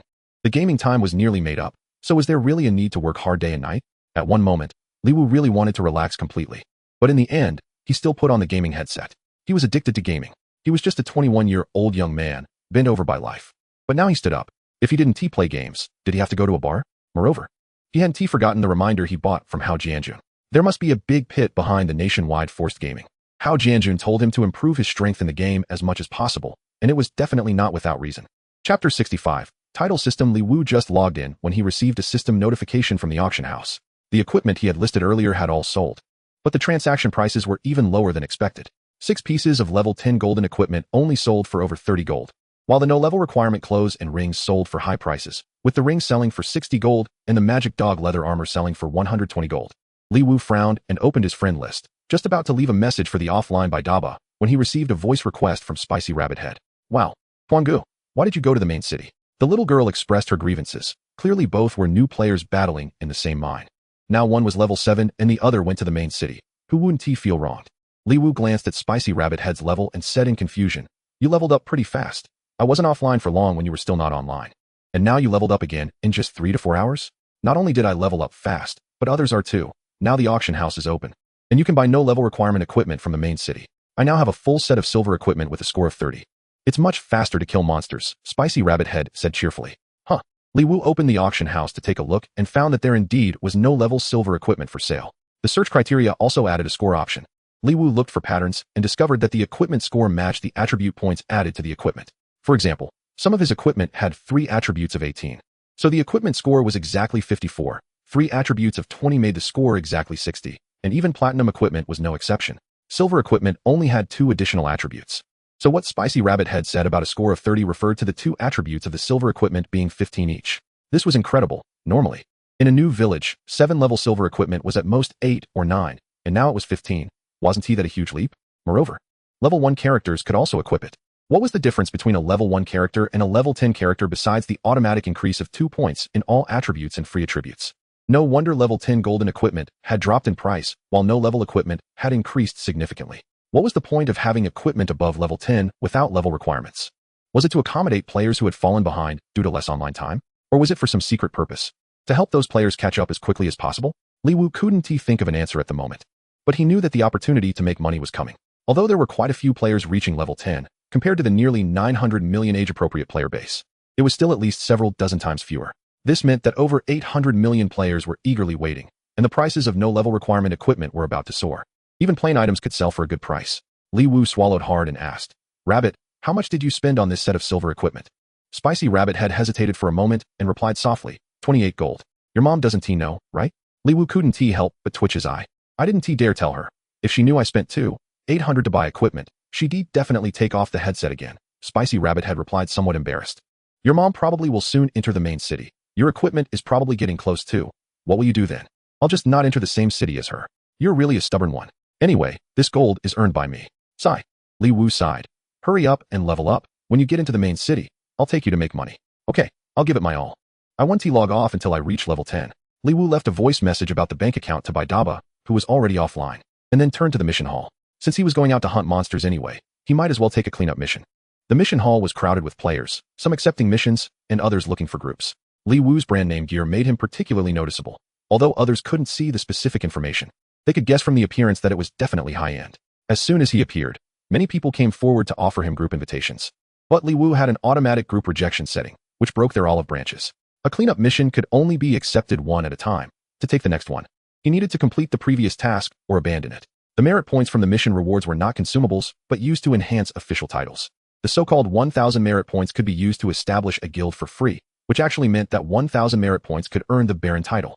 With the Baron title, not only could one establish a civil society for free, but it also allowed purchasing items in the merit store, the higher the title level. The rarer the items available for purchase, and discounts could also be enjoyed. Li Wu was most interested in the discounts and wondered if there was a quantity limit. Otherwise, once his title was high enough, reselling items from the merit store could also be a profitable venture. Li Wu could now open the merit store, but it only had a few low-level consumables like bread and red and blue potions, similar to ordinary items, and they weren't cheap. Many items were not displayed, possibly due to insufficient titles. However, There was still one item in the merit store that ordinary shops didn't sell, and it didn't require a title to purchase: the Return to City Scroll, a one-time item priced at 10 silver. This price made Li Wu doubt the brains of Blue Star's planners. If you don't want to die after running far, you'll spend 100 bucks to fly back? Considering the size of Blue Star's map, just running to the end of the Novice Village map takes an hour. Once players level up and venture farther, just running to town could take a long time. The Return to City Scroll should be positioned as a commonly used consumable. How can you price it at 10 silver? Ordinary players would probably rather run for half a day than spend that money. Luckily, he had a Return to City Stone. Although the planners were not very clever, they were still good to him. Accepting a cleanup mission also had title restrictions. Players without titles could only take missions of a certain level, while higher level ones required the Baron title. Li Wu wasn't interested in the lower level missions and searched through the available ones, finding a level mission to eliminate werewolves. Mission: Eliminate werewolves. Recently, Mando Village east of Shunho City has frequently been attacked by werewolves. Please take the commission letter and head to Mando Village to deal with these damned robbers. Mission goal: kill 200 werewolves and the werewolf Captain Hawk. Team size: 3 people. Total reward: 60 merit points for the team, compared to the 20 merit points rewarded for killing 1,000 level 11 monsters. This mission's kill count and merit points were much more appealing. Moreover, it could be completed in a team of 3, if one person killed fewer than 70 monsters. Even if the 3 shared, each would still get 20 merit points. Chapter 66. Eliminate werewolves with such a high merit reward. The werewolves must be of higher level than the level 11 monsters, and there was a named one, which Li Wu suspected could be an elite monster. It shouldn't be in the wild. The rewards wouldn't match. Li Wu didn't plan to grind level 11 monsters anyway. There were quite a few players at level 10, and level 11 monsters would definitely be crowded. Moreover, with his top-tier equipment in the entire server, he couldn't afford to lose even a couple of levels. He first went to find the werewolves. If he could fight them, great. If not, he would figure it out later. It took him over 20 minutes just to run out of Shunho City, and another 20 minutes to reach Mando Village, as shown on the map. This map was way too big. Li Wu regretted not choosing to become a summoner. It was said that summoners could summon mounts for free in Mando Village. Besides the werewolves, there were a few other players. Clearly, he wasn't the only one taking the werewolf mission. The village chief of Mando Village had a golden exclamation mark above his head. After a brief conversation, Li Wu handed over the commission letter to the village chief, and the elimination of werewolves mission appeared in the mission system. Li Wu didn't rush to form a team since the total merit points were only 60. It would be best if he could handle it alone. Following the village chief's guidance, Li Wu ventured into the woods on the east side of the village. When he found the werewolves, he finally understood why it was a team mission. Werewolves were not only aggressive monsters, but also pack creatures. 5 werewolves were gathered around a campfire roasting something, and Li Wu could smell it from a distance. He wondered if the players could eat what the werewolves were roasting. It smelled quite authentic. He threw out 2 true eyes, and 2 different werewolf types appeared in the information display. Werewolf Scout, level, 13 health, 12,000 defense, 320 physical attack, 550 skill, backstab, attacks from behind the target, dealing 180 physical damage, cooldown time, 8 seconds. Werewolf Robber, level, 13 health, 12800 defense, 320 physical attack, 600 skill, mighty strike, deals 150 physical damage, cooldown time, 5 seconds. Seeing the werewolves' attacks, Li Wu couldn't help but laugh. Why bother forming a team? His defense had reached 933 points, and neither type of werewolf could break through his defense. Only the backstab from 2 werewolf scouts could take away 57 points of his health, and the backstab had a cooldown of 8 seconds. After thinking for a moment, Li Wu decided not to give the werewolves any chance. He still had 50 free attribute points unallocated, so he directly allocated 3 points to stamina and vitality. He didn't allocate points in the Novice Village because he wasn't sure what class he would choose, fearing he wouldn't have the chance to reset. Now that he had chosen the Guardian, he would definitely stack the extra 20 stamina and vitality. Li Wu's health increased to 5316, and his defense reached 1005. After allocating the attributes, Li Wu charged in directly, too lazy to use taunts or worry about the werewolf scouts sneaking up from behind. Even if he took a backstab, it would only deal a forced 1 point of damage. He didn't use any skills, just rotated and hit each one with normal attacks. The 5 werewolves were just enough to maintain the poison indefinitely.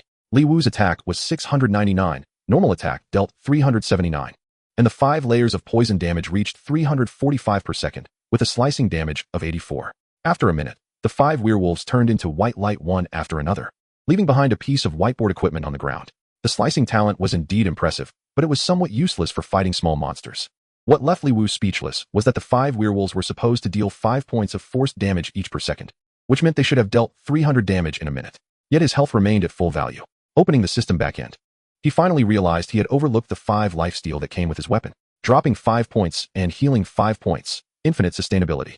The smell of roasting meat wafted from the campfire, and as Li Wu approached, wanting to see if he could eat it, He noticed some bloody remnants on the ground next to the campfire, with a small bloody hand glaringly visible. The werewolves were roasting human flesh.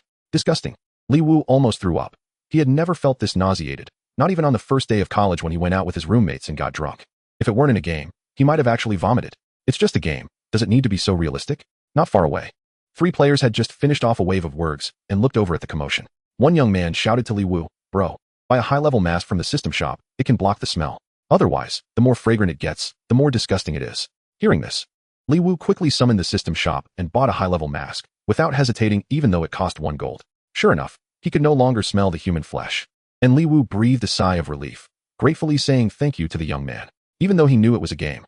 Li Wu couldn't help but feel a surge of killing intent when he looked at another wave of worgs in the distance. Kill.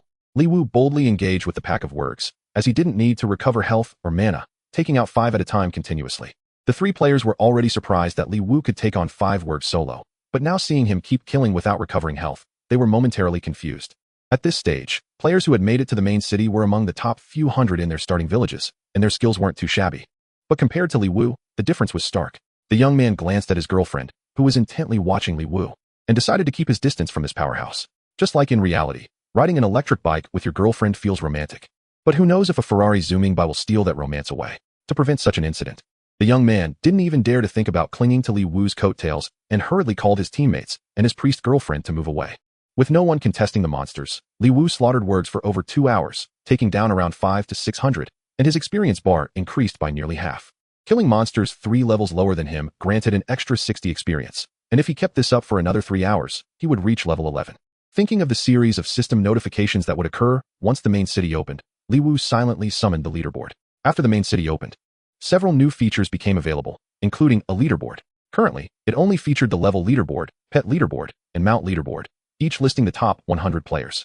Li Wu glanced at the level leaderboard and found that just a few hours after the main city opened, half of the top 100 players had already reached level 12. Leaving the starting village, the skilled players were not just a small handful anymore. Among the top 100, Li Wu only recognized one familiar name. Bida Bayo, equipped with a platinum staff, had 2 area attack skills, but was only ranked 46th. Bida Bayo was offline now, and he would likely soon be pushed off the leaderboard. Although the first place on the leaderboard wasn't someone he knew, the name was familiar. Seeing Zhang Tianxiao at the top, Li Wu couldn't help but admire this guy's strength. Unlike his own stealthy approach, the forum revealed that Zhang Tianxiao relied on raw power. Was Zhang Tianxiao in reality a practitioner of some kind of martial arts? According to some forum posts, there were high-level players in the game who were suspected of having real-world martial arts skills. In this so-called 100 virtual reality Blue Star, ancient martial arts, once submerged in modern technology, were blossoming anew. Should I sign up for a class tomorrow? Chapter 67. Bloodsucker. The task of killing 200 worgs was already completed, but the worg captain named Hog still couldn't be found. Li Wu didn't know if he had been killed by other players. With no choice, he could only expand his search area while continuing to kill monsters. After an unknown amount of time, several screams suddenly echoed from afar. Immediately after, a player came running towards him like a dog chased by a wolf. Behind him was a massive worg over 2 meters tall, wielding a giant axe. That player was the young man who had previously advised Li Wu about the high-level mask. The archer and the beautiful priestess from their trio had not appeared, suggesting they had likely been killed by the giant worg. When Li Wu saw the young man suddenly turn and run towards him, he didn't think twice and quickly darted to the side. Whether the young man was leading the worg away or was simply panicking, Li Wu didn't want to take unnecessary risks. Although most of his gear was bound, he still had a couple of unbound items. If he lost them, he couldn't retrieve them, and a mere word of gratitude wasn't worth that risk. While distancing himself, he threw a true sight spell. Worg Captain Hog, Elite, level, 13 health, 38,000 physical attack, 800, 160, defense, 450 skills. 1. Mighty Strike, deals 150 physical damage, cooldown 5 seconds. 2. Battle Intent, killing an enemy increases attack power by 10, lasts 1 minute, stacks up to 10 layers. 3. Great Strength, Hog's body is much stronger than a normal worg. Normal attacks deal 130 physical damage. Seeing Hog's attributes, Li Wu ran even faster. Hog must have killed 2 players already, as his attack had increased by 20 to 960 points. Without that great strength passive skill, Li Wu could almost kill him, but now it was clearly impossible. Even if he managed to kill Hog, he'd be left with low health, and he couldn't guarantee whether the young man would repay kindness with malice or if there would be complications. After all, the map was vast. But he wasn't the only one with the worg mission. Big guy, help me, the young man yelled as he saw Li Wu change direction, hastily calling for help as he adjusted his course towards Li Wu. Can't help you, I'm scared too, Li Wu shouted back without looking back. Big brother, let us team up, we can definitely kill Hog. No need, I want to take the merit for myself. But don't worry, I'll collect your corpse for you. And if you drop anything, I'll return it to you. Li Wu's shoes were fast, and in no time he had left the young man behind, who ultimately was caught up by Hog and taken down with a few axe strikes. What puzzled Li Wu was that even though he hadn't entered combat, Hog should have returned to his spawn point after killing the young man. Yet Hog suddenly looked at him and started to chase after him. You bastard who slaughters my kin, Hog won't let you go. Li Wu certainly wouldn't argue with a game monster about right and wrong. Hog's battle intent skill had stacked 3 layers, and now engaging him wouldn't yield any advantages. The battle intent skill lasts for 1 minute, and since Hog had just killed the young man, its duration reset, so it would be better to wait until after 1 minute to fight.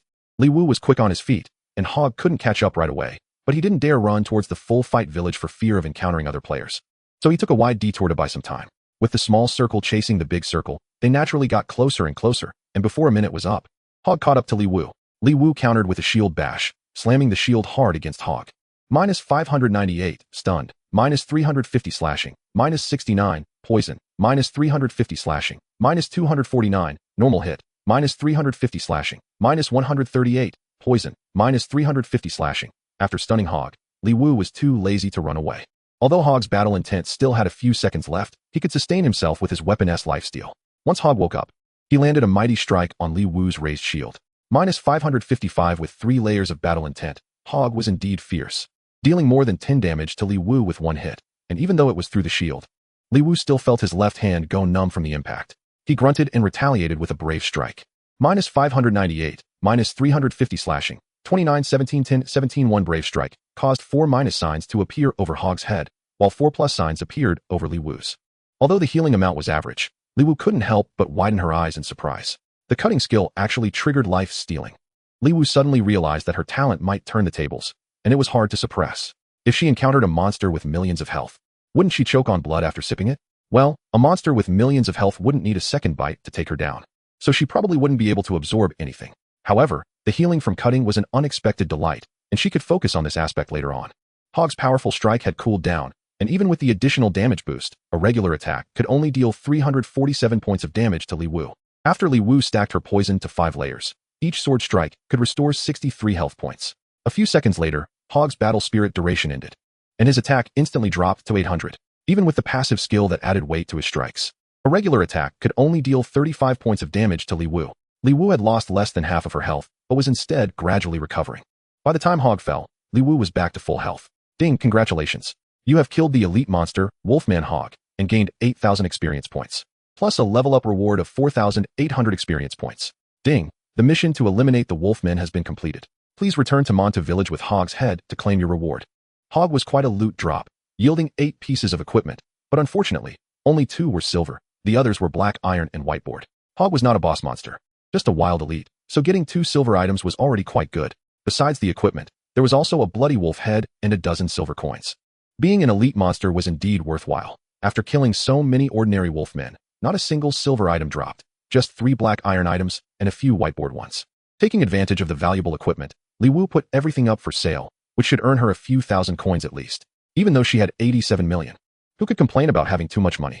After returning to Montu Village to turn in the quest and earning 60 merit points, Li Wu headed straight back to the city. Promoting to Baron would allow her to create a guild for free, and if she progressed quickly, she might even be able to sell it. Finding elite monsters was a bit challenging, so this time Li Wu chose the quest to kill 500 abyssal magic boars. It was also a level quest, but it didn't involve named monsters, and the merit reward was also 60 points. Comparing the difficulty of killing Hog, the requirement to only kill a certain number of abyssal magic boars indicated that their level was certainly higher than that of the wolfmen. Otherwise, they wouldn't have the same merit reward. Given her current strength, it was more cost-effective to fight monsters above level 13. Following the quest instructions, Li Wu spent half an hour finding Pear Blossom Town, which was a bit farther than Monta Village. Chapter 68. Encountering the boss monster again following the quest instructions. Li Wu spent half an hour finding Pear Blossom Town, which was only slightly larger than Monta Village. However, Pear Blossom Town had more attractions, especially 2 characters with golden exclamation marks above their heads. Li Wu approached to inquire and immediately lost interest. These 2 were actually secondary profession skill tutors, one a pastry chef and the other a brewer. Completing quests could teach her to make the local specialties, Pear Blossom Pastry and Pear Blossom Brew. There was also a specialty shop in town selling these 2 items. Pear Blossom Pastry could restore 3 points of fullness and additionally increase stamina by 5 for 5 minutes. Pear Blossom Brew had no significant effects, just labeled as tasty. The selling price of Pear Blossom Pastry was 3 silver, while Pear Blossom Brew was as high as 10 silver. It was reasonable for pear blossom pastry to be so expensive, but why was pear blossom brew price so high? Curious, Li Wu extravagantly bought a bottle. It was fragrant and left a slight intoxication, making it hard to forget. Although Li Wu was not fond of alcohol, she was tempted by the taste of pear blossom brew, so she waved her hand and bought 10 more bottles, planning to celebrate with a couple after getting some good loot. She also bought 10 pear blossom pastries, one for before battle and one for after, which seemed perfect. Following the quest instructions, Li Wu went south of the town to look for abyssal magic boars. In a pear forest that seemed endless, Li Wu found abyssal magic boars crashing into trees. No wonder there was a quest to eliminate them. These creatures were eating the pears. Knocking the trees asked you to get the pears down, which was damaging the economy of Pear Blossom Town. Abyssal magic boar, level 15 health, 16,000 defense, 600 physical attack, 650 skill 1. Charge. Charges at the enemy from a distance of 8 meters, dealing 150 physical damage and stunning the enemy for 1 second. Cooldown time 15 seconds. Skill 2. Bite. Deals 160 physical damage to the target. Cooldown time 2 seconds. Seeing the attributes of the abyssal magic boar, Li Wu was very satisfied. It was a typical high defense, high health, low attack type, which was her favorite. Li Wu stepped forward, but just a few steps in, she was spotted by an abyssal magic boar, and a charge stunned her in place. Unfortunately, the boar's attack power was too low. Neither the charge nor the regular attack could break through Li Wu's defense, and only the bite could deal 36 points of damage. Once the stun ended, Li Wu immediately regained health with a sword strike. Not wanting to waste time on one, Li Wu simply passed by this abyssal magic boar, took a few steps forward, and attracted 4 more abyssal magic boars. Using her old method, she circled around and struck each one, though the charge skill of the abyssal magic boars was somewhat annoying. Fortunately, the charge skill had a minimum release distance and could not be released below 8 meters. Otherwise, 5 boars could stun her to death. It took almost 2 hours to kill 500 abyssal magic boars. It seemed inefficient, but the rewards were quite pleasing. Not only did her level rise to 11, but she also dropped 7 pieces of black iron equipment. Although the black iron equipment dropped from the level 15 monsters only had 1 additional attribute, the value reached 18 points. The single attribute could already rival the golden equipment Li Wu was wearing. However, due to class restrictions, only black iron equipment for backline classes could be sold at high prices. In a well-equipped team, backline players could stack their main attributes while temporarily abandoning other attributes to enhance their output or healing capabilities. Li Wu was fortunate. Among the 7 pieces of black iron equipment, could be sold for a high price, not lower than the silver equipment she bought for spicy rabbit heads. After completing the required kills, Li Wu hesitated about whether to return to town to turn in the quest. Although the abyssal magic boars had high health and thick defense, killing them was slower than the wolfmen, but the experience gain was higher than fighting the wolfmen. Most importantly, she was the only player in the entire pear forest, indicating that no other players were farming level 15 monsters, and even if there were, they wouldn't be in Pear Blossom Town. Being alone on a map to farm was simply too good. Taking on other merit tasks might not yield such suitable monsters for leveling. While she was still pondering, a massive figure appeared in Li Wu's line of sight. Abyssal Magic Boar Leader, Boss, Level, 15 Health, 150000 Defense, 1050 Physical Attack, 900 Skill 1, Charge Skill 2, Bite Skill 3, Boss Authority. When health is below 50, it will call nearby ordinary abyssal magic boars to fight together. Skill 4, Stone Armor Aura, increases self and ally defense by 20 for 1 minute, cooldown time 5 minutes. It turned out to be a boss monster. Bosses are creatures that are between elite monsters and regular monsters, commonly referred to as mini-bosses. Li Wu had only encountered a boss monster once before. The poison skill she had was dropped by the level 6 Poison Fong Spider boss. Boss monsters have a chance to drop golden equipment and skill books. With such an opportunity, Li Wu naturally wouldn't let it slip by. The Lord Monster's attack is a bit high, but with lifesteal and potions, it should be manageable. It's just that the Lord's Majesty is a bit tricky. Although the ordinary abyssal magic boars don't deal much damage, their numbers are overwhelming, and their charge skill is quite annoying. However, it's not impossible. The Lord's Majesty only calls nearby monsters, unlike the dungeon, Abyssal Priest, that summons minions out of thin air. As long as the nearby ordinary abyssal magic boars are cleared out, it should be feasible, though I'm unsure how large the calling range of the Lord's Majesty is. Anyway, this map currently has only him, so I should clear as many as possible to minimize the risk. There are a few ordinary abyssal magic boars near the Lord that are hard to clear, so Li Wu thought it best to retreat and start clearing monsters from a distance. By clearing a space in advance, he could then lure the abyssal magic boar Lord over to kill it. The alert range of the boss is further than that of ordinary monsters, which perfectly solves the problem of dealing with minions near the boss. After half an hour, Li Wu finally cleared a satisfactory area and then approached the Lord Monster. As Li Wu got closer, the abyssal magic boar Lord noticed him before the other ordinary magic boars and charged over with a skill. Li Wu raised his shield and fought while retreating, slowly leading the magic boar Lord to the center of the cleared area. The abyssal magic boar Lord had very high defense, and Li Wu's normal attacks couldn't penetrate it. Fortunately, poison, and cutting could trigger lifesteal. The Abyssal Magic Boar Lord could only use its bite skill to break Li Wu's defense. Although the cooldown was only 2 seconds, Li Wu could fully sustain it with lifesteal and health potions, making for a tough battle between the two. Finally, the Abyssal Magic Boar Lord's health dropped to 50, and a piercing pig squeal made Li Wu's ears hurt. The nearby ordinary monsters had long been cleared by Li Wu, leaving no one to respond to the Lord's call. The Lord called out again, and its body turned a stone color, instantly increasing its defense by 20. Unfortunately, there were no allies nearby, turning a group effect into a single target. No matter how high the defense, it couldn't escape the law of true damage. And soon the Abyssal Magic Boar Lord fell to the ground. A round object dropped on the ground, catching Li Wu's attention. Chapter 69. Paying taxes is every citizen's duty. The Abyssal Magic Boar Lord didn't drop golden equipment or skill books, but did drop a pet egg. Abyssal Magic Boar Pet Egg quality can hatch into a level Abyssal Magic Boar Cub, due to its Lord bloodline. There is a 50 chance to hatch into a level Abyssal Magic Boar Lord Cub. If it were the day before, Li Wu's first thought would definitely be to sell it. But today is different. Being stingy would be looked down upon. Ordinary Abyssal Magic Boars aren't interesting, but a Lord-level pet should be worth raising. A 50 chance is worth a gamble. If it turns out to be an ordinary pig, I can just chop it up to save experience. Having made up his mind, Li Wu directly held the pet egg in his hands. Would you like to hatch Abyssal Magic Boar Pet Egg? Note: once hatched, pets cannot be traded. Seeing the system prompt, Li Wu immediately chose to confirm. A flash of light passed, and the pet egg in his hand disappeared, while a small black piglet appeared at his feet, joyfully spinning around. Li Wu opened the pet interface, revealing a slight smile on his face. The 50 chance paid off. It may be ugly, but its attributes are quite good. Abyssal Magic Boar Lord Cub, quality, level, 0 life, 240 mana, 180 defense, 40 physical attack, 40 magic attack, 0 skill, bite. Not rideable until level 10. Compared to by DeBeo's level Hellhound, the attributes of the Abyssal Magic Boar are quite different. The Hellhound starts with 50 magic attack, while the Abyssal Magic Boar only has 40 physical attack. However, the Abyssal Magic Boar's health and defense are much higher than that of the Hellhound. The qualifications of a level pet increase by 100 initial attributes for every level gained. If the Abyssal Magic Boar also levels up like Li Wu to level 11, its health would be 2,880, defense 480, and attack 480. While it can't compare to Li Wu in top-tier gear, it would still be better than an ordinary player. Normally, he should bring a damage-dealing pet to compensate for his attack deficiencies. However, Li Wu's choice to hatch the Abyssal Magic Boar was not just because of the chance of a high-quality pet. Although a level Abyssal Magic Boar might not have the attack of the Silver Wolf King, it would definitely be better than an ordinary level pet. What he valued more was the aura skill of the Abyssal Magic Boar Lord. The Petrification Aura's effect is extremely beneficial for a tank. A 20 defense boost would make Li Wu incredibly tanky, and he wouldn't even need to clear minions when facing boss monsters.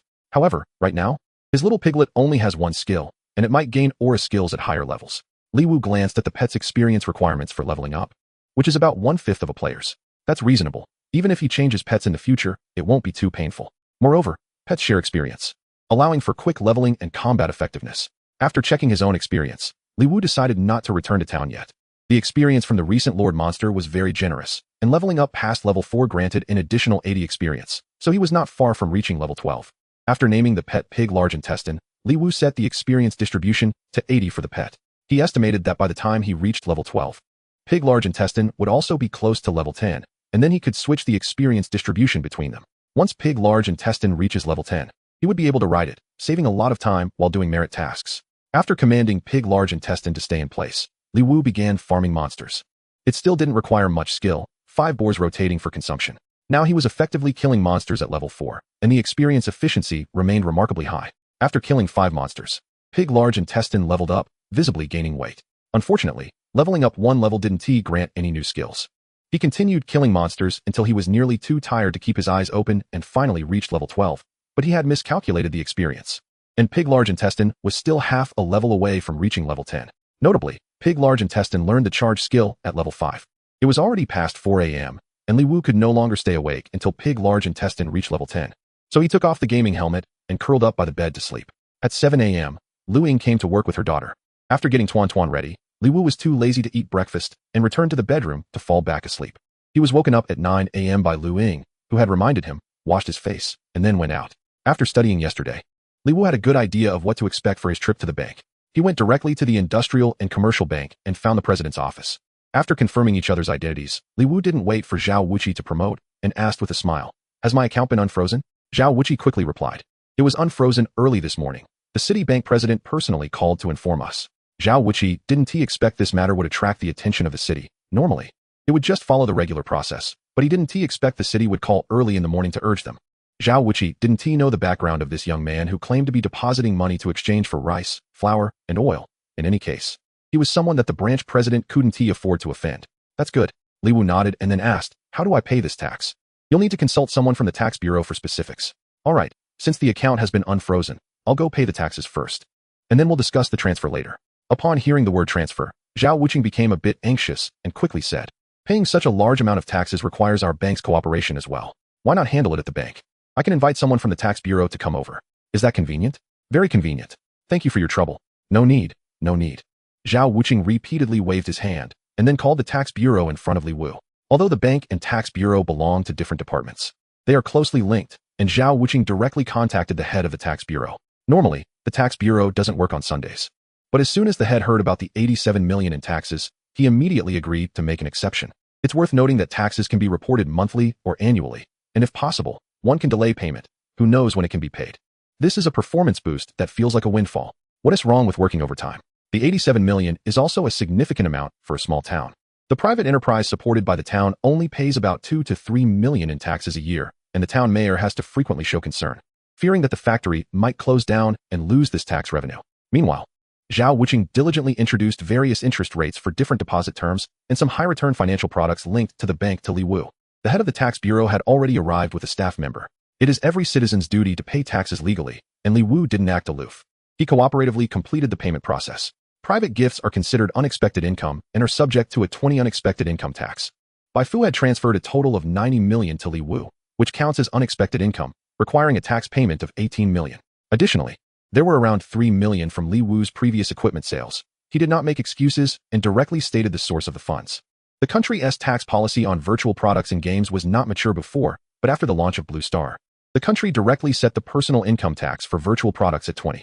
Li Wu promptly paid all the taxes, totaling over 18.6 million.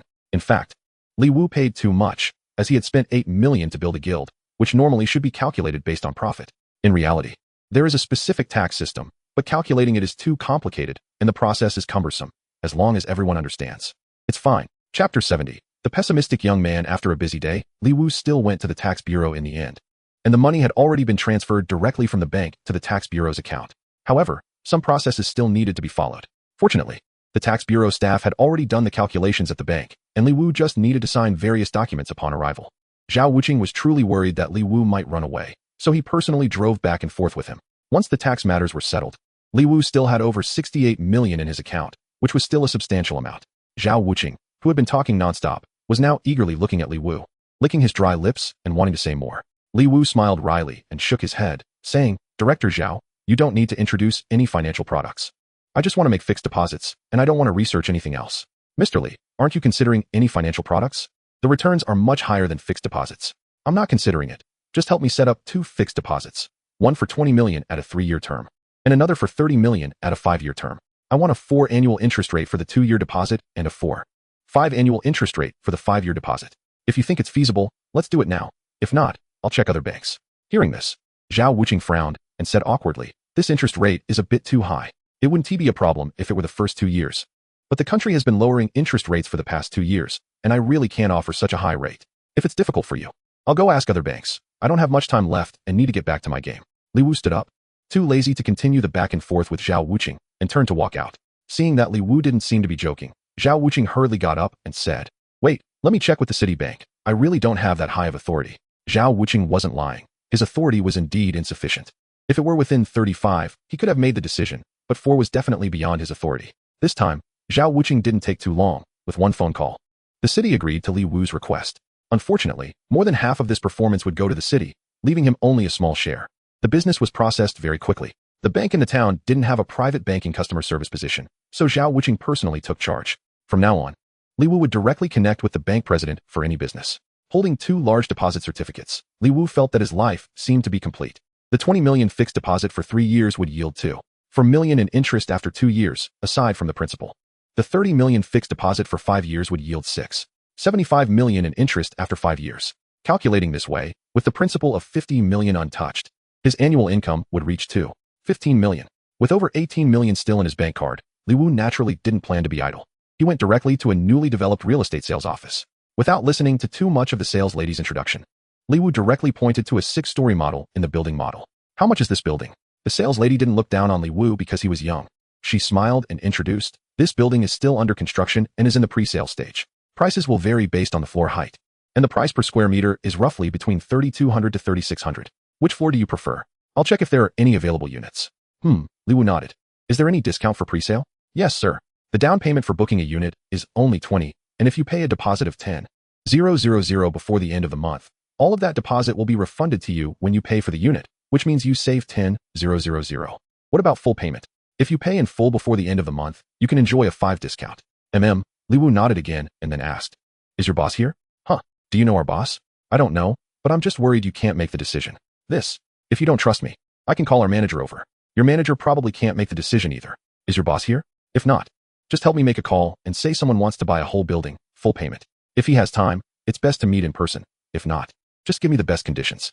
Otherwise, I'll go by across the street. Li Wu wasn't trying to show off. The real estate developers in the town were mostly individuals, not big companies or groups, so they weren't that unreachable. Take this new building, for instance. There were only 8 buildings in total, and Li Wu planned to buy 1/8 of it in full payment. What developer wouldn't he come running? You mean one building? The sales lady could no longer maintain her smiling service and looked at Li Wu with a dumbfounded expression. I'm not mistaken or crazy. This building has 2 units, which means there are 24 units. I'll take them all. The sales lady realized her mistake and quickly said, I'm sorry, let me check.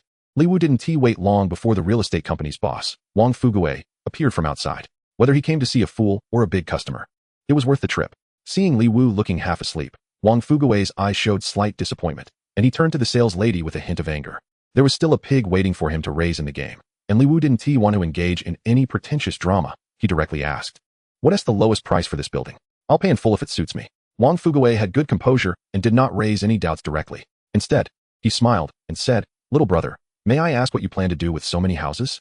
Our small county has a general level of prosperity. Although the housing prices are not high, there isn't much room for appreciation, so buying them for investment doesn't make much sense. I'm not investing. I'm buying these for my niece's retirement. The property deed will be in her name. How old is your niece this year? 3 years old. That's fine, right? Damn. Are you kidding me? Where's the security? Get this kid out of here. Upon hearing this, Wang Fuguwei could no longer maintain his composure. This was pure lunacy. Li Wu felt a bit helpless. What he was doing indeed seemed crazy, but he genuinely wanted to buy. Having experienced a life where his family almost perished, Li Wu was filled with anxiety about what tomorrow might bring and what unexpected events might occur. He also knew he would have his own life in the future, get married, and have children. He was worried about what would happen if something happened to him, leaving only Tuan Tuan alone. What if his wife and children treated Tuan Tuan poorly? Li Wu was aware that a 21-year-old having such pessimistic thoughts was quite unhealthy. But even if he needed to see a psychologist, he wanted to ensure Tuan Tuan's future was secure first. Don't get excited. I estimate that if I show you my savings balance now, you might think I'm just messing with you. You must have a close relationship with the bank since you work in real estate, right? Do you have President Zhao from ICBC's phone number? A couple of sentences won't take much time. By the way, my name is Li Wu. Chapter 71. At 21 years old. Worrying like a 41-year-old, Wang Fuguwei saw that Li Wu was serious and that he indeed knew Zhao Wuqi well. After thinking for a moment, he stopped the security guard who was about to step forward and took out his phone to dial. It really was just a couple of sentences. Wang Fuguwei mentioned that there was a young man named Li Wu who wanted to buy a building, and Zhao Wuqi on the other end gritted his teeth and replied that he could afford it. After hanging up, Wang Fuguwei became enthusiastic and insisted on letting Li Wu taste the 1982 Da Hong Pao tea.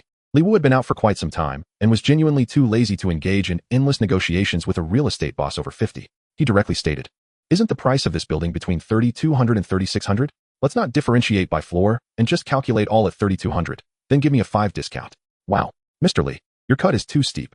Not only are you asking for at least a 200 reduction in the average price per square meter, but you also want a 5 discount, which further reduces it by 160. This price cannot come down. Are you selling or not? Give me a clear answer. Sell. Did I offer too much? Not too much. I'm just trying to recoup my costs. Can you throw in the full renovation? Can't do that. I'm just trying to break even. This year's market is not good. Hey, don't go yet. I have a ceramic shop, and I'll give you a full set of high-end tiles. Deal. Young man really knows how to live. Can you buy a building and still know how to enjoy life? Young and promising. You have a ceramic shop, so you must have a renovation team. No matter the size, 50,000 for a full renovation, no furniture or appliances. Okay, you're not planning to give me all defective goods, are you? Of course not. If you really buy a whole building in cash, you can pay half of the renovation fee up front. The other half can be paid after you're satisfied.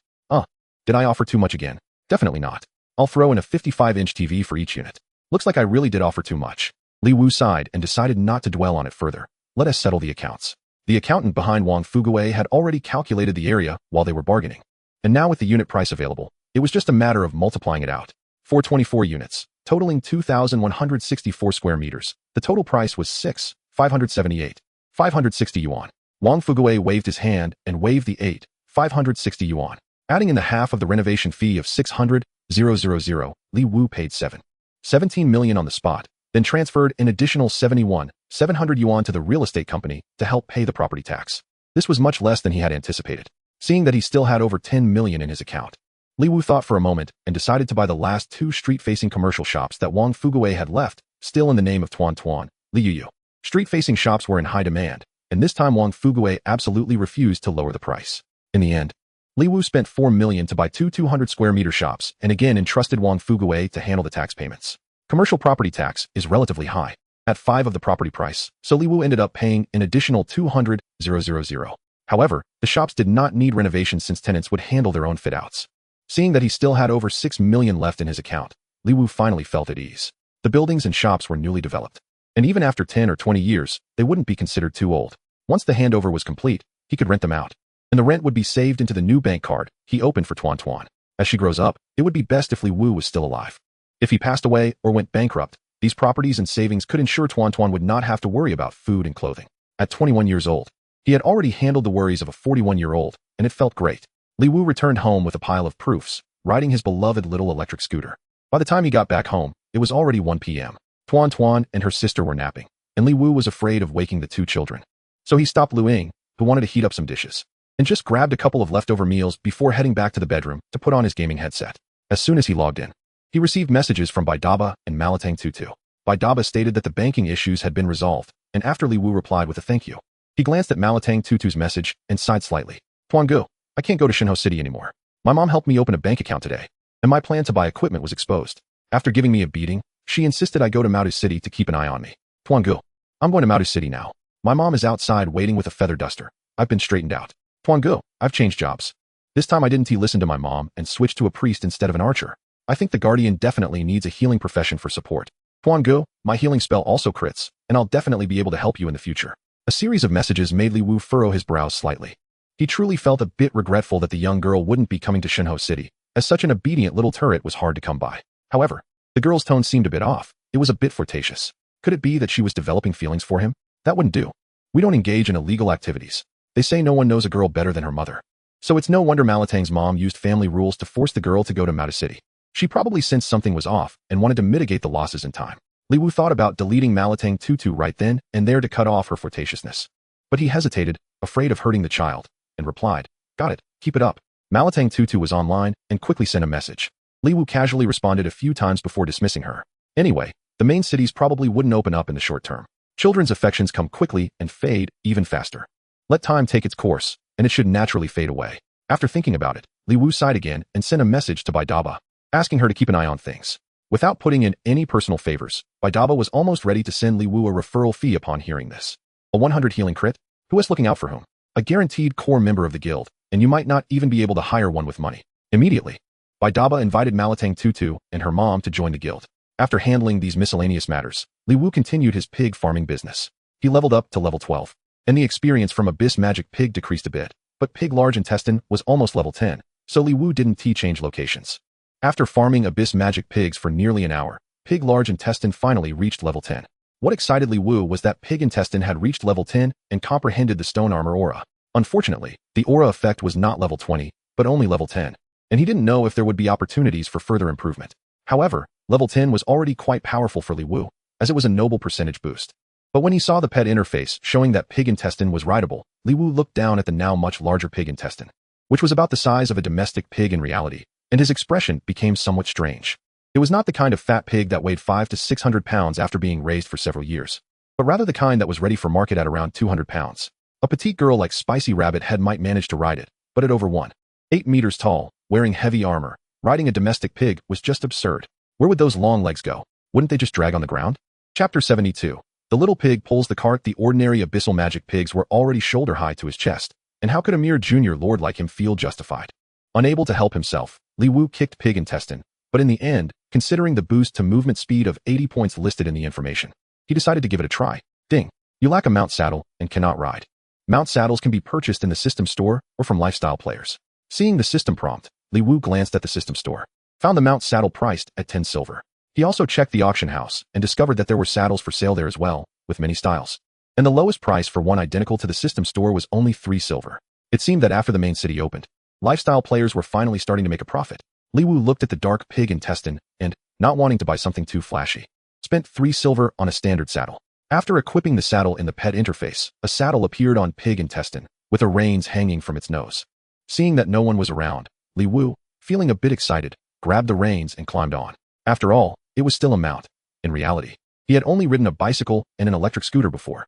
To be honest, there was really no place to put his long legs. His feet dangled directly down to the ground. Whoa! With a flick of the reins, pig intestine shot forward with lightning speed, leaving everyone stunned by its rapidity. Li Wu crouched in a riding stance, staring at his empty hands, dumbfounded as he watched pig intestine dart away, his face turning quite ugly. You better come back. Pig intestine was very obedient.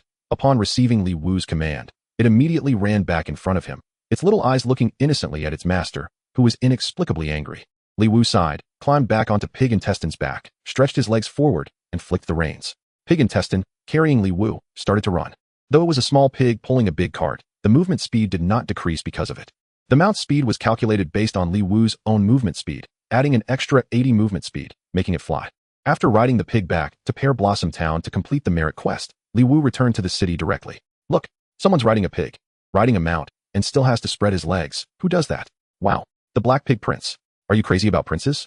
Can riding a pig be called a prince? You don't get it. Didn't you see the high-level gear he is wearing? Do you think the White Horse Prince became famous just because of his white horse? That makes sense. Prince, give me a few pieces of gear. He can warm the bed.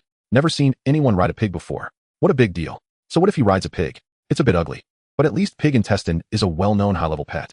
After hatching, pig intestine directly made it onto the pet leaderboard, ranking 27th. The only pets above it were all level pets, and no one had hatched pets of quality above level yet. Li Wu rode the pig through the crowd, feeling a bit embarrassed, and quickly headed to the task hall. With a mount, he could save a lot of time, and it was precisely the time to grind for merits. Focusing on leveling up was not the primary goal because the cutting talent could only level up by killing wild monsters of the same level or above. So far, no one had found the wild areas near the main city, and Li Wu did not dare to level up too quickly. This time, Li Wu accepted a merit quest with a monster name. Quest: Eliminate the Goblin Robbers. The transport team from Mando Village near Shinho City was attacked by a group of goblin robbers. Please take the commission letter to Mando Village and eliminate these guys. Quest objective: kill 200 goblin robbers and the big goblin Gabuda. Team size: 3 people. Total merit reward: 45 points. Li Wu had been to Mando Village before. Riding pig intestine, he arrived in just over 10 minutes.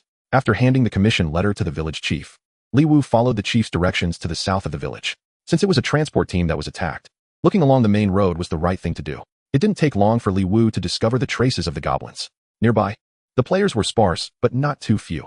After a day of fighting, most of the first-tier players had already leveled up to level 11, and teaming up to kill monsters became quite easy. Goblin Robber, level 12 health, 9,000 defense, 350 physical attack, 520 skill, power strike, deals 150 physical damage. With the Goblin Robber only at level 12, it was no wonder the merit was only 45 points. Weaker than the Wurgs, Li Wu didn't need to analyze. He charged right in. Pig Intestine was already level 10, with 2,800 health points, 440 defense, and 440 attack. Not only could it provide Li Wu with an aura, but its bite skill also dealt considerable damage to monsters. Following the principle of fair distribution, Li Wu attracted 5 goblin robbers, circling them to take turns attacking, while Pig Intestine chased after the monsters to bite them. Soon, the 5 goblins fell under Li Wu's sword. Experience was still distributed at a 1:9 ratio. And since he needed to control the levels, it was just right to let Pig Intestine level up to 12 first. After grinding for more than half an hour, the 200 goblin robbers were eliminated, and under the strange gazes of nearby players, Li Wu rode Pig Intestine and ran further away. The downside of elite monsters was that once the kill count for ordinary monsters was completed, there was no sign of elite monsters. He didn't know if other teams had killed them already. Riding a pig was fast, so Li Wu decided to search around the large goblin respawn point. However, riding a mount had one downside. If attacked continuously 3 times, he would fall off, regardless of whether his defenses were broken. Fortunately, the goblins didn't respawn too densely. As long as he didn't rush into a pile of monsters, he wouldn't fall off too often. Moreover, Li Wu's strength was sufficient. So even if he fell off and attracted 10 or 8 goblins, he wouldn't die. After a big round, he finally found Gabuda, the big goblin holding a massive wolf-tooth club, among the tiny goblins. After all, Being twice the height of other ordinary goblins made it quite conspicuous. Big Goblin Gabuda, Elite, Level, 12 Health, 35,000 Defense, for 20 Physical Attack, 750 Skill 1. Heavy Strike, deals 150 physical damage to the enemy and stuns the target for 15 seconds. Cooldown time 6 seconds. Skill 2, Mighty Strength. The big goblin's body is much stronger than that of ordinary goblins, and normal attacks can deal 130 physical damage. Skill 3, Cannibalism. When health is below 30, ignore control and rush towards nearby goblins, frantically gnawing at their flesh to absorb vitality. Each goblin consumed restores 30 health points, up to a maximum of 3, with a cooldown of 5 minutes. Gabuda's third skill looks impressive, but it's not a problem for Li Wu, as no matter how much Gabuda heals, it can't break through Li Wu's defense. However, the 3 players rushing from a distance made Li Wu's expression darken. Chapter 73. The malicious trio. The 3 circled around several waves of goblins, heading this way, likely drawn by the presence of the prominent Gabuda. Li Wu hesitated for a moment, but then used a taunt to draw Gabuda's hatred. He didn't want to let the Gabuda he had finally found go to someone else. Li Wu reached level 12, and after allocating points, his health was 5412, defense was 1029, and attack was 705. Gabuda's attack was only 750 points, which couldn't break through Li Wu's defense. Even using skills could only deal 96 points of damage to Li Wu. This damage could easily be recovered through lifesteal.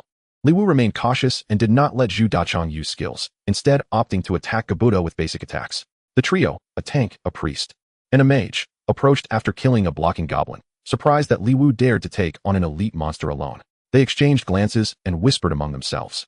Li Wu glanced at the equipment on the 3. Although he couldn't see the detailed information, the appearance and craftsmanship gave him an idea of their quality.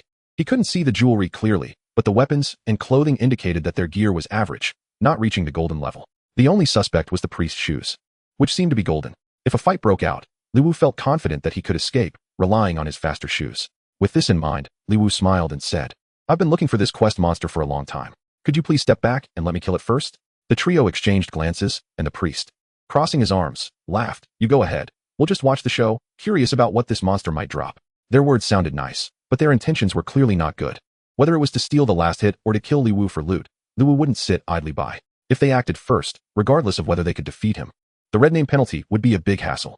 Killing 3 people would mean staying in the wilderness for at least 3 hours without returning to the city, which would greatly delay his merit farming. Even if Li Wu saved his skills, Gabuda's health still dropped to 30, triggering cannibalism. Ignoring the pain Li Wu had inflicted, Gabuda turned and charged at a nearby goblin. The small goblin was grabbed by Gabuda, who bit into its neck and chewed frantically, creating a gruesome scene that made one shudder. Seeing this, Li Wu suddenly had an idea. He stored Zhu Dachong, who was attacking Gabuda, in his pet space and then turned to charge at the nearby normal goblins. In the shocked gazes of the trio, Li Wu made a wide circle, luring about 20 to 30 goblins before charging towards them, taunting Gabuda, who was nearly at full health.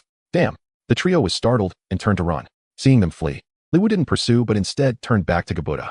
Gabuda had already triggered cannibalism, and the 5-minute cooldown was enough for Li Wu to kill it several times. Although there were still about 20 to 30 goblins around, even if they used skills, they couldn't break through Li Wu's defense. The forced loss of health was not enough for Li Wu to absorb, with a large group of goblins serving as his guards. Li Wu was not worried about others stealing the monster. Even if someone managed to get the last hit from a distance, Li Wu might be delayed in completing his merit tasks. But Gabuda's drops would still be his. If a monster fails to attack an enemy for a long time, its aggro becomes confused, attacking whoever comes close. Just like when Li Wu initially lured the electric zombie's aggro, although it was focused on him, anyone who crossed the warning line would immediately be attacked. Among the 20 to 30 goblins, only about 6 or 7 could hit Li Wu, while the others were in a state of aggro confusion. Li Wu didn't believe those 3 dared to rush into the monster pile to pick up loot. Gabuda's health dropped to 50 under Li Wu's attacks, and at that moment, an ice arrow struck Li Wu hard, minus 146. Seeing this pitiful damage, Li Wu turned to the returning trio with disdain, a hint of scorn on his lips. With a spell attack power of around 900, they thought they could kill him for loot? Seeing the damage was so low, the mage player panicked and hurriedly shouted to the priest beside him, "You also need to act fast. Use Radiant Strike." The priest, seeing Li Wu's health had only dropped a bit, looked grim, but since his teammate had already acted, he had no choice but to cast his only attack skill on Li Wu. Radiant Strike, minus 151. The priest's equipment was slightly better than the mage's. After all, he could wear golden boots, so his silver gear couldn't be too shabby. However, the priest's damage skills didn't have the mage's bonuses, and even with good equipment, they couldn't deal high damage. On Li Wu's side, he had already applied 5 layers of poison to the 4 nearby small monsters, along with Gabuda, draining health. Although the healing wasn't too much, the mage and priest skills also needed cooldowns. After 5 or 6 rounds of skills, Li Wu's health had only dropped by about a quarter. while Gabuta couldn't hold on any longer. Li Wu kept some skills in reserve, watching Gabuta's health while silently noting the attack frequency of the mage and the priest. Just as Gabuta's health was about to drop to a sliver, Li Wu noticed the priest's skill was delayed. A glint flashed in Li Wu's eyes as Zhu Dachong appeared outside the monster circle, charging in with a skill that stunned the priest. Li Wu raised his sword high but didn't strike down immediately, as the mage's fireball unexpectedly hit Gabuta on the head. Because the priest was stunned, their planned attack on Gabuta fell through, and with over 300 health points left, Gabuta was taken down by Li Wu's delayed sword strike. Li Wu didn't rush to loot. Taking advantage of the goblins being drawn away by the suddenly appearing Zhu Dachong, he slipped through the gap left by Gabuta's death, heading straight for the dazed mage player. "Quick, use Ice Arrow." The guard player, who had been anxious but unable to enter the fray, shouted, then stood in Li Wu's path. After being reminded by his teammate, the mage finally regained his senses, casting an ice arrow towards Li Wu. Li Wu raised his shield to block the incoming ice arrow, while the damage was low. His movement speed was reduced by 30. Instead of panicking, Li Wu smiled at the mage and waved his hand, storing Zhu Dachong again. The dozen or so goblins chasing after Zhu Dachong suddenly lost their target for aggro, and the just-awakened priest and mage found themselves within the goblins' alert range. A group of goblins rushed at the priest and mage, and they instantly lost their composure, frantically running backward. Li Wu continued charging towards the two magic users. The guard blocking his path was a bit dazed, and seeing Li Wu approaching, he hurriedly used a shield bash to pin Li Wu in place, and his name instantly turned gray. Chapter 74. Do you think I'm a fool? The forced 1-point damage floating above Li Wu's head seemed to mock the Guardian. This is the difference in equipment quality. The Guardian player is level 11, and being able to withstand the goblin's damage despite being at a lower level naturally means they have focused on their constitution. However, having poor equipment quality means they are bound to be lacking in other areas, such as attack power. After Li Wu shook off the stun, they ignored the Guardian player in front and continued charging toward the two ranged players. At that moment, those two players were being chased by several goblins and had no time to slow down Li Wu, who, relying on their speed, gradually caught up. Finally, as the two magic users escaped the goblins' attack range and let out a sigh of relief, Li Wu's figure had already caught up behind them. Li Wu struck the mage with a heroic strike and followed up with a basic attack. -707, -17, -70, poison, -17, -350, -17, -140, -17. One skill followed by one basic attack caused the mage's health bar to drop by more than half in an instant, and the enormous damage made him scream in agony. The Guardian's damage is indeed low, but it also depends on who they are hitting. Li Wu's attack power of 705, while not comparable to high-output professions, is still top tier among Guardian professions, making it easy to hit a squishy target. On the other side, the priest had decent awareness and began to predictively cast a healing spell before Li Wu could attack the mage. The casting time for the healing spell is 1 second, perfectly landing on the mage's head. 960. The mage's health instantly recovered by 907 points, seemingly returning to a healthy state. Immediately after, the priest raised his hand and instantly cast a recovery spell on the mage. A healing number of 120 appeared above the mage's head. The recovery spell is a sustained healing skill, like a red potion, lasting for 5 seconds. Li Wu glanced at the priest but did not turn to attack him, instead focusing on furiously attacking the mage. -350, -17, -210 poison, -17, -350, -17, -280 poison, -17. The mage, enduring intense pain, cast an ice arrow at Li Wu. And just as he was about to escape due to Li Wu's slow effect, he was pinned in place by Li Wu's shield strike. -707 stun, -17, -350 poison, -17. The priest's healing spell was still on cooldown, and although the recovery spell had only a 1-second cooldown, using it on the same target would only refresh the healing duration and not stack the healing amount. The priest could only use Radiant Impact on Li Wu while hoping that the Guardian teammate coming from behind could do something. The Guardian player indeed arrived and stunned Li Wu with a shield strike. Unfortunately, the mage was already at critical health, and with 5 stacks of poison, he would lose 367 health per second, while the 120-point recovery was not enough to make a significant difference, and he couldn't drink potions while stunned. The priest's healing spell finally finished cooling down, but unfortunately, before he could cast it, the mage fell.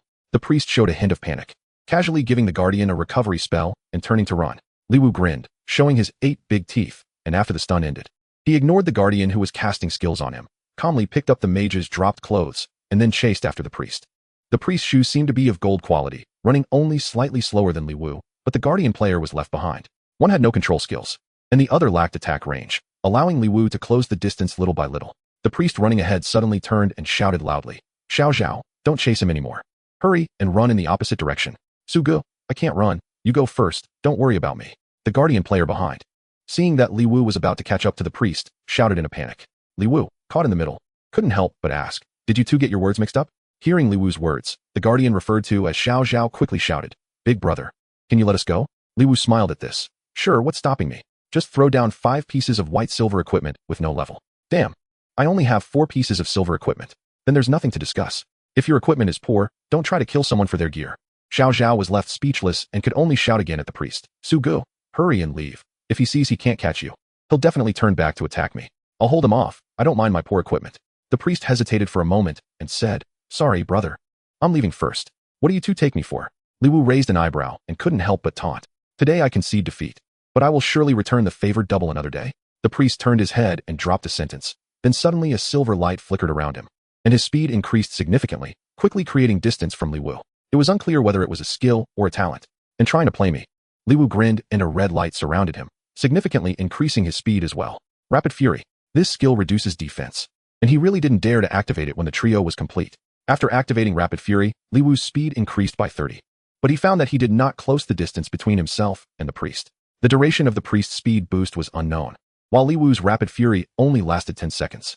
However, at this moment, the cooldown for summoning his pet had refreshed. Li Wu casually summoned Pig Intestine and commanded it to charge at the priest. The charge was much faster, and Pig Intestine instantly reached behind the priest, pinning him in place. Li Wu quickly approached and struck the priest with a heroic strike. -697, -18, -70 poison, -18. The priest's health and defense were slightly stronger than the mage's, but still limited. Li Wu's Fury skill increased his attack speed by 30, and he quickly followed up with 2 basic attacks, dropping the priest's health to freezing point. The priest, enduring the intense pain, cast a recovery spell on himself, and just as he wanted to release a healing spell, he was stunned again by Li Wu's shield strike. Without Li Wu needing to strike again, the priest was killed by a bite from Pig Intestine. "Consider yourself lucky." Li Wu picked up the silver helmet and silver bracers dropped by the priest, smirking. If only that pair of shoes that looked like they were of gold quality dropped. Seeing the priest caught up and drop back, Xiao Zhao had already run far away. Li Wu did not intend to let this guardian go and quickly chased after him. 10 seconds later, Li Wu's combat state ended, and he rode on Pig Intestine. Attacking or taking damage would keep a character in combat state. In combat state, players cannot use return items or ride mounts. Only after not attacking or taking damage for 10 seconds would it automatically be lifted. Once on the mount, the guardian would have no chance to escape. "Big brother, you can't kill me. My name has turned white." Chapter 75. What a coincidence. Seeing that he was about to be caught, the guardian player Xiao Zhao hurriedly stated that his gray name had expired. Li Wu found Xiao Zhao's words amusing. "What's wrong with a white name? Can't I kill you?" "Well, I can't kill you, or else I'll turn red. And how can I go back to turn in my quest?" However, Li Wu has always had a grudge. And why should he let Xiao Zhao and his friends go after trying to kill him for gear? Li Wu attacked with a combo, making Xiao Zhao scream in panic. However, Li Wu did not kill him directly, but left him with a small portion of health. After confirming that the poison should not kill him, he stepped back 2 paces and stood still with his arms crossed. Upon seeing that Li Wu had not finished him off, Xiao Zhao thought Li Wu was going to let him go and hurriedly expressed his gratitude, saying, "Thank you, big brother, for sparing me this time. I know I was wrong." No. Li Wu looked at Xiao Zhao with a strange expression, shook his head, and said, "You misunderstood. I have no intention of letting you go." Huh. In Xiao Zhao's confusion, the 10 seconds were up, and Li Wu quickly mounted his pig intestines and rushed towards the nearby goblins. Xiao Zhao stared in disbelief as Li Wu ran a large circle around him, attracting a large group of goblins. By the time Xiao Zhao thought about running away, it was too late. Goblins were everywhere, and soon 3 goblins came over. Their hatred mixed up. Without a priest to heal him, Xiao Zhao could not withstand the onslaught of 3 goblins and was quickly beaten to death by their little sticks. Unfortunately, with a white name instead of a gray one, the chances of dropping equipment were low, and only a piece of white gear was left on the ground, clearly not belonging to Xiao Zhao. This battle was rather uninteresting. The goblin tower dropped only a few pieces of black iron equipment, not even a single piece of silver gear. The 3 players were probably regretting it immensely. With the merit task completed and revenge taken, Li Wu naturally would not stay to grind monsters, pulling the goblin group away and directly returning to the city. After putting a few pieces of silver and black iron equipment on the market and trading the white gear for some bread and water, Li Wu went to take on another merit task. This time, luck was on his side. A high merit task appeared in the task hall, with a merit reward of up to 120 points. Just as Li Wu was about to check the task content, he found that the task had disappeared. Thinking he might have misseen it, he hurriedly searched up and down the task wall, but couldn't find that high merit task anywhere. Merit tasks indeed have a limited number of times they can be accepted, but could it be so short-lived that it vanished right after he saw it? While he was puzzled, a cold voice echoed in the task hall. A high merit task with a reward of 120 points requires a guardian and range damage dealer, with at least 3 pieces of equipment rated above 50 or a total equipment rating above 480. Upon hearing this, Li Wu immediately understood that it should be the 120-point merit task that had just disappeared. The task had vanished too quickly for Li Wu to see its content. With 120 points of merit divided among 3 people, it was only 40 points each, which Li Wu found a bit lacking. However, the task wall did not refresh with any worthwhile merit tasks, and the only one reaching 30 points was to team up to grind 2,000 small monsters, which was even less interesting. Moreover, he was quite curious about the difficulty of a task with a 120-point merit reward, which required a 3-person team and had strength requirements. Following the voice, Li Wu found a priest wearing a white gold-threaded robe and a masked face. The loose robe obscured their figure, making it hard to tell their gender. And the name above the head was hidden, but from the voice, it seemed to be a female player. At that moment, several players had already gathered around the female priest. Beauty, how many pieces of golden equipment rated above 50 can you bring? Is a full set of silver rated 420 acceptable? Yeah, lower the rating requirements.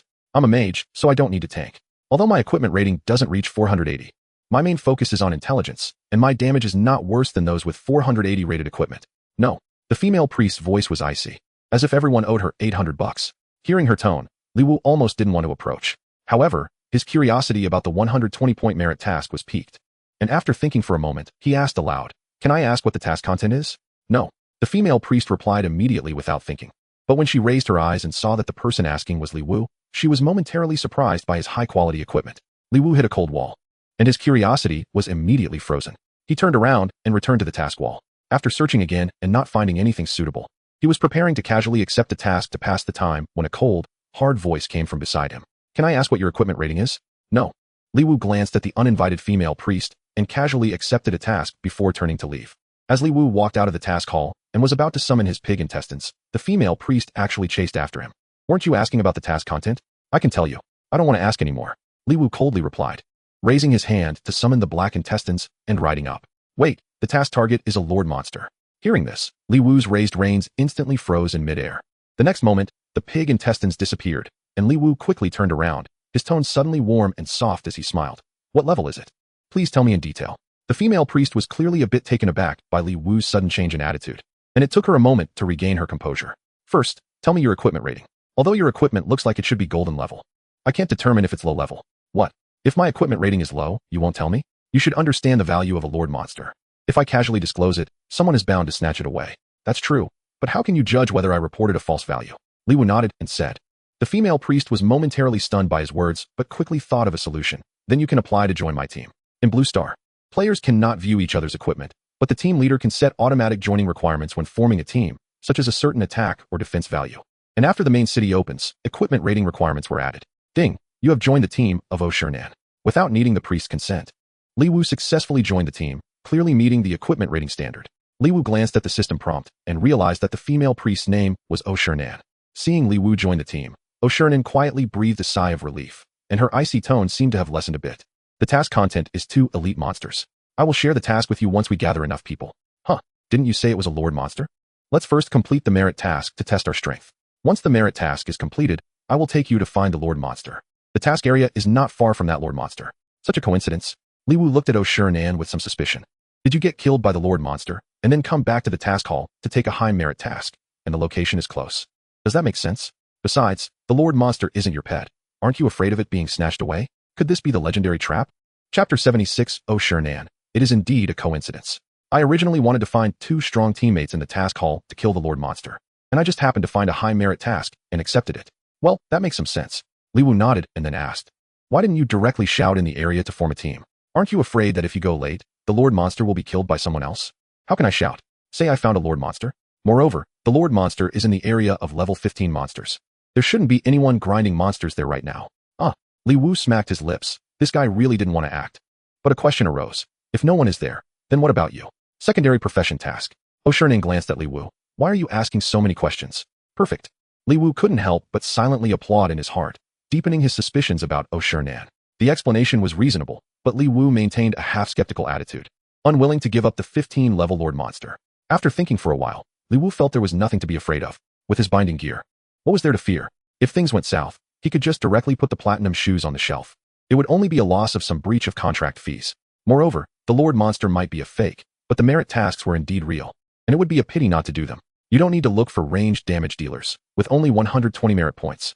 Splitting it between 2 people is hardly worth it. Li Wu stopped and turned back to find the powerful mage Oshernan, smiling as he said, "Huh, we're just a guard and a priest. Who is going to deal damage?" Oshirnan looked at Li Wu as if he were an idiot. Sigh. I'm not trying to act cool. Although I've hidden my name, there's a system prompt when entering the team. Didn't you see it? See what? My name. Huh. Invincible Cute Group? Oshirnan glanced at the back end, and then suddenly looked up. Li Wu was initially a bit smug, after all. He was somewhat of a celebrity, with someone even starting a thread on the forum claiming he was the #1 guard. But upon seeing Oshirnan's expression, he suddenly realized it looked oddly familiar. Where had he seen that look before? Damn. Why DeBayo? Wait, tone it down a bit. Invincible Cute Group is a nickname for my kid. I was just playing around. I'm a straight man. Hearing Li Wu's explanation, the expression behind Oshirnan's mask became a bit more natural, and then she asked suspiciously, why do you want me to see your name? Are you famous? Oh. This guy really isn't that great at pretending. Li Wu stifled the urge to scratch his head and sighed, set the team equipment score to 600. Oshirnan was taken aback for a moment, then somewhat incredulously set the auto-join threshold to 600 equipment score. Ding, Invincible Cute Group has joined your team. Your equipment is so good. Even Oshirnan, who usually kept her cool, was taken aback by Li Wu's equipment score. She had guessed that Li Wu's gear would be good. Otherwise, he wouldn't have lowered himself to ask, but she didn't expect it to be this good. After searching for a long time in the team hall, they hadn't even found a player with a score of 480. Seeing the astonished look on Oshirnan's face, Li Wu thought to himself, I didn't even report all of it. His equipment score was actually close to 700. Now you should believe that the two of us can manage, right? Yeah, it should be fine. Although it'll be a bit slower, the rewards will be higher. Then we don't need to test our strength with the merit tasks. Let us go kill the Lord Monster first, so we don't get robbed. Okay. Li Wu waved his hand to summon his pig intestine and rode on it, then turned to look at Oshirnan. He wasn't sure if Oshirnan had a mount. Running on foot would be a bit slow. Oshirnan glanced at the pig intestine and summoned her pet. A king crab, no? A venomous spider appeared in front of Oshirnan. Seeing Oshirnan sitting cross-legged on the venomous spider, Li Wu's expression beneath the mask looked a bit strange. Perhaps it was because her level had risen above 10. The venomous spider was much larger than the level 5 venomous spiders in the novice village. But the round body could barely fit 1's bottom, and with Li Wu's height of over 1.8 meters, there was no way he could sit on it. After Oshirnan sat on the back of the venomous spider, the loose hem of her golden robe covered half of the spider, leaving only its 8 long legs exposed. From a distance, one might think it was a spider that had turned into a spirit.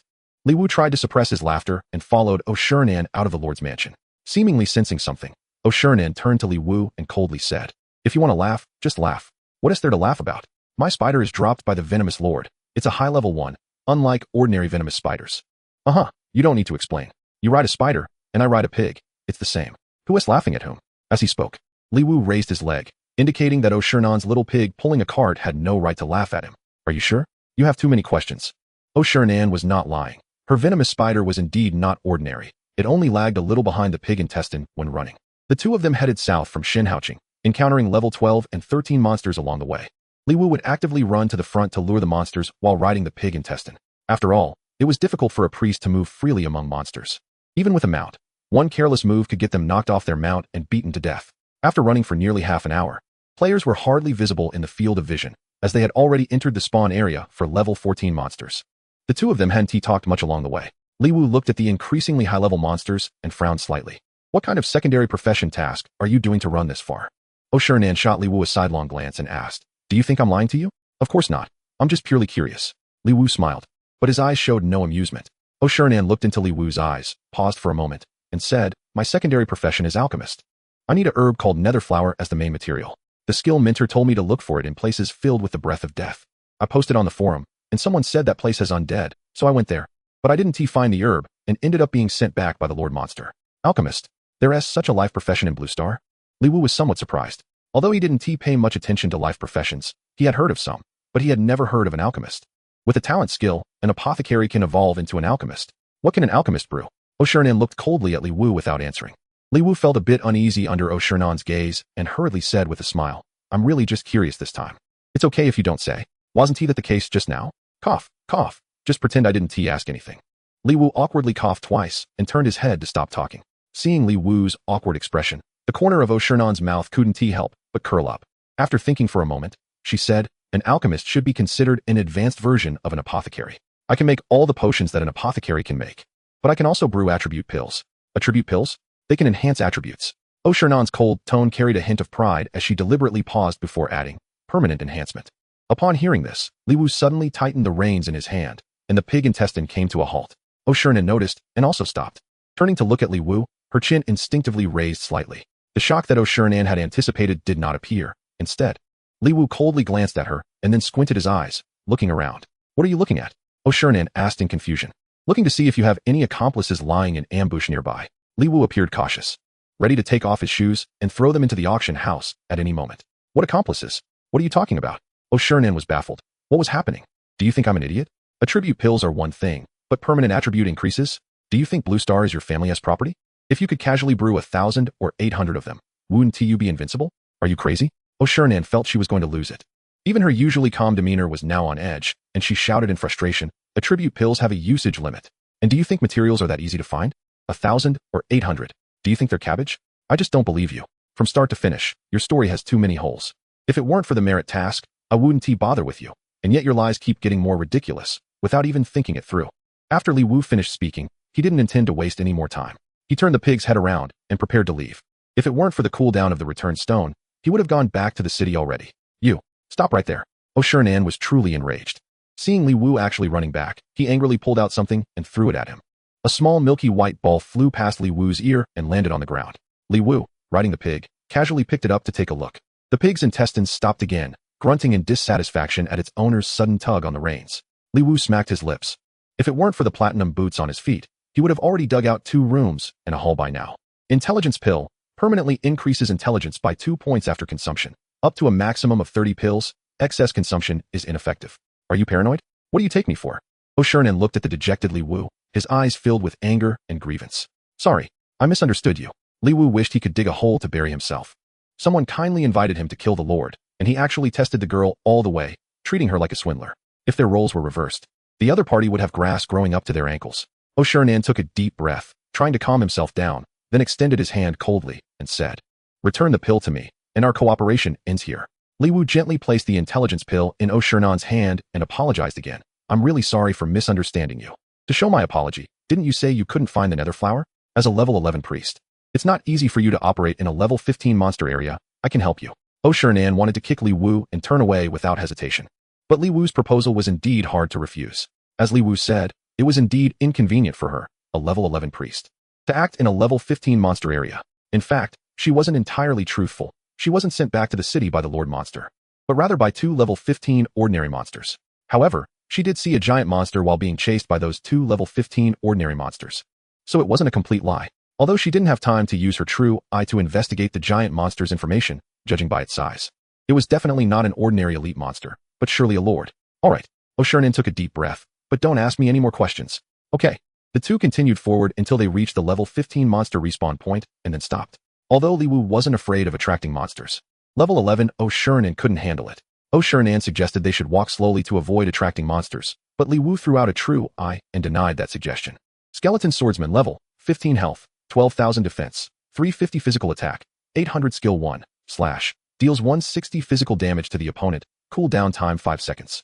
Skill 2, jump slash, jumps from a distance to the enemy and delivers a powerful strike, dealing 150 physical damage, release distance 1 to 8 meters, cooldown time 8 seconds. Compared to the Abyssal Magic Pig, which is also a level 15 monster, the Skeleton Swordsman is typical of low health and high damage. Although its normal attack can't break Li Wu's defense, both skills can deal damage to him. However, 2 or 3 wouldn't put much pressure on Li Wu, especially since he had a teammate. What's your healing amount? Li Wu asked softly. Healing spell 1236 points, restoration spell 206 points per second, Shiran replied calmly. Your healing amount is so high. Li Wu looked at Shiran in surprise. I ate 30 intelligence pills, what do you think? The effect of the healing spell is 120 of magic attack, which means Shiran's magic attack power exceeds 1,000 points. The intelligence pill is indeed a good thing. 30 pills are equivalent to an increase of 60 points of intelligence, which means an additional 120 points of magic attack power out of nowhere. Are there any pills that increase bone strength? Li Wu couldn't help but ask. There should be, but I don't know how to use them yet. However, I can make body strengthening pills, which can increase stamina. Sell me 30. Li Wu's eyes lit up and he hurriedly said, no, I can make them, but I don't have the materials. I haven't eaten a single one myself. What materials are you missing? Nether flower. Then what are we waiting for? You ride your mount and keep pace with me, maintaining my restoration spell, and we'll charge straight in to kill the Lord first, then go collect the nether flowers. Li Wu waved his hand and led the pig's intestines to run in the direction pointed by Shiran. Shiran was startled by Li Wu's aggressive approach, but since Li Wu had already charged ahead, she felt embarrassed not to follow and hurriedly mounted her spider, gritting her teeth to keep up. Li Wu quickly triggered the alert of 2 skeleton swordsmen, and after running a few steps, he jumped and leaped the 8-meter distance to slash at Li Wu. -171. Li Wu took 2 hits from the skills, but didn't stop his steps. He stunned one with a shield bash while the other he continued to walk and slash, stacking poison and hate. A series of numbers rose from Li Wu's head. Although the increase wasn't much, the quantity was overwhelming. The skeleton swordsman that wasn't stunned dealt Li Wu a slash, knocking off 251 points of health. 206. Meanwhile, Shinan, riding her mount and keeping pace behind Li Wu, instantly cast a restoration spell on him, restoring 206 points of health per second for 5 seconds. The restoration spell is an instant spell that doesn't require a casting time, so it can be used while mounted.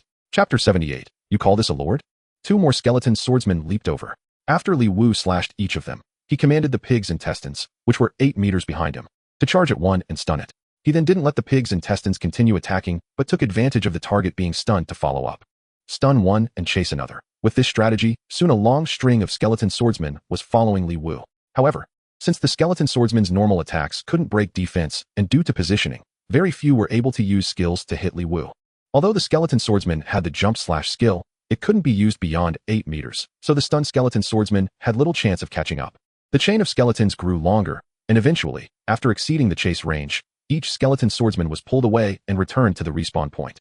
Because Li Wu had dealt damage to each monster, the hate was all on him, and Shinan, following behind, faced almost no danger.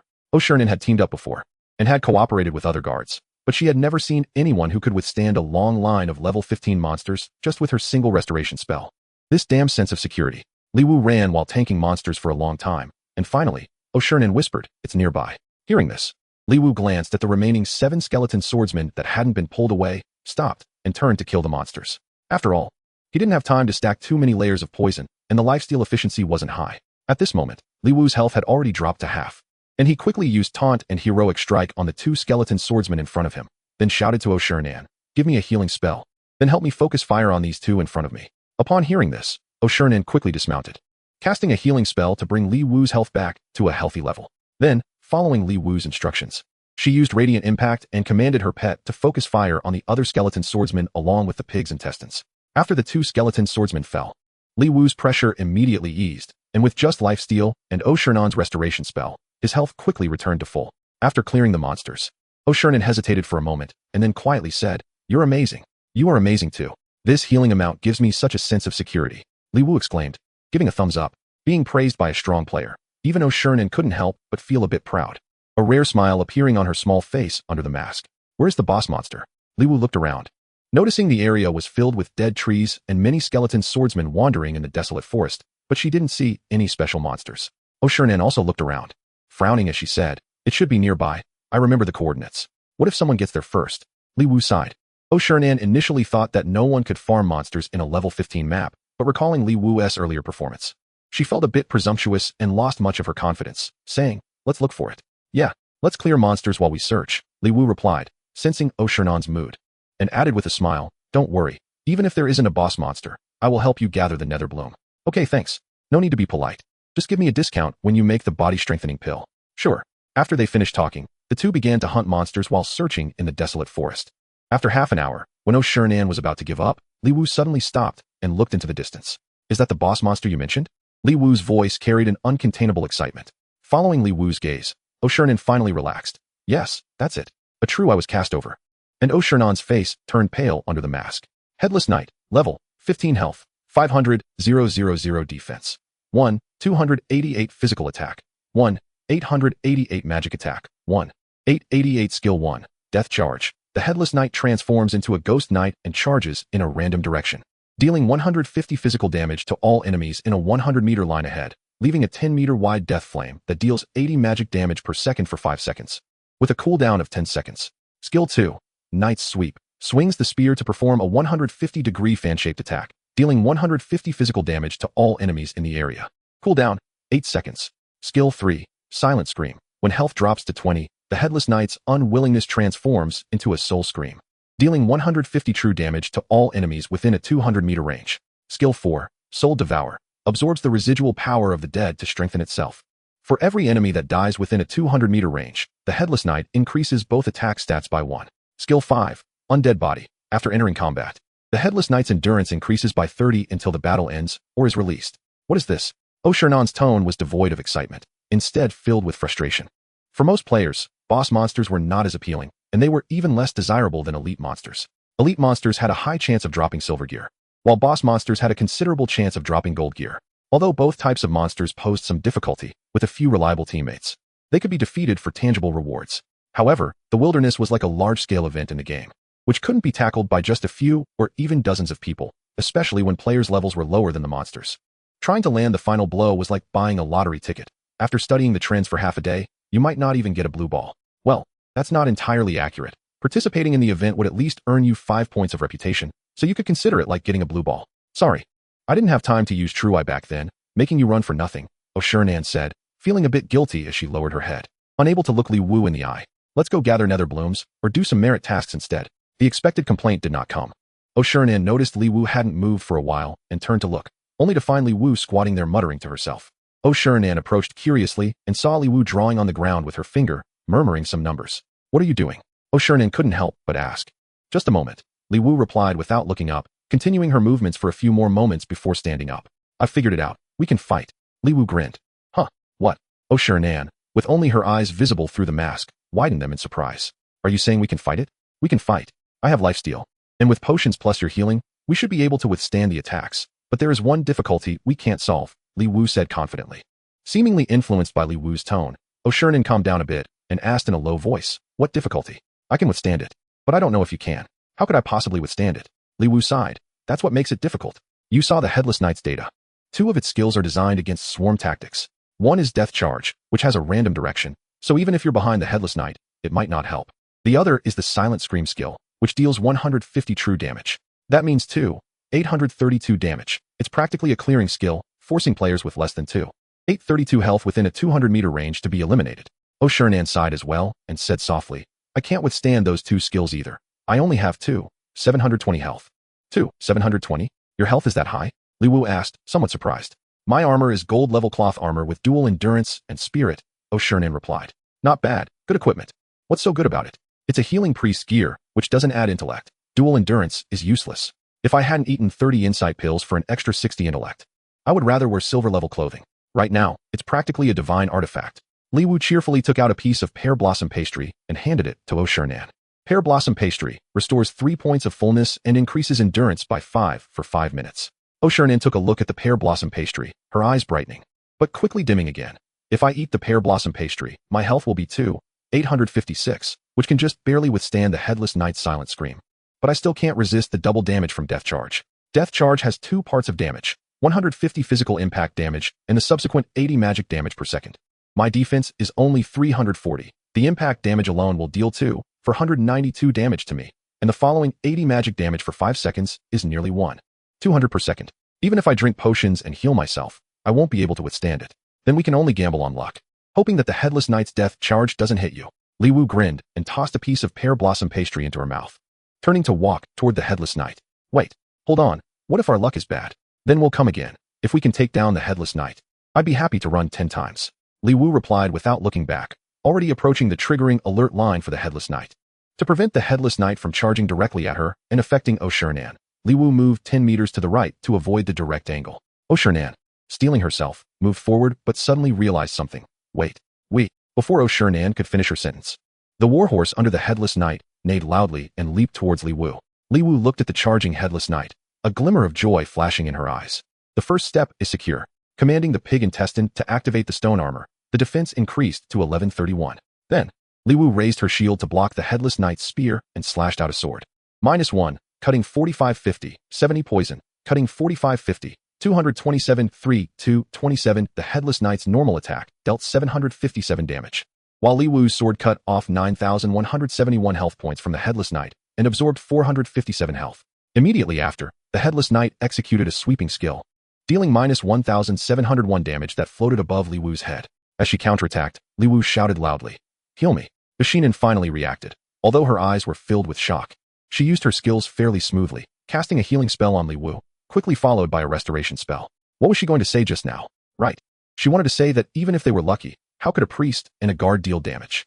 But now, looking at the 4-digit numbers floating above the Headless Knight's head, her mouth was agape, big enough to swallow a light bulb. Fortunately, with the mask on, no one could see. Before the Headless Knight's health dropped below 20, It had only 2 damage skills. After the sweep, it did not immediately use the death charge. Under normal attacks, Li Wu's health did not decrease much. Instead, it was fully restored due to Ashinen's second healing spell.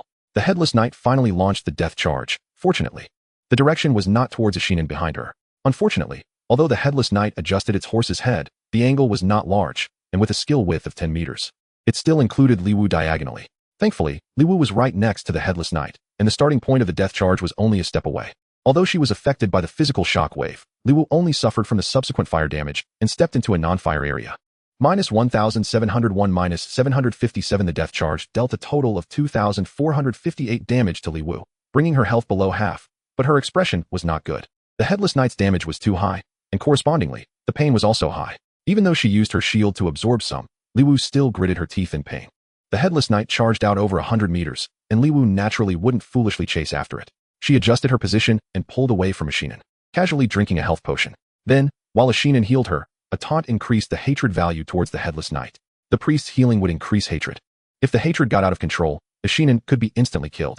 Li Wu was already familiar with the Headless Knight's 2 skills, and from here on, it was a gamble on Ashinen's luck. With Li Wu's cutting talent, the Headless Knight wouldn't survive for 2 minutes. And that was because the death charge had to travel 100 meters back and forth, otherwise, it would have only taken a minute. The Headless Knight's health dropped to 81, initiating the second death charge, and Ashinen was lucky. The Headless Knight's health fell to 69, and it launched the third death charge. Ashinen was still lucky. The Headless Knight's 4th, 5th, and 6th charges occurred, and both the pig intestine and the spider were dead. Yet Ashinen seemed to be favored by the goddess of luck, escaping each time. Finally, the Headless Knight's health dropped to 20, and it unleashed a silent scream. Li Wu and Ashinen both received -2,832 damage. Ashinen's health was almost 0, and the pain seemed to hammer down on her brain like a heavy blow, causing her to stagger and almost fall to the ground. However, she remembered that someone was still fighting the enemy, and she forced herself to focus. Throwing Li Wu a restoration spell and quickly casting a healing spell. Chapter 80. The true game expert Li Wu's head was buzzing too, but fortunately, her health was thick, and the pain was not as intense as Ashinen's. A shield bash stunned the Headless Knight, allowing her to catch her breath and quickly drink a health potion. The Headless Knight's sweep and silent scream connected, almost sending her off, but thankfully, she had been saving the shield bash, and Ashinen's healing arrived just in time. The Headless Knight's health dropped rapidly, and Li Wu felt a bit relieved. At the Headless Knight's current health, it could use the death charge at most once more. The first kill was within reach. Just as the Headless Knight's health fell to 5, and Li Wu thought it was secure, the Headless Knight suddenly flicked the reins, turned its mount around, and its massive body transformed into a streak of light, roaring away. Oh no, Li Wu wanted to warn, but it was too late. However, a shocking scene unfolded before Li Wu's eyes. Ashinen, right in the path of the Headless Knight's charge, suddenly rolled to the side, her hands pushing on the ground sequentially. Her form resembling a nimble white fox, leaping out. The edge of the death charge just narrowly missed her. Li Wu had no time to marvel at this surprising scene and hurriedly bypassed the flames left by the death charge, taunting to stabilize the Headless Knight's hatred.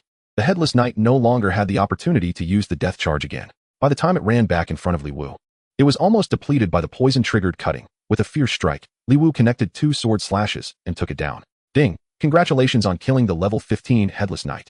Reward experience 100,000, and an additional 60,000 for leveling up 3 levels. Ding! Your pet pig intestine has leveled up to 12. Experience full. Experience distribution cancelled. Ding! Congratulations, your talent has improved to level 7, increasing true damage to the target's maximum health by 0.8. Ding! Congratulations on your team's first kill of the Headless Knight in the entire server, rewarding 3,000 team reputation points. There are 2 members in the team, and you receive 1,500 reputation points. Server-wide announcement. Congratulations to player Ashinen for leading the team to the first kill of the level 15 Headless Knight, rewarding 3,000 team reputation.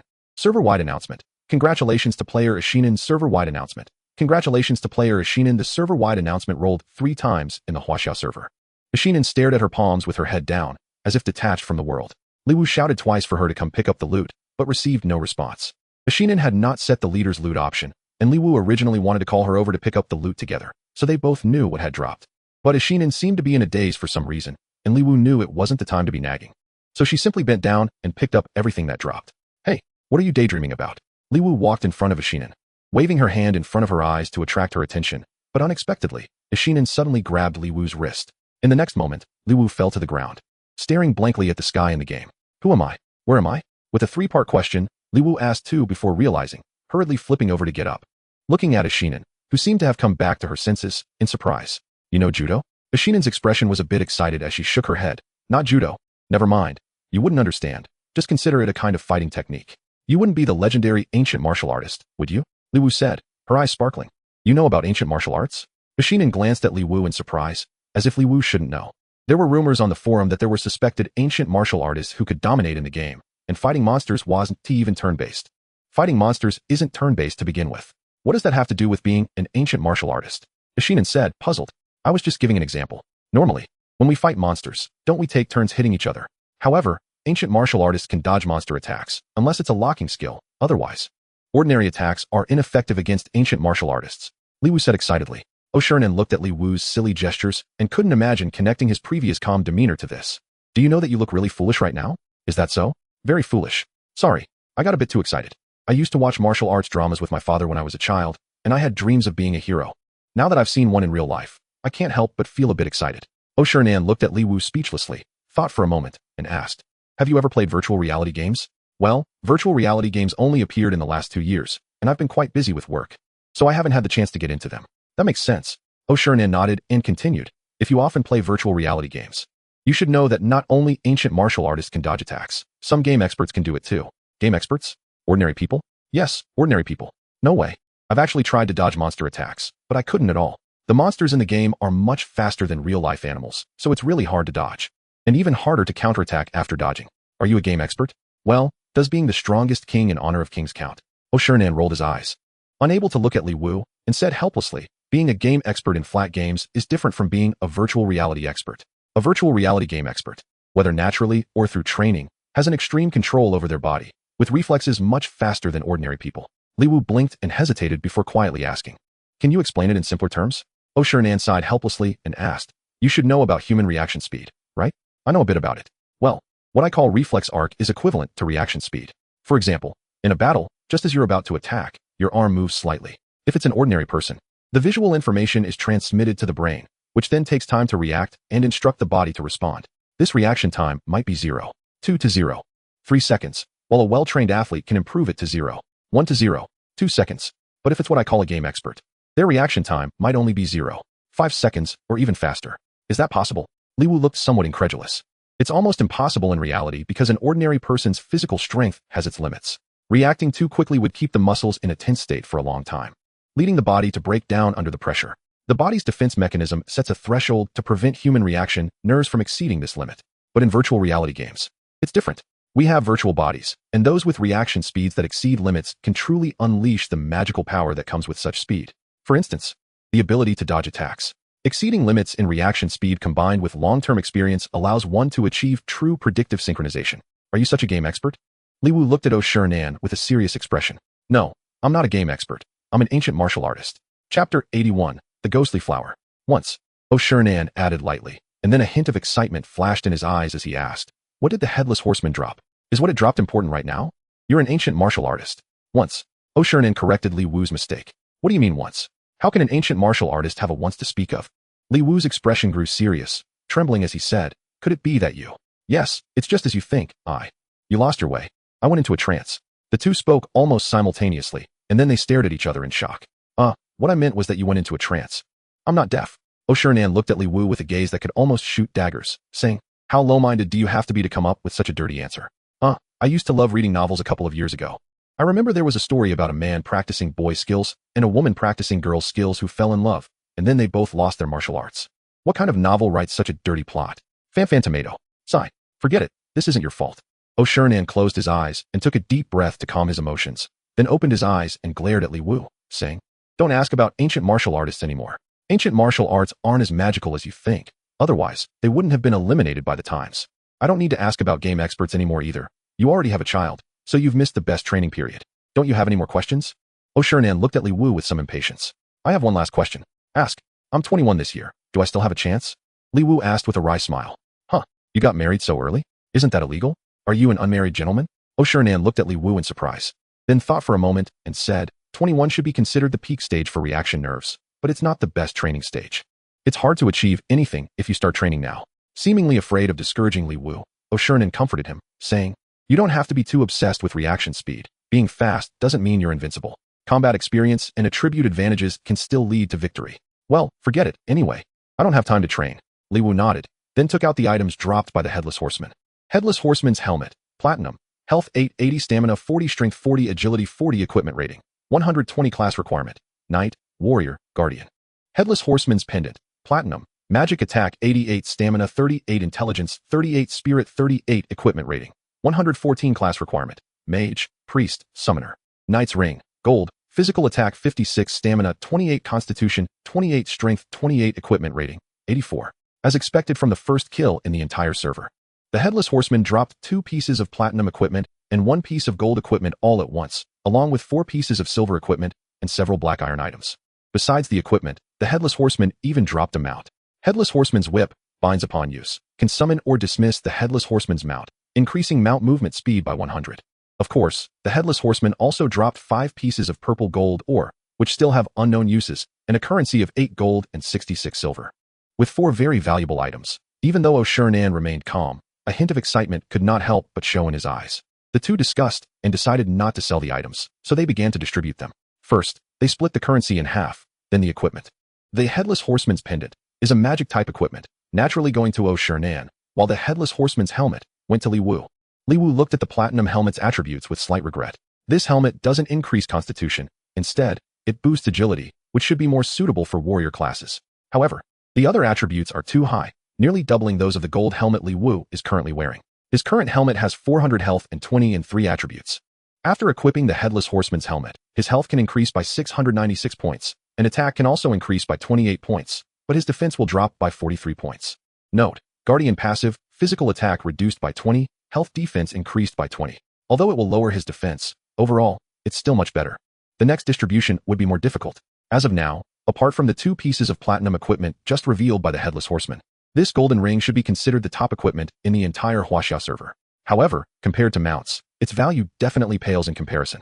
The fact that it is 20 levels faster than a pet is not the main point. The main point is that the Headless Horseman's mount is just too flashy.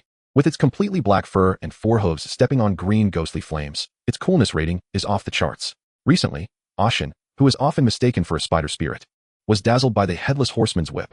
The Black Pig Prince, Li Wu, was also somewhat tempted by the Headless Horseman's mount, but this golden ring suited Li Wu perfectly, especially since he had just lost 43 defense points. In the end, the two discussed it, and the Headless Horseman's mount went to Ashen, while the golden ring, along with the remaining silver and black iron equipment, and 5 pieces of purple gold ore, went to Li Wu. In fact, Li Wu felt a bit at a loss.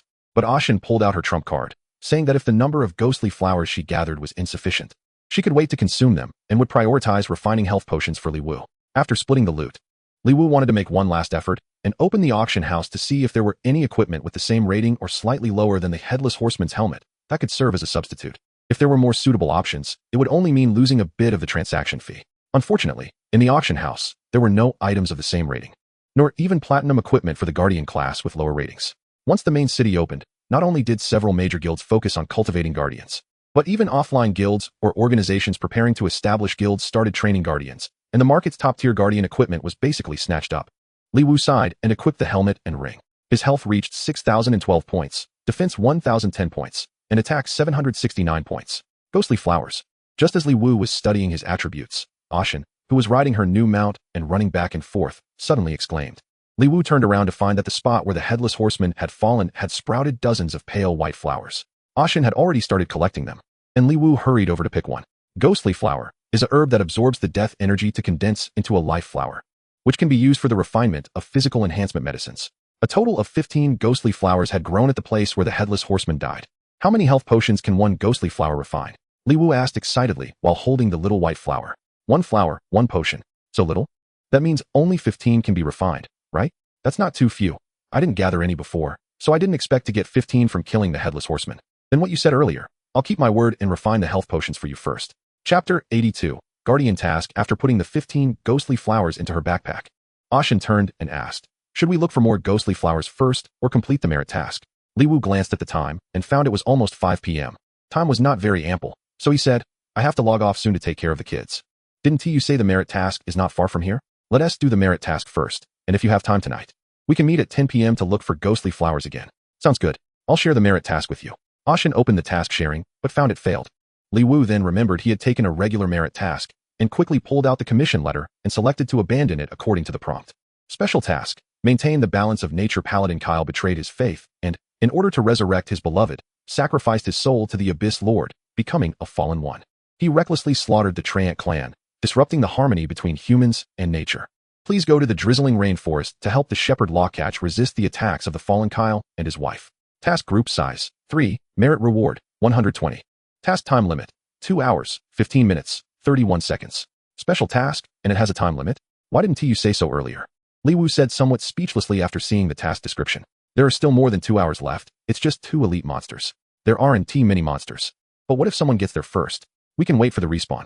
Ashen's reasoning was sound, but Li Wu was in a hurry and quickly urged Ashen to move. The drizzling rain forest borders the withered wood forest where the two were, so the journey didn't take long. Following the task instructions, they soon arrived at the drizzling rain forest. Seeing that the monsters here were only level 13, Li Wu couldn't help but wonder, logically, with such a high merit reward, the monsters should be level 15 at least. The two finally arrived at a small cabin in the woods. To their surprise, quite a few players had already gathered in front of the cabin, likely those who had taken the task earlier than Ashen.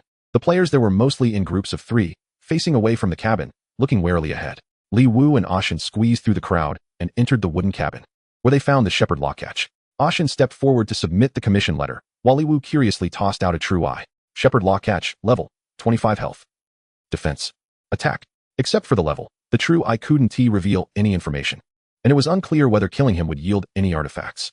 Just as Ashen was explaining the task to the shepherd, he suddenly turned to Li Wu and said, "Young man, killing driven by greed will only disrupt the balance of nature. May the goddess of life purify your soul." He was unexpectedly educated by a non-player character. It was unclear whether it was the shepherd's high status or if the setting triggered this response whenever a player used the true eye on him. Although Li Wu knew this was just a game character, he felt a bit embarrassed looking into Lockcatch's clear eyes. Fortunately, Lockcatch quickly turned back to continue explaining the task to Ashen. The fallen Kyle has disrupted the natural barrier of the drizzling rainforest, and the aura of death is consuming its vitality. I must re-establish the barrier here, so I implore you to guard the wooden cabin during this time. Understood, Shepherd. Ashen slightly bowed, completing the handover of the commission letter. A confirmation box asking whether to accept the task also popped up in front of Li Wu, and he of course selected to confirm.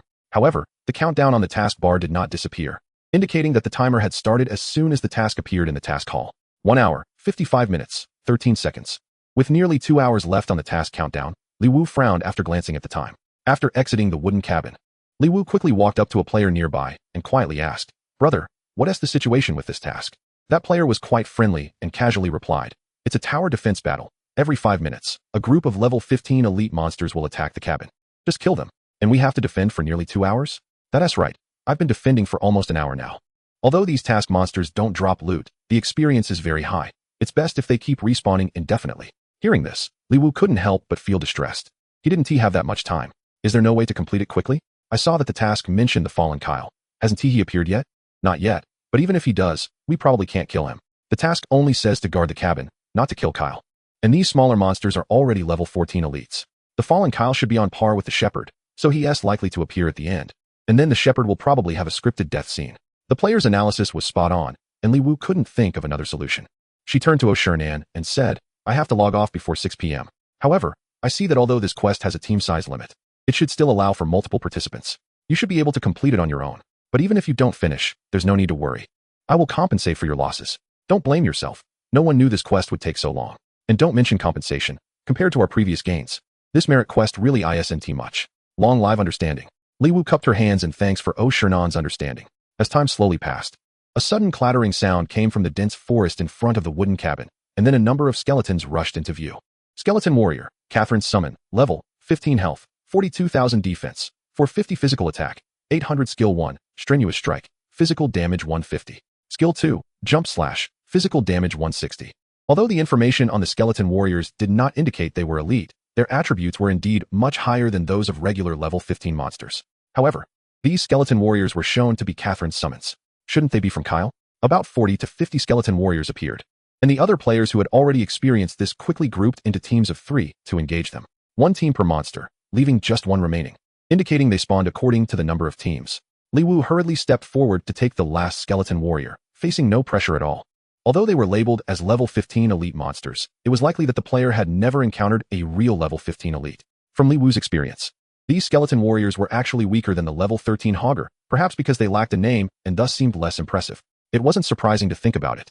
After all, Spawning so many at once would be problematic if they were too strong. If a team couldn't handle them, it would create chaos. Seeing that Li Wu's health wasn't dropping much, Oshirnan casually cast a healing spell and then used Radiant Strike to assist with damage output. Against such low health monsters, Li Wu's damage output was not very noticeable, and with one less person, their monster killing speed was only average among the teams. The earlier enthusiastic player, upon seeing that Li Wu's skeleton warrior was still alive, cheekily approached and landed 2 strikes. Chapter 83, Catherine's Summons. Since quest monsters do not drop loot, the player had no intention of stealing the kill. They could only gain a few experience points. However, he was aware of the limits and left after a couple of hits, finding it more amusing than practical. Pig Intestine was already level 12 and nearly full on experience, while Li Wu just needed to kill 2 more to reach level 13 perfectly. She wouldn't mind if someone stole her experience. Oshirnan also knew that the player was just fooling around and that a few experience points couldn't be stolen, but she couldn't help but glance sideways, expressing her dissatisfaction. Hee. Sorry, I couldn't control myself, the player said. This elite monster was killed in less than a minute. Then I have to wait for 4 minutes. It's so boring. It's fine, Li Wu replied with a smile, glancing at the composition of the other player's team. She then took a bottle of major healing potion from her bag and handed it to the player, whispering, Brother Mud Buddha, could you help me with something? In the game, handing over a healing potion is akin to offering a cigarette in real life, but it's less common to give a major healing potion. Usually, it's a minor one. After all, a major healing potion would cost 2 silver if bought from a casual player, worth about 20 yuan, enough to buy a pack of snacks. Holding the major potion, Mud Buddha smiled and said, Brother, you're too polite. I'll definitely control my hands this time. It's not that. Li Wu shook her head and smiled. I wanted to ask you guys for help. I have to log off soon, and I probably won't be around when the quest ends. Could you assist my teammate then? The elite monsters spawned based on the number of teams, and if Li Wu really had to log off midway. Even if Oshirnan was a gaming expert, as a priest, she wouldn't be able to solo an elite monster. That is not a problem. If you're not here, and an extra elite monster spawns, we have to help anyway, or else we can't complete our quest, said Mud Buddha. But he looked slightly troubled and awkwardly added, but while I'm going for a tank build, I can't withstand 2 elite monsters. Don't worry. My teammate has excellent healing output. She can definitely keep your health up, Li Wu cheerfully said as she took out a few more major healing potions from her bag, giving Mud Buddha 2 more major healing potions, and also handed a major blue potion to both the priest and archer in his team. After thinking for a moment, she also gave each of them a piece of pear flower pastry. Facing 2 elite monsters will definitely be tougher than just one. You should stock up. Being polite is appreciated in any context, and though these 3 players were relatively skilled and didn't care much about a few potions, their mood improved significantly. Oshirnan saw Li Wu approaching those 3 players, giving out items and smiling, and thought Li Wu looked pathetic, as if she were begging them not to steal kills. She frowned, thinking, there are 3 of them, but Li Wu has such good equipment, and her gear is not bad either, plus she even switched to a platinum accessory. Even in a 2-to-3 situation, she wouldn't be at a disadvantage. Why does she need to beg for help? She still couldn't figure out what kind of person Li Wu was. This person always managed to lead others astray with her unexpected antics. She could be infuriating and yet meticulous in battle, leaving no room for error. When it came to handling matters, she was upright and fair, not greedy for drops, and calculated with distributions, making sure even a piece of black iron steak was divided clearly. It had been a long time since her emotions had fluctuated so dramatically, and she had spoken more in this one day than in an entire month. Li Wu and Mud Buddha had settled their plans and turned to Oshirnan's side. Just about to say a few words, when she noticed Oshirnan seemed off, her expression colder than when they first met. Li Wu thought Oshirnan was angry about Mud Buddha's antics and comforted her with a smile. That guy was just joking. You don't need to be so angry. It has nothing to do with him. I'm just upset with you. Oshirnan replied coldly. Huh, weren't you understanding just now? I really had no choice. The caretaker is just a part-time job, and they need to go home to make up for their gaming time. Stop. Li Wu's words were interrupted by Oshirnan's hand. I'm not talking about the merit quest. Forget it. It's my own problem and has nothing to do with you. Upon hearing this, Li Wu didn't explain further. After all, they were just temporary teammates, and who would indulge her so many quirks? Further explanation would only seem pretentious. They would part ways after she helped her gather enough netherworld flowers. However, Li Wu hesitated for a moment and still briefed Oshirnan about the arrangement with Mud Buddha. That woman was like an ice knife. If she didn't communicate properly, she might think someone was stealing kills and end up getting into a fight. Oshirnan looked at Li Wu in shock, her expression behind the mask oddly complex. Li Wu was giving out potions and smiling, all for her. Although it could also be seen as Li Wu trying to make up for not being able to complete the merit quest, it still made Oshirnan's cold heart feel a hint of warmth after a long time. I'm sorry, Oshirnan said softly, her icy gaze thawed considerably. Li Wu was taken aback for a moment, then smiled. It's okay, I forgive you. You really know how to take advantage of a situation. Oshirnan shot Li Wu a glare, unwilling to say more, but the chill surrounding her had lessened significantly. Every 5 minutes, a wave of monsters appears, which is indeed quite boring. Li Wu casually browsed the auction house, wondering if he could find a suitable skill book, preferably a charged skill book. Although he ran pretty fast, encountering a trio like the previous three-man group could still be quite troublesome. Those three had average gear, but if he faced well-equipped players, he wouldn't have an advantage. The charge skill is quite good, allowing him to chase enemies or escape. Perfect. Unfortunately, once he entered the main city, it seemed that skill books were even rarer. After refreshing for over half an hour, he only saw one magic-type skill book. After killing another skeleton warrior, Li Wu glanced at the time, realizing it was already past 5 o'clock. He had leveled up to level 13, but the quest was still not finished, which made him frown. Did he really have to wait until the countdown ended for the fallen Kale to appear? Li Wu scanned the surroundings, feeling that there was something he hadn't thought of. It's strange that this quest requires a total time of 3 hours? Li Wu couldn't help but turn to ask Oshirnan. Not strange at all. These skeleton warriors are stronger than regular monsters, but compared to wild level 15 elite monsters, they are much weaker, equivalent to normal level 13 elite monsters. It's normal to have more kills. Otherwise, how could there be such a high merit reward? But that's the problem. With such a high merit reward, why not just farm a few higher level ones? Why go through so many cycles? These monsters are written as Catherine's summons. Perhaps Catherine's set level isn't that high. Catherine. Li Wu finally thought of something. Chapter 84. Finding another path, Li Wu suddenly realized something. These skeleton warriors were Catherine's summons, and Catherine should be the wife of the fallen Kale in the quest. If the summons were here, was the summoner herself nearby as well? Among so many players around, there should be some who guessed this. But they probably thought like Mud Bodhisattvas, believing the quest content was simply to guard the herder while completing the protective barrier, with no requirement to kill the fallen Kale. Moreover, if the summoned minions were this strong, how strong could the summoner be, not to mention the fallen Kale? It was already tough to fight one elite monster. Who would dare to seek death for no reason? Li Wu recalled the positions of the skeleton warriors and found that they mostly attacked from the front door of the wooden house. Who said monsters had to enter the wooden house through the front door? So Catherine was very likely in that direction. Of course, this was all just Li Wu's speculation. But that didn't stop him from wanting to verify it. Time was tight, and Li Wu didn't want to give up on this merit reward. Since there might be another way to complete it, why not give it a try? Li Wu glanced at the other players and, taking advantage of the fact that no one was paying attention, quietly shared his guess with Oshirnan. Oshirnan's eyes lit up.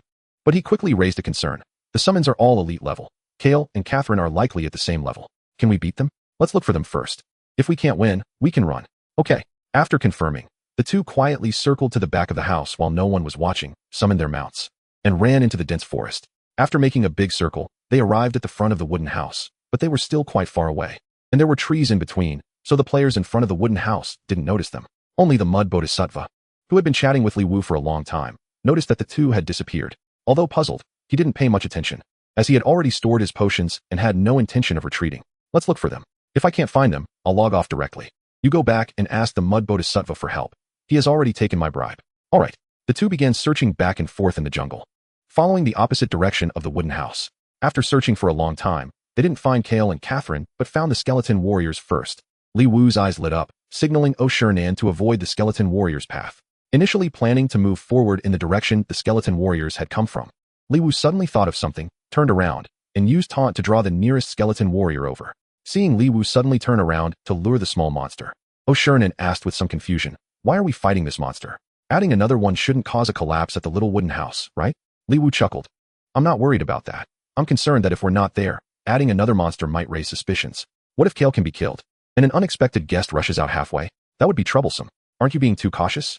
Hey, better safe than sorry." After quickly killing the skeleton warrior, Li Wu and Oshirnan proceeded in the direction they had planned. They didn't walk far when a clearing appeared in the forest. A man in black armor stood in the center, sword in hand. Beside him was a woman in a black dress with a black veil, seemingly casting some magic. Her hands glowing with a ghostly white light, completely still. Fallen Kale, special, level, 20 health, 250,000 defense, 1288 physical attack, 1588 skill 1, charge, damage 150. Stun for 1 second, cooldown 8 seconds. Skill 2, heroic strike, damage 150, cooldown 5 seconds. Skill 3, whirlwind slash, a 360-degree spinning strike that deals 130 physical damage to all enemies within a 20-meter range, cooldown 8 seconds.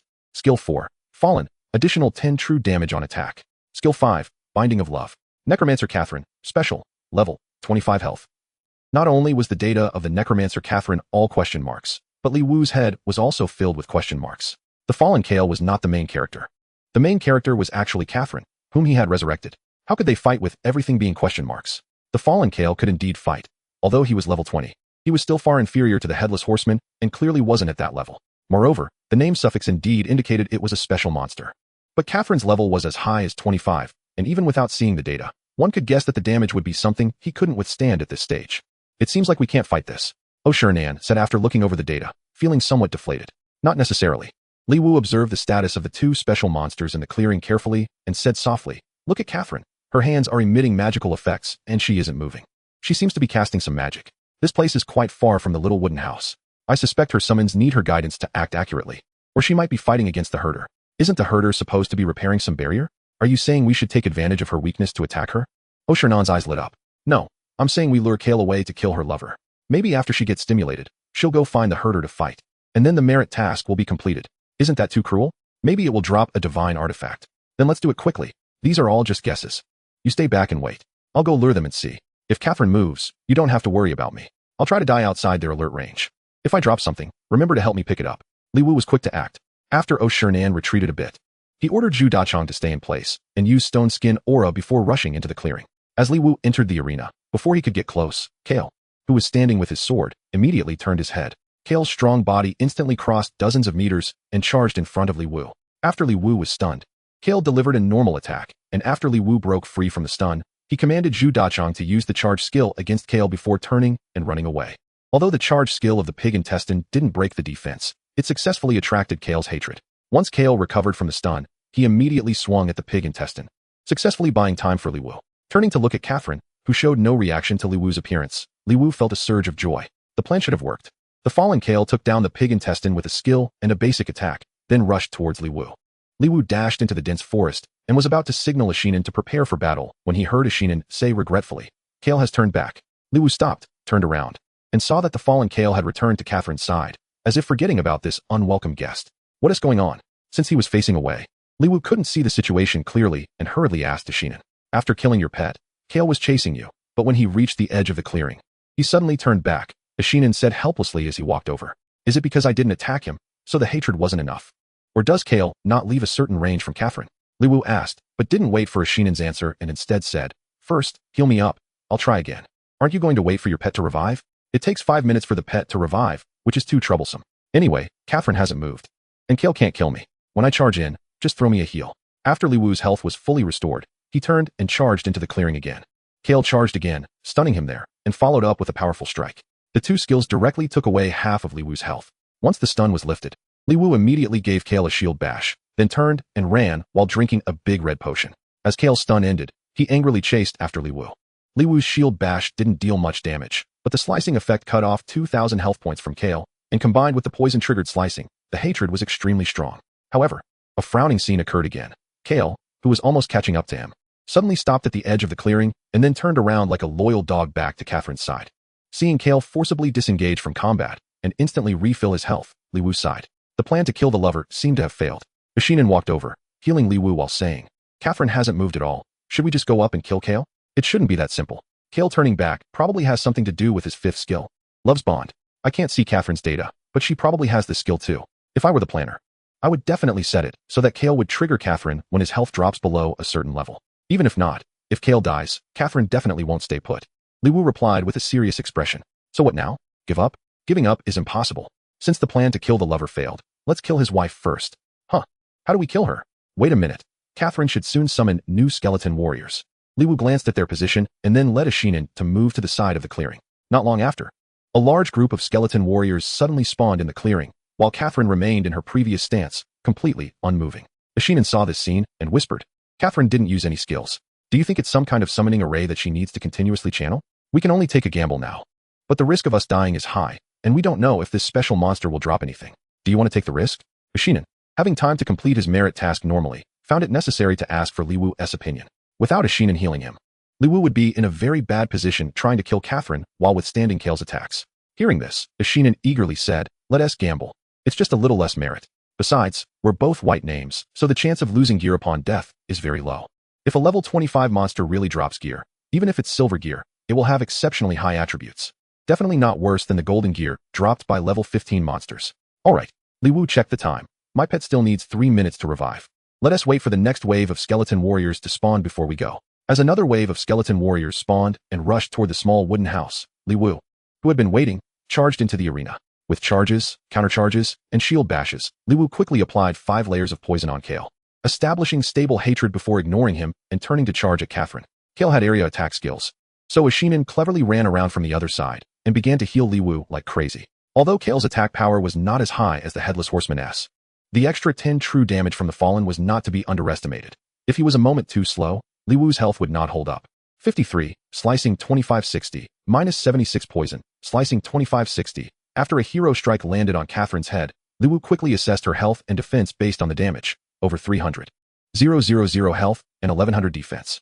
As expected of a level 25 special monster, a squishy summoner had thicker health than Kale, this great warrior. However, no matter how thick the health, it was useless in the face of true damage. Li Wu, feeling proud, crazily attacked Catherine. But the next second, Li Wu's expression darkened. Missed minus 76 poison, slicing 2560. Missed minus 76 poison, slicing 2560. This was the first time Li Wu encountered a miss since entering the game. A miss not only meant no slicing, but also that poison could not stack. Fortunately, the initial hit had landed, allowing for 5 seconds of poison damage. What is going on? Li Wu was momentarily confused.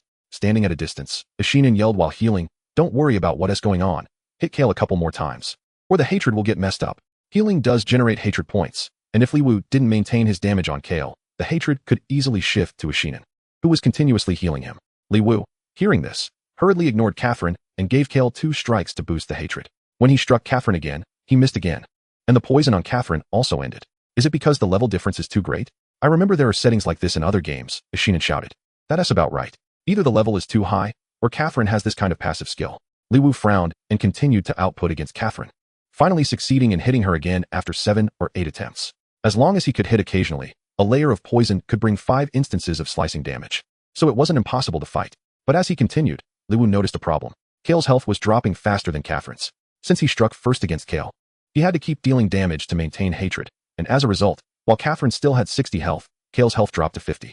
If there really was a setting that triggered Catherine when Kale's health reached a certain threshold, they would have gambled poorly.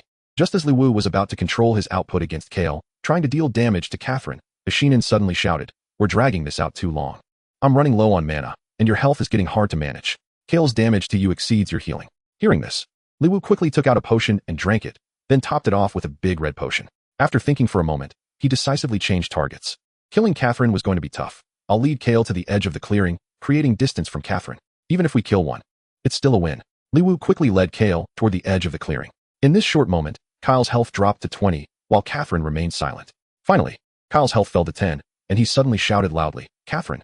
As Kyle's voice rang out, Catherine finally woke from her frozen state, turned her head to look at her lover, and then let out a piercing scream. Chapter 86. The afterglow of sunset. The scream seemed to pierce the ears like a magical sound, causing Li Wu and Oshernan's health to drop significantly. Oshernan didn't care about himself and desperately healed Li Wu. Then Kyle fell, under the dual effects of normal attacks and poison. 10 health points could only last for 7 seconds.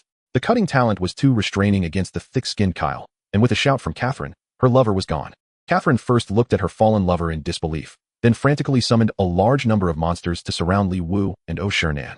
Li Wu had no time to deal with these because Kyle had dropped items. A large group of elite monsters surrounded the two, and while Oshernan was being attacked, he not only didn't T-heal himself, but also threw his last healing spell onto Li Wu. Using the last healing spell, Li Wu quickly picked up the items dropped by Kyle while facing a circle of elite monsters. Oshernan died. Li Wu managed to hold on for another 2 seconds, but also perished under one of Catherine's spells. At the Resurrection Square, the two, recovering from the pain of death, exchanged smiles. Ding! Congratulations on killing Fallen Kyle. You have gained 80,000 experience. Ding! Congratulations on killing Fallen Kyle. You have gained 200 merit points. Each person received 200 merit points, which was quite a pleasant surprise, as it was much more than what they earned from the Guardian quests. Li Wu didn't lose any equipment, only 3 bottles of big red potions from her bag. Oshernan was less fortunate, losing a silver bracelet with a rating of 40 and 2 ghostly flowers. However, compared to the items dropped by Fallen Kyle, those losses were negligible. Fallen Kyle only dropped 3 items, which left the two breathless. Fallen Armor, Silver, HP 1500 Defense 130 Bone 48 Strength 48 Equipment Requirements. Warrior, Knight, Guardian. Equipment Rating, 96, Fallen Bracers, Silver, Attack 62 Strength 42 Agility 42 Equipment Requirements. Assassin, Warrior, Archer. Equipment Rating, 84. Both pieces of equipment were only silver level, but their attributes were shockingly high. Even missing one attribute, they were still much stronger than Li Wu's Steel Armor. Li Wu's Steel Armor had 1000 HP, 100 defense, and 23 in Stamina, Bone, and Strength each. Although Fallen Armor lacked 1 stamina attribute, Its high base HP meant that equipping it would not only maintain her HP, but increase it, plus it added 30 more defense, and doubled her bone and strength. If equipment were classified by levels, the steel armor would be equivalent to level 11 golden equipment, while the fallen armor would be level 20 silver equipment. The level difference was too vast, and the quality couldn't compensate. As for the fallen bracers, while they couldn't compare to the armor, their extremely high attack and strength agility attributes would surely leave players like assassins, warriors, and archers unable to resist. In addition to the 2 pieces of silver equipment, Fallen Kyle also dropped the skill book, Whirlwind Slash. After use, you can learn the skill Whirlwind Slash. Whirlwind Slash, a 360-degree attack with no blind spots, dealing 130 physical damage to all enemies within a 5-meter radius, with a cooldown of 6 seconds. Looking at these 3 items, Li Wu couldn't help but feel troubled. After thinking for a moment, she said, since the main city opened, it seems like skill books have become less common. Their value should have increased significantly. Although these 2 pieces of silver equipment should be worth more than the golden equipment currently auctioned, I estimate they barely match the value of this Whirlwind Slash. How about this? I'll take these 2 pieces of equipment, and you can have the skill book. Fair enough? Oshirnan nodded, then looked at Li Wu and said calmly, but are you sure you don't want this Whirlwind Slash? Li Wu thought for a moment, and said, to be honest, no one would dislike having more skills, but I don't have a high demand for attack skills like this. I prefer passive skills that increase healing and defense. I sold one for 100,000 before, and now I kind of regret it. You really are a newbie in virtual reality games. Oshirnan couldn't help but smirk, shaking his head as he said, you previously discussed game experts with me, yet you don't know that skills like Whirlwind Slash are the nemesis of so-called game experts. How so? Li Wu was taken aback by his words. Only area attack skills can restrain so-called game experts. This Whirlwind Slash has a 360-degree range and a 5-meter radius. You can't dodge it just by being quick on your feet, Oshirnan added with a knowing smile. People like you, who rely on attributes to fight monsters, are very likely to encounter those who rely on skills to overcome challenges. Are you sure you don't want this Whirlwind Slash? After hearing this, Li Wu looked over the description of Whirlwind Slash again, her face showing a hint of hesitation. All right, I'll take this Whirlwind Slash. And I want the fallen armor as well. You can sell the fallen bracers, and then I'll give you 300 gold coins. How does that sound? 300,000 is quite reasonable. 300,000 is no small amount. Plus, with the platinum pendant that far exceeds market circulation and the headless horseman's mount, today's earnings had surpassed her expectations. Oshirnan didn't expect that just by forming a temporary team, the earnings would exceed what she had worked for since the game launched. Being an alchemist is a money-burning side profession. Even though she could refine intelligence pills, due to the extreme scarcity of materials, she had yet to break even. After turning a loss into a profit, even someone as cold as her couldn't help but show a hint of joy. Li Wu nervously traded 300 gold coins to Oshirnan, turning pale. She had spent millions on a retirement house for her team without hesitation, but buying something for herself, especially for 300,000, made her feel like she was choking on her breath. It wasn't that she was stingy, it was just that she truly felt the pinch. I'll log off first. Let us go gather ghostly flowers together tonight. Li Wu glanced at the time, switched to her armor, learned the skill, and then logged off. Oshirnan saw that Li Wu had logged off, and also took off her gaming helmet. In a picturesque little mountain village, the afterglow of the sunset draped the entire village like a golden veil. A girl in a wheelchair rolled into the yard, tilting her face up to enjoy the last warmth of the sun. Her hair gently swayed in the breeze, and her eyes revealed a hint of melancholy. Yet for some reason, the corners of her mouth suddenly curled up. An old man carrying a bamboo basket entered the yard and saw the girl's long-lost smile, causing his eyes to become slightly moist. The old man quickly walked to the side of the wheelchair, bending down and carefully saying, "Dear girl, why are you out today?" Upon hearing the old man's words, the smile that had just appeared on the girl's face instantly vanished. She looked coldly at the old man, turned her head, and rolled her wheelchair back into the house, seeing the girl revert to her usual indifference. The old man couldn't help but blame himself for returning at such an inopportune time, and he stomped his foot in frustration. The old man's inadvertent action caused a significant disaster to the blue stone beneath his feet. The half-meter-long, half-palm-thick blue stone silently shattered into dozens of pieces. Chapter 87. Making meatballs. Li Wu logged off just in time to catch a warm meal. After sending off Lu Ying and her daughter, Li Wu patted her belly and took little Tuan Tuan out for a stroll. Unexpectedly, without having to work anymore and spending all day in the game, Li Wu felt as if she had gained weight in just a few days. A soft little creature was sitting on her shoulder, and Li Wu didn't ride her little electric scooter, but jogged towards the pedestrian street. Now that conditions had improved, her little niece should be dressed up nicely. Having suddenly come into some money, Li Wu didn't know how to hold back and couldn't move once she entered the children's clothing store. With summer approaching, she was drooling over the cute little dresses. If her little Tuan Tuan wore one, she would definitely be the cutest in the whole kindergarten, and they'd have to line up for photos. Bye. Tuan Tuan turned into a ruthless fitting tool, trying on more than a dozen outfits, making the little one go from happy to tired, before Li Wu finally agreed to stop. With a wave of her hand, she said. Wrap it all up for me. This children's clothing store was the best in town and quite a big brand. The more than a dozen new dresses and 7 pairs of princess shoes weren't cheap, costing Li Wu a whopping 6,000 yuan. Thinking about how she had just spent 300,000, she exclaimed that it was cheap, but unfortunately, there were no bigger brand children's clothing stores in town. With so many things, it wouldn't be convenient for Li Wu to carry Tuan Tuan, and she didn't want the little one to walk too much, so she simply took a taxi back. Should she buy a car? But what about the lack of a driver's license? Back in college, the school had a green channel for getting a driver's license, and Li Wu had signed up, but she dropped out before finishing. Should she buy a car and hire a driver? That seemed a bit too ostentatious. In the end, Li Wu decided to temporarily give up on the idea of buying a car. She would wait until winter when it got cold. For now, the little electric scooter was fine, and she was used to it. I'm not buying clothes anymore. Hearing Tuan Tuan sleep talk, Li Wu awkwardly covered the little one with a blanket and turned back to put on her gaming helmet. Maybe trying on clothes had tired Tuan Tuan out. As she fell asleep earlier than usual, and just before 9 p.m., Li Wu logged on. She opened her friend list to contact Oh Shernan. Although they had agreed to meet at 10, they were both online, so why not get started early? After receiving a reply from Oh Shernan, Li Wu followed the signs to find the Alchemist Guild. This was a place where alchemists often stayed, and some of the alchemy tools were ridiculously expensive, so most alchemists could only rent the alchemy rooms at the guild. Li Wu found room 250 according to the sign and knocked on the door. After a moment, Oh Shernan opened the door and invited her in. You've been hiding in the Alchemist Guild for 3 hours? Why not level up? Alchemy also gives experience. And leveling up as a priest is too slow. Li Wu asked curiously, why would a priest want to level up alone? Oh Shernan glanced at her. Unless necessary. I prefer not to team up with others. Li Wu was somewhat surprised and asked, you don't like teaming up, so why did you become a priest? Being a priest is great. You can heal while fighting, perfect for solo leveling. But you're fragile soloing. Aren't you afraid of getting hurt? Li Wu was a bit speechless. Not afraid.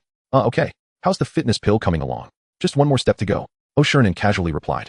Walked back to the stone table and picked up a lump of black clay-like substance, kneading it. Watching Oh Shernan's technique, Li Wu couldn't help but be surprised. Are you also a pastry chef? Oh Shernan shot her a glare and didn't speak. Casually tearing off a small piece of black clay and placing it on a small balance scale on the table. After adjusting the weight, she rolled it in her palm, and in no time, a small black ball was formed. Freshly made. Give it a try. Oh Shernan placed the small black ball in front of Li Wu. Li Wu looked at the small black ball and then at Oh Shernan's fair palm, confirming it definitely wasn't dirt from her hand. Fitness pill. Consuming it permanently increases stamina by 2, up to 30 can be consumed. It really is a fitness pill. But the refining process was so different from what Li Wu had imagined. You rolled it out? Li Wu asked in disbelief. What else? Brewed it in an alchemy furnace? Oh Shernan replied while continuing to roll the pill. Wow. I thought it was like those immortal cultivation novels where you brew pills, and I rushed over. Only to find out you're just rolling balls. This is so down to earth.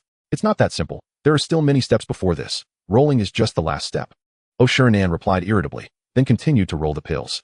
Finally, 10 pills were neatly arranged in front of Li Wu. I didn't hide anything. I got 2 from killing the fallen ones, and 3 failed during the refining process. Got it. Li Wu tossed the pills into her mouth one by one, watching her stamina increase by 2 points, and a smile appeared on her face. A fair, delicate hand reached out to Li Wu, and Oh Shernan's cool voice sounded. In a bit, you need to protect me while collecting the nether flower. I won't charge you for the various auxiliary materials, but the processing fee is 1 gold coin. Huh, are you robbing me? The processing fee is so high. Li Wu looked at the last fitness pill in her hand, wondering if she could still dig out the one she swallowed. I worked for over an hour, using auxiliary materials and delaying my leveling. I only charged you 1 gold coin, and you think it's too high? Oh Shernan's eyes were filled with killing intent. Wait, you said it was a total of 1 gold? Of course. You mean 1 gold for each pill? Oh Shernan suddenly realized, narrowing her eyes. Did I charge too little? Li Wu quickly threw the last pill into her mouth and hurriedly took out a gold coin, placing it on the table. Not cheap, not cheap. It pains me. Oh Shernan looked down at the gold coin worth 1,000, feeling like she had been shortchanged. Stop daydreaming. Let's hurry to collect the nether flower. Li Wu quickly stood up and walked outside. All server announcement. Congratulations to the team led by the player War Under Heaven for defeating the level 15 Abyss Wanderer and receiving the first kill reward of 3,000. Before Li Wu and Oh Shernan could leave Shin Monkey City, they were drawn in by the all-server announcement that repeated 3 times. This War Under Heaven is really impressive. I remember he seemed to have been on the all-server announcement once. Hearing the announcement, Oh Shernan couldn't help but whisper in admiration. Li Wu looked at Oh Shernan oddly, hesitating to ask, you really haven't heard of my name? Are you famous? Oh Shernan looked at Li Wu in disbelief. No, you know War Under Heaven, but you don't know me? Seeing Oh Shernan's genuine expression, Li Wu couldn't help but click her tongue. Chapter 88. The 5 major guilds compete for the first kill. It wasn't impossible for Oh Shernan not to have heard of his name. After all, no one could be online 24/7. Perhaps when he was on TV, Oh Shernan happened to not be online. But why did it feel so uncomfortable? Li Wu pouted and said, The all-server announcement isn't that impressive. Did you forget you were also on the all-server announcement before? When was I on the all-server announcement? Oh Shernan looked at Li Wu in confusion. When we killed the Headless Knight. You were the captain. You were on the all-server announcement, and you don't even know? Li Wu blinked and suddenly remembered something, smiling. You seemed to be so into it back then. I called you to pick up the loot, and you didn't react.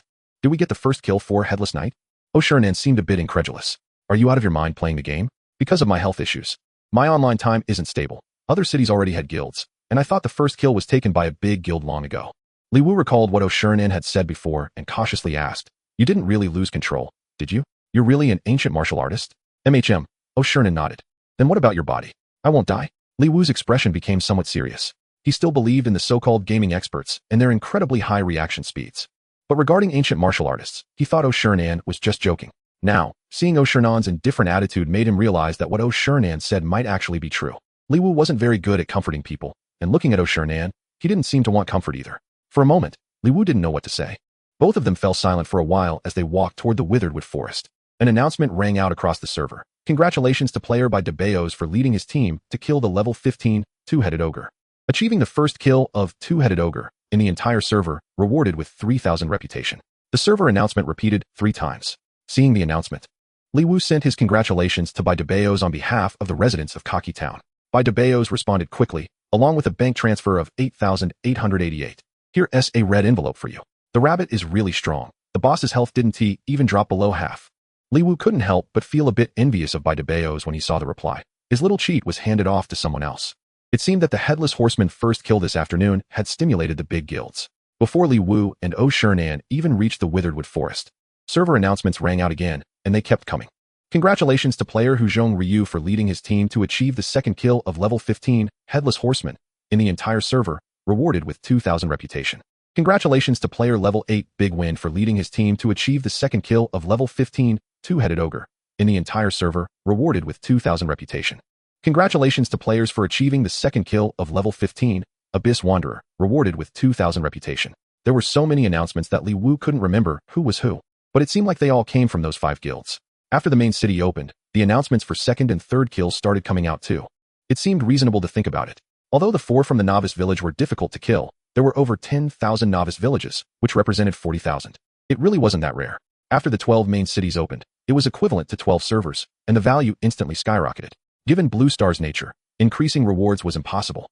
But there were still face-saving projects. Giving a second or third kill announcement was more beneficial for those big players than just giving them money. Just as Li Wu and Oh Shernan arrived at the Witheredwood Forest and were about to go deeper, Bai DeBeos sent a voice message. Sister, I found out that the first refresh locations of the 12 main cities are the same. Quickly go to the southeast of Pear Blossom Town, coordinates 2244-669-8877, where there are two-headed ogres. See if you can fight them. The first refresh locations are the same.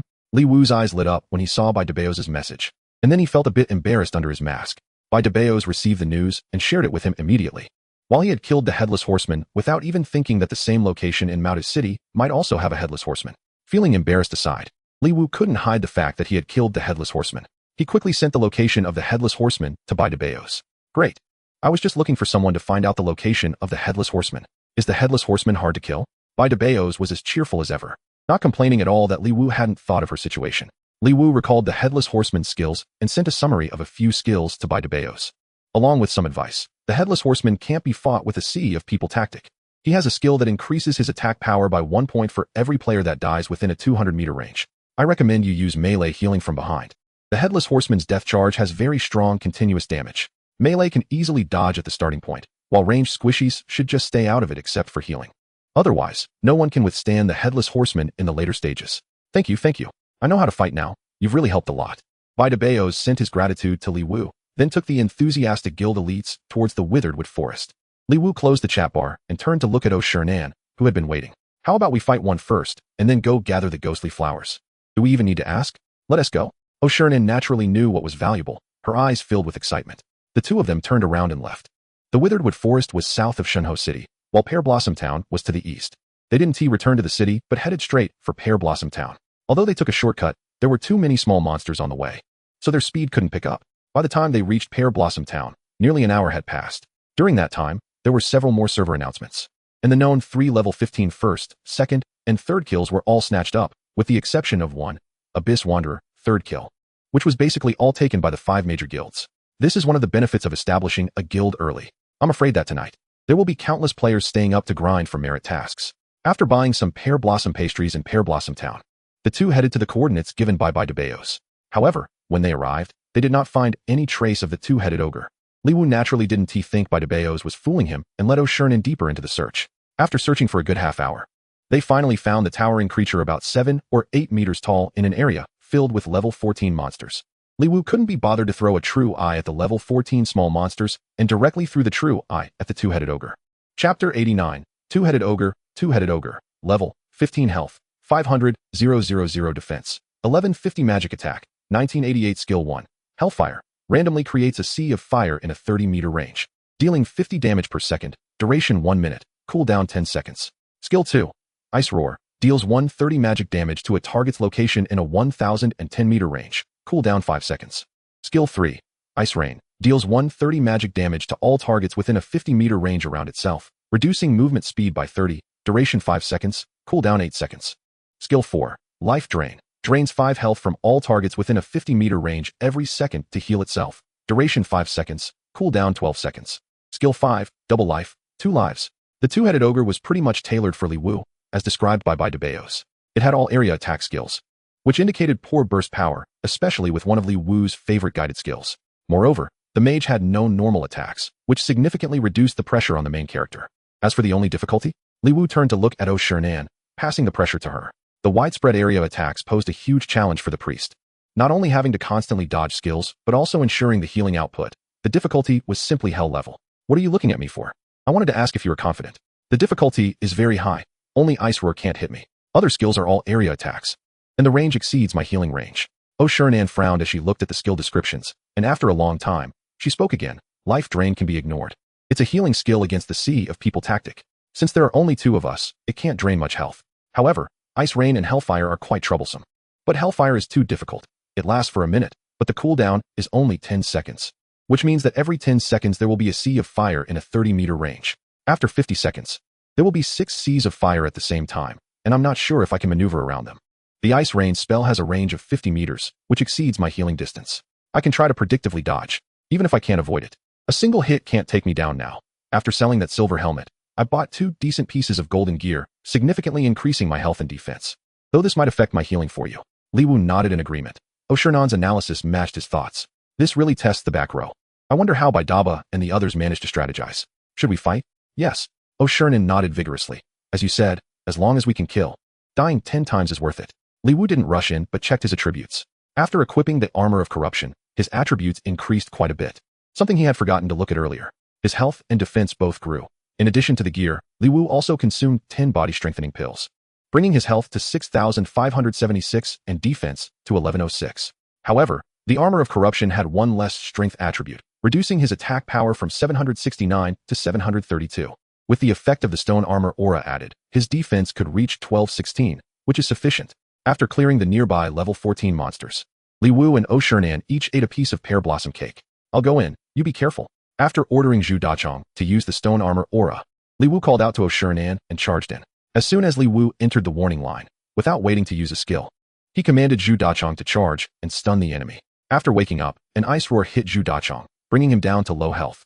And taking advantage of this time difference, Li Wu closed in and unleashed a quick combo. -1, cut 4,000. -73 poison, cut 4,000. Although his talent had reached level 7, dealing 0.8 damage based on the target's maximum health, the cutting damage on the two-headed ogre was only 4,000, allowing him to recover only 200 health. Comparatively, it was better to fight the Headless Horseman, as the Headless Horseman added an extra 30 health, with cutting damage reaching 4450. Fortunately, his defense was higher than before. An Ice Roar only took away 1368 health points from Li Wu. Li Wu siphoned 400 health per second, and O'Shern's healing spell restored 221 health per second. Even after taking another Ice Rain spell, Li Wu still had over half a health bar left. With the Ice Rain on cooldown, O'Shern rushed over at the right moment, casting a healing spell that filled Li Wu's health to the max life drain. The life drain only dealt a total of 25 damage over 5 seconds, which was actually aimed at crowd tactics. A single player's 25 health isn't much, but if there are 100 players, even if they average only 3,000 health, that would mean absorbing 75,000 health, which is terrifying. Unfortunately, there were only Li Wu and O'Shern now, and that amount wasn't enough for Li Wu to perform a single cut. The most terrifying hellfire came. Just the first time, A sea of flames appeared at Oshernon's feet within a 30-meter radius. Fortunately, Oshernon's health and defense had significantly increased, so the sea of flames only dealt 602 damage per second. While casting a healing spell on herself, Oshernan dashed towards the edge of the sea of flames. Moving like a cat, and in 2 leaps, she jumped out of the range. It took 3 seconds, during which she endured 1806 damage. Despite the pain of being burned, Oshernan didn't heal herself but instead cast a healing spell on Li Wu, then quickly retreated to a distance of over 50 meters. She cast an ice roar at Li Wu, then raised her hand to the sky, causing countless ice arrows to rain down. After taking 2 skills in quick succession, Li Wu's health dropped to half. After quickly drinking a large health potion, a healing spell soon followed, bringing Li Wu's health back to full. If it weren't for the need to output, Li Wu would have wanted to give Oshernan a thumbs up. This operation, this awareness. It's hard to believe this is the kind of play a girl would have. Li Wu didn't mean to create a gender divide. In gaming, most girls do tend to be weaker than boys. Of course, when it comes to tying little braids for team members, Li Wu expresses absolute submission to girls on behalf of the male comrades. While Oshernan healed herself, she moved to the edge of the sea of flames.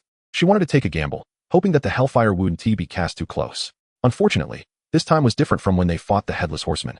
Lady Luck was not on Oshernon's side, and another sea of flames erupted beneath her feet. Chapter 90. Oshernon's extreme operation this time. The Hellfire was thrown down without any sense of fairness. There was already a sea of flames on Oshernon's left, and another rose beneath her feet, leaving her no choice but to run right.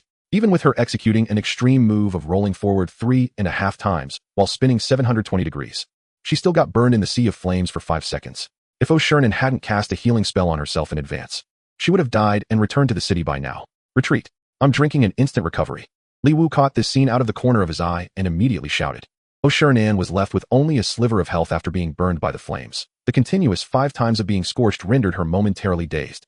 And in her dazed state, she heard Li Wu's voice but didn't catch the specifics. She forced herself to focus and cast a healing spell on Li Wu.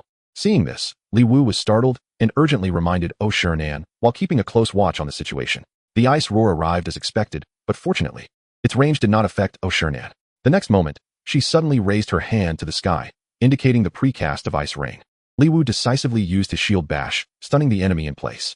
Oshernan finally snapped back to reality, quickly turned, and retreated, managing to exit the 50-meter range just before the ice rain could be released again. Seeing that Oshernan had escaped in time, Li Wu breathed a sigh of relief and hurriedly took a moment to down an instant recovery potion and a large health potion. With the combination of potions and life steal, Li Wu barely maintained his health at the midline.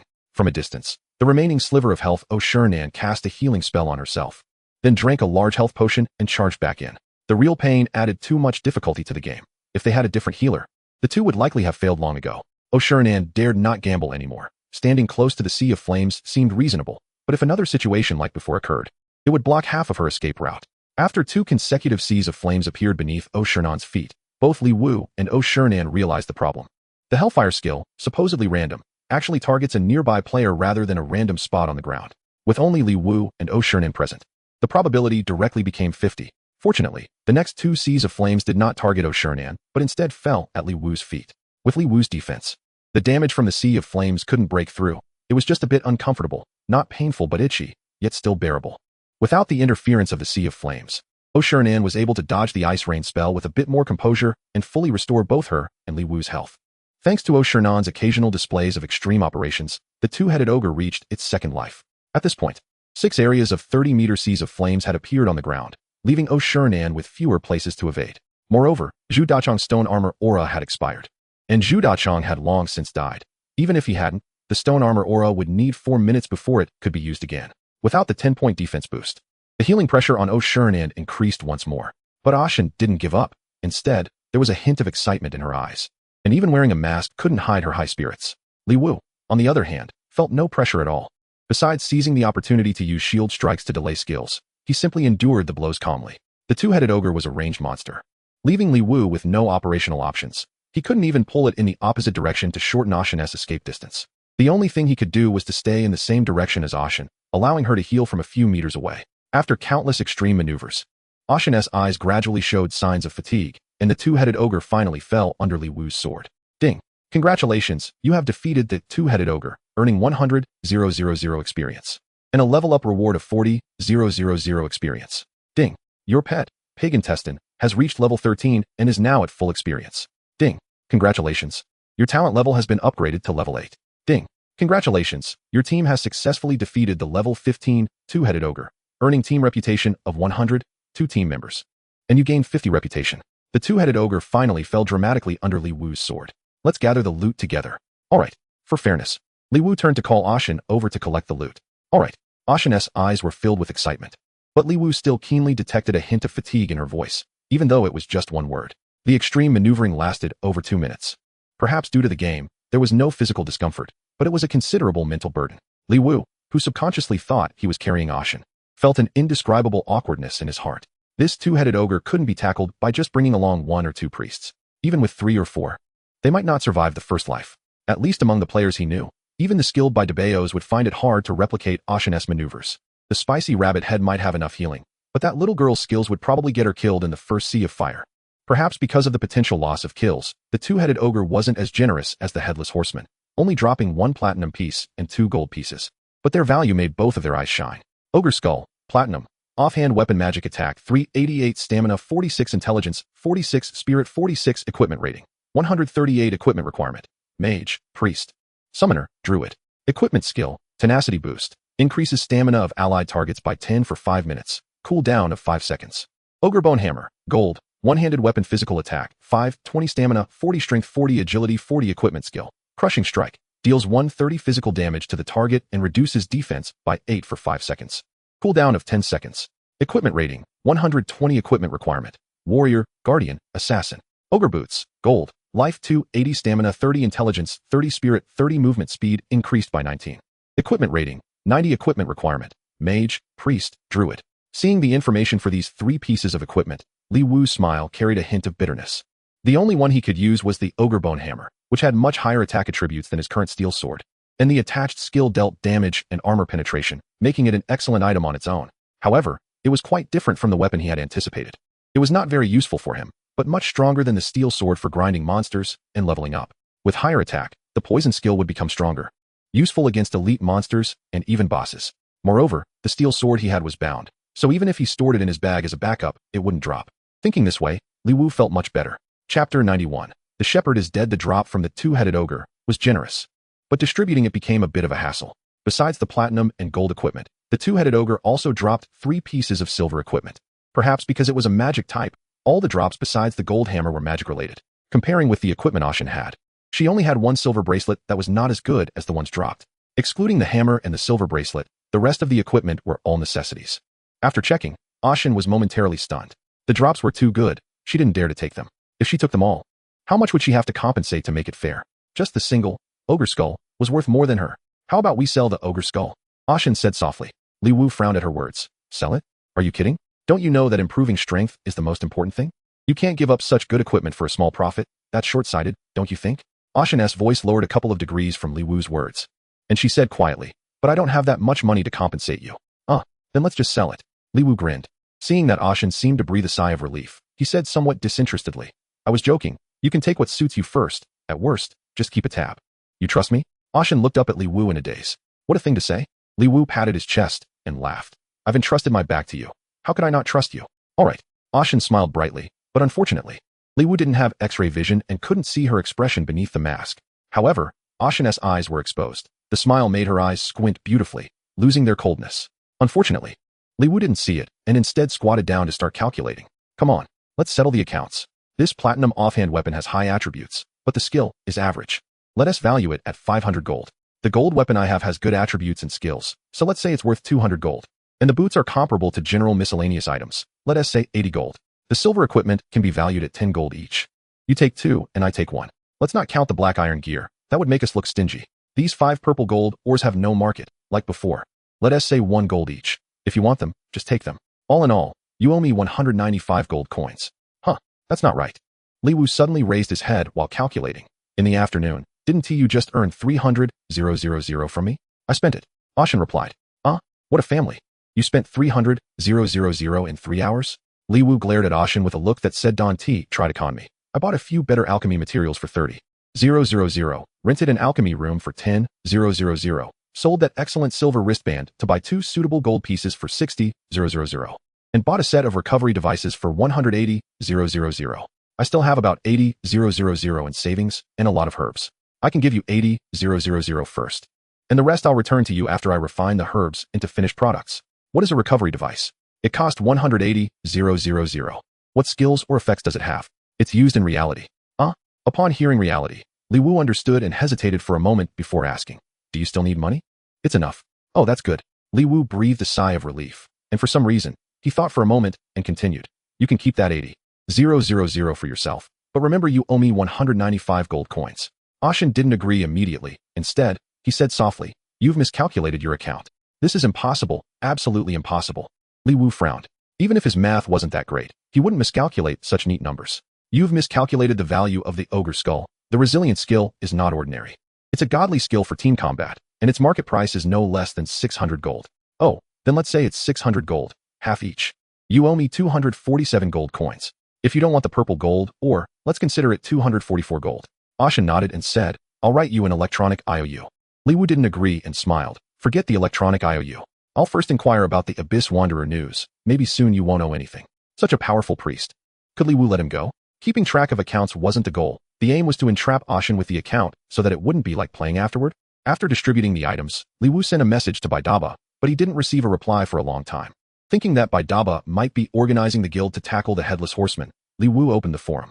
After searching for posts about the Abyss Wanderer, he found only information related to the first kill by the Zhantian Guild, with only one post mentioning a location. Before the Abyss Wanderer was tackled, someone saw a large number of Zhantian Guild members heading out through the west gate of the main city. It seemed the Abyss Wanderer should be in the west direction of the main city. Li Wu and Ashen were currently in the east of the city, so they decided not to wait for Baidaba's reply and returned to the city directly. To save time, Ashen spent 100 coins to take a flight. Considering that Baidaba might not know the exact location of the Abyss Wanderer either, Li Wu didn't hurry to the west of the city, but went with Ashen to the task hall to see if there were any merit tasks in the west. The task to guard the herder was still in their possession, but the status showed that the herder was dead and the task had failed. At that time, Ashen had also logged off, and when he logged back in, the task showed the same as Li Wu's.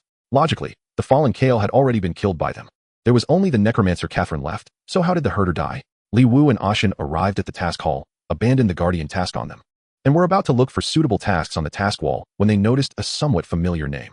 Li Wu walked over and patted the shoulder of a player who was boasting with a mouth full of saliva. Hey, brother.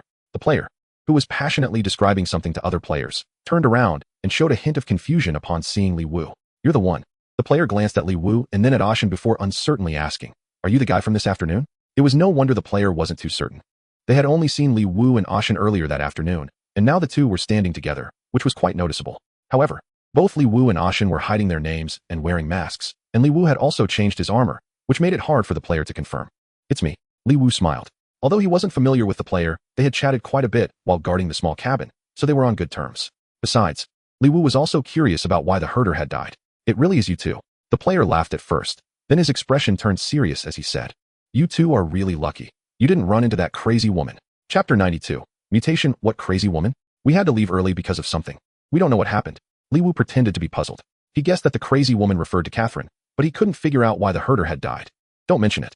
Just as the guarding time was almost up, suddenly a woman with her head covered in a veil named Catherine appeared, and those elite monsters were summoned by her. That guy was really scary, crying and wailing like a horror movie, and as soon as she came out, various summons popped out. Half of the 200 players died in one encounter. The herder came out and fought with Catherine, and I thought there would be a scripted kill, but unexpectedly, the herder was killed in less than half a minute. Then the remaining people were tortured by Catherine. The three of us sensed something was wrong and ran, but unexpectedly, even after we ran out of the Misty Rain Forest, Catherine chased us down, completely disregarding the chase distance, and then we died. After listening to the player, Li Wu couldn't help but ask, they're all level 25. How could the herder die so easily? Level 25 is not the same as level 25. That Catherine is. The player suddenly looked up at Li Wu with a puzzled expression and asked, how do you know Catherine is level 25? Isn't the herder level 25? It can't be that a task monster comes out higher than him. Li Wu laughed and explained, then asked, so Catherine is actually? Who says she isn't? This task is just like that. You say a level 25 comes out at the end, and the herder is like a little kid in front of her. Who can complete this task? Li Wu secretly glanced at Ashen, and there was some confusion in both of their eyes. Are you sure? Ashen couldn't help but ask. I'm sure. I used my true eye to look, and it was all question marks, but the name had a label, and it wasn't normal. It showed mutation. The player said mysteriously that Misty Rain Forest has changed. It used to be all level 13 monsters, but now they have all turned into level 20 undead monsters. Upon hearing this, Li Wu opened the map and found that the Misty Rain Forest still showed on the map and still displayed level 13 monster markers. The map of Blue Star is not fully open. Only the areas players have passed through will be displayed on the map. But looking at the player, he didn't seem to be lying, and there was no reason to lie. Could it be that love can drive one mad? Or is there such a setting? That Catherine's passive skill is not the binding of love, but rather the madness of love? After chatting with the player for a while, Li Wu took Ashen and casually accepted a merit task in the west of the city and left. They couldn't let anyone know they were the ones who caused Catherine's mutation. Over 200 players not only failed the high merit task, but also lost their lives. Who knows how many of those 200 people lost equipment? This was a big grudge. If the victims found out, it would be a big deal. Just as Li Wu and Ashen arrived at the west gate, a message from Baidaba came through. Abyss Wanderer is in the abandoned quarry area 30 miles south of the west city, but the specific coordinates are unclear. Although there were no specific coordinates, this information was enough for Li Wu. After running for over half an hour, the two arrived at the abandoned quarry. Before they could delve deeper, the sounds of battle came from ahead. It didn't sound like a small number of players were making that noise. Were they organizing to tackle the Abyss Wanderer? As they rounded a large rock, a massive figure covered in iron chains and a swarm of players appeared in the distance. Please stop. Just as Li Wu was about to step closer to take a look, a young man ran over from behind a boulder, blocking their path. The young man had a name above his head that read Lu Chong 3, and his expression was serious. What does this mean? Li Wu pulled on the reins to stop the pig, glanced at the battlefield in the distance, and suddenly understood. Someone was reserving the area to farm. But did they think they could just send anyone to block the road? Sorry, our team is currently tackling a task. Could you please not come close? Li Wu's expression turned somewhat serious. What made his expression change was not Lu Chong 3's words, but his actions. The standard standing posture, although not a salute, is not something that can be achieved just after a few days of military training in college. The army? Li Wu felt a bit dazed. He had been feeling that something was lacking these past 2 days, and now he finally understood. In a 5188 novice village, there are 200 to 300 soldiers. Even if it's due to luck, there are many soldiers randomly entering the 5188 novice village. But with 9,999 novice villages converging into 12 main cities, how could the number of soldiers in each main city be less? It's difficult for small groups or small guilds to organize manpower without a guild system. But the military has no such problem. Soldiers take obedience to orders as their duty, and with strict discipline, even without a guild system. Commanding them is like extending one's arm. Since it's the military carrying out the strategy, Li Wu naturally wouldn't want to provoke them. Whether he offends them or not is one thing. The key is that he wouldn't even be able to compete with them. There are so many of them. And no matter how stubborn he is, he can't snatch anything away. Being organized and unorganized are two different matters. Li Wu thought for a moment and smiled. Can we get a little closer to watch? Sorry, please do not approach. Li Wu didn't feel angry at Lu Chong 3's refusal, but suddenly pointed to the side and exclaimed, there are players approaching over there. A classic diversion tactic, but it was indeed effective. Lu Chong 3 instinctively turned his head. By the time he realized what was happening, Li Wu had already dashed out on his pig intestines mount with Oshernan. Stop! Lu Chong 3 shouted while quickly turning to chase them. Unfortunately, his strength was average, and he didn't even have a mount. So it was impossible for him to catch up with Li Wu. After a few steps, and realizing he couldn't catch up, Lu Chong 3 was just about to report the situation when he found that Li Wu and Oshernan had already stopped on a small hill to the front right. Li Wu glanced at the panting Lu Chong 3 and chuckled, don't report anymore. We're just here to watch the excitement. If it were in reality where the military had warned to keep a distance, Li Wu would definitely comply immediately and stay as far away as possible. But in the game, the military's deterrent effect is somewhat lacking, and besides, he wasn't really trying to sabotage the military's operation. Getting closer to watch the excitement shouldn't cause any trouble, right? Moreover, since it's a game and there isn't a separate server for the military, everyone starts from the same point. Whether I cooperate or not is my right, not my obligation. Chapter 93. Military operations. Seeing Li Wu dismount and sit cross-legged on the hill, genuinely watching the excitement, Lu Chong 3 couldn't help but breathe a sigh of relief. He had reported the current situation and received orders to maintain vigilance. After catching up with Li Wu, Lu Chong 3 stood aside, looking serious at the two. Li Wu glanced at him and, seeing his tense expression, comforted him. Comrade, don't be so nervous. This isn't reality. And it's not a military exercise in front of us. There is no need to worry about leaking military secrets. Nor should you be concerned about me as a civilian. Hearing this, Lu Chong 3's expression softened a bit, but his eyes remained watchful of Li Wu, ready to report to higher-ups if Li Wu made any moves. After calming Lu Chong 3 down, Li Wu turned his attention back to the battle at the foot of the hill. The distance was too far to use true sight on that monstrous creature, but it looked like quite a tough opponent from the scene. There were a large number of military players around, hard to determine exactly how many, but there should be at least 2,000 to 3,000. Logically speaking, after the main city opened and with healing professions available, the strategy should be much easier than in the novice village. However, the battle at the foot of the hill had already lasted over 5 minutes since Li Wu arrived. Yet it was still ongoing. People kept turning into white light and rushing into the battlefield. Is it really that hard to kill? It's been so long, and they still can't take it down? Li Wu looked at Lu Chong 3 in confusion. Lu Chong 3 didn't answer, still looking seriously at Li Wu. Don't be so serious. It makes me feel like a spy. Don't you understand what it means for the military and civilians to be as one? Can't we chat or something? Lu Chong 3 looked bewildered upon hearing Li Wu's words. How did it turn into relatives? Seeing Lu Chong 3 seemingly confused, Li Wu immediately pressed on. Do you have any data?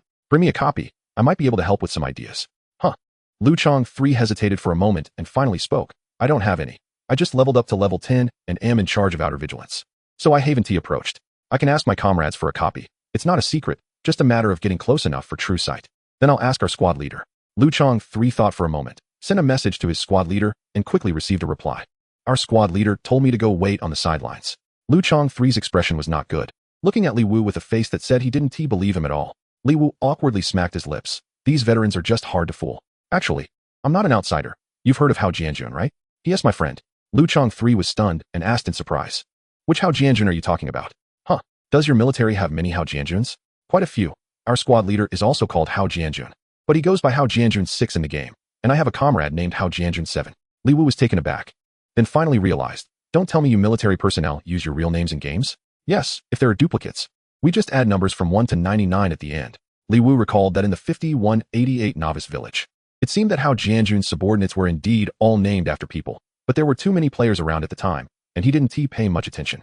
My friend is named Hao Jianjun, without any symbols or numbers at the end. You know our leader? Lu Chong 3 looked at Li Wu in shock. Oh, we're old acquaintances. We're from the same village. Li Wu said with a smile. Lu Chong 3 didn't readily believe Li Wu. Then you can contact our leader and get the information from him. I accidentally deleted him from my friends list. Li Wu replied somewhat awkwardly. Lu Chong 3 didn't speak, but looked at Li Wu with suspicion, a look that said he was questioning whether to believe him or not. While they were talking, a 5-person team ran over from the battlefield, and the leader, whose name displayed as Hao Xiaolong 1, glanced at Lu Chong 3 and asked in a deep voice. What is the situation? Lu Chong 3 quickly saluted and said, the squad leader and the others are not cooperating with the management. But they don't seem to have any intention of breaking through for now. They were just asking about the news of squad leader Hao Jianjun. Hearing Lu Chong 3's words, Li Wu looked at him with a strange expression. He was underestimating people. Lu Chong 3 had a look of confusion, but was secretly reporting the news. Just a moment ago, he said their squad leader was named Hao Jianjun 6, and now a Hao Xiaolong 1 appeared. Good grief. Is this a performance for me? Hao Xiaolong 1 stepped forward and saluted Li Wu and Oh Shernan, then said with a serious expression, Comrades, please cooperate with our actions and step back a bit more. Hao Xiaolong 1 looked somewhat grave. He could tell that Li Wu was not a small character, as the quality of his equipment was evidently high. Since Shenhao City did not have a guild yet, he was not worried about someone snatching it away, but he was concerned about the possibility of a troublemaker appearing. Because the Abyss Wanderer 3 kills were still ongoing, there were not just their troops seeking to build a guild with that 1,000 reputation. The possibility of other offline guilds or consortiums sending a few experts to cause trouble was not non-existent. Now that they were at a crucial moment in the strategy, if someone were to ambush the main or the healer, it could very well lead to a failure of the strategy, and the losses would be more than just time. Li Wu nodded but did not retreat immediately. Instead, he smiled and said, What's the problem? But could you send me a copy of the data? It's not military confidential. Right? Alright. Hao Xiaolong 1 was indeed easier to talk to than Lu Chong 3. He nodded readily, and then sent a friend request to Li Wu. Looking speechless, your friend is not online. Oh, I'll add you. Li Wu smiled awkwardly, and then sent a friend request to Hao Xiaolong 1. Ding. The player Invincible Cute Team requests to add you as a friend. Seeing the system prompt, Hao Xiaolong 1's expression changed drastically. Invincible Cute Team? This isn't about skill anymore. This is the screen spam demon coming. Please step back quickly. I need to report to my leader. Hao Xiaolong 1 waved his hand, and the team members behind him quickly moved in to form a barrier around Li Wu and Oh Shernan. Seeing this formation, Li Wu instantly understood the reason and showed a hint of embarrassment. He had taken too many first kills, and they were worried he would steal more. However, he was not too concerned. It was just a game, and dying wouldn't leave a scar, so why be afraid? Li Wu turned to Oh Shernan, who was slightly nervous because of the army, and smiled. See, I'm actually quite famous. Chapter 94. Don't mess with the big shot. Hao Xiaolong 1 soon received a message telling the team members to relax their guard, and then saluted Li Wu. Our leader would like you to come over. Li Wu was not puzzled by this and smiled. Is it the big shot Hao Jianjun? No. It's our deputy commander who has requested you. Our commander is still in battle. Li Wu was stunned upon hearing this. Hao Jianjun is the commander? After all, Li Wu had once considered joining the army and had some understanding of its structure. A commander could be of varying ranks, but even a lower military district commander would at least be at the deputy army level, which couldn't be accommodated in their chief flag town. Equivalent to a city party secretary at the very least. For a young man from a small town like Li Wu, this was indeed a big shot he might never meet in his lifetime. Moreover, this was an understatement. if it were a higher rank. The commander could be a major general, or even a lieutenant general or general. However, Hao Jianjun looked to be only in his 40s. So the possibility of him being a major general should be low. Li Wu admitted he was a bit scared, but did not back down. Dying in a game without leaving a scar gave him immense courage, and since the deputy commander had invited him, there was likely a request. So he definitely couldn't back down. How could he negotiate if he backed down? Oshirnan hesitated for a moment, but still followed. As they got closer to the battlefield, Li Wu threw out a true eye. Abyss Wanderer, level, 15 health, 128660600000 defense, 1775, 387, attack, 1688 skill 1, attraction field, draws all enemies within a 50-meter radius towards itself, cooldown time 8 seconds. Skill 2, Frenzied Bloodlust, deals 130 physical damage to all targets within a 30-meter radius, absorbing an equal amount of health, cooldown time 5 seconds. Skill 3, Earthquake Strike, deals 150 physical damage to all targets within a 100-meter radius, cooldown time 10 seconds. Skill 4, Stinking Corrosive Liquid, randomly spews a foul corrosive liquid, dealing 130 physical damage to targets within a 30-meter radius, and causing the area to be filled with stench, dealing 15 true damage per second for 8 seconds. Cooldown time 10 seconds. Skill 5, Harder with each battle, increases defense by 1 for each target killed. Seeing the information on the Abyss Wanderer, Li Wu finally understood why the military had not succeeded for so long. The combination of Attraction Field and Frenzied Bloodlust was simply shameless. Drawing all players within a 50-meter radius over, and then using Frenzied Bloodlust. Goodness, it could kill so many people. Just that one attack alone could scare someone to death. Melee and ranged mixed together, and the squishy players would basically kneel. The most ruthless was the Harder with each battle skill, which was completely opposite to the Headless Horseman. The Headless Horseman gained 1 attack for each kill, while the Abyss Wanderer gained 1 defense. Looking at the current state, the health had already dropped by more than half. It seemed victory was not far off, but it also indicated that 387 people had died. The original defense of 1388 had turned into 1775. Who could deal with that? The military had also come up with a countermeasure. Now, only the big shot Hao Jianjun was holding the front. There were no melee fighters. Only ranged damage dealers and healers standing at maximum distance. As long as they timed it well and mastered the cooldown of the attraction field, they could still fight. Even if it was only for forced damage of 1 point, they could wear it down eventually. Unfortunately, not everyone had Oshirnan's skills and awareness. Even trained soldiers were not all dragons in the game. As long as a few people did not dodge the attraction field, they would inevitably return with a mouthful of old blood. Now, it had basically come to a standstill, and the health could not drop below 100,000. The best approach should be to give up and start over. After all, everyone had experience now, and the chances of success would be much higher if they tried again.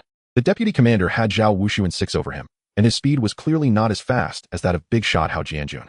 So he didn't get the original name. Comrade, I've long admired your name. I just heard Commander Hao mention you. I didn't expect to see you so soon. Zhao Wushuan. The deputy commander was very warm upon seeing Li Wu, stepping forward to shake Li Wu's hand before he could even approach. Being received warmly by such a high-ranking officer, Li Wu was quite flattered and exchanged a few humble words, waiting for the big shot's next move. Zhao Wushuan, true to his military nature, did not continue with pleasantries but directly got to the point.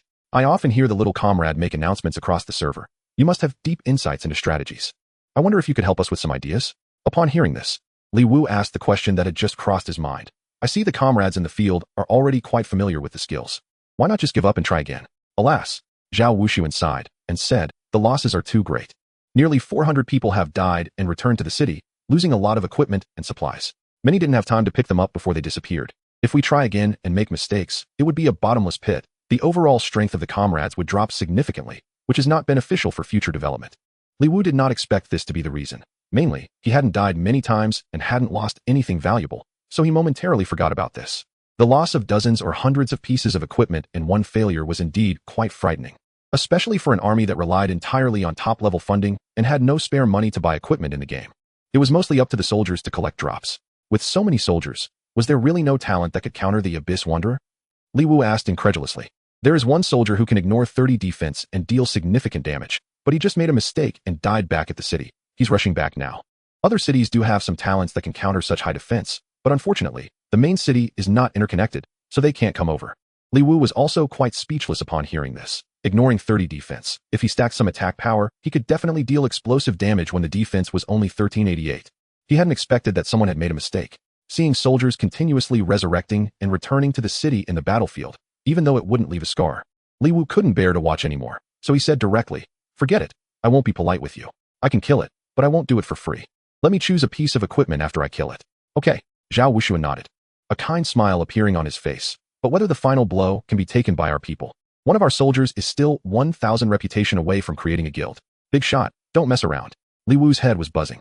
Chapter 95. 1124 The military plans to establish a guild in Shenhe City, which Li Wu did not anticipate. Upon reflection, it seemed he couldn't stop it without him. The military would capture it, possibly at a greater cost. Moreover, even if the military didn't establish a guild, they could still organize large-scale battles. To Li Wu, it made almost no difference whether there was a guild or not. So, it was still appealing for Li Wu to take advantage of this opportunity. However, Li Wu did not expect the benefits to be so hard to obtain. It was true that the military had invested a lot to conquer this, and it seemed quite unreasonable for him to want to prioritize picking an equipment right away. A bit of difficulty was understandable, but don't give it hellish difficulty. The Abyss Wanderer had 3 kills across the server and no one had taken it down yet, indeed offering 1,000 reputation. But wanting to enjoy 1,000 reputation alone meant that the person who lands the final blow cannot be in a team. Now with nearly 1,800 defense. Unless one has true damage talents like Li Wu or some special skills, it's basically forced to deal 1 point of damage. Li Wu's current talent was cutting 0. 9 of maximum health, plus poison. With 1 slash, his normal attack plus poison cutting damage totaled 800 points, making it impossible to control the health too precisely. Moreover, he could also leech health. Even if Li Wu managed to control the health to a few dozen points, he wouldn't know how much he would leech with any random attack. Relying on forced 1-point damage to secure a kill? Isn't that ridiculous? You say I can kill from the beginning, but then you want me to leave you 0.01 milliliters of soup to taste? Isn't that making things difficult for people? Li Wu immediately stated that he had urgent matters and would meet again if fate allowed. Zhao Wuxuan quickly reached out to stop Li Wu, smiling. Don't worry, little comrade, there is still a chance. What chance? The soldier's profession was an archer, and his talent increased attack power by 10. I can concentrate all equipment that increases attack and strength on that soldier, and the attack power can reach 1486 points. He also has a charged attack skill, which can deal 180 damage. This means that even with 1,800 defense right now, theoretically, he can still deal over 900 damage. Why is it theoretical? Li Wu asked in confusion. The charged attack requires a 3-second charge time, and with all the strength attributes concentrated. His defense and health are extremely low. Any random AoE attack would kill him, so he basically only has 1 chance to attack, Wuxuan explained. 900 damage, only 1 chance. Li Wu looked at the health bar, silently calculating, then turned to Oshernan. Do you think there's a chance? Oshernan did not answer immediately. Looked down at the data, and after a moment of silence, nodded. Yes, but it's very difficult. The pressure on me is immense. Then let's pick an expensive one. Maybe it will directly balance your account. No pressure, we can fight. Haha, let's do the math. Li Wu laughed and pulled Oshernan over. The two squatted down and began calculating with their swords on the ground. I'll help lighten your pressure a bit. After calculating, Li Wu stood up and looked at Zhao Wuxuan. I need 6 healing professions, 2 of which only need to reach 800 healing. But their health must be thick enough to withstand 1 skill without dying. That can be arranged, Zhao Wuxuan nodded. Good. My strategy is for everyone to retreat beyond 100 meters, and then my teammates and I will take over. The 2 healers with thick health will stand about 75 meters away, ready to heal my teammates at all times. The other 4 healers will stand at a safe distance of 100 meters to heal those 2. In terms of positioning, it's the 1124 position. Although Zhao Wuxuan was no longer young, he had recently been forced to study the game and quickly understood Li Wu's strategy. Although he still had doubts about the output, he cleverly refrained from questioning it and waved for 6 suitable healers to be chosen. 2 druids and 4 priests. The healing ability of druids is weaker than priests, but they have thicker health. Get your soldier ready. Control the entry time yourself. There's only 1 chance. As Li Wu and 8 others rode to within 100 meters, Zhao Wuxuan gave the order, and everyone quickly retreated except for Hao Jianjun. Li Wu rode on pig intestine like an arrow shot from a bow, rushing towards the meat mountain known as Abyss Wanderer. Minus 1,316 A seismic strike dealt 1316 damage to Li Wu, but thanks to a tenacity buff from Oshernan, his health increased from 6576 to 7233. Although it hurt, it was bearable. 1 skill did not knock Li Wu off pig intestine, and he quickly reached the front. Hao Jianjun's defense was not much worse than Li Wu's, and he even had better defensive skills, but with the healers withdrawn, Commander Hao's health was down to less than half. Li Wu used a taunt skill to attract the aggro, and Hao Jianjun had already received Zhao Wuxuan's voice command, nodded at Li Wu, and turned to retreat. The Abyss Wanderer had 126,864 health remaining, and Li Wu estimated the health and began to strike. -1, cutting 5,400, -73 poison, cutting 5,400, -1, cutting 5,400, -146 poison, cutting 5,400. As expected, Li Wu stopped after 2 strikes. The 2 normal attacks plus poison dual cutting dealt 21,600 damage to the Abyss Wanderer, and the next 4 instances of poison damage also cut 21,600.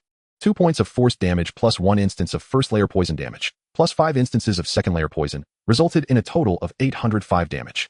The two strikes totaled 44,005 damage to the Abyss Wanderer, leaving 82,859 health remaining. During this time, the Abyss Wanderer used a bloodthirsty strike, dealing 978 damage to Li Wu and restoring 978 health. The Abyss Wanderer had 83,837 health left. After stopping the attack, Li Wu only used taunts to maintain aggro, and the subsequent pressure was handed over to Oshirnan. Oshirnan lived up to expectations, healing Li Wu while precisely controlling the cooldown time and release distance of the aggro magnet, all the while dodging the foul corrosive attacks like a white fox. The foul corrosion of the Abyss Wanderer was akin to the hellfire of the two-headed ogre. Although it displayed the word random, the randomness affected people, not the ground.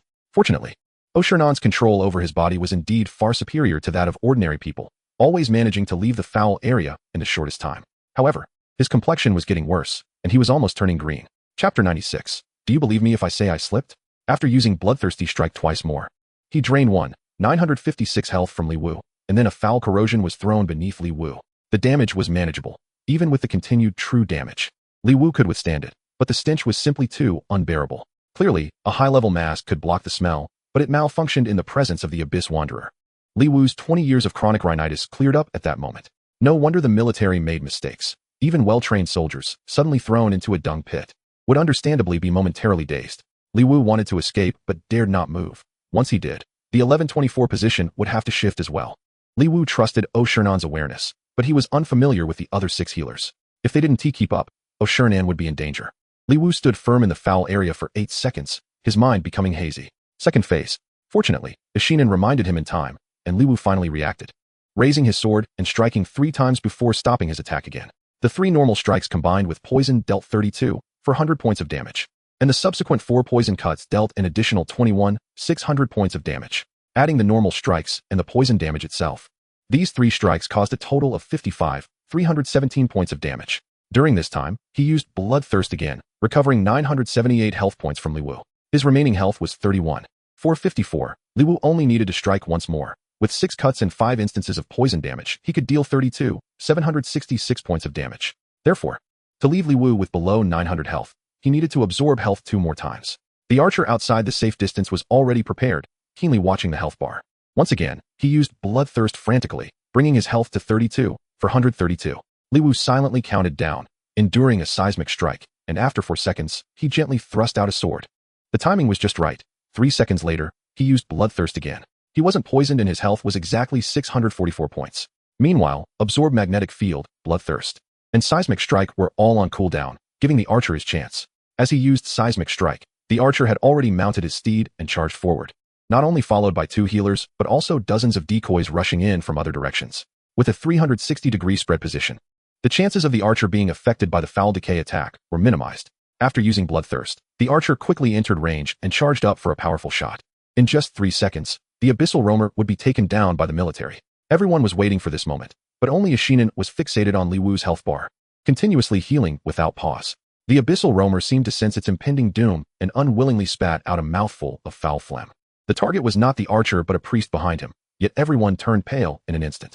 The Foul Decay's target was the priest behind the archer, but it also included the archer. A massive damage of -1844 appeared above the archer's head. He was fortunate not to die, but he couldn't move while charging. The 2 priests behind him were in agony from the immense damage, their eyes rolling back, and as they struggled to heal the archer. The subsequent 15 true damage from the Foul Decay struck, showing -253 above the archer's head, and he fell to the ground instantly. Li Wu was also stunned, just thinking about calling everyone to retreat and start over when the Abyssal Roamer's aggro shifted, turning to pounce on Ishinan, who had been healing Li Wu. Seeing this, Li Wu instinctively used Shield Bash, wanting to stun it, but then he was dumbfounded. Server announcement. Congratulations to the team of Player Invincible Lovable Group for achieving the 3rd kill of the level 15 Abyssal Roamer across the server, awarding the team 1000 reputation. Watching the rolling server announcement, Li Wu awkwardly glanced at the 2 commanders in the distance, their faces dark. Do you believe me if I say I slipped?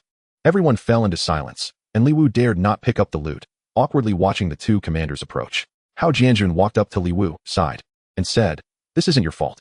No one could have predicted that such a small probability would lead to everything being in vain. Well, let's consider the conditions we discussed earlier null and void. I won't touch the loot, and you can pick it up in a minute." Li Wu took a few steps back, indicating that he had no intention of claiming the loot. I have something urgent, so I'll take my leave first. It was just too awkward." Li Wu cupped his hands towards the 2 commanders and tried to slip away on his pig mount. Seeing this, Hao Jianjun reached out to stop Li Wu. forcing a smile and saying, "Haha, wait a moment, Comrade Invincible, don't take this too seriously. Today, it was mainly our soldiers' mistake. Everyone saw your efforts. And even if you hadn't slipped, it would still take more than an hour for our soldier to return.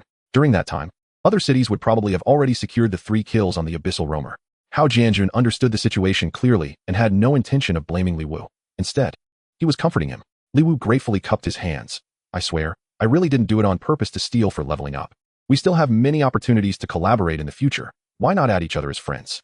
Hao Jianjun suggested adding each other as friends, and Li Wu quickly agreed, actively sending a friend request. I really do have something to attend to, so I won't disturb everyone any longer." Li Wu cupped his hands again, not waiting for the 2 commanders to respond, and rode off on his pig. Bashinin followed without hesitation. After the 2 left, Zhao Wuxian sighed and said to Hao Jianjun, "Old Hao, our plan was to establish a guild early to recruit skilled players from society. But now that we didn't get the reputation, how will the plan proceed? It's fine. The Special Forces team is quickly helping one person gain merits. And the Abyssal Roamer was outside of our plan." Hao Jianjun replied, then bent down to pick up the loot. Zhao Wuxian glanced at the loot information Hao Jianjun had found, a smile appearing on his face as he said, "That young man has good character. He could resist the temptation of a platinum piece of equipment and a skill book. Aren't we planning to recruit skilled players from society? Should we bring him in? That kid is too strong. We might not be able to meet his recruitment conditions. Have you forgotten about the auction guild business from a few days ago? That kid made nearly 100 million in one go, and the funding allocated for our guild's construction is only 100 million. How can we recruit him? What if he has ideas about the military? Economically, we can't offer such high conditions, but in reality, we can raise the standard. I suggest we give him the highest rank directly, a major. Just worry that he has no intention of enlisting. Let's give it a try." What young person doesn't aspire to join the military and become an officer? From his voice, he doesn't seem that old. Should we give it a try? Hao Jianjun stood up, thought for a moment, and sent a message to Li Wu. "Damn, that kid deleted me." Chapter 97. Invincible Whirlwind / Li Wu and Ashinin left the abandoned quarry and followed the merit task prompt to the task location. "That was hard work. I'll waive half your fee." Li Wu turned to Ashinin and said. Ashinin shook his head and said lightly, "No, we split the reputation evenly.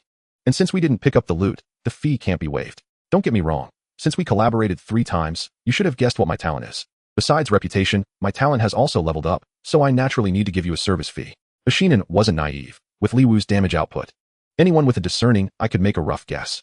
Now that Li Wu was being honest, she thought for a moment and didn't refuse again. Seeing this, Li Wu smiled, then looked down at the system message from earlier. First, he gained 140,000 experience, directly leveling up to level 14. With a large portion of experience overflow, estimating that he would reach level 15 by tomorrow. After entering the main city, the experience requirements for leveling up were increasing. Ashinin had started at a lower level than him, but she too had reached level 14 now, just with considerably less experience. Looking at the level leaderboard, the top-ranked warlord of the world was only level 15, with the rest at level 14. Li Wu was satisfied with his leveling progress. Having killed 3 level 15 foes, he didn't need to suppress his level anymore. Next, he received 500 reputation points. Finally, the talent level unexpectedly increased to level 9, dealing 1 true damage to the target equal to 1 of their maximum health with each hit. This is too overpowered. Who can withstand his damage from now on? It's a huge profit to exempt Ashinin from half the bill. If money could buy talent levels, Li Wu would have already extracted a death sentence for it. Since he took on a quest on the way, the merit task rewards weren't high, only a total of 30 points. With the task objective being to kill 200 level 14 monsters. Seeing that the target monsters couldn't break his defense, Li Wu decided to try the newly learned skill, Whirlwind Slash. A 5-meter range is quite large. If there are enough monsters, one Whirlwind Slash can hit 30 to 40 monsters at the same time. Of course, this is just an ideal situation, as monsters come in different sizes. If a huge Abyss Wanderer shows up, one swing wouldn't even be enough to cover its backside. The quest monsters weren't very large, and Li Wu rode his pig around to aggro a circle, pulling in about 20. With Ashinin healing him, Li Wu immediately equipped the Ogre Bone Hammer, boosting his attack power to 882 points instantly. After one Whirlwind Slash, a large number of impressive damage values appeared around him, accompanied by a dense cloud of 88 poison damage. Unfortunately, the cooldown for Whirlwind Slash is 6 seconds. Otherwise, he could have stacked all the monsters with 5 layers of poison. Even so, the efficiency was explosive. Li Wu cleared all the surrounding monsters in just 9 Whirlwind Slashes. In 48 seconds, all 24 monsters were down, and this efficiency made Ashinin glance over in surprise. She only thought about how Li Wu could use Whirlwind Slash to fight against game experts. But she didn't realize that combining Whirlwind Slash with poison and cutting would have such a terrifying effect. If it weren't for the fact that Li Wu still needed someone to heal him, and that pulling monsters also took time, this level could hardly be contained. It took less than half an hour to complete the task of 200 monsters. If it weren't for the need to collect the Nether Flower, Ashinin would have almost suggested Li Wu just grind here for the whole night. seeing the rapidly increasing experience. The nether flower had already delayed too long, and it was time to collect it. The two used a return scroll and return stone to go back to Shenhaoqing, accepting another merit task near the withered tree forest to set off again. After spending more than half an hour, they finally arrived at the withered tree forest again. Since the main goal was to find the nether flower, Liwu didn't use the method of driving a train to charge in, but instead killed a wave of 10 skeleton swordsmen. The skeleton swordsmen had 2 high damage skills, and if too many were aggroed, even with the Shinin healing, Liwu wouldn't be able to withstand it. Although it was slow, they were very careful. The nether flower was only the size of a teacup, so it wouldn't be easy to spot without close inspection. The two pushed deep into the withered tree forest, gaining a good amount of experience, but they still hadn't found the nether flower. It wasn't until they pushed from one end to the other and then back again that they confirmed there was no nether flower in the withered tree forest. Does the nether flower only appear at a specific time? Liwu frowned and said. The secondary profession instructor didn't specify, only mentioning places filled with death energy. Could it be that the nether flower only appears after the Headless Knight dies? The respawn time in the main city is unknown, and the respawn location may not be fixed. This nether flower is quite troublesome to obtain. Machine inside, there's nothing we can do. We can only wait for the Headless Knight to respawn. However, now that other main cities have also tackled the Headless Knight, I'll keep an eye on the auction house. Maybe someone will sell it. Right. I'll ask around. Liwu's eyes lit up upon hearing this and immediately sent a voice request to Baidabobeo. Baidabobeo quickly answered the call, and a cacophony of sounds came from the other side. Bro, did you take care of the Headless Knight? I did. Now I'm preparing to tackle the Abyss Wanderer. Baidabobeo's voice sounded weak, as if he wasn't in good spirits. Wow, big guilds are really powerful, monopolizing everything. Monopolizing what? There are people trying to compete with us for the Abyss Wanderer. I just finished cursing them out. And now I'm resting while my dad is going to argue with them. Huh, what's going on? Liwu was a bit confused upon hearing this. The big guild monopolizes the area, so why not just clear it out? Why are they arguing? The opposing team is organized by the Baida group.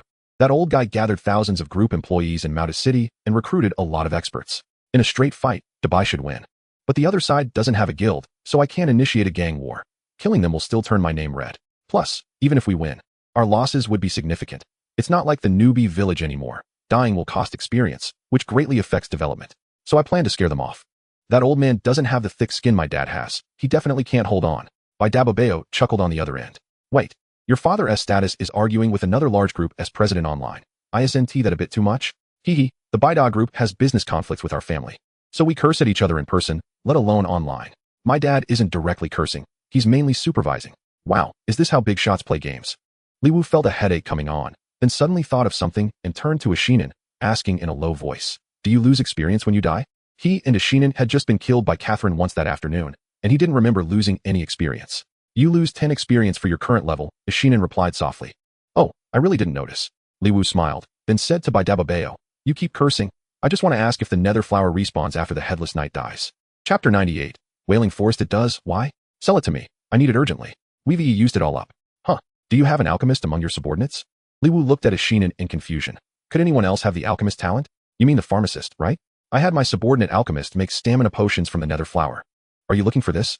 Baidabobeo thought Liwu misspoke and replied with a laugh. Stamina potions? What effect does it have? Increases 10 stamina for 5 minutes. Isn't that what you want? Baidabobeo asked, puzzled. Bro, are you out of your mind? The nether flower can produce a permanent stamina attribute elixir. And you turned it into a potion? Liwu felt a pang of regret. Baidabobeo was taken aback, and after realizing it, he was even more regretful than Liwu. Sister, why didn't you say this earlier? You made me waste 15 nether flowers. Facing Baidabobeo's counterattack, Liwu felt a bit embarrassed. He indeed hadn't thought of that, and should have reminded him when Baidabobeo went to tackle the Headless Knight. Sorry, I didn't think of it. Besides, you didn't have an alchemist over there. An alchemist? The stamina attribute elixir you mentioned is made by an alchemist? Can other attributes be made too?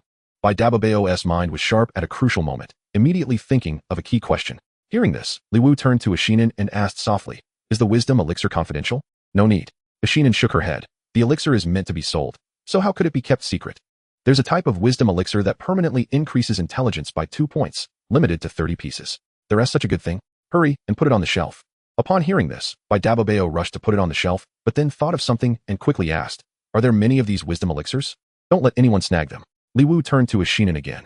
Here comes the business. The other party is foolish and has plenty of money. How many wisdom elixirs are left? Hey, I can hear you talking over here. Can you act like a person? Baidabobeo's face turned green on the other end. There are still 50 wisdom elixirs, but for some reason, this elixir cannot be listed on the auction house. Ashinin replied softly.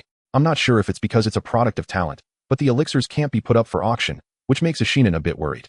Although she has placed several regional advertisements in the past couple of days, those who inquired found the price too high and not ideal. So she couldn't bear to sell them. Let's set a price. How about 5 gold each? The materials plus the failure loss averaged the cost to just over 3 gold per piece, Ishinan said.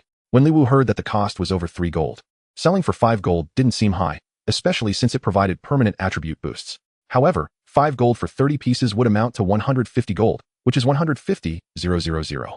Spending 150,000 for 60 attribute points is something most people can't afford, but for Baidaba, it was different.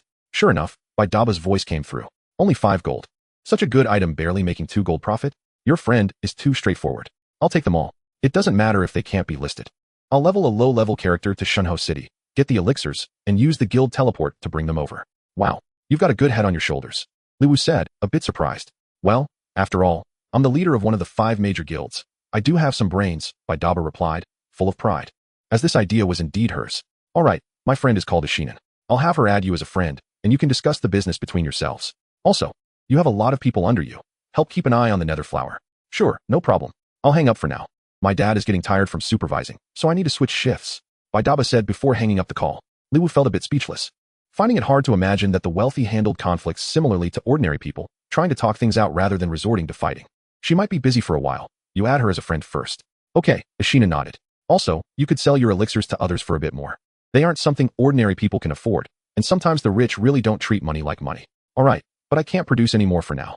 The main material for the Enlightenment Elixir, the Wisdom Clan Brain, was bought from the professional minter, and I only have 80 of them, which I bought all at once. I haven't seen them on the market, but unfortunately, the minter doesn't have other main materials. What is a Wisdom Clan Brain? Ishinan stiffened upon hearing this.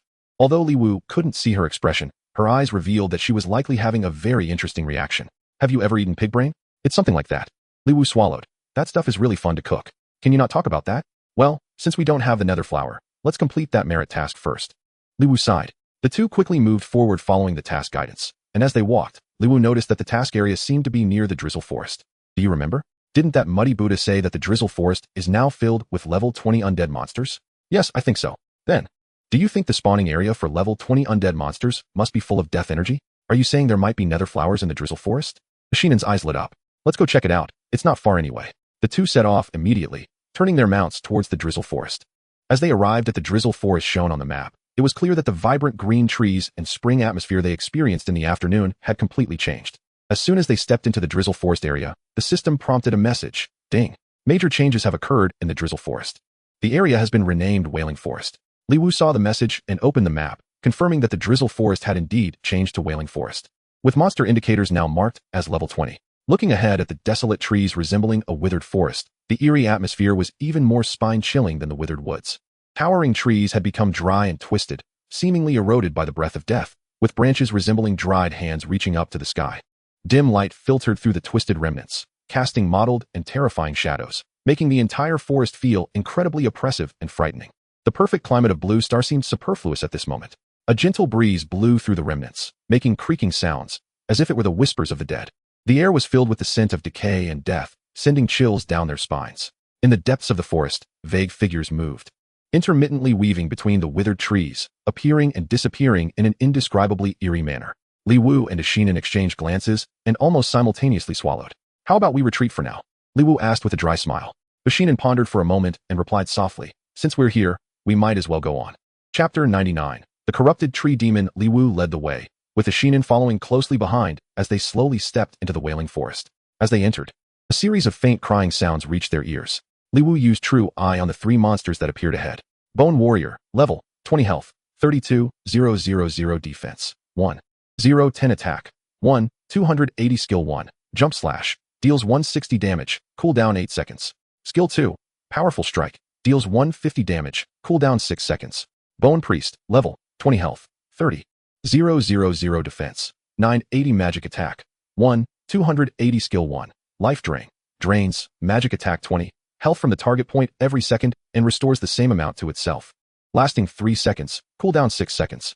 Skill 2, Death Energy Wave, fires a wave of death energy at the target. If the target is a friendly undead, it restores 100 magic attack health. If the target is an enemy, it deals 150 magic attack damage, cooldown 5 seconds. 2 Bone Warriors and 1 Bone Priest.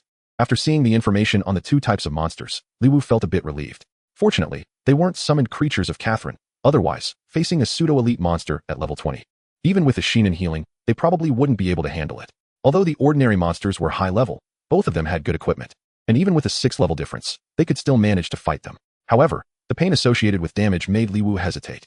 Both skills of the Bone Warriors dealt over 10 of her health and damage. The pain was quite noticeable, almost like being bitten by a dog.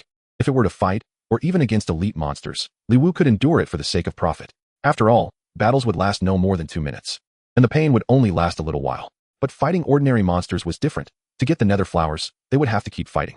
Just thinking about potentially being bitten by a dog for an hour, or even longer, made Li Wu's scalp tingle. However, considering that the value of the nether flower might reach 4 gold each, Li Wu's courage increased significantly. Let's agree that after we gather enough nether flowers for both of us, the extra ones will be split in half. Otherwise, I won't have enough patience. That's natural, Ashina nodded. Then she asked with some confusion, what does that have to do with patience? You wouldn't understand. Li Wu grinned, swapping her steel longsword for the ogre bone hammer and charging at the 3 monsters. Although switching to the bone hammer would lower her defense and increase the pain, its higher attack made it faster to use.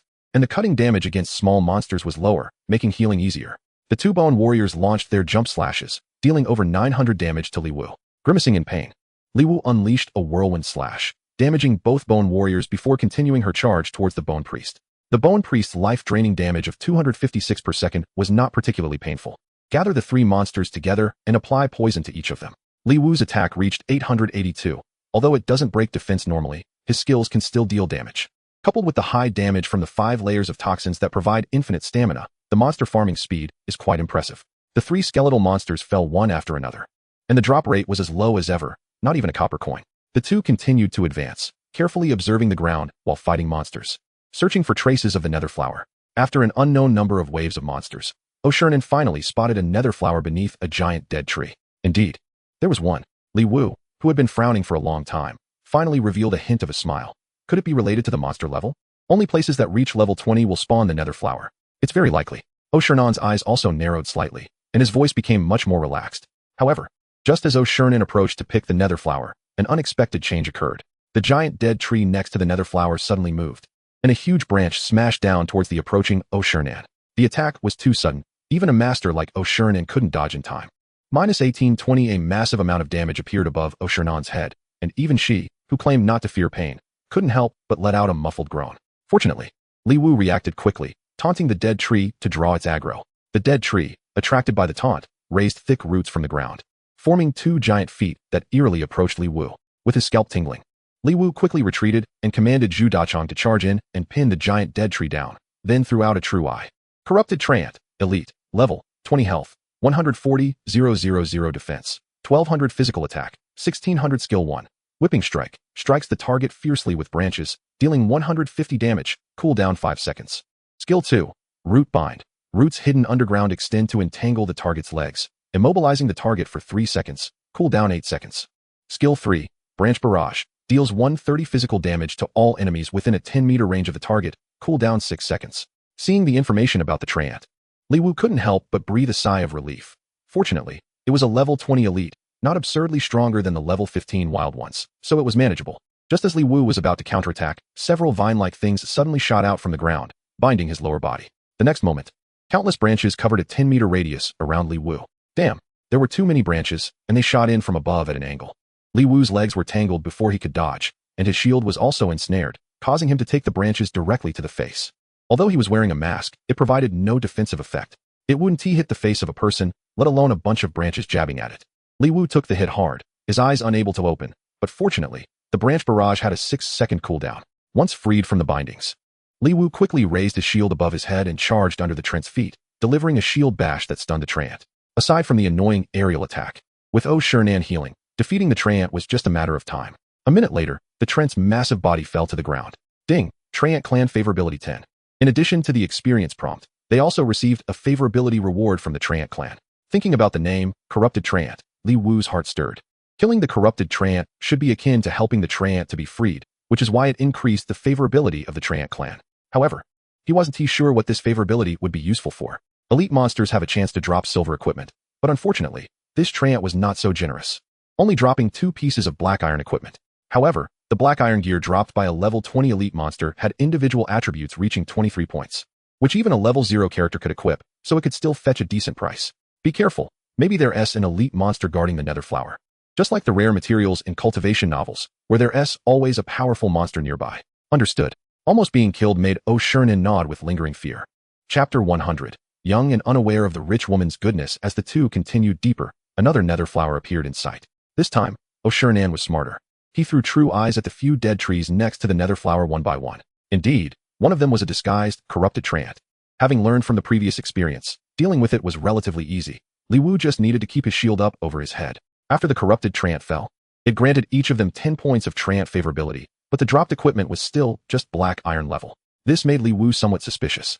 Did these elite treants get messed up by Catherine, so they didn't even drop silver? Fortunately, the nether flower was a real good item, so he wouldn't suffer through the intense pain for nothing. Knowing that there was a level 25 mutated Catherine in the Wailing Forest, the two dared not venture into the center and made a large detour around the perimeter to gather nether flowers. They couldn't defeat a level 25 special monster like Catherine, let alone one that had evolved. Even if Li Wu slashed with his knife, if he kept missing, he had no means to deal with it. It was unclear how long they had been gathering, but O'Sherinan was starting to struggle, her eyes already drifting. Li Wu noticed O'Sherinan's condition, glanced at the time, and found it was already 5 a.m. How much have we collected? Li Wu asked cheerfully. O'Sherinan checked her backpack. 33 flowers. We've been gathering for about 4 hours. If we count 4 gold per flower, that's equivalent to 66,000 each for 4 hours, which is quite good. I haven't seen any new nether flowers for a while. We've probably harvested them all. How about we call it a day? Okay. O'Sherinan nodded, then said, let us head back to town first. I'm afraid something might happen while we're online, and we lose the nether flowers. The two returned to town directly. And the next second, they both logged off. Li Wu was also extremely tired. He hadn't napped during the day before and had stayed up all night. Reaching his limit, it was time to buy a gaming pod. Although it couldn't completely replace sleep, it could at least relieve some stress and make things less exhausting. While thinking about the gaming pod, Li Wu collapsed onto his bed and fell asleep. He slept so soundly that the alarm clock couldn't wake him up. It was only when Tuan Tuan sat next to his head and tied his hair into little braids that he finally woke up. Looking at the time, it was nearly 8 a.m., and Li Wu didn't have time to make breakfast for Tuan Tuan. He washed his face and took Tuan Tuan out. The gentle wind blew away Tuan Tuan's chicken coop-like hair, which Li Wu couldn't even suppress. When he handed Tuan Tuan over to Teacher Lei Lei, he awkwardly said to her while pressing Tuan Tuan's little head, sorry, I'll have to trouble you to comb Tuan Tuan's hair again today. Teacher Lei Lei lovingly untangled Tuan Tuan's knotted hair and turned to Li Wu. Taking care of Tuan Tuan by yourself is indeed very hard. Have you thought about finding someone to help you take care of her? Li Wu, still groggy, replied casually, isn't it because you got married? Huh. Teacher Lei Lei's expression darkened, and she said, blushing, no, I meant to introduce you to a girlfriend. What are you thinking? Li Wu instantly woke up. I'm sorry, I didn't sleep well yesterday. My mind is a bit foggy. I didn't mean that. It's okay. I just thought you were too tired. So I was considering introducing you to a girlfriend. Teacher Lei Lei thought for a moment and let Tuan Tuan enter the classroom first, then continued. I heard that Tuan Tuan's medical expenses are around 40,000 to 50,000 each year. You must be really tired on your own. I have a friend whose family is quite well off, and she is looking for someone kind-hearted. I see you are handsome and caring. Even if you bring Tuan Tuan along, you would still be a good match. I wonder if you have any thoughts on this. Li Wu had already informed the kindergarten and Teacher Lei Lei about Tuan Tuan's illness, as there were some aspects that needed attention. However, Li Wu didn't mention anything about special medication, and Teacher Lei Lei only heard about the approximate prices of regular targeted drugs. So she still thought Tuan Tuan's annual treatment costs were only about 40,000 to 50,000. For her friend's family, that amount wasn't a big deal. Moreover, the town wasn't very big, and she had heard about Li Wu's capabilities, so it didn't seem like a bottomless pit. Li Wu didn't think too much about it. To be honest, ever since he and Tuan Tuan had relied on each other, he had given up on any hopes of love or anything like that. He just wanted to find someone who wouldn't mind Tuan Tuan and would treat him well. After thinking for a moment, he smiled and said, I definitely have thoughts. But first and foremost, they need to treat Tuan Tuan well. Also, I've already saved enough for Tuan Tuan's medical expenses, so it won't become a burden. Saved enough? Teacher Lei Lei was a bit surprised upon hearing this. She had looked up information about childhood chronic myeloid leukemia and knew that it was not just about the cost of medication. If it became severe in the future, or if a suitable bone marrow match was found, the surgery could cost tens of thousands or even hundreds of thousands. And if complications like rejection occurred, the costs could be even higher. Well, my family left some inheritance, plus I earned some money from the game recently. So Tuan Tuan's medical expenses are indeed sufficient. Li Wu didn't foolishly reveal all the details, giving a half-truth explanation. When Teacher Lei Lei heard Li Wu say he wasn't short on money, her expression became slightly awkward, and she smiled, saying, well, this matter isn't urgent. We can talk about it in a couple of days. Li Wu was a bit confused upon hearing this. If he wasn't short on money, why wait a couple of days to discuss it? As a stiff new guy, he was still very eager to find a girlfriend. But then he quickly realized and didn't dare to continue the conversation, smiling and saying, "A couple of days is fine. I've been busy in the game lately and can't find time for matchmaking and such." After watching Li Wu leave, Teacher Lei Lei couldn't help but breathe a sigh of relief. That was close. That was really close. I almost lost a big opportunity. Her friend indeed came from a wealthy family and was quite decent, but she was a bit older, 10 years older than Lei Lei, and had been divorced with a child. Originally, a divorced rich woman and a poor young man could be considered a good match. But if the poor young man wasn't poor, it would be a bit awkward. However, Tuan Tuan's uncle was indeed a good person, so she could help match him with other suitable candidates. She remembered that her second aunt had a niece who had just graduated from college and was preparing for the national exam.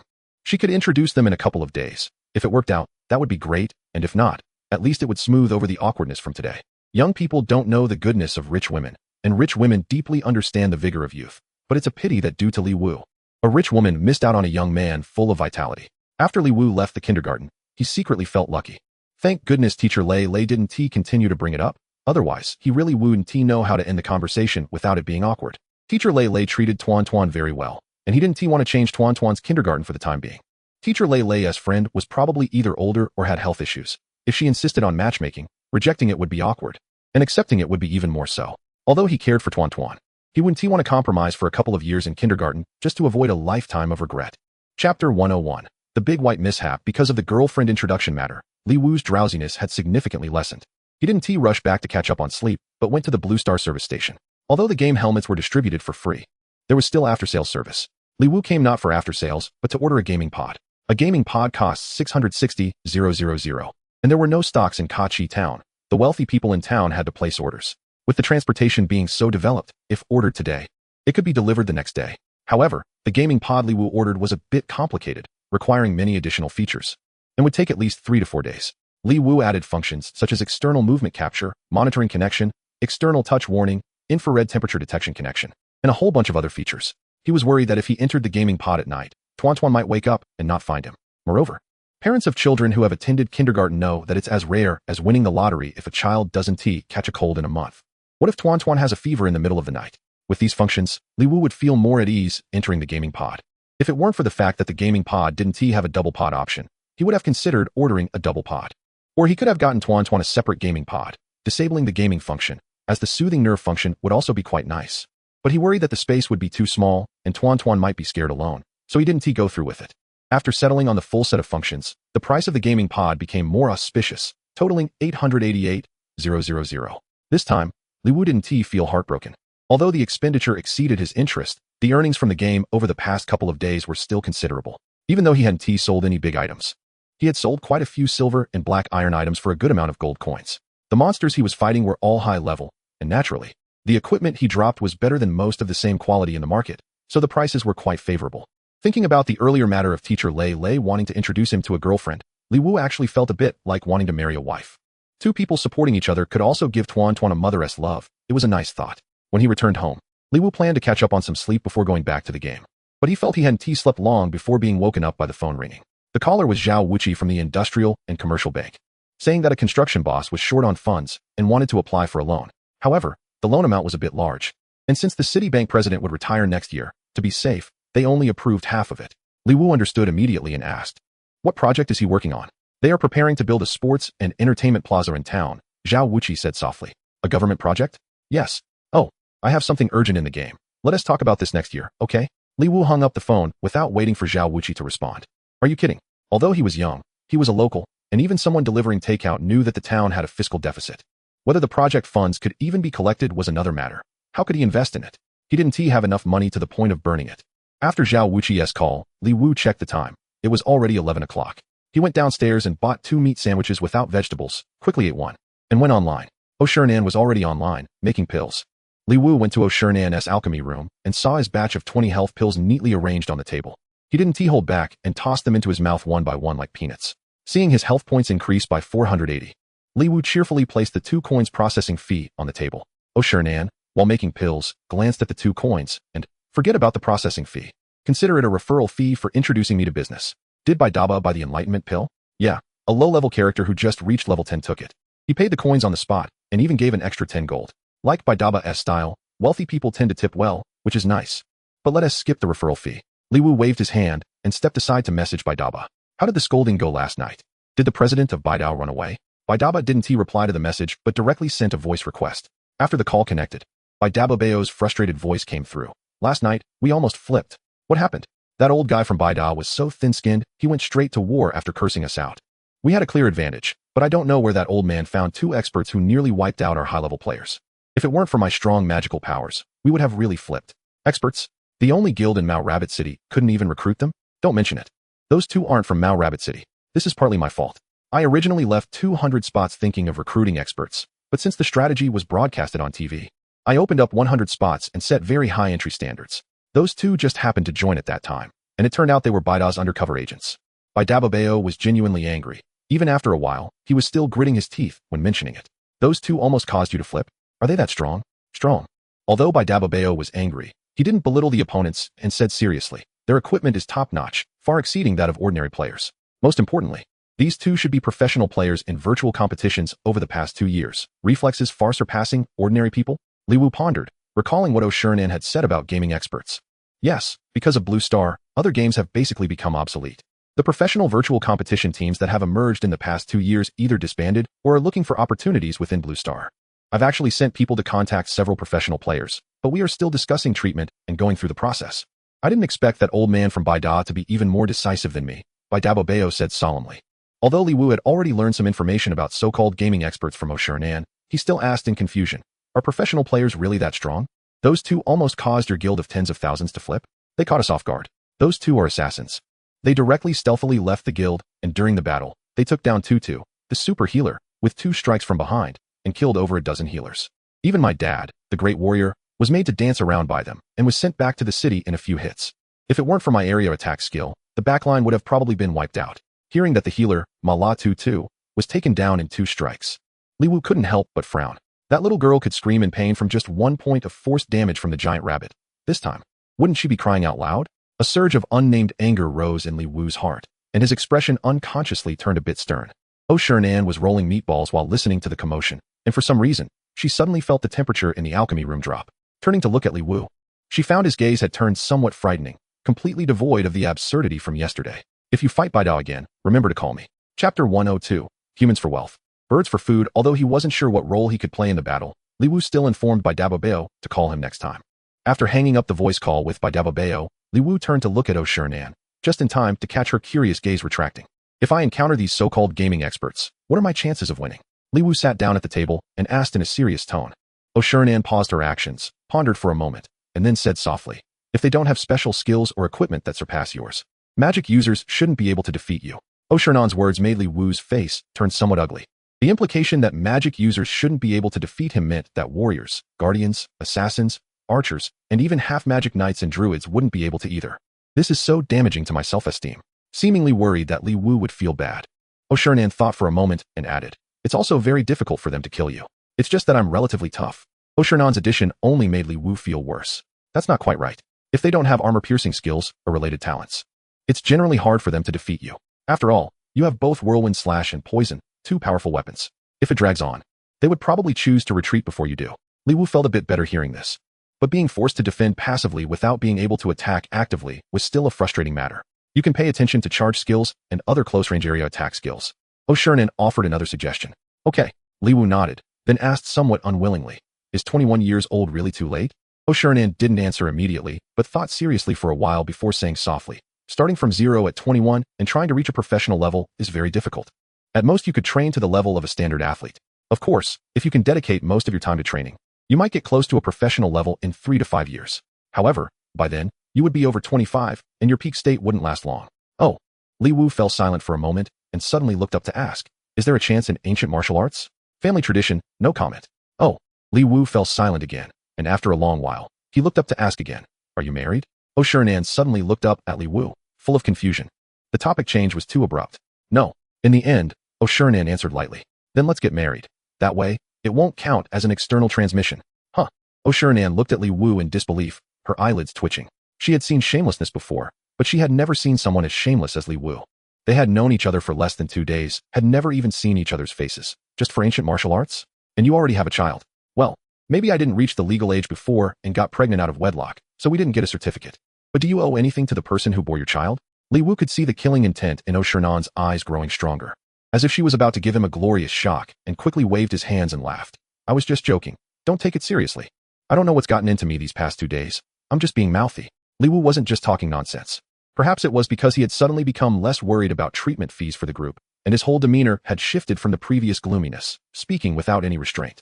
Realizing his issue, Li Wu sincerely apologized, which finally made Oshirnan retract the skills she was preparing to unleash. Oshirnan finished rolling the last health-enhancing pill. Priests also needed endurance, and she naturally understood what was most important, so she swallowed all 11 pills in one go. She had gotten quite skilled at refining health-enhancing pills, having wasted only 2 of the 33 ghostly flowers. After finalizing the health-enhancing pills, the two set out again to gather ghostly flowers, but to their surprise, the ghostly flowers on the outskirts of the Wailing Forest had not respawned, and even the polluted trance had not appeared, resulting in only 2 missed ghostly flowers collected. Logically speaking, it had already been half a day. The elite monsters should have respawned by now. These ghostly flowers can't be a non-renewable resource, right? Li Wu said, somewhat distressed. He still wanted to gather more ghostly flowers and defeat more elite monsters to make up for the cost of the gaming pod. But now that plan had fallen through. He had already informed by Dababeo to send someone to gather ghostly flowers in Mao Rabbit City. But the drizzling forest in Mao Rabbit City hadn't turned into the Wailing Forest, so it didn't produce ghostly flowers at all. Moreover, the Guardian Shepherd task in Mao Rabbit City had already been completed, seemingly a one-time task. There were no more Fallen Cow and Necromancer Catherine in that open space. So the plan to replicate the Killing Lover wouldn't work either. Why don't we go further into the inner circle? Li Wu said somewhat unwillingly. Oshirnan still needed 19 health-enhancing pills to reach her limit, so she was naturally a bit reluctant and nodded in agreement with Li Wu's suggestion. The two didn't dare to charge straight in. Instead, they circled around, defeating small monsters while searching for ghostly flowers. But the radius of their circle was much shorter than last night. The inner circle indeed had more nether flowers, and the two gathered 10 flowers after a round. How about going a bit deeper? Driven by the nether flowers, they reduced their radius again, and after another round, they collected 8 more. Should we go deeper? Li Wu couldn't help but suggest again. Oshirnan hesitated for a moment. Having already collected 21 nether flowers, with her current skill level, she should be able to refine 19 body-strengthening pills, just enough for her. However, thinking that the body-strengthening pills could sell for at least 5 gold each, she ultimately couldn't resist and chose to agree. The inner circle had surprisingly many nether flowers. After just half a round, they had collected 10 more. Even Oshirnan couldn't help but squint her eyes. This was real profit. If calculated at 5 gold per body-strengthening pill, the price of 1 nether flower was actually less than 4 gold, as there were other materials that also had costs. But 35 gold was still fine. 1 flower was worth 3,500. Who could argue with such a speed of making money? The two were so immersed in the nether flowers that they didn't notice the surrounding environment gradually changing. Why does it seem like there's fog? Li Wu realized belatedly and looked up into the distance, puzzled. Upon hearing this, Oshirnan looked around and noticed something was off. Just as she was about to say something, a large number of skeleton monsters burst forth from the rising mist in the distance. Without needing to use true sight, Li Wu recognized the ominous situation just by seeing the words Catherine's summon above the skeleton monsters' heads. Run! Li Wu mounted Pig Dachong and called for Oshirnan to hurry and retreat. Oshirnan acted just as quickly as Li Wu, instantly summoning the Headless Horseman's mount. Li Wu took the lead, moving away in the opposite direction of the skeleton monsters, but after running a short distance, she pulled on the reins. There were also a large number of skeleton monsters appearing in the opposite direction. To the left, Li Wu and Oshirnan turned their mounts and headed left. But after just a few steps, their faces turned grim. Chapter 103. Stupid woman, strip my clothes surrounded? This Catherine actually knows how to play tactics. Although Catherine had not shown herself yet, it was easy to guess who the mastermind was from the summons surrounding them. But the fact that she could play tactics was truly hard to accept at the moment. Li Wu released True Sight on the approaching skeleton monsters. Enhanced Skeleton Warrior, Catherine's summon, level, 20 health, 150, 000 defense, 1, 200 attack, 1, 500 skills, charge, powerful strike. Enhanced Skeleton Archer, Catherine's summon, level, 20 health, 130, 000 defense, 1, 100 attack, 1, 550 skills, shock arrow, deals 130 physical damage, stuns the target for 1 second, cooldown 8 seconds. Skill, rapid fire, increases attack speed by 30, duration 5 seconds, cooldown 10 seconds. Skill, enchanted arrow, attack deals an additional 10 true damage. Seeing the information on the skeleton monsters, Li Wu knew things were bad. They were all elite monsters at level 20. Dealing with one was manageable, but with so many, there was basically no time to save themselves. There was no time to read the town scroll, while the monsters had not completely surrounded them. I'll charge in for a test. You don't enter combat yet. If I can't hold on, look for an opportunity to use the town scroll. If you can run, do so. Oshirnan knew it wasn't the time for a priest to show off, so she nodded. Li Wu scanned the encirclement and noticed that the skeletons on the left were slightly sparse. She switched to her steel longsword, activated Pig Dachang's stone armor aura, and charged forward. As Li Wu got closer, 3 bone arrows shot with ripples and struck the shield in front of her. The 3 attacks knocked Li Wu off her mount, and she was stunned on the spot. Once the stun wore off, Li Wu charged forward again but was pinned down by the charge of 3 skeleton warriors. 6 attacks took away more than half of Li Wu's health. Seeing this, O Shiran forgot Li Wu's advice and dismounted to cast a healing spell on her. Feeling the healing spell fall upon her, Li Wu sighed and charged towards the 3 skeleton archers with the 3 skeleton warriors. Whirlwind Slash.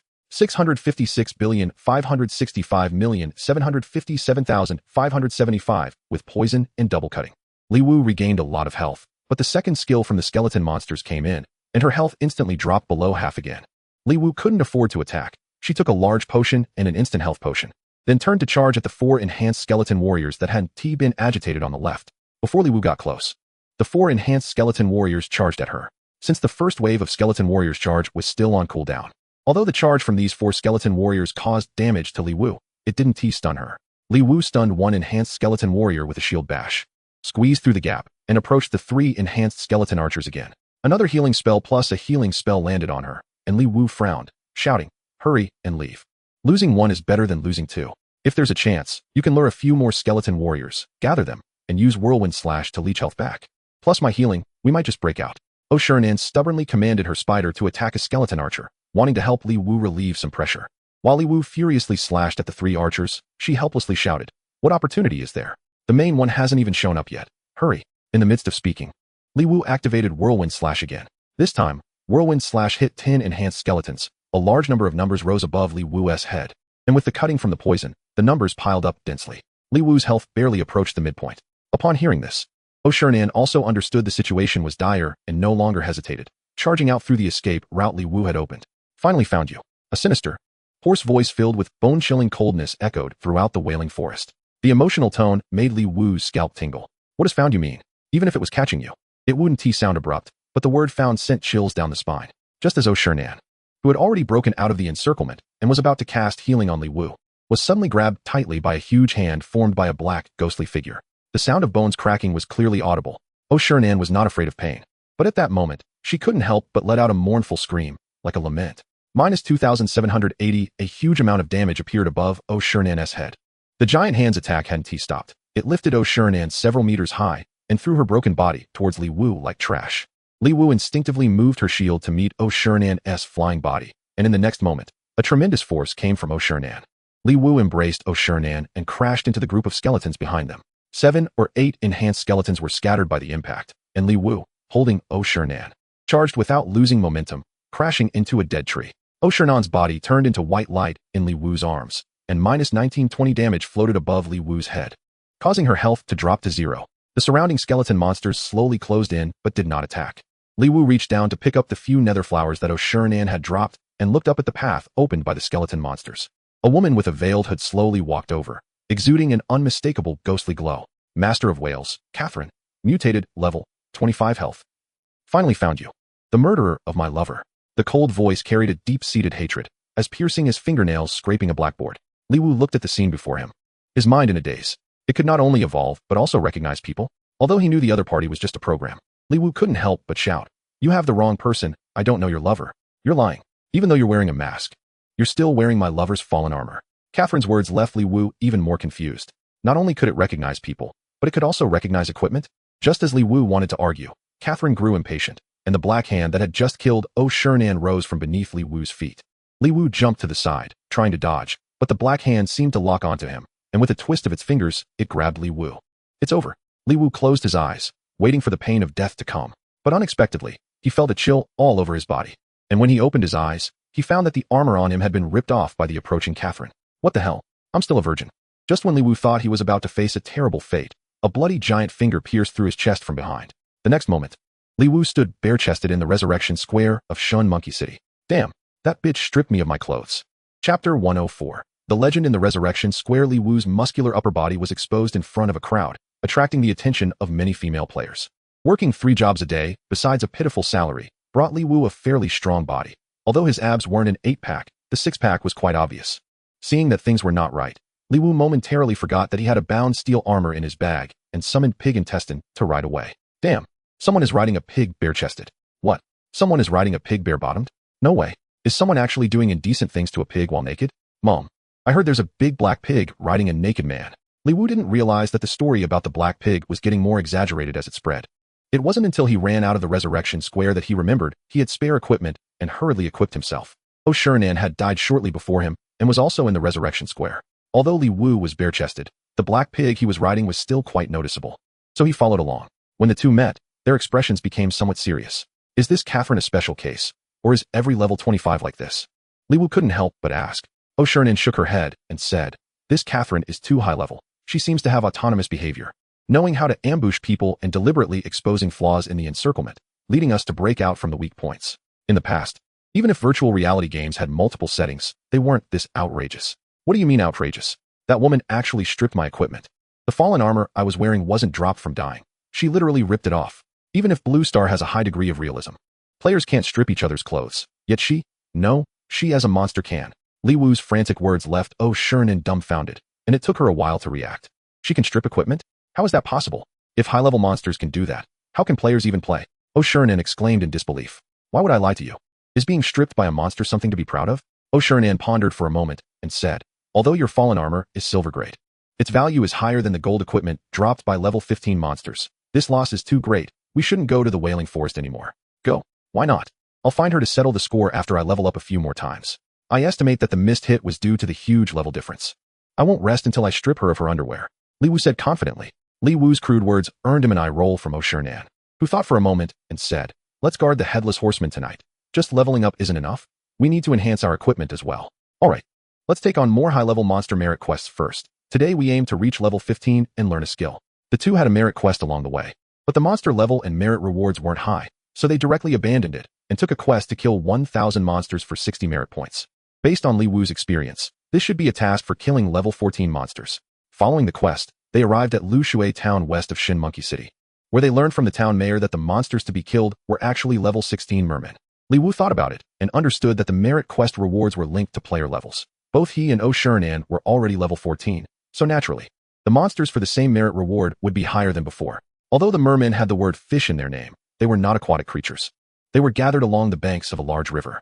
Upon arriving at the mermen's habitat, they found numerous merman villages lining the riverbanks.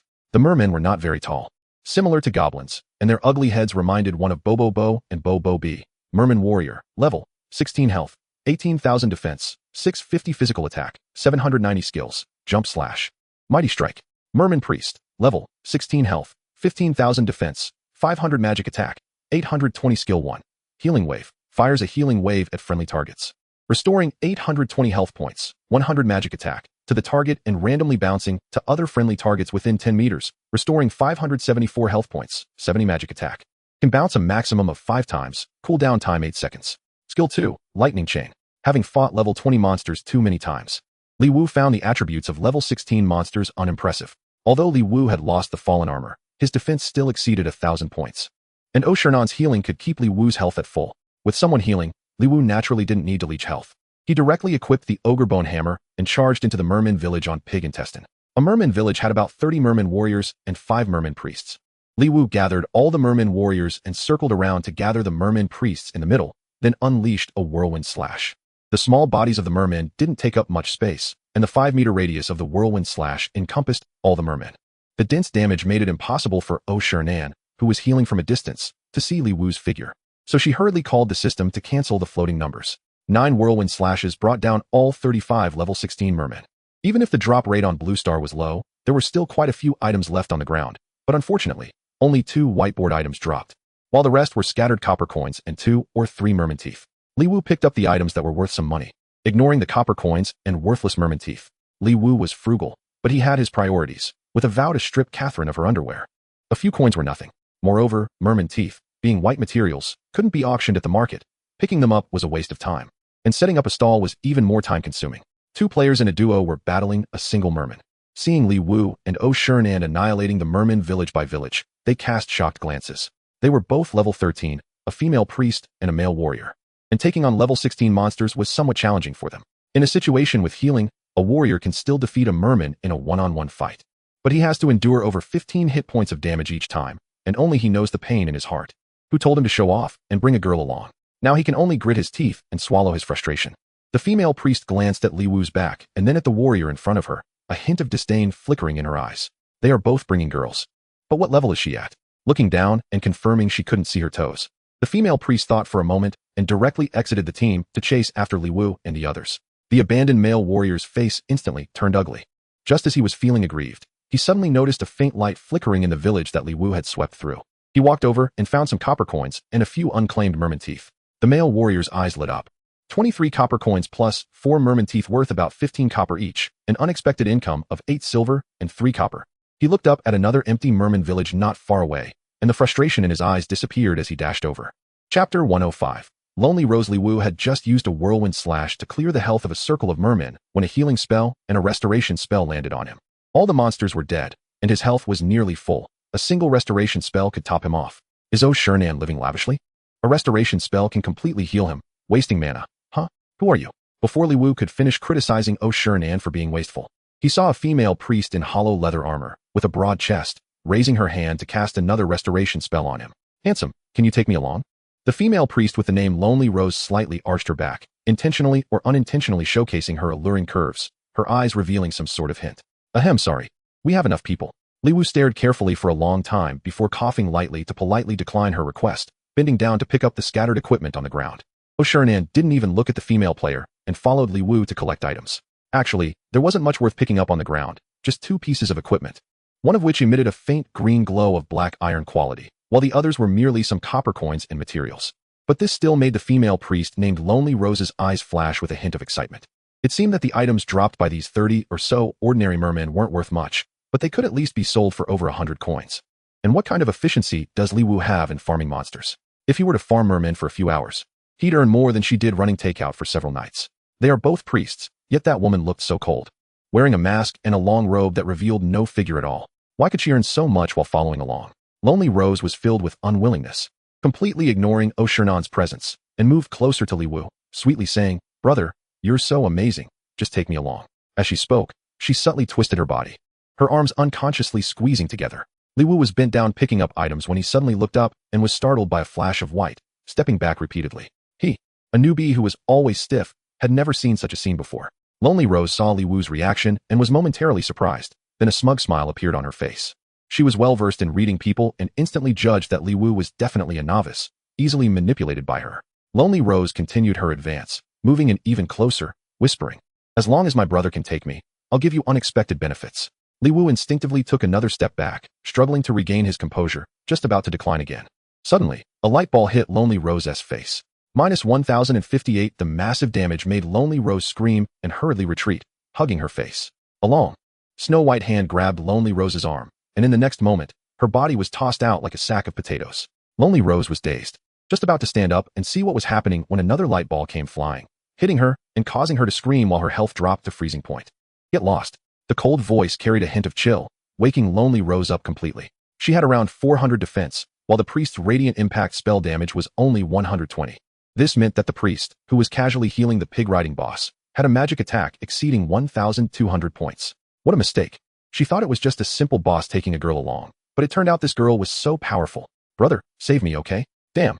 Lonely Rose was unwilling to give up and wanted to fight back. But she didn't expect that the novice who had just been looking at her lustfully was now running away on a pig. Running away? Li Wu didn't even glance at the flustered Lonely Rose and rode his pig toward the next merman village. What a joke. You tempt me without picking the right occasion. Does Shiran seem so easy to ignore? Do you know what it means to fall flat on your face? I'm scared too. Although there was no damage. Always looking up at the sky, does my pride mean nothing? It's none of my business. That's Li Wu's principle of action. Shiran disdainfully glanced at the dazed Lonely Rose and then mounted his horse to follow Li Wu. It wasn't he worth getting a red name for people like her. Lonely Rose's thoughts turned to ashes, and she glared hatefully at Shiran's retreating figure. Just as she was in a dilemma, a figure flashed by her side. It was the warrior brother who had brought her earlier, squatting over the copper coins left by the pig-riding boss and grinning foolishly. Lonely Rose's spirits were lifted again, and she moved a couple of steps closer. "Brother, I just bumped into an acquaintance and said hello. Let us continue hunting mermen." "Huh, don't come any closer. These copper coins and materials are mine. Dare to come any closer, and I'll kill you." The male warrior glared fiercely at Lonely Rose. Seeing the male warrior's expression, Lonely Rose realized the situation was hopeless and decided to stop pretending.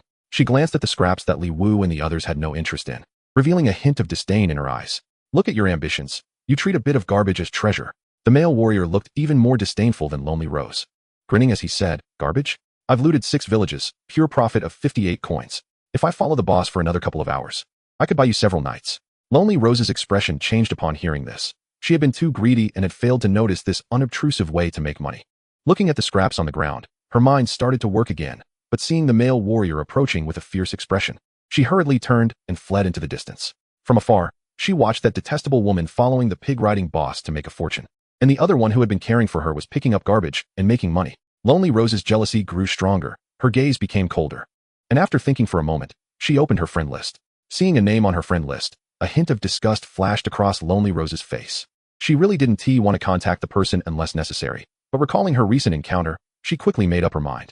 On the other side, O'Shernan caught up with Li Wu and looked at him with some disdain, saying, "You already have kids. Can you stop acting like you've never seen a woman?" You almost drooled. Hee, it's not like it costs anything, and it's not illegal. What is wrong with looking? Li Wu shrugged nonchalantly and then added with some dissatisfaction. Besides, she was the one tempting me. I never planned to take her along. Why did you hit her? Humph. Ashanang snorted coldly and disdainfully said, "I can't stand her. This game is fair to both men and women. It's a shame for us women to be entertained by using our looks. This is blatant professional discrimination. She also makes a living by her abilities, so where's the shame in that? Why don't you go deliver meals to her then? It's clearly a paid service. I want to go. What's there to be afraid of with a fee? With her looks, just a few pieces of black iron equipment would be enough. So cheap?" Li Wu tightened the reins in his hands, and the pig suddenly stopped. Ashanang's face turned green with anger, and just as he was about to hit Li Wu, he saw Li Wu laughing heartily and rushing towards a nearby merman village. Chapter 106. Red Name Squad. After Li Wu finished clearing another merman village and stepped out of the village entrance, he quietly glanced back in the direction they came from. Unfortunately, he didn't see what he wanted to see. In fact, it was quite a visual treat. It was much better than watching live streams on his phone, as if he were there in person. At that moment, the two figures were only about a meter away from him. If he had another chance, he would definitely have looked a bit longer. "You still want to go back and deliver meals?" A cold voice interrupted his thoughts. Li Wu sighed silently and refused to admit. "I'm just looking at that sneaky warrior." Upon hearing this, Ashanang turned his head and noticed that not far away, there was indeed a player who was not fighting monsters, but was staring eagerly in their direction. The road was wide open, and the two of them didn't rudely run over to ask what the player was looking at, but instead turned and ran towards another merman village. Just as they were about to enter the village, Ashanang turned his head and saw that the player had run into the village they had just finished clearing. Instantly understanding the reason, the two of them cleared the village again, and while picking up items, Ashanang noticed that after Li Wu picked up the equipment, he casually tossed out a few merman teeth. "What are you doing?" Ashanang asked in confusion. "I accidentally picked them up while collecting equipment, and I didn't have time to sell them," Li Wu casually explained as he mounted the pig and headed towards the next village. Ashanang glanced at the extra merman teeth on the ground, thought for a moment, and also threw down the 2 merman teeth he had accidentally picked up, then hurried to catch up. "You're quite the saint." Ashanang couldn't help but say. "Hey, why do you speak so derogatorily? The term saint isn't a compliment these days." Li Wu rolled his eyes and grumbled. "Some people can even bring girls along. Do you really need to give them charity?" Ashanang was unconvinced. I really find it annoying. My backpack only has 100 slots, and it's almost full of equipment." Li Wu shook his head in amusement. Li Wu and Ashanang had been grinding for over an hour, and they were close to killing 1,000 mermen. Just as they were about to head to the next village, a female priest named Lonely Rose appeared out of nowhere, blocking the village entrance. Lonely Rose puffed out her chest, winked at Li Wu, and said sweetly, "Handsome, you've been with her for so long. It's time to take me along, right?" Li Wu wasn't surprised by Lonely Rose's return. Instead, he frowned. Although he liked to argue with Ashanang, he wasn't really interested in this kind of thing. She only needed to flirt with him once, and now she was back. Her face was indeed thick-skinned. Moreover, didn't Lonely Rose fear that Ashanang would actually kill her? Thinking of this, Li Wu suddenly felt something was off. Why was Lonely Rose not afraid of Ashanang? "Wait, don't make a move." Li Wu's warning came a moment too late. Ashanang had already impatiently thrown a radiant impact at Lonely Rose. Lonely Rose let out a miserable scream, but her eyes showed no hint of seduction as she quickly retreated with a hint of triumph. "Run, 2 big shots. There's an ambush." A warning came from a distance. Unfortunately, both the warning and Li Wu's judgment came a moment too late. In the next instant, 7 or 8 figures with bright red names sprang out from both sides of the village entrance. All of them were red names. Without a doubt, they were a murder squad specifically targeting players for robbery. These people didn't waste any words. 2 warriors charged directly at Li Wu and Ashanang without hesitation. Li Wu was stunned by one of the warriors and couldn't move, anxiously looking to the side. He knew these people were targeting Ashanang because Ashanang's name was now gray. But to Li Wu's surprise, Ashanang wasn't stunned. Logically, the charge skill should have hit. Yet Ashanang dodged it with a quick turn. 2 ice arrows flew towards them, and one of the ice arrows struck Li Wu, who had just recovered from his stun. The damage was only around 100 points, which was neither painful nor itchy, but it reduced Li Wu's movement speed by 30. The other attacks were aimed at Ashenang.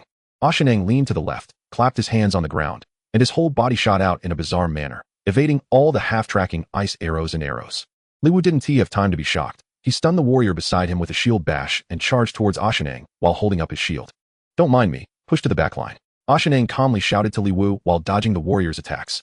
Hearing this, Li Wu quickly stopped, turned, and rushed toward the enemy's backline. The red name players were quite skilled.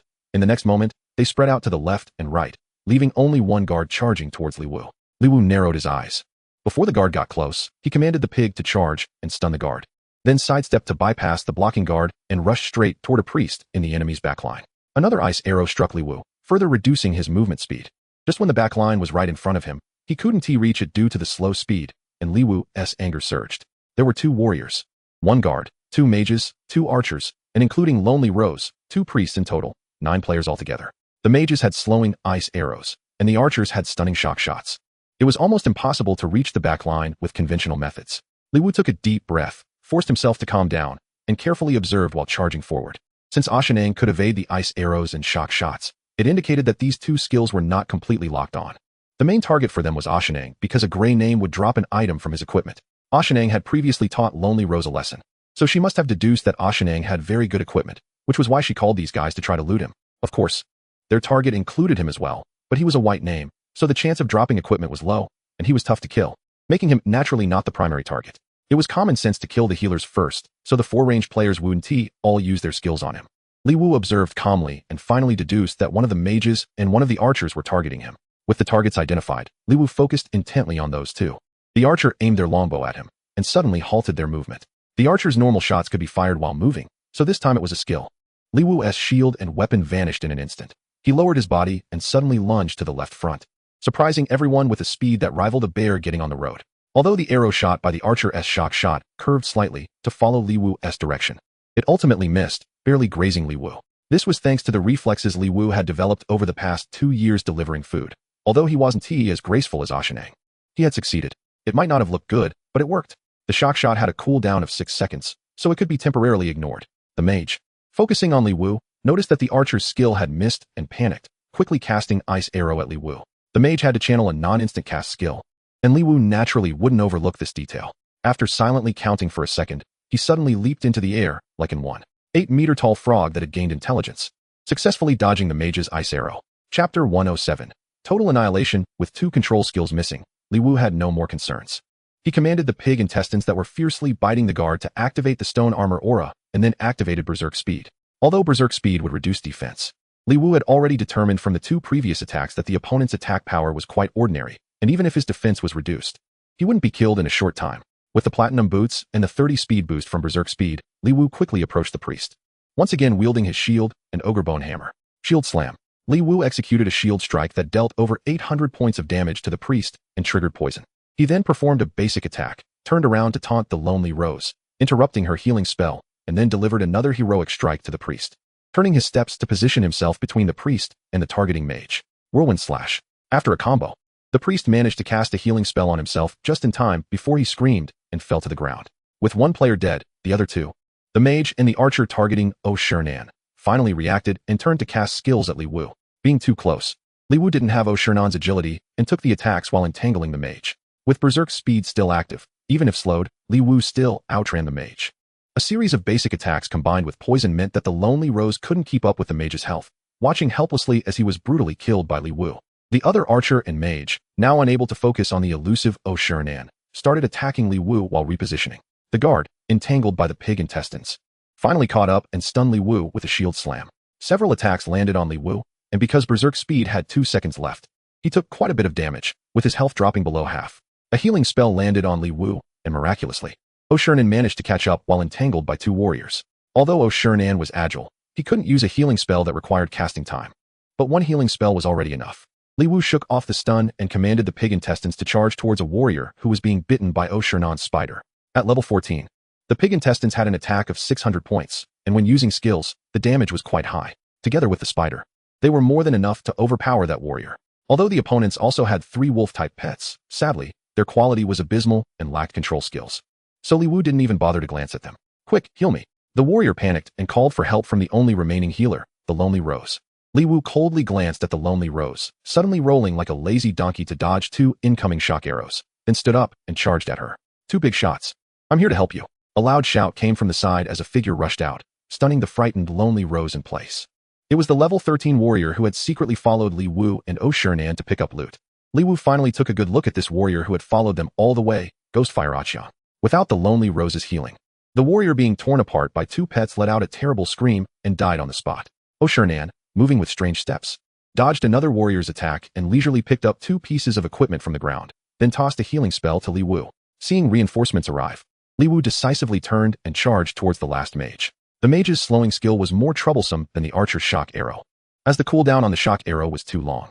The mage still wanted to run, but Li Wu grinned and commanded the pig intestines, who had just killed a warrior, to charge forward, stunning the mage in place. Li Wu, enduring the skills from the other 2 archers and a guard scraping attack, reached behind the mage and unleashed a small combo with a sinister smile. The Lonely Rose, being attacked by Ghostfire Aqiang, screamed and desperately tried to heal herself. How could she selflessly heal the mage? The fragile mage fell dead on the spot. The situation on the battlefield changed dramatically in an instant. 2 archers, a scraping guard, and a warrior who was being toyed with by Oh Shirnan's spider were all in disarray. Oh, and there was also the Lonely Rose, who was fleeing from Ghostfire Aqiang. Retreat. The leading archer shot a vicious glare at the Lonely Rose and called for the others to escape. A shock arrow hit the spider, and the already frantic warrior finally regained his senses, seizing the opportunity to run towards the archers. Li Wu saw the opponents retreating but didn't immediately chase after them. Instead, he scanned the ground filled with loot. A priest and 2 mages had died at his hands, all with bright red names, each dropping at least 2 pieces of equipment, and their bags were completely emptied. Although these people's equipment wasn't top-notch, there were still a few items on the ground glinting with a faint silver light. Li Wu didn't pick up the items, but turned and shouted, Ghostfire Aqiang, kill that woman, and everything on the ground is yours. All right, big shot. Li Wu silently counted the seconds, waiting for the combat state to end, then instantly mounted the pig intestines. Oh Shiran mounted his mount before Li Wu and, seeing Li Wu on his mount, grinned and charged ahead. Both of their mount speeds were top-notch, and although the fleeing group also had mounts, they were as slow as turtles in comparison. Li Wu and Oh Shiran circled around and blocked the escape route of the 4. The leading archer was also a tough character. Seeing there was no way to escape, he called the other 3 to charge at Oh Shiran. You can dodge skills, right? How are you going to dodge when 4 people attack you up close? The archer's judgment was correct, no matter how agile Oh Shiran was, facing 2 close-range shock arrows, the guard's shield slam, and the warrior's charge. He couldn't completely avoid all 4 control skills. In the end, he was stunned by the guard's shield slam. Li Wu, ignored in the process, turned green with anger and cursed as he executed a shield slam that stunned the leading archer. Then, with a whirlwind slash, he unleashed a fierce attack on the 4. The pig intestines retreated 8 meters, then turned around and charged, stunning another archer. Once Oh Shiran shook off the stun, he used his strange steps to nimbly avoid the subsequent attacks and tossed a healing spell on himself. The leading archer overestimated his team's strength and underestimated Li Wu's damage output as a shield warrior. Li Wu directed all his skills at the leading archer while landing basic attacks on the other 3. Without healing, the 4 couldn't withstand Li Wu's damage, and in the blink of an eye, only a scraping guard remained. That guard still wanted to bend down to pick up the equipment dropped by others, but was sent to prison by Oh Shirnan's radiant charge. The 2 bent down to pick up the loot scattered across the ground. You really are generous. Oh Shirnan couldn't help but slightly pout under his mask. Although these people's equipment was far inferior to theirs, at least 2 pieces of equipment and a full bag of supplies and materials were definitely worth a lot. The items dropped by the 2 mages and the priest that Li Wu had killed added up to at least 8,000, if not 10,000, without even looking closely. Hearing Oh Shirnan's words, Li Wu couldn't help but laugh. Although it's not exactly a helping hand in a time of need, it still gives us a boost. Chapter 108. Ghostfire Aqiang. After Li Wu and Aqiang finished cleaning up the battlefield, they rode back to the previous merman village. That team of red-named players respawned directly in prison, and the 2 weren't worried about them coming back. They still needed to defeat 200 more monsters for the merit quest, and since Ghostfire Aqiang had helped them, they naturally wanted to say hello. Ghostfire Aqiang was still picking up items. He quickly gathered the valuable ones, but sorting through the messy supplies and materials on the ground took a lot of time. However, Aqiang was happy. Who would have thought that a moment of impulse could earn him thousands? If he saved up a bit more, he could buy a second-hand motorcycle and become the coolest guy on the streets at night. When he saw the 2 big shots return, Ghostfire Aqiang paused his actions of picking up items, a hint of worry flashing in his eyes.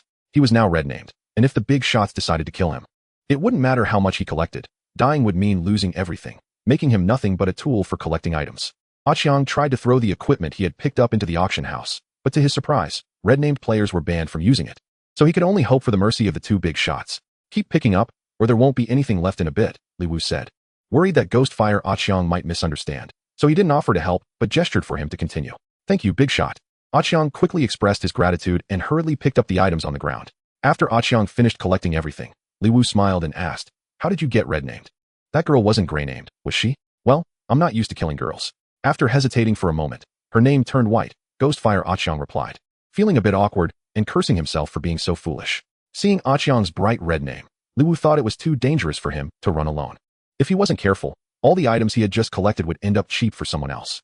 After thinking for a moment, Li Wu decided to group him up. They still needed to continue farming mermen, so they could help him get through his red name period.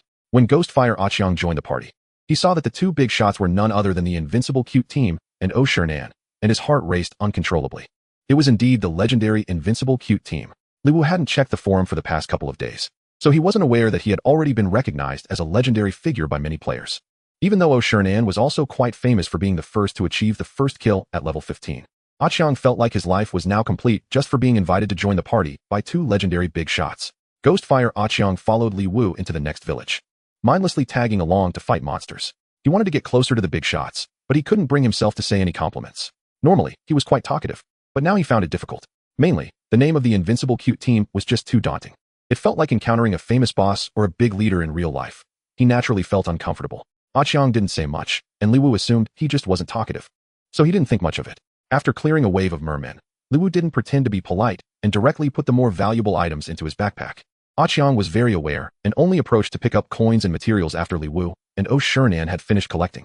Not having to wait for the item pickup cooldown made Aqiang feel quite pleased. The 200 monsters were quickly defeated, but Aqiang still had plenty of time left on his red name. Following the principle of sending the Buddha to the west, Li Wu and Oh Shernan didn't rush to leave and continued farming mermen with Aqiang. Unexpectedly, after continuously farming, they encountered a boss monster. Merman King, boss, level, 16 health, 160. 000 defense. 100 physical attack.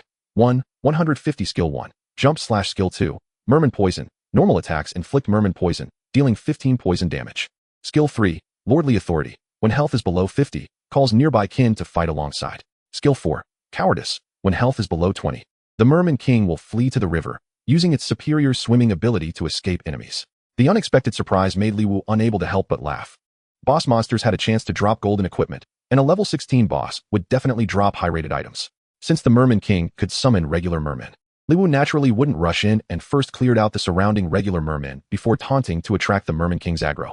A level 16 boss was really nothing to worry about, with Oh Shernan providing healing. Li Wu didn't even bother to switch to his lifesteal sword and just went in to hammer away. Aqiang followed in to poke the merman's backside.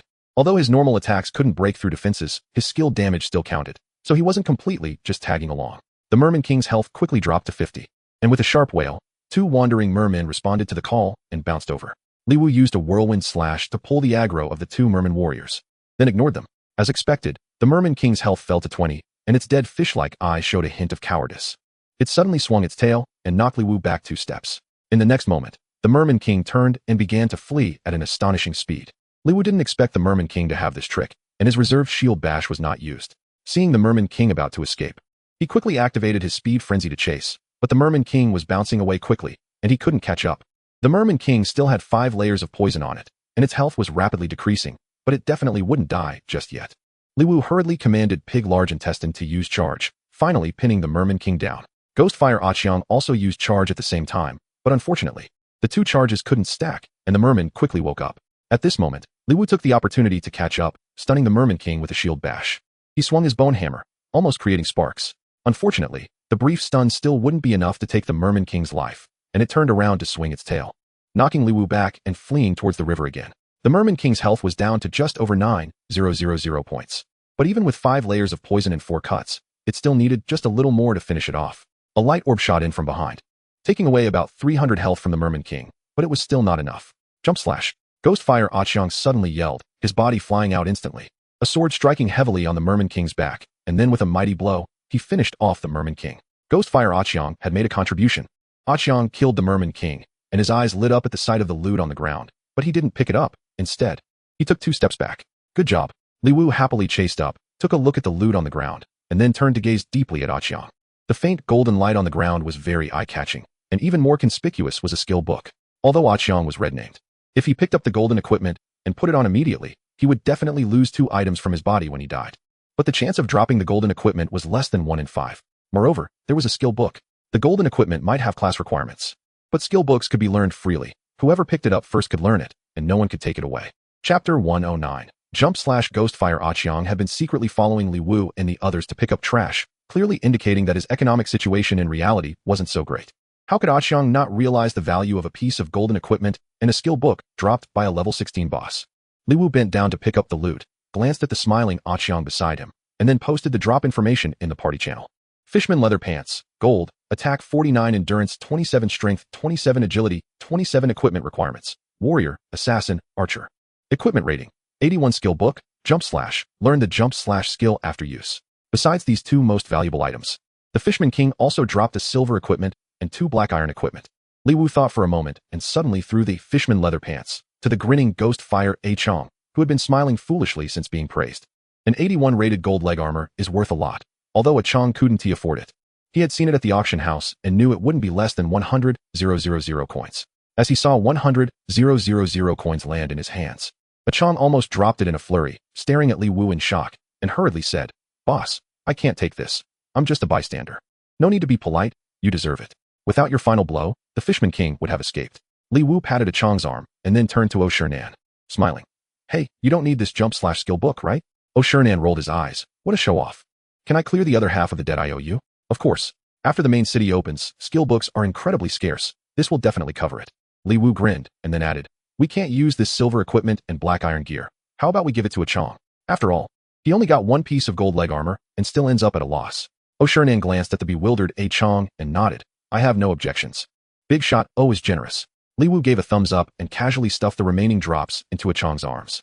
Ghostfire Ah-Chong stared blankly at the equipment in his embrace, momentarily forgetting to thank them, his mind filled with thoughts of getting a second-hand motorcycle. Surrounded by the sounds of girls shouting "handsome guy," Ah-Chong wasn't he one to put on airs. Since Li Wu said it was his due, he excitedly equipped it. But not even a minute later, he hurriedly took it off and handed the gear back to Li Wu, looking serious. "Boss, can you hold on to this gold equipment for now? I'm afraid of accidentally dropping it while red-named. You're quite cautious. Don't worry, just wear it. With Big Shot O here, you won't die. We'll wait until your red name disappears before we leave." Upon hearing this, Ah-Chong immediately relaxed, happily putting the gold leg armor back on. You can't deny that gold equipment looks cool. It's not worse than a motorcycle. Others might not think so, but Ah-Chong was sure, occasionally glancing at his own pants. After that, nothing significant happened, besides a fishman elite named Ben Borba bravely showing up and getting completely annihilated by the 3 of them. Ah-Chong smoothly passed his red-named period without incident. It was just a pity that Ben Borba was stingy, dropping only 3 pieces of black iron equipment and not even a silver item.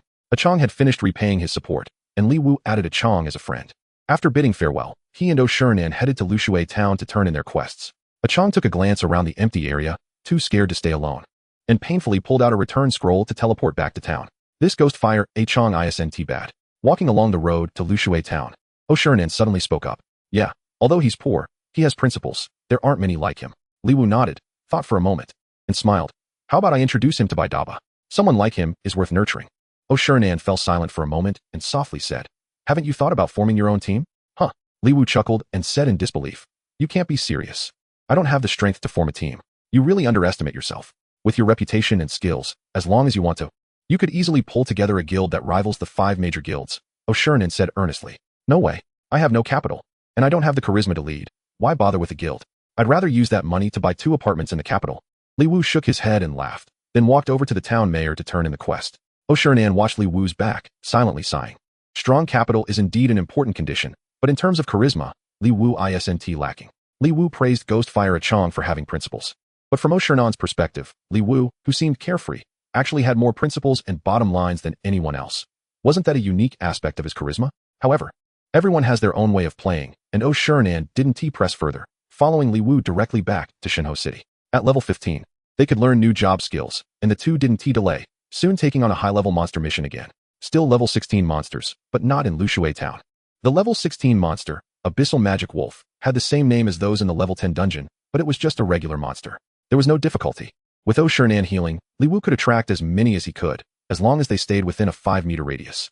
Once the whirlwind slash started, it was just a matter of time. If it weren't for the fact that they were close to reaching 1,000 merit points, they could actually just stay in one place to level up the fastest. The 2 repeated the merit task for an entire afternoon, and around 4 o'clock, They made a trip to the Witheredwood Forest. If the Headless Horseman respawns in a fixed position every 24 hours, it would just be about time for it to respawn now. Unfortunately, after scouring the Witheredwood Forest, they didn't find the Headless Horseman. Li Wu still needed to go pick up Tuan Tuan, and Oh Shernan was a bit tired, so they reluctantly gave up and returned to Shinho City. Just as they were about to log off, a server-wide announcement caught everyone's attention. Server announcement. Congratulations to player Baida Li Xiao for establishing the 6th guild, Baida, in the server, rewarded with 3 server-wide announcements. The 3 consecutive server-wide announcements made Li Wu pause for a moment before he quickly understood. Doing merit points alone was indeed slow. But if a large number of people concentrated to help, the hardest part of the merit task was just the travel time. But the name of this guild is quite interesting. Opening up the guild interface, indeed, below the 5 major guilds appeared the Baida Guild. The city where the Baida Guild was located was actually Mao Rabbit City. So this was no coincidence. This Baida should be the Baida Group. But since there were still cities without guilds, why did the Baida Group irrationally choose to establish a guild in Mao Rabbit City? Was it because they lost face last time and planned to go head-to-head with the Baida Guild? Chapter 110, Blind Date? A big shot in the business world. Is this so unwise? Seeing there were still 2 minutes left, Li Wu opened the friend list and sent a voice request to Baidaba. Why did the Baida Group establish a guild in Mao Rabbit City? Are they planning to go head-to-head with you? Baidaba's voice came back. There's really no reason. That Baida Li Xiao is just the young master of Baida. He entered Mao Rabbit City when the main city opened. So the people from Baida came in as well. When you established the Baida Guild, it was too late. They couldn't teleport to cities without guilds. So they naturally had to settle in Mao Rabbit City. Li Wu suddenly realized, then curiously asked, the Baida Group isn't short on money. So why didn't they bid for a guild back then? Baida Group may not have much, but they have thousands of employees who rely on Baida for their livelihoods. Without a guild, they can still manage. And that old guy wouldn't want to waste money. Besides, the Baida Group is so well known in reality that they don't need to rely on bidding for a guild to gain fame, Baidaba replied. You seem to know quite a lot. Does Baida have someone like you? Not exactly. As long as you're willing to spend money, there are no secrets. True. Li Wu smiled and was about to say goodbye when she suddenly thought of something and hesitantly asked, I remember you mentioned that Baida Group is a competitor of your family, which means your family's industry is at least comparable to Baida Group. So, after the main city opens, you will have enough manpower to command. And there's no need to rush for the first batch of guilds, right?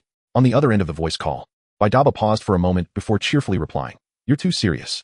Don't always feel like you owe someone. I didn't lose anything by taking the Daba Guild.